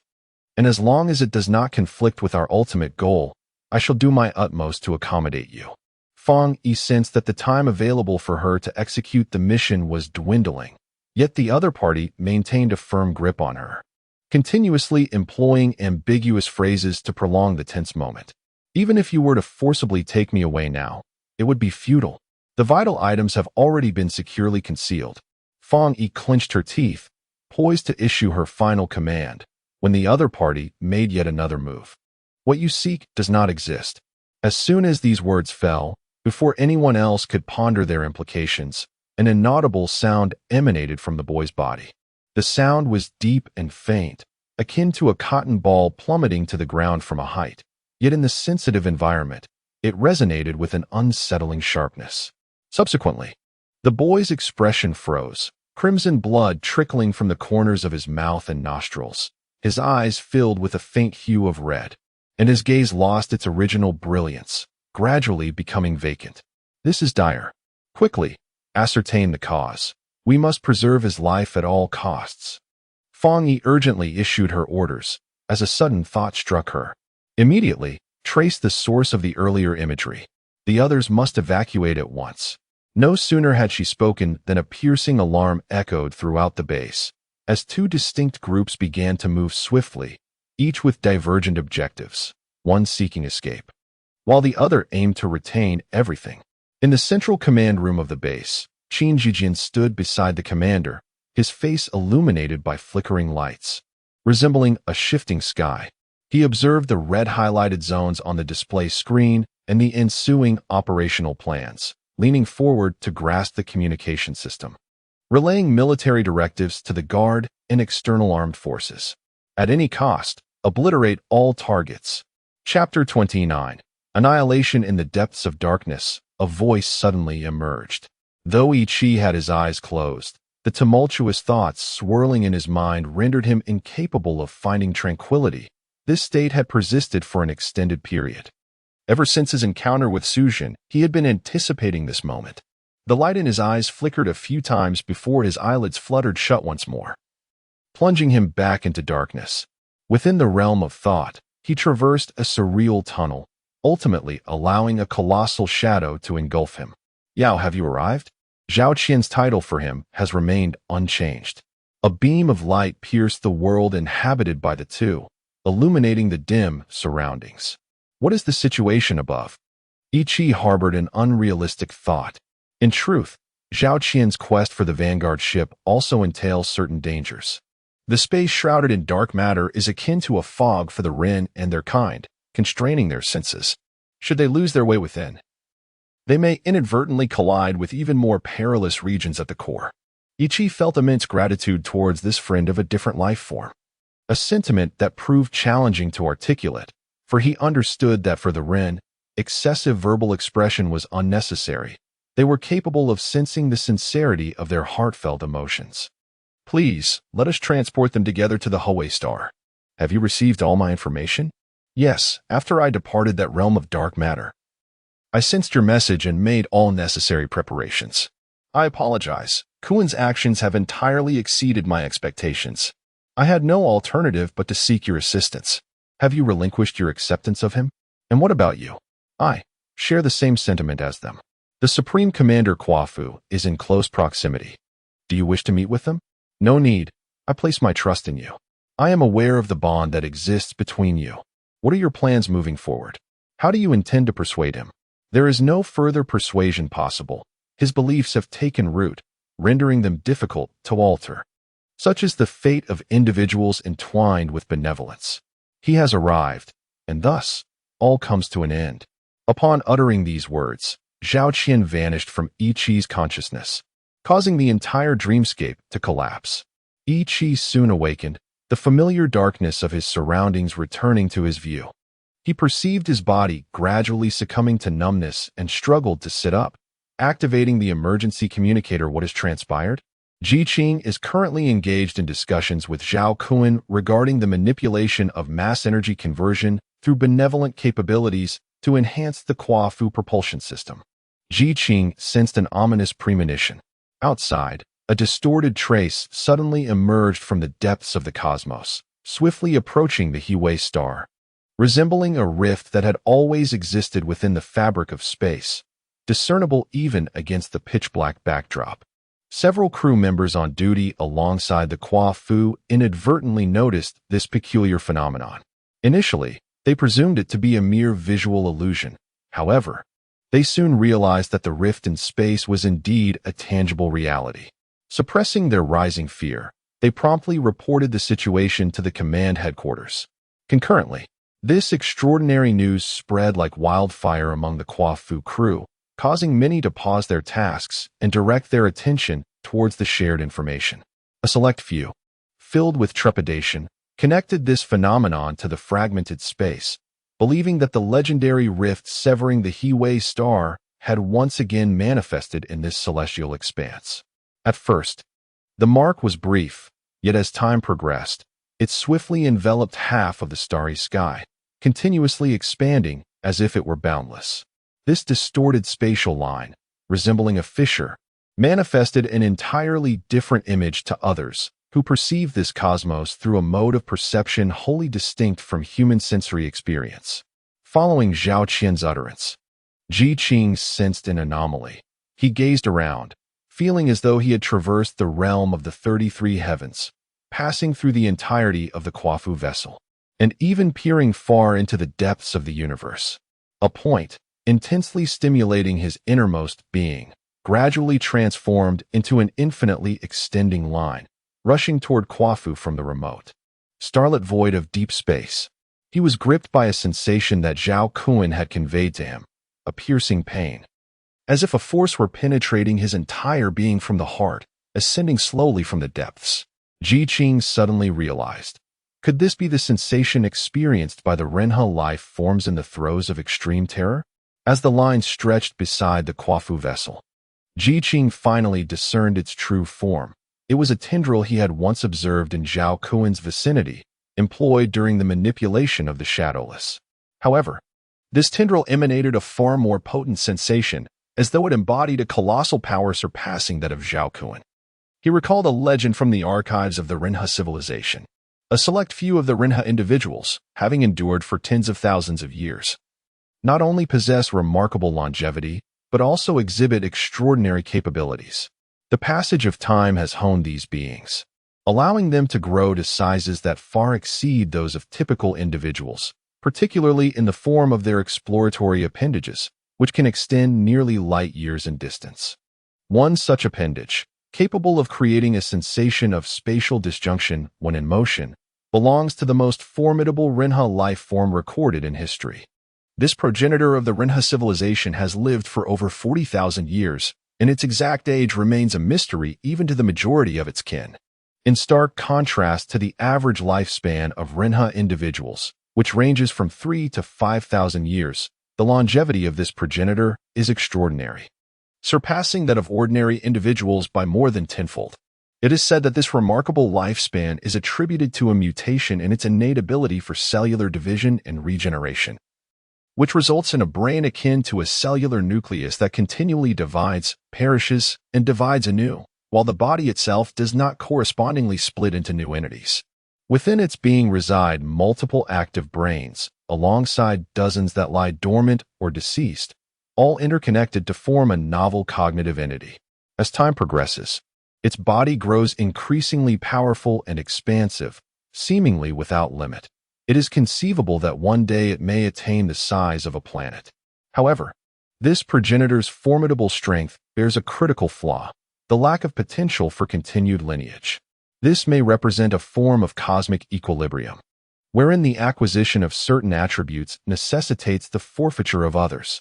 Zhao Kun had evidently long been aware of the origins of this tentacle and understood some of the intentions of the other party. However, he did not attempt to leave this place, nor did he exhibit any inclination to move. He knew that at such a close range, escape from this pursuit was impossible. The tentacle slowed its pace around KUAFU, gently swirling a few times, enveloping him from multiple directions. "Zhao Qian, you have betrayed our agreement," Zhao Kun bellowed. As violent fluctuations reverberated through the fragile space, the force distorting reality causing the nearby sturdy hull, capable of sealing dark matter, to emit unusual sounds.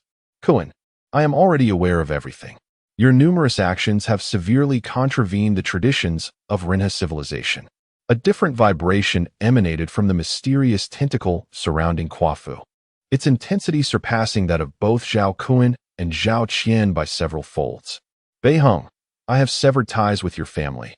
I am now an independent entity. According to our traditions, you can no longer constrain me." The name of the patriarch, translated into human language, is Bei Heng, symbolizing a duration slightly lesser than the lifespan of a star. This is a term of respect within Renha civilization. Life is inviolable. This is the singular taboo that has been passed down through the ages in Renha civilization. during the development of Rinha civilization. This taboo not only safeguarded the healthy continuation of their own culture, but also protected the independent and autonomous continuance of other civilizations they encountered during their cosmic explorations. It serves as a vow for all individuals of Rinha. After Zhao Kun disseminated this information, Ji Qing sensed that his thoughts had not relaxed. The stinging sensation remained unabated. Subsequently, a portion of Zhao Kun's tendrils began to move through the 33 heavens, their objective being the central control room, where his sole representative resided, embodying the continuation of his consciousness.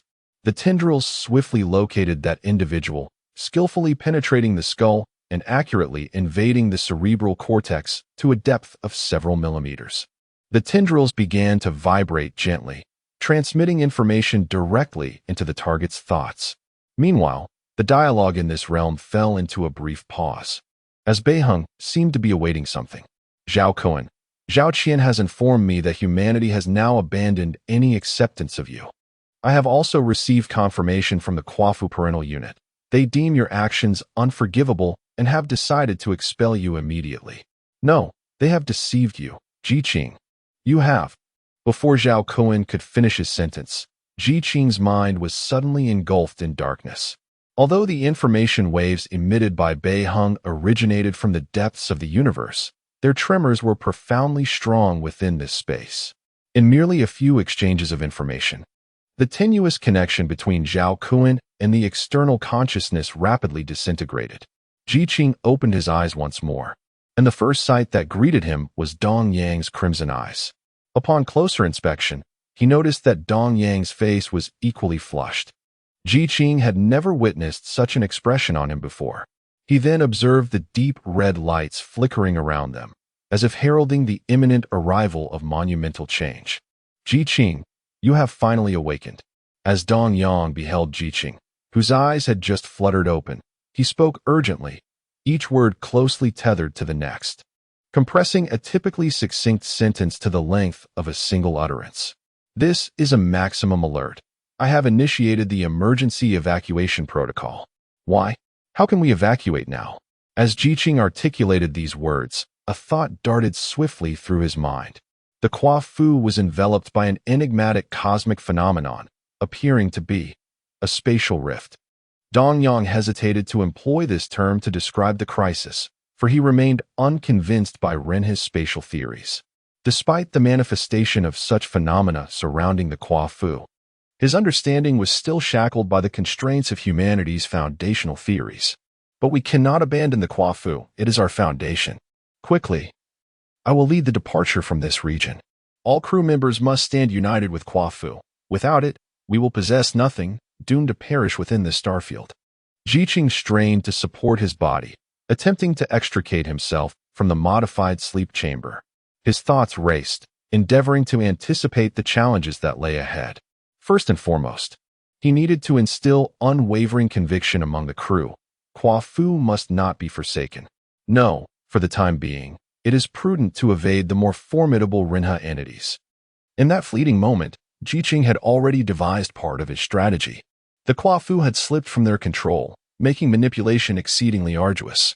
I am uncertain, just moments ago, a series of unknown energy eruptions occurred, rendering many of the KUAFU devices inoperative. This situation seems eerily reminiscent of the events that transpired prior to the Dark Reign. Is KUAFU once again on the brink of facing the onslaught of the Dark Reign? I recall that during the previous energy eruption, a similar incident unfolded before the Dark Reign, where Zhao Kun was present.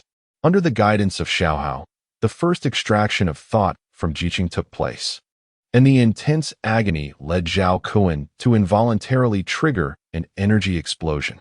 The outcome was catastrophic, resulting in the detonation of one of the main engines, which nearly caused Zhao Kun to lose consciousness.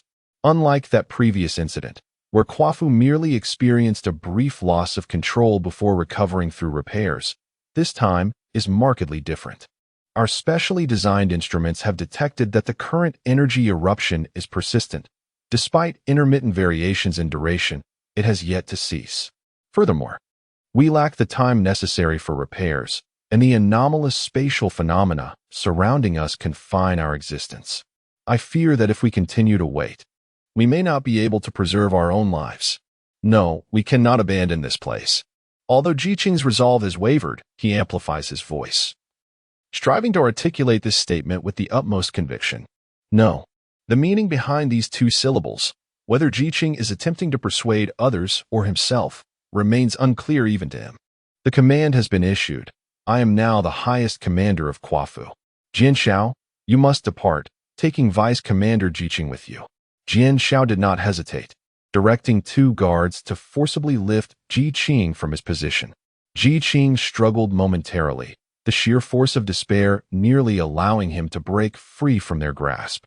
Just as the two guards were about to exert more strength, Jiqing unexpectedly relaxed. Captain Dongyang, what is the matter? I have confirmed that the anomalous spatial phenomenon surrounding KUAFU does not constitute a crisis. However, within the span of 33 days, a potential catastrophe threatening KUAFU is unfolding. Given the uncertain circumstances, I recommend that the escape ship not stray too far from KUAFU. As long as it remains within a certain safe distance, it will suffice.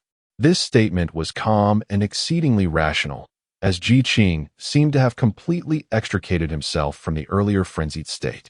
Understood, let us depart swiftly. Unbeknownst to them, Jiqing's inner turmoil was in stark contrast to his outward composure. Remarkably, he managed to isolate his inner and outer worlds through sheer self-control. Chapter 30, Destruction, Part 2. On the landing craft, Jiqing paid no heed to the unfolding events, allowing Dongyang to handle all matters.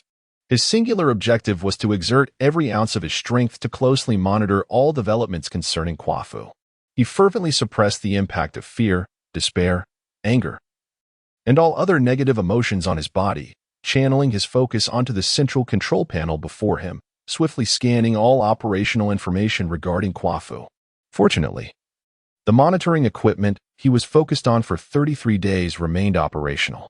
At that moment, he could no longer concern himself with his agreement with Zhao Kun.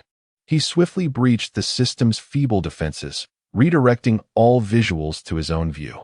Although he had mentally prepared himself to some extent, the scenes that unfolded before him still jolted him with shock.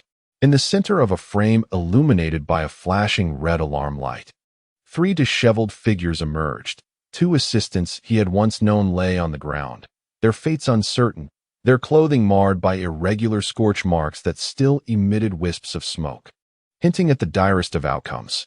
Additionally, there was the human vessel of Zhao Kun, a cumbersome mass resembling a mountain of flesh, curled upon the ground. His body trembled and convulsed due to some intense sensation. The surrounding ground was stained with large patches of blood, which, as he struggled, transformed his clothing into a tapestry of meaningless patterns. Jiqing knew these shapes bore no significance. They were merely the chaotic traces left by a man writhing in agony, conveying experiences unimaginable to an ordinary person. Zhao Kun, what has happened to you? Zhao Kun, what do you need me to do? Jiqing shouted, disregarding all else, oblivious to whether the broadcasting equipment there was still functional. The man seemed to have heard the call, suddenly flipping over to face the direction of the monitor. The monitor automatically zoomed in. The man's face consumed the entire screen. He appeared grotesque, with blood seeping from his ears, nostrils, eyes, and mouth. Particularly disturbing were his murky eyes, now filled with blood vessels that tinged the entire sclera a deep crimson, resembling an abyss of dark red. Yet it was not over. There was still a chance, an opportunity. He repeated these words, as if ensnared in a mental loop. Zhao Kun, is he still here? Bei Hong, is he still present? Jiqing inquired anxiously. There is still a chance. Suddenly, the man halted, straining to discern the surrounding sounds and their origins. He extended his hand forward and exclaimed, Quick, Jiqing, take me to the sleep chamber. Hurry. I have temporarily departed from KUAFU. What is happening over there? Departed? Departed. Why do you wish to leave? Zhao Kun shouted. Your actions will leave Bei Hong without restraint. I will be forcibly taken away. Have you all left? All crew members? Yes. What is the situation now? Zhao Kun, what are you planning? Jiqing, unable to fathom the intentions behind the other's actions, felt a profound sense of foreboding. Everything before him seemed to herald the outcome he most dreaded. They have all departed? All gone. Zhao Kun echoed the simple phrase, his thoughts muddled. There is still a chance, still a chance. At last, Zhao Kun reached his objective, the control center. He leaned against the console for support, one hand raised high, fumbling and slapping at the controls haphazardly. It seemed as though an eternity had passed. Yet he finally discovered what he had long desired. A faint smile graced his face, although it was marred by a blood-stained expression that appeared particularly grotesque. He opened his mouth, emitting a tone unlike any he had produced before. Quick, everyone. Leave this place, as far away as possible. At the very moment Qi Qing posed his question, Zhao Kun staggered to the side, his hand slipping from the control panel.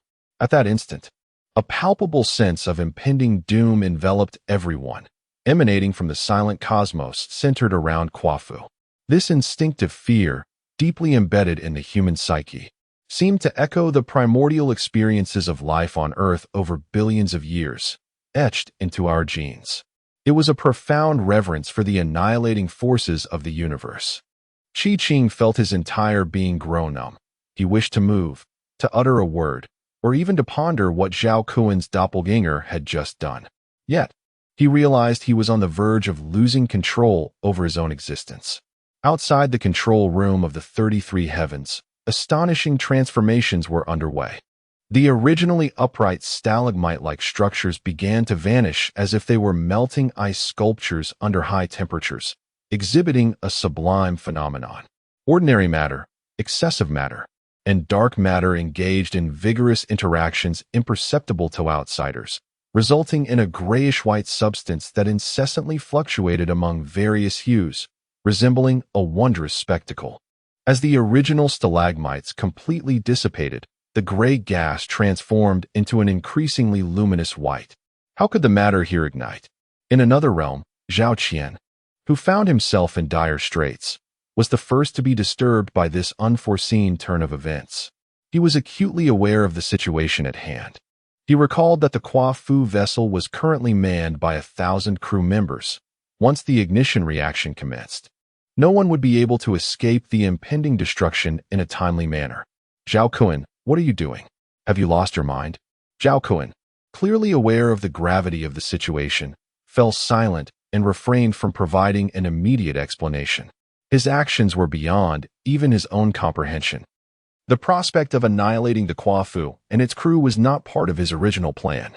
Desperately, he sought out his doppelganger with tendrils, searching for answers shrouded in mystery. By hum, quickly, halt the ignition process.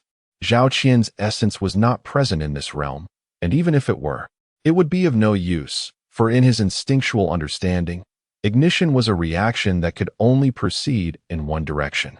His only hope lay with Qin, who possessed greater strength and a wealth of survival experience. Upon receiving Zhao Qian's urgent message, Qin swiftly grasped the situation. His inherent respect for all life compelled him to exert his utmost effort to control the unforeseen events unfolding in this space. The tendrils that originally encircled the KUAFU rapidly began to entwine the realm of the 33 heavens, striving to isolate it from the outside world. Kun, I see it now. You have utterly forsaken your own existence. You have forfeited your right to be a part of Renhe. At this moment, Zhao Kun had found his doppelganger, who was now sprawled before the control panel in the operations room, his heartbeat faintly flickering on the brink of cessation. Within the ignited environment, the protective barrier, crafted by Zhao Kun himself to shield against dark matter, teetered on the verge of collapse. An overwhelming surge of unknown energy had penetrated that battered form countless times. There was still a chance to escape, a glimmer of hope. Zhao Kun, observing the space around him nearly enveloped by the encroaching tendrils, suddenly summoned all his strength and lunged toward a narrow opening. Zhao Kun, you cannot possibly escape. Beyond the KUAFU, the tendrils that had previously encircled it were now fully attached to the realm beyond the 33 heavens. Yet, numerous apertures remained, through which the energy of the ignited matter incessantly seeped, posing a threat to the escape pods and landing crafts on the periphery. From a great distance, Bei Hong had evidently noticed this dire situation. He quaked with his immense form, causing the entire planetary vessel to writhe violently. The dark exterior of the ship rapidly succumbed to the intense heat within, melting into an appearance reminiscent of a star. The rampaging ion flames surged forth like towering waves, casting radiant light into the depths of the cosmos. Suddenly, an influx of additional tendrils emerged in the vicinity of KUAFU, weaving chaotic curves as they incessantly coiled layer upon layer, striving to completely isolate the 33 heavens from the outside world. Not far away, Jiqing finally regained rational thought. He comprehended the gravity of the crisis and resolved to disregard all potential consequences, directing several large landing craft, accompanied by dozens of smaller vessels, to hasten towards the universe's sole landing point. Behind them, a mass of distorted black space clung to the KUAFU spaceship like a malignant tumor, with pure white light seeping through its fissures, symbolizing the antithesis of the cosmos and the ultimate end of all matter. The KUAFU had long lost its original structured form, with numerous grotesque distortions rendering it akin to a melted, charred plastic model, and this deterioration was persistently worsening. Deep within the void, more twisted lines surged rapidly from every direction towards the KUAFU, with a few brushing perilously close to the landing fleet, the nearest vessel merely a few meters away, causing a cold sweat to break out among the crew members who witnessed the proximity. Jiqing helplessly observed the unfolding events, unsure of what would occur should humanity encounter the tendrils of this entity. Would they be obliterated like dark matter, reduced to cosmic dust, or remain unaffected? At that moment, he fervently hoped for the latter. Any unforeseen consequences could lead to them being mercilessly consumed by the more dreadful calamity lurking behind.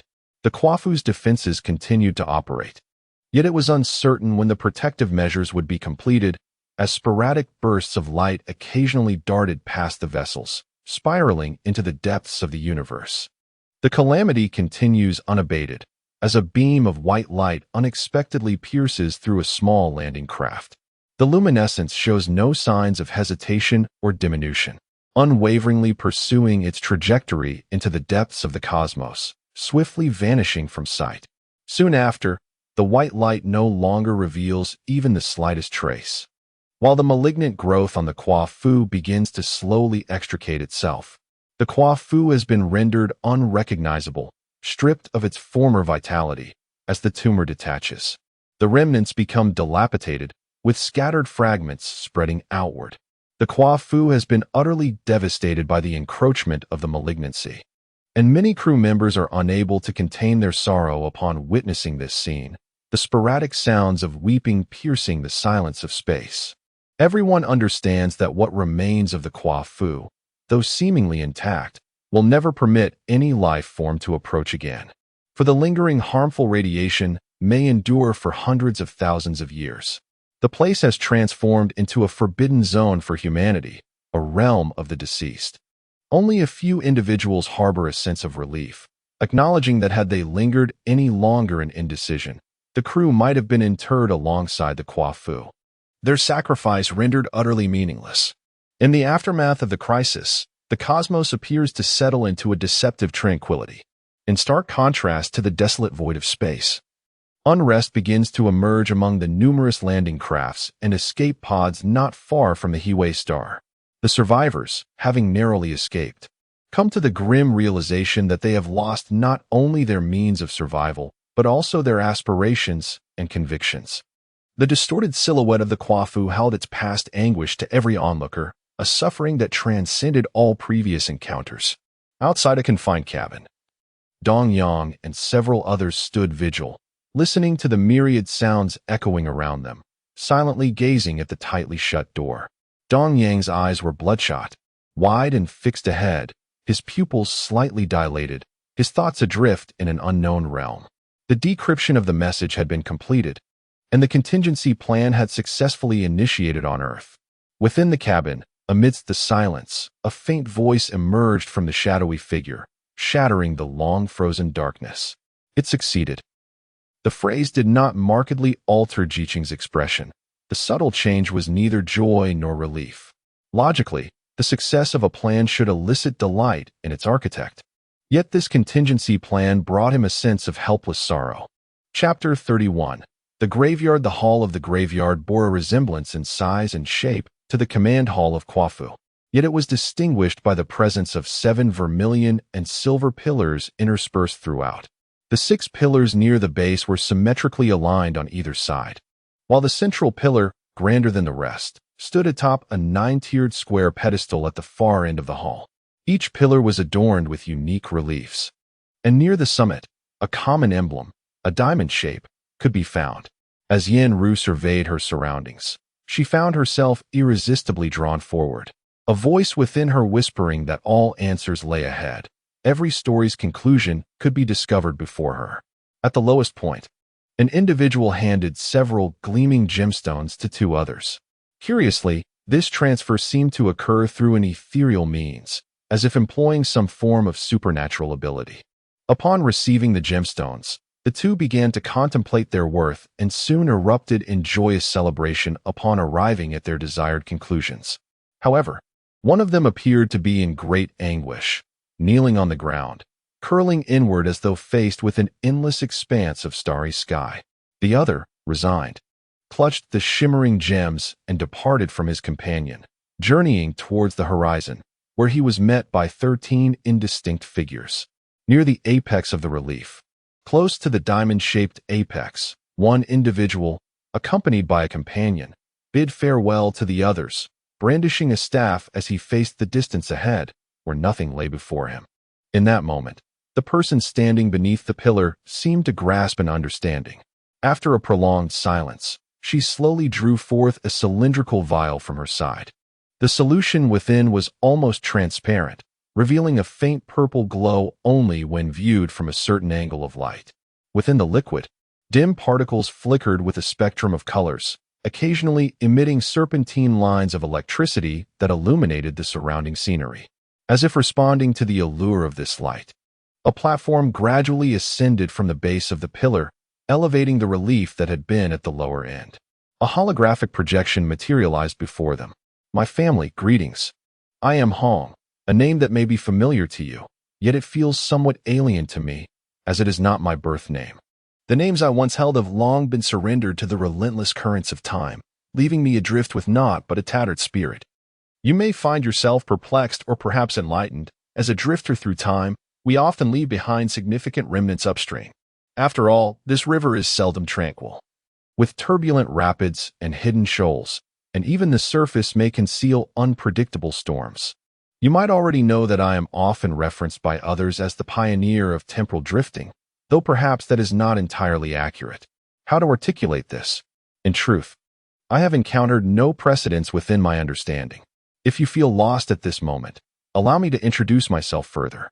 I emerged from the second cohort of the Human Optimization Social Structure Initiative, which means I lack the conventional kinship of parents or relatives, possessing only mentors who guided my growth. Upon reaching adulthood, I was assigned to a raw material factory within a scientific enterprise, where I serve as the technical supervisor.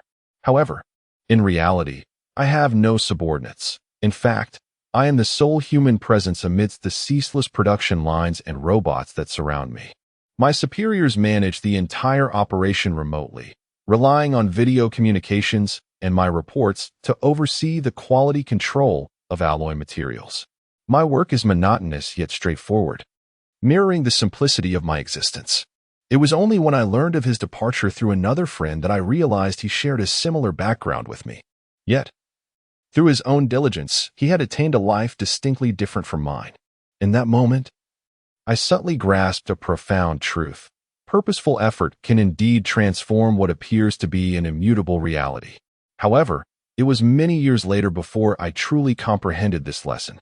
Nevertheless, the second moment of awakening was indelibly etched into the depths of my soul, becoming an imperishable mark.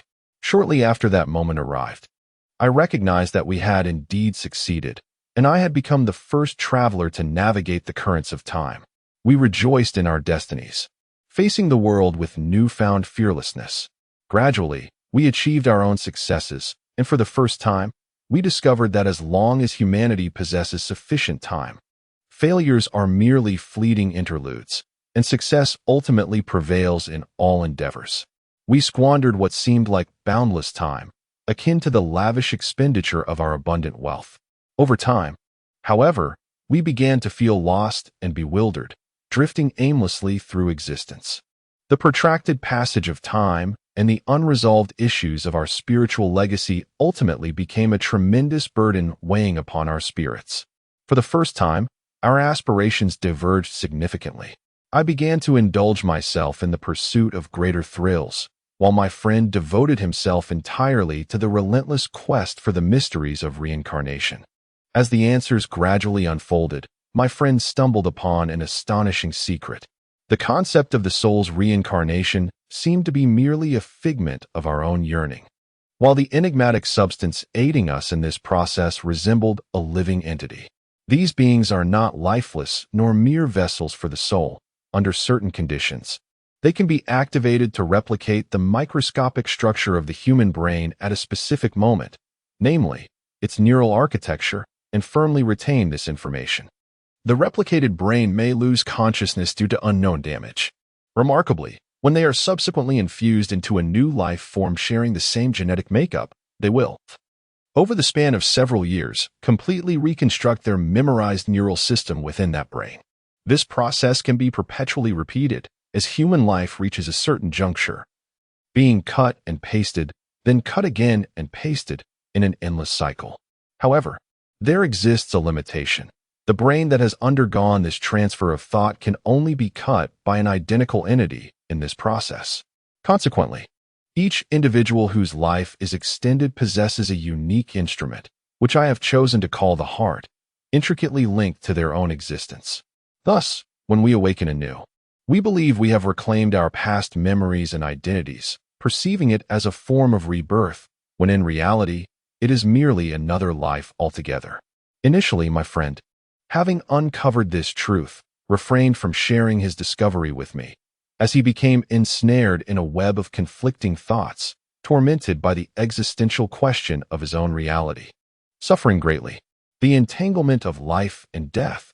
This is the name I bestowed upon the feelings that arose when I found myself ensnared in such dilemmas. As time progressed, his mental state deteriorated further, and that inexplicable knot of thought began to erode his soul with increasing frequency. This executioner, emerging from the depths of the cosmos, relentlessly tore at the fragile spirit, akin to a healthy body repelling harmful substances. This repulsion often surged forth, nearly overwhelming him, only to vanish without a trace, reappearing perhaps in the next moment, or not for an extended period thereafter. In his final moments, he suddenly struggled, grasping my body, and hoarsely repeated a single word, a deep, despairing utterance that echoed like a nightmare, yet it brought forth a glimmer of hope. This word became my ultimate pillar of strength as I continued my journey through time. Meaning, the meaning of existence. There exists a secret I have never disclosed to him, akin to how I have kept it from my friends, that this anguish had, at some point, assailed me as well. Without any apparent reason, perhaps merely a fleeting lapse in thought, it became an unshakable part of my soul, ceaselessly tormenting my anomalous existence. Relative to the span of my life, this meaning must be intricately connected to existence and boundless, akin to the universe as we perceive it. You should now understand that the KUAFU project has become my aspiration. The experience of traversing through time has illuminated for me the profound truth that the inherent instinct for individual freedom serves as a formidable barrier to humanity's ascent into the cosmos. The notion of self-sacrifice for the greater good is a notion that many are loath to embrace willingly. How can such fragile individual lives and loosely woven societal structures confront the vast and formidable universe? I posit that human civilization should coalesce into a cohesive entity, akin to the structure of the human body, where diverse cells fulfill their designated roles, consciously allocating themselves to their respective positions and excelling in their unique capabilities. There exists digestion and absorption, the transmission of nourishment, respiration, the foundation of strength, and the wellspring of wisdom. The collective necessitates the synchronized action of individuals, selflessly contributing and, when required, even sacrificing themselves. Yet, at present, humanity lacks this unity, rendering it even more diminutive in the face of the cosmos. Thus, the inaugural step of the KUAFU initiative is to amalgamate the majority of humanity into a singular whole. Fortunately, I possess the gift of time. As we embark towards the universe, I find myself surrounded by a greater family. Each pair of us becomes a unity, preserving one another's hearts and safeguarding each other's rebirths. Given that Yao Gui's form is diamond-shaped, I have adopted this shape as our unique emblem, playfully referring to one another as geometric figures and centroids, two entities that are undeniably inseparable. I am genuinely elated. It seems that little time has passed, and KUAFU has already taken shape. Some of my family and I have resolved to accompany KUAFU on this grand voyage. Much like our youthful explorations of the Earth's history, as I resolutely venture into the unknown expanse of the universe. At times, my friends express their disdain for my incessant chatter, akin to that of a weary elder nearing the twilight of life. It is worth noting that my actual age far exceeds the biblical threshold of 70. Within the depths of my soul, I harbor a simple desire. When I awaken and forget fragments of my existence, I yearn for someone to recount the life experiences that rightfully belong to me. I believe that only by piecing together these disjointed fragments can I truly become my authentic self. Yenru silently observes as the founder of this organization unfolds the tale of his life. Some stories resonate with familiarity, others evoke a sense of estrangement. Yet certain narratives profoundly strike chords within her heart that she is reluctant to voice. As the narrative draws to a close, the figure does not vanish. Rather, he gently descends beside Yenru. Facing her, his virtual pupils constrict slightly, akin to the focus of a human gaze. He extends his hand towards her, resembling a benevolent elder gazing upon a younger kin, and speaks with deep affection. Yenru reaches out, striving for that destination, that sanctuary of the self. She is brimming with questions, longing to articulate her innermost thoughts, and burdened by accumulated fatigue that craves respite. In a moment of daze, she perceives the image before her transforming into a tangible being. Her outstretched hand meets a warm palm, broad, strong, reminiscent of a guardian, a family member. The experience is utterly enchanting. Indeed, the pinnacle of human civilization is but a predecessor. How did you? Yenru swiftly turns her head, recognizing the identity of the person she had resolutely envisioned in her heart. Who are you? You are not Pylon. Yenru fixed her gaze upon the unexpected intruder, observing every subtle movement as the figure approached her. Suddenly, as if awakening from a trance, she glanced at the entrance of the hall. Fortunately, the grand door had silently closed behind the stranger. Yet, this circumstance did little to alleviate her anxiety, for no one could guarantee that the door would not swing open once more, admitting another unwelcome guest. How did you manage to enter? This place had long ceased to be a secret. The Ling organization was vast, and there were always whispers of information leaking out. However, there was no need for concern regarding anything beyond a few founders of Ling. So far, no one else had dared to step foot here. After all, under the auspices of humanity's pinnacle of technological advancement, there was no reason to risk annihilation by venturing into a graveyard. Perhaps, in years to come, when humanity possesses even greater technological prowess, they might consider uncovering this ancient site to explore the mysteries of this enigmatic organization. With a sturdy door, possessing a key would naturally grant access. The key? Yenru suddenly realized that she herself was the key. Who are you truly?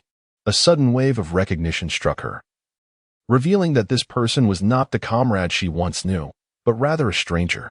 Yenru, do you remember me? The paths traversed by the newly transmitted microscopic particles formed an invisible thread, connecting two souls once existing in disparate realms. Yet, a sudden cosmic catastrophe severed that connection mercilessly. Ji Qing? You do remember? Yes, it is I. No, the fate of KUAFU has long been predetermined, and I ultimately have no means to alter it. Yet, I can transform my own destiny. To a certain extent, perhaps. Do you wish to change fate? You may think so, but you possess no right to do so. Then who holds that right? Humanity has long forgotten our existence, and we no longer need to continue our sacrifices. It is devoid of meaning. What we have already attained suffices. Humanity must embrace their heroes, along with those generations of sailors who lie dormant in the waterways. On this foundation, we must embark anew, for the givers deserve better treatment and heightened efficiency. However, your unilateral decision regarding this matter is erroneous. I cannot ascertain what is right or wrong, but who can determine it? Ling? Ling possesses no such authority. Ling is merely a minor facilitator in the annals of human civilization. He has set forth a goal advantageous to humanity and diligently guards it, wishing not to see it destroyed. Yet, his power is ultimately limited. What has become of KUAFU now? An ideology? Are you referring to yourself? Do you aspire to establish a human civilization under imperial rule? That cannot be. It would plunge the majority of humanity into the abyss of power. Within the civilizations we comprehend, the disparities in scientific progress are immense. Higher-order civilizations cannot engage in effective communication with us. If humanity does not expedite its development, when shall we coexist on equal terms with other civilizations? They observe us as one would watch ants. How can I endure this? Many cannot possibly withstand it. I find your perspective troubling. You perceive Earth's myriad entities through the lens of humanity, the only advanced intelligent species. You continue to envision cosmic civilizations with a distinctly human mindset, burdened by a flawed sense of superiority that makes it difficult for you to accept the potential of higher civilizations. How can you ascertain the nature of thoughts manifested in alternative forms? I concede this point. Yet one cannot wholly dismiss the existence of advanced life forms exhibiting patterns akin to human cognition. I aspire for humanity to evolve, to confront the cosmos with a balanced mindset, swiftly and adeptly. Your approach bears little distinction from those rulers who fantasize about shepherding plans. Yet, it is indeed different. I contemplate a far more distant future for humanity. It seems your mind is firmly set, impervious to change. Why share this with me? I have a request. Could you assist me in realizing my wish to unify Earth's civilizations, to guide humanity towards unprecedented heights, to dominate the entire planet? So this was your ambition all along. Why me? Do you believe I would acquiesce? I sense that you would, for you possess a heart willing to sacrifice for humanity. Much like the majority of the KUAFU crew, though your desire runs deeper, almost ingrained in your very soul. Just as your mentor, Ling, is it not? I cannot. Although I yearn for the fractured civilizations to coalesce, I question whether a mere organization can ensure that all participants remain steadfast in their intentions from beginning to end. When humanity reaches a certain pinnacle of civilization, the prospect of undergoing another transformation becomes increasingly daunting. The power of technology vastly eclipses individual human capabilities. When the collective strength of humanity pales in comparison to technological prowess, the task of altering societal structures becomes an insurmountable challenge. As long as there are ambitious individuals, humanity will inevitably fracture once more, and under the weight of unhealthy competition, civilization may be easily obliterated. I cannot risk the fate of humanity on such precarious grounds. The only course of action within my grasp is to quietly support the relentless advancement of human civilization with all the power I can command. Individual capacities are inherently limited, yet desires know no bounds. The insatiable yearning for the external world propels humanity forward while simultaneously serving as the wellspring of malevolence. Amidst countless encounters reminiscent of previous lives, Yenru has often contemplated the possibility of one day meeting the other. What, indeed, is this emotion that transcends time and space? Perhaps only through actual meeting and interaction can one truly comprehend it. Yet, in this dislocated reality, the figure that resembles Pylon but possesses Chiojing's memories feels overwhelmingly ethereal. Is he truly the person I once knew? Perhaps. A different sensation stirred within Yenru, plucking at her heartstrings. Can it be? Have you agreed? That is splendid. Is that truly all?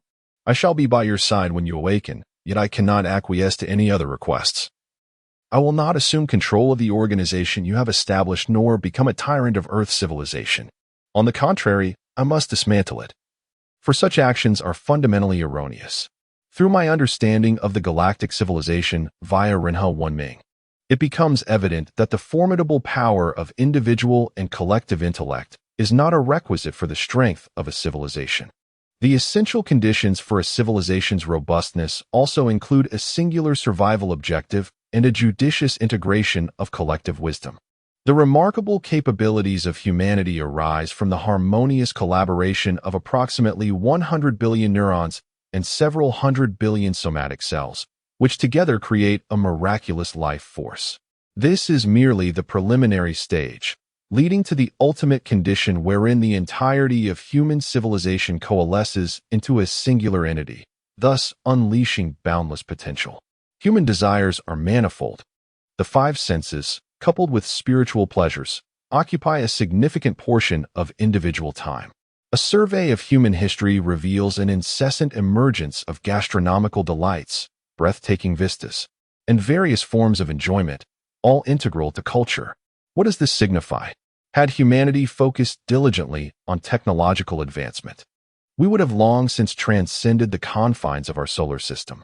Moreover, technological barriers and the competitive chasms between individuals, groups, races, and regions have impeded the pace of scientific progress, even leading to its stagnation. Are you aware? The current disunity among humans is, in fact, orchestrated by those who manipulate from behind the scenes. What is the purpose? Surely, you comprehend it better than I do. It is an experiment, an endeavor to ascertain the evolutionary pace of humanity under such a framework and system. Yet, they have faltered. The diverse systems across regions have fostered numerous exceptional individuals and organizations. But what does it ultimately amount to? The simplification of straightforward issues, regional antagonism, and isolation have all contributed to a gradual deceleration in the flow of technology among individuals. A region that has successfully developed mature technologies necessitates that others redundantly invest human and material resources to recreate these advancements from scratch. The notion that science knows no borders has become a mere jest. We have yet to reach an era of harmonious global development akin to the mythic journey of the figure KUAFU. What, then, constitutes success? How could the evolution of civilization possibly have an endpoint? We need not aspire to reach the terminus of civilization, for at that juncture, what significance would remain for humanity's existence? Our objective should be to ensure that human civilization can firmly establish itself within the Milky Way, or even to narrow our ambitions to the expanse of our own star cluster, enabling human civilization to thrive without concern for billions of years. This duration would suffice. In such a scenario, civilization would become resilient against destruction, and humanity would ascend to a luminous pinnacle, justifying our emergence within the galaxy. Much like the legacy of human existence and history will be recorded by other civilizations in the Milky Way, I believe that would be sufficient. Within this universe, nothing is eternal or immutable.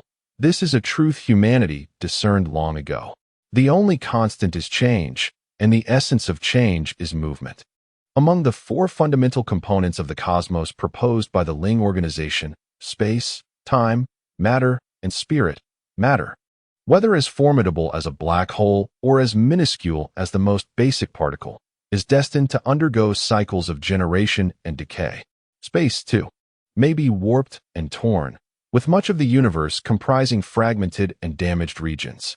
Time, in its essence, is movement, a concept defined by human thought. Throughout the vast expanse of the universe, there exist myriad forms of transformation, each inherently mutable. Do you not grasp this? The excessive freedom of every disordered individual hinders the orderly advancement of the collective. Yenru appeared profoundly affected by these words, rendered momentarily speechless, enveloped in silence. A sensation stirred within him, suggesting that he was on the cusp of triumph. Chapter 32. The Graveyard. Long time no see. It seems you have found a collaborator more suitable than I. A voice interrupted the dialogue between the two. Junshang, how did you end up here? Here? Where is here? This is the secret location of the Ling organization. Ji Qing swiftly adjusted his demeanor, feigning indifference to the unexpected presence before him. Is that so? Take a closer look. As Junshang's words echoed, Before Ji Qing could ponder their significance, the surrounding environment began to rapidly lose its original hue. Akin to a photograph subjected to the acceleration of time, the once vivid spatial imagery gradually faded, turning yellowed and dim, as it was supplanted by an entirely new palette emerging from minuscule points. Once the original scene was wholly replaced, the colors of the new vista intensified in their realism before the eyes of those present. Astonishingly, they found themselves within an expansive warehouse. Though Yen Ru on the elevated platform was momentarily bewildered by the peculiar behavior of the two parties before her, she refrained from intervening in their dialogue. Instead, she cautiously safeguarded the entrusted item from her mentor, consciously positioning her body to shield the small vial from the uninvited guests. "Welcome to the Hulongdao underground base." The military officer waved his arm naturally. This place was originally a frontline observation post for Ling, swiftly abandoned after the failure of the KUAFU project. It was later repurposed into the ground headquarters of the Space Military Alliance, and I am now the master of this domain. How could this be possible? The transport vehicle clearly entered space through the acceleration channel, evading pursuit, crossing the Martian orbit, and entering the third acceleration channel. The officer did not allow his counterpart much time to ponder, continuing with the latter part of his concealed statement. "But how can you be certain that you are on that very transport vehicle?" "Impossible." Pylan's first instinct was to refute, unable to accept that there was an issue with his perception. Yet, in the next moment, he hesitated. When did this happen? Pylan used that very sentence as a catalyst to slightly divert the other's attention. In the brief interlude of their exchange, he had already analyzed the current situation and devised a subsequent plan advantageous to his objectives. He did not wait for the other's brief statement to conclude. Instead, he suddenly altered his posture and surged forward in a determined direction. In that direction lies the goal he has long pursued, spanning light years from the Riverway star to Earth, even forsaking his very essence as a human life.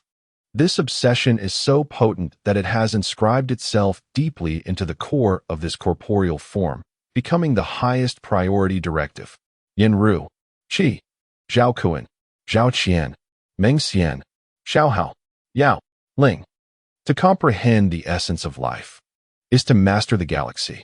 A segment of the Pylan complex intelligence system has, in mere milliseconds, sketched a continuous tableau representing the future. Too late. A word imbued with ruthless significance spread from the source of its utterance, abruptly interrupting the perpetually looping scene. Pylan felt his body losing control in an instant. No matter what commands his intelligence core issued, there was no response. He fought against despair, unwilling to relinquish the remnants of that perfect image within his intelligent core. Yet, as the energy dwindled within the electronic neural network, an alternative darkness began to engulf his mind.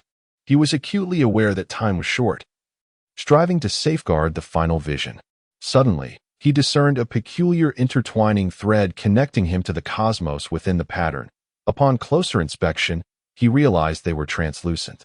Flickering tendrils, shimmering with an otherworldly glow. What could this be? This was the last logical fragment produced by Pylan's virtual neural network.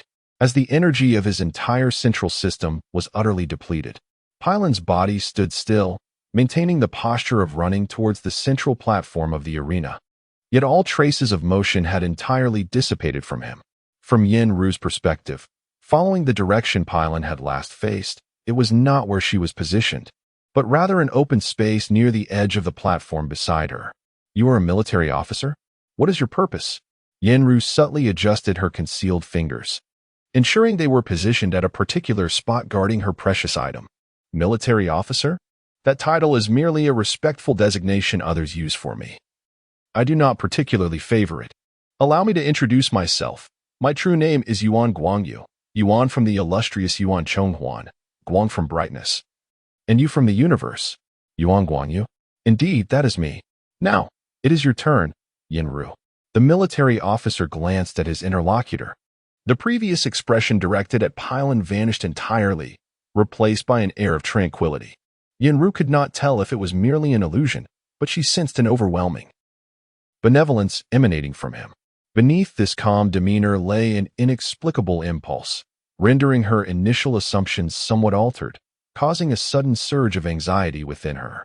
The appearance of the officer had transformed the previously simple situation involving herself and Pylon into a profound upheaval, yet it did not evoke a significant shock within her. She had long since prepared for the final confrontation. However, witnessing the officer's demeanor towards her left her feeling perplexed. The officer gazed at the image displayed before him and issued a series of succinct commands. Not far away, Pylon's body began to move once more, initially with a certain stiffness, but soon exhibiting the agility typical of a regular human. Within Pylon's form, a complex and orderly conflict was unfolding. In a minuscule realm nearly imperceptible to normal humans, he was ensconced by thousands of nanoscale threads. These threads penetrated deeply through the tiny pores in his body, connecting nearly all sensors, secondary processors, and subordinate controllers to another intelligent core. Although this core's capabilities paled in comparison to Pylon's primary core, it was meticulously designed for a specific scenario, functioning as a clandestine hacking system that effortlessly seized control of the target device. Given the element of surprise, coupled with resource and positional advantages, Pylon had no hope of escaping the Emperor's grasp here. He was compelled to continue fulfilling his mission. Unexpectedly, June spoke a surprising phrase. He turned and followed Pylon, moving outward and conveying through his actions that he would not interfere with Yenru's forthcoming actions. Yenru stood in the unchanged space, bewildered as she watched the two depart. Wait a moment. The stakes were high, and the choices before her were limited. Yenru felt compelled to clarify certain matters. What did you mean earlier? The main base on the ground? Do not dwell on it. June abruptly halted, turning to gaze at Yenru, his voice imbued with a hint of emotion. Indeed, this is the place you seek, the former headquarters of the Ling organization. At the pinnacle of the KUAFU project, nearly everyone within the Ling organization had once visited this place. They had tirelessly dedicated themselves to humanity's journey into the future, experiencing excitement, frustration, and even tears. Is that true? Yenru hesitated to affirm the words of her companion. Everything on Earth had changed so drastically that her extensive experiences had only led to an increasing skepticism about her perceptions. However, what exactly did you do to Pylon just now? Nothing much, merely deceived his sensors, came the reply. He is merely an incomplete vessel and does not truly belong here. This individual, was he truly a member of the KUAFU crew? Yenru recalled what her mentor had once shared with her. I will ascertain the truth. In reality, his true essence does not reside here. The intelligent mechanical body before her is but one of his numerous program avatars. What do you intend to do with Pylon? Destroy him? Yenru harbored lingering feelings for this person who impersonated her former comrade. Are you guarding this place? Without pausing, he turned and continued his way towards the exit, displaying no intention of lingering. Wait a moment, are you the heir of the Ling organization? As the military figure was about to pass through the door they had entered, vanishing from sight, Yenru urgently posed her final question. Throughout, his demeanor had remained shrouded in mystery. Especially when considering his original identity, his actions are indeed perplexing. Yenru is profoundly uncertain about the other party's identity, yet she possesses no means to verify it. Although posing such a blunt question may seem foolish, it remains Yenru's only recourse at this moment. Having made a choice, regardless of the outcome, is far more meaningful than remaining passively in wait and speculation. I am merely a guardian of the tomb. In a core area deep underground, fortified with layers of protection, a row of towering structures exceeding 100 meters in height stands before the superintelligent neural network terminals. Resembling a miniature city, a group of individuals stands motionless, as if anticipating something. The only sound permeating the space is the rhythmic clatter of mechanical components from the colossal neural network during its operation. The notion of utilizing computers to simulate the entire human brain is not one that humanity has overlooked or attempted. Rather, it is an endeavor utterly unattainable with current human technology. Firstly, this process necessitates a supercomputer capable of constructing an average of approximately 14 billion neuronal cells. Ultimately, and most fundamentally, it involves documenting the brain's activities in a microscopic state. This step forms the foundation of the entire process. If the basic functions of the human brain cannot be comprehended, then the construction of a virtual brain is merely a castle in the air. Yet, this most fundamental requirement is effortlessly fulfilled by the individuals of the Renha civilization. They possess an ability that human life forms can only dream of, the capacity to directly observe the microscopic world through their own senses. They can effortlessly observe the composition and activities of the human brain, thereby providing comprehensive data support for constructing a virtual brain. At this juncture, a significant leap in quantum computing has been achieved on Earth, rendering the creation of a supercomputer that rivals the computational speed of the human brain a tangible reality.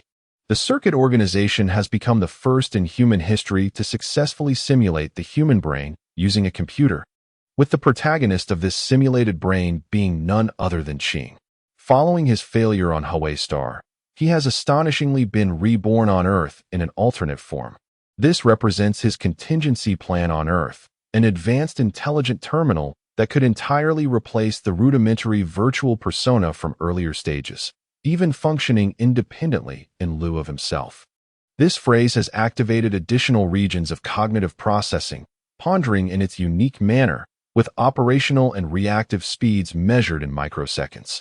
It comprehended the significance of this statement and swiftly interpreted the information. In light of such severe bodily trauma, the infiltration unit had a well-structured response plan. They rapidly assessed the situation and utilized external devices to promptly replace the target's blood circulation, stabilizing the vital signs of the individual. However, the subsequent planning proved exceedingly challenging. Under the influence of unforeseen complications, the infiltration unit suffered significant casualties, ultimately transporting the target to the designated rendezvous point. The reception unit was tasked with delaying the pursuit of the space forces, successfully concealing the target according to plan before their own forces were nearly exhausted, thus achieving the predetermined objectives. Regardless of the losses incurred, the completion of the target's mission remained paramount. The intelligent brain continued to operate silently. The Space Force currently lacks the capability to effortlessly dismantle any regional power. In such circumstances, they can only strive to eliminate the immediate threats as a means of venting their frustrations. After all, if military operations extend beyond a certain threshold, the ensuing global humanitarian crisis cannot be easily eradicated, nor can they bear the burden of its consequences. The materials required for their control of outer space necessitate supplies from numerous regions worldwide. Maintaining balance is essential for their continued existence. However, the invading forces have indeed underestimated the situation. A shift in the information revealed a drastic alteration in the previously promising developments. The target individual had employed a form of nanorobots that synergized with neurotoxins within their system. During transport, these robots activated, releasing their payload uniformly within the brain. By the time we realized what was happening, a significant portion of the target's cerebral cortex had been obliterated, with neuronal cells dissolving at a microscopic level. This destruction is irreversible. The target had succumbed to death before reaching the designated safe location, resulting in a catastrophic outcome. A section of the intelligent brain illuminated, filled with profound anger at the complete ruin of its meticulously crafted plans. Failure. Yet another failure. But there remains an opportunity. The Space Force may not be easily provoked at present, yet it is aware that within this mission lies a crucial focal point. This focal point is the understanding that the target will not readily relinquish itself to anyone on Earth. The center of mass, her essence and the greatest secret of the diamond, has long existed, covertly controlling all. It gasped, offering solace and encouragement to itself. Moreover, there exists a crucial piece of information that we have obtained from a friendly territory, possessing an exceptionally high degree of credibility, and it has been dispatched concurrently with the data. At this very moment, the intelligence system has activated additional regions of its virtual neural network in response to the scene before it, resulting in a cascade of information feedback. The boy's demeanor and actions are distinctly at odds with those of his peers, aligning closely with all analogous records pertaining to Chengdu stored in our database. it can be ascertained that it is indeed her. The congruence between the small vial and the surrounding scene is remarkably high, and as of now, no evidence of post-processing or synthetic alterations has been detected. The frequency of the colorful particles connections is relatively low, and the liquid exhibits a subdued violet hue, which starkly contrasts with the stored information. According to the available data, this solution is exceedingly stable, remaining unchanged for millennia. Could it also possess a lifespan? Perhaps the recorded duration of the data has not yet reached the point of its decay cycle? In the fleeting moment when the image momentarily halted, the intelligence system made a plethora of judgments, all of which aligned perfectly with its expectations. The footage resumed, and due to its post-recovery nature, the subsequent scenes bore subtle traces of restoration, inciting some irritation within the system, as uncertainty is the logical loop it detests most. The boy in the frame gazed at the vial with a complex expression, as though he were grappling with an ineffable attachment. Suddenly, his pupils constricted, and without hesitation, he uncapped the sealed end of the vial. The closure of the vial seemed to emit a mournful wail as a faint lavender mist reluctantly wafted out, slowly spilling from the mouth of the vial and cascading to either side. The boy gradually raised the bottle above his eyes, scrutinizing this wondrous phenomenon with a gaze that appeared somewhat dazed. No, do not do this. Do not treat yourself in such a manner. The intelligent brain, observing this moment, fully comprehended the intentions of the boy. However, it found itself powerless to prevent the occurrence of events that had already transpired, and could only continue to assimilate the forthcoming images at the speed of information interpretation. A sense of panic enveloped it, as the multitude of branching plans that had been meticulously devised began to be systematically invalidated and eradicated by protective protocols. The boy shifted his gaze forward, his eyes seemingly capable of penetrating the screen, gazing at the encircling adversaries outside. He chuckled softly and swiftly inverted the bottle by 90 degrees. Thank you. This world. The liquid within, as the bottle tilted gradually, began to flow languidly from the mouth like a stream cascading through the air, forming an elongated line. Mist gently unfurled from the liquid, enveloping it, while the interplay of light and shadow harmoniously complemented each other, rendering the entire scene akin to that of a fantastical realm. Further down, the forefront of the liquid began to mysteriously dissipate a short distance from the bottle's opening, transforming from liquid to gas, with tiny luminous particles continuing their descent, ultimately merging into nothingness. As the imagery approached its conclusion, the once faint hum of electricity within the intelligent brain suddenly surged, resonating densely alongside the erratic operation of auxiliary machinery, creating a cacophony reminiscent of antiquated steam engines echoing through the space. The row of silent figures standing before the console simultaneously opened their eyes, their vacant gazes fixed upon the vast expanse ahead. In an instant, their expressions transformed into fury, even taking on a ghastly aspect, as their mouths transitioned from closed to wide open, akin to beasts howling, yet not a sound escaped their lips. These individuals bore an almost indistinguishable resemblance to ordinary humans. However, they were biological entities, driven by bionic skeletons controlled by an internal intellect. The colossal intellect, situated not far behind them, was the one orchestrating their movements, and they all bore the same visage, that of Pylon, a member of the Shin. At that moment, their furious expressions and the essence of their silent roars were identical. Had this sound been able to resonate, those nearby would have felt the profound anguish emanating from them. No. Chapter 33. Hope. The landing craft of Jiqing had not concealed itself. Rather, it had safely descended at an emergency landing site alongside other escapees. Was there no issue in between? Su Zhen awaited the news he had long anticipated. Upon discovering the devastation of the KUAFU, a lingering sense of desolation enveloped his heart. Yet he did not express it outwardly. Instead, he immediately set about assuming control of the ground base, encouraging his fellow crew members. They had not lost hope. The ground base remained intact, and there was still a possibility to advance, relying on the base to facilitate the reconstruction of the KUAFU. Although this process would be lengthy, the foundation of hope still persisted. Fortunately, there was only a minor issue during the reception of all the landing crafts by our team.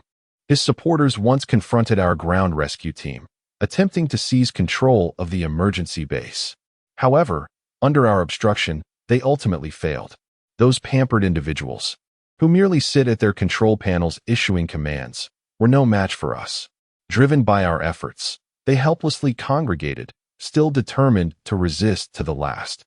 Their spirit is commendable. They have not lost the indomitable will characteristic of the KUAFU crew. At this moment, Mu Zhan felt a surge of good spirits. Perhaps this setback was not something everyone could bear. The average person cannot fathom the heavy burden borne by a leader or the immense blow they must endure at the final hour.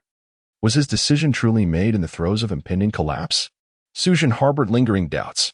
Yet, he could not afford to dwell on such thoughts now. After the destruction of KUAFU, what path lay ahead for the successors on Hiwei Star, and how would they navigate the forthcoming missions devoid of support? This was the concern that weighed heavily on Ichi's mind. It was imperative to rally and help everyone rediscover their spiritual anchor and solace. Although this anchor was not what he desired, it was something he needed to strive to transform.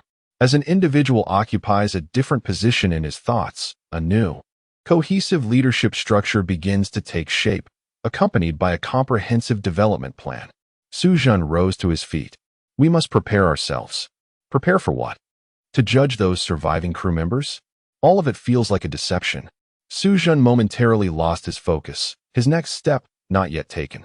Indeed, as Ji Qing has articulated, humanity's technological leap propels us forth to explore the cosmos with an efficiency that far surpasses the arduous endeavors of KUAFU as he attempted to rally his forces by the Hiwei Star.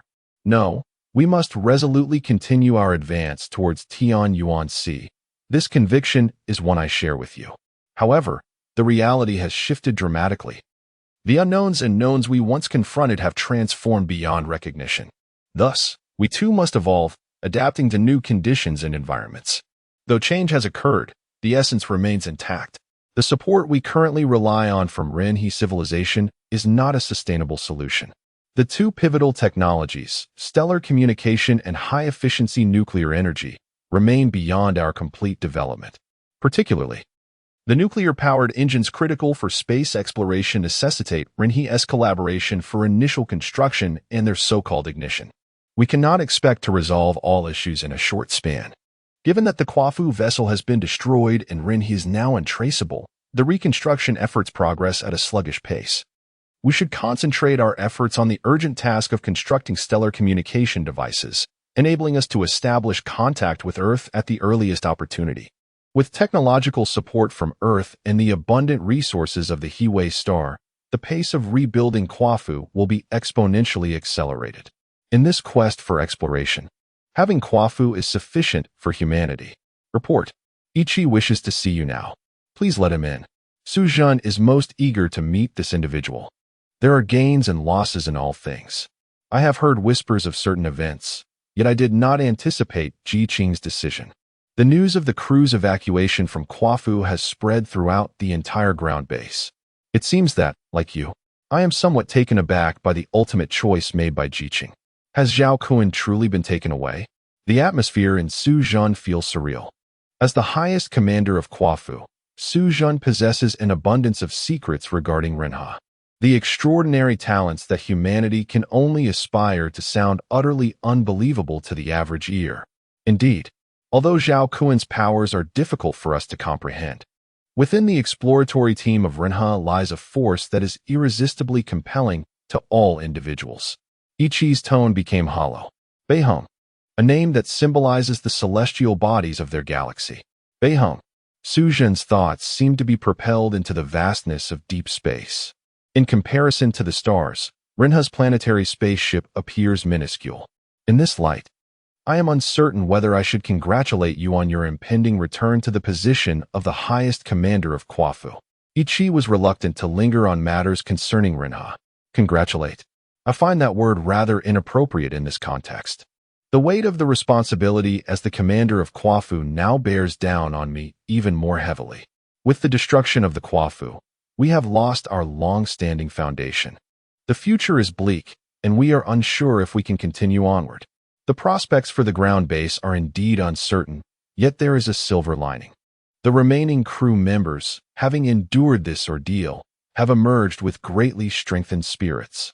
Although we have faced cosmic calamities multiple times before, the essence of KUAFU remains intact.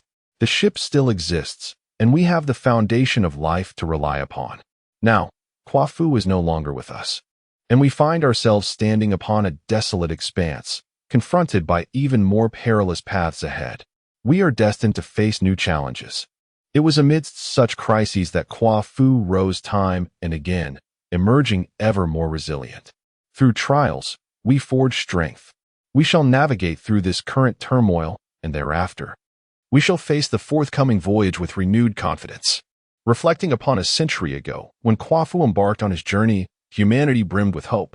How could the crew of KUAFU and all participants of the mission have imagined that this seemingly monotonous and tranquil space would harbor unimaginable perils? It is both an end and a beginning. We still possess the cell base, the benevolent technology, and above all, our people.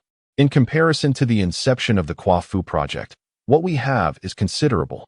Indeed, the Hawaii Star is our new starting point. What are your plans for the future? The Commander-in-Chief possesses such a clear vision, believing that the ground base will swiftly overcome this chaotic period, and the crew will reunite once more. In fact, my arrival here has brought an unexpected delight for KUAFU's future. Ichi, having operated the intelligent core, displayed an image on the screen. The backdrop of the image depicted a vast plain under the dark expanse of the universe, with irregular silhouettes of mountains rising in the distance. In front of this backdrop, a colossal vessel lay quietly upon the ground, devoid of any light, resembling a fallen giant. Despite the surrounding dimness, the silhouette revealed the battered form of this massive spacecraft. Is this the Vanguard Exploration Ship? The Vanguard Exploration Ship, a name that commands profound respect from all members of the KUAFU crew. During the perilous Dark Rain crisis, it was the former Supreme Commander of Su-Jun who led the fearless crew, standing at the forefront of the KUAFU. He sacrificed his body and life to protect the KUAFU, confronting the unknown cosmic calamities and pledging his oath. The Vanguard ship held immense significance for them. It was constructed from the modifications of a generation of KUAFU, harboring a wealth of technology and resources that could expedite the upgrade of the cellular base. It also restored their capacity for space navigation after the loss of the KUAFU. As Ichi gazed at the box being cautiously presented to him, he was immediately struck by the familiar lines depicted on the card within. A rhombus, a common geometric figure, accompanied by an inscribed rectangle at its center. This was an addition he had made to the original design. While the figure itself was not particularly unique, its meaning to him was profound. It was a fragment of his past. But the result, what was it? It was merely a defunct name tag. The moment Ichi laid eyes on the card, he recognized it instantly, a name tag. Each member of the KUAFU was bestowed with this first item at birth, and he too had once possessed a very special one, still cherished deep within his memories. It bore the name assigned to them by the system, along with other identifying information, genetic codes, and a record of lineage from Earth to the present day, reflecting the names bestowed upon crew members with the same genetic makeup. Upon analyzing the internal chip, it was revealed that the former owner of the name tag was none other than Ji-Ching himself. The chip contains no confidential information beyond the data initially inscribed by the system. The rendering of graphics is a conventional electroplating method utilized by the mechanical maintenance department, and the materials hold no particular significance. Holding this ordinary card, Ichi slowly traverses its familiar surface with his fingers. As the card rotates at a certain angle, he uncovers an unusual trace. The scratches born from years of wear subtly reveal an air of peculiarity, as if they form a discernible pattern. What could this be?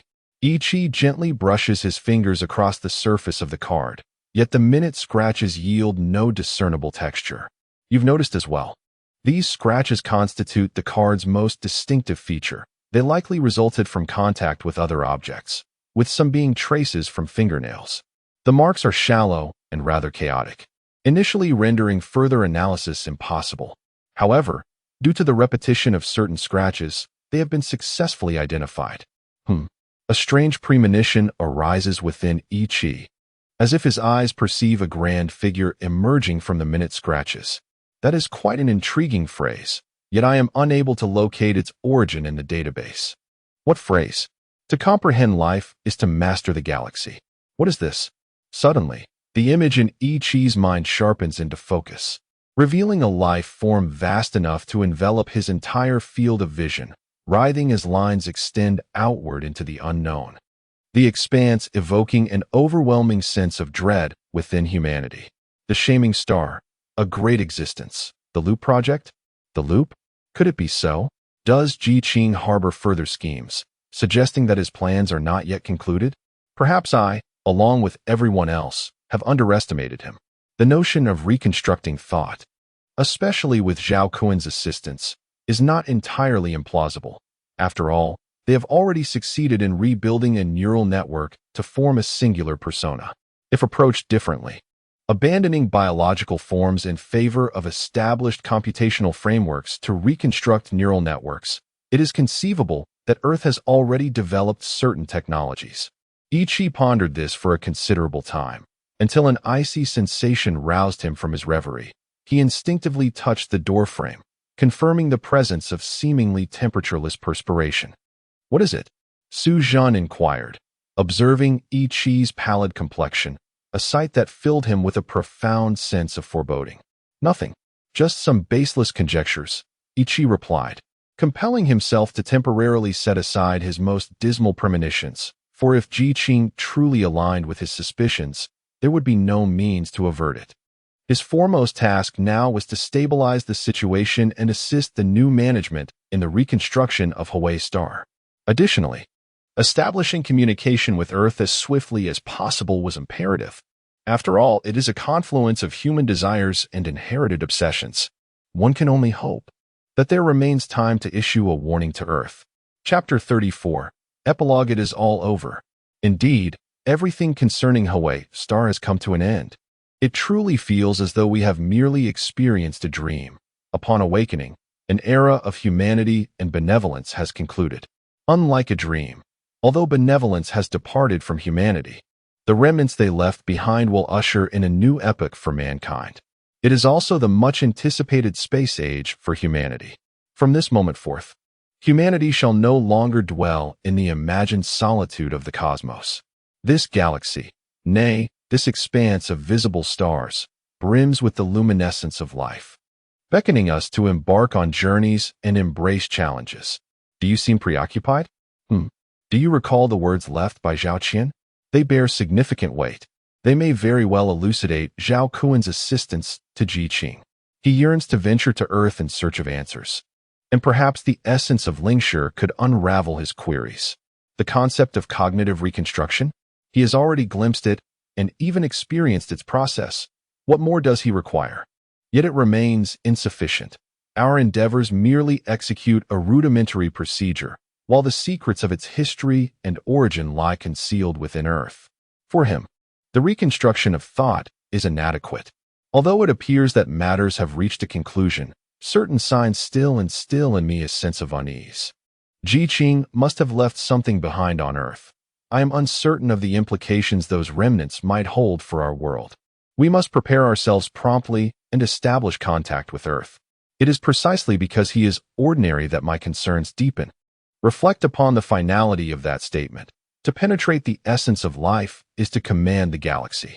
I fear he may not grasp the true intent of those words. Humanity indeed struggles to comprehend such straightforward translations.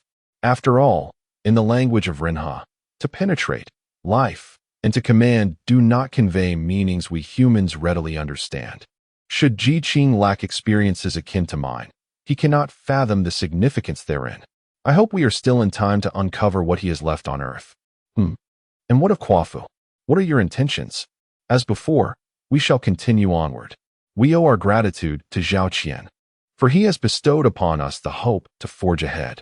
The Pioneer exploration vessel was set upon the Hawaii Star at the moment of his departure. I can feel it.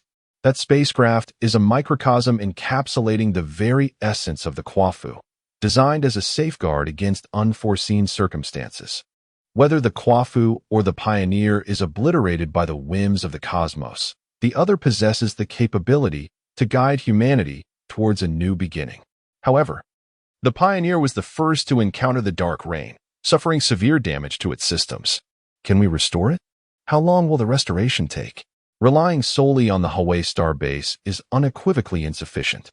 Even if we elevate the technological tower to its utmost pinnacle, we cannot replicate a vessel forged by the collective prowess of global technology.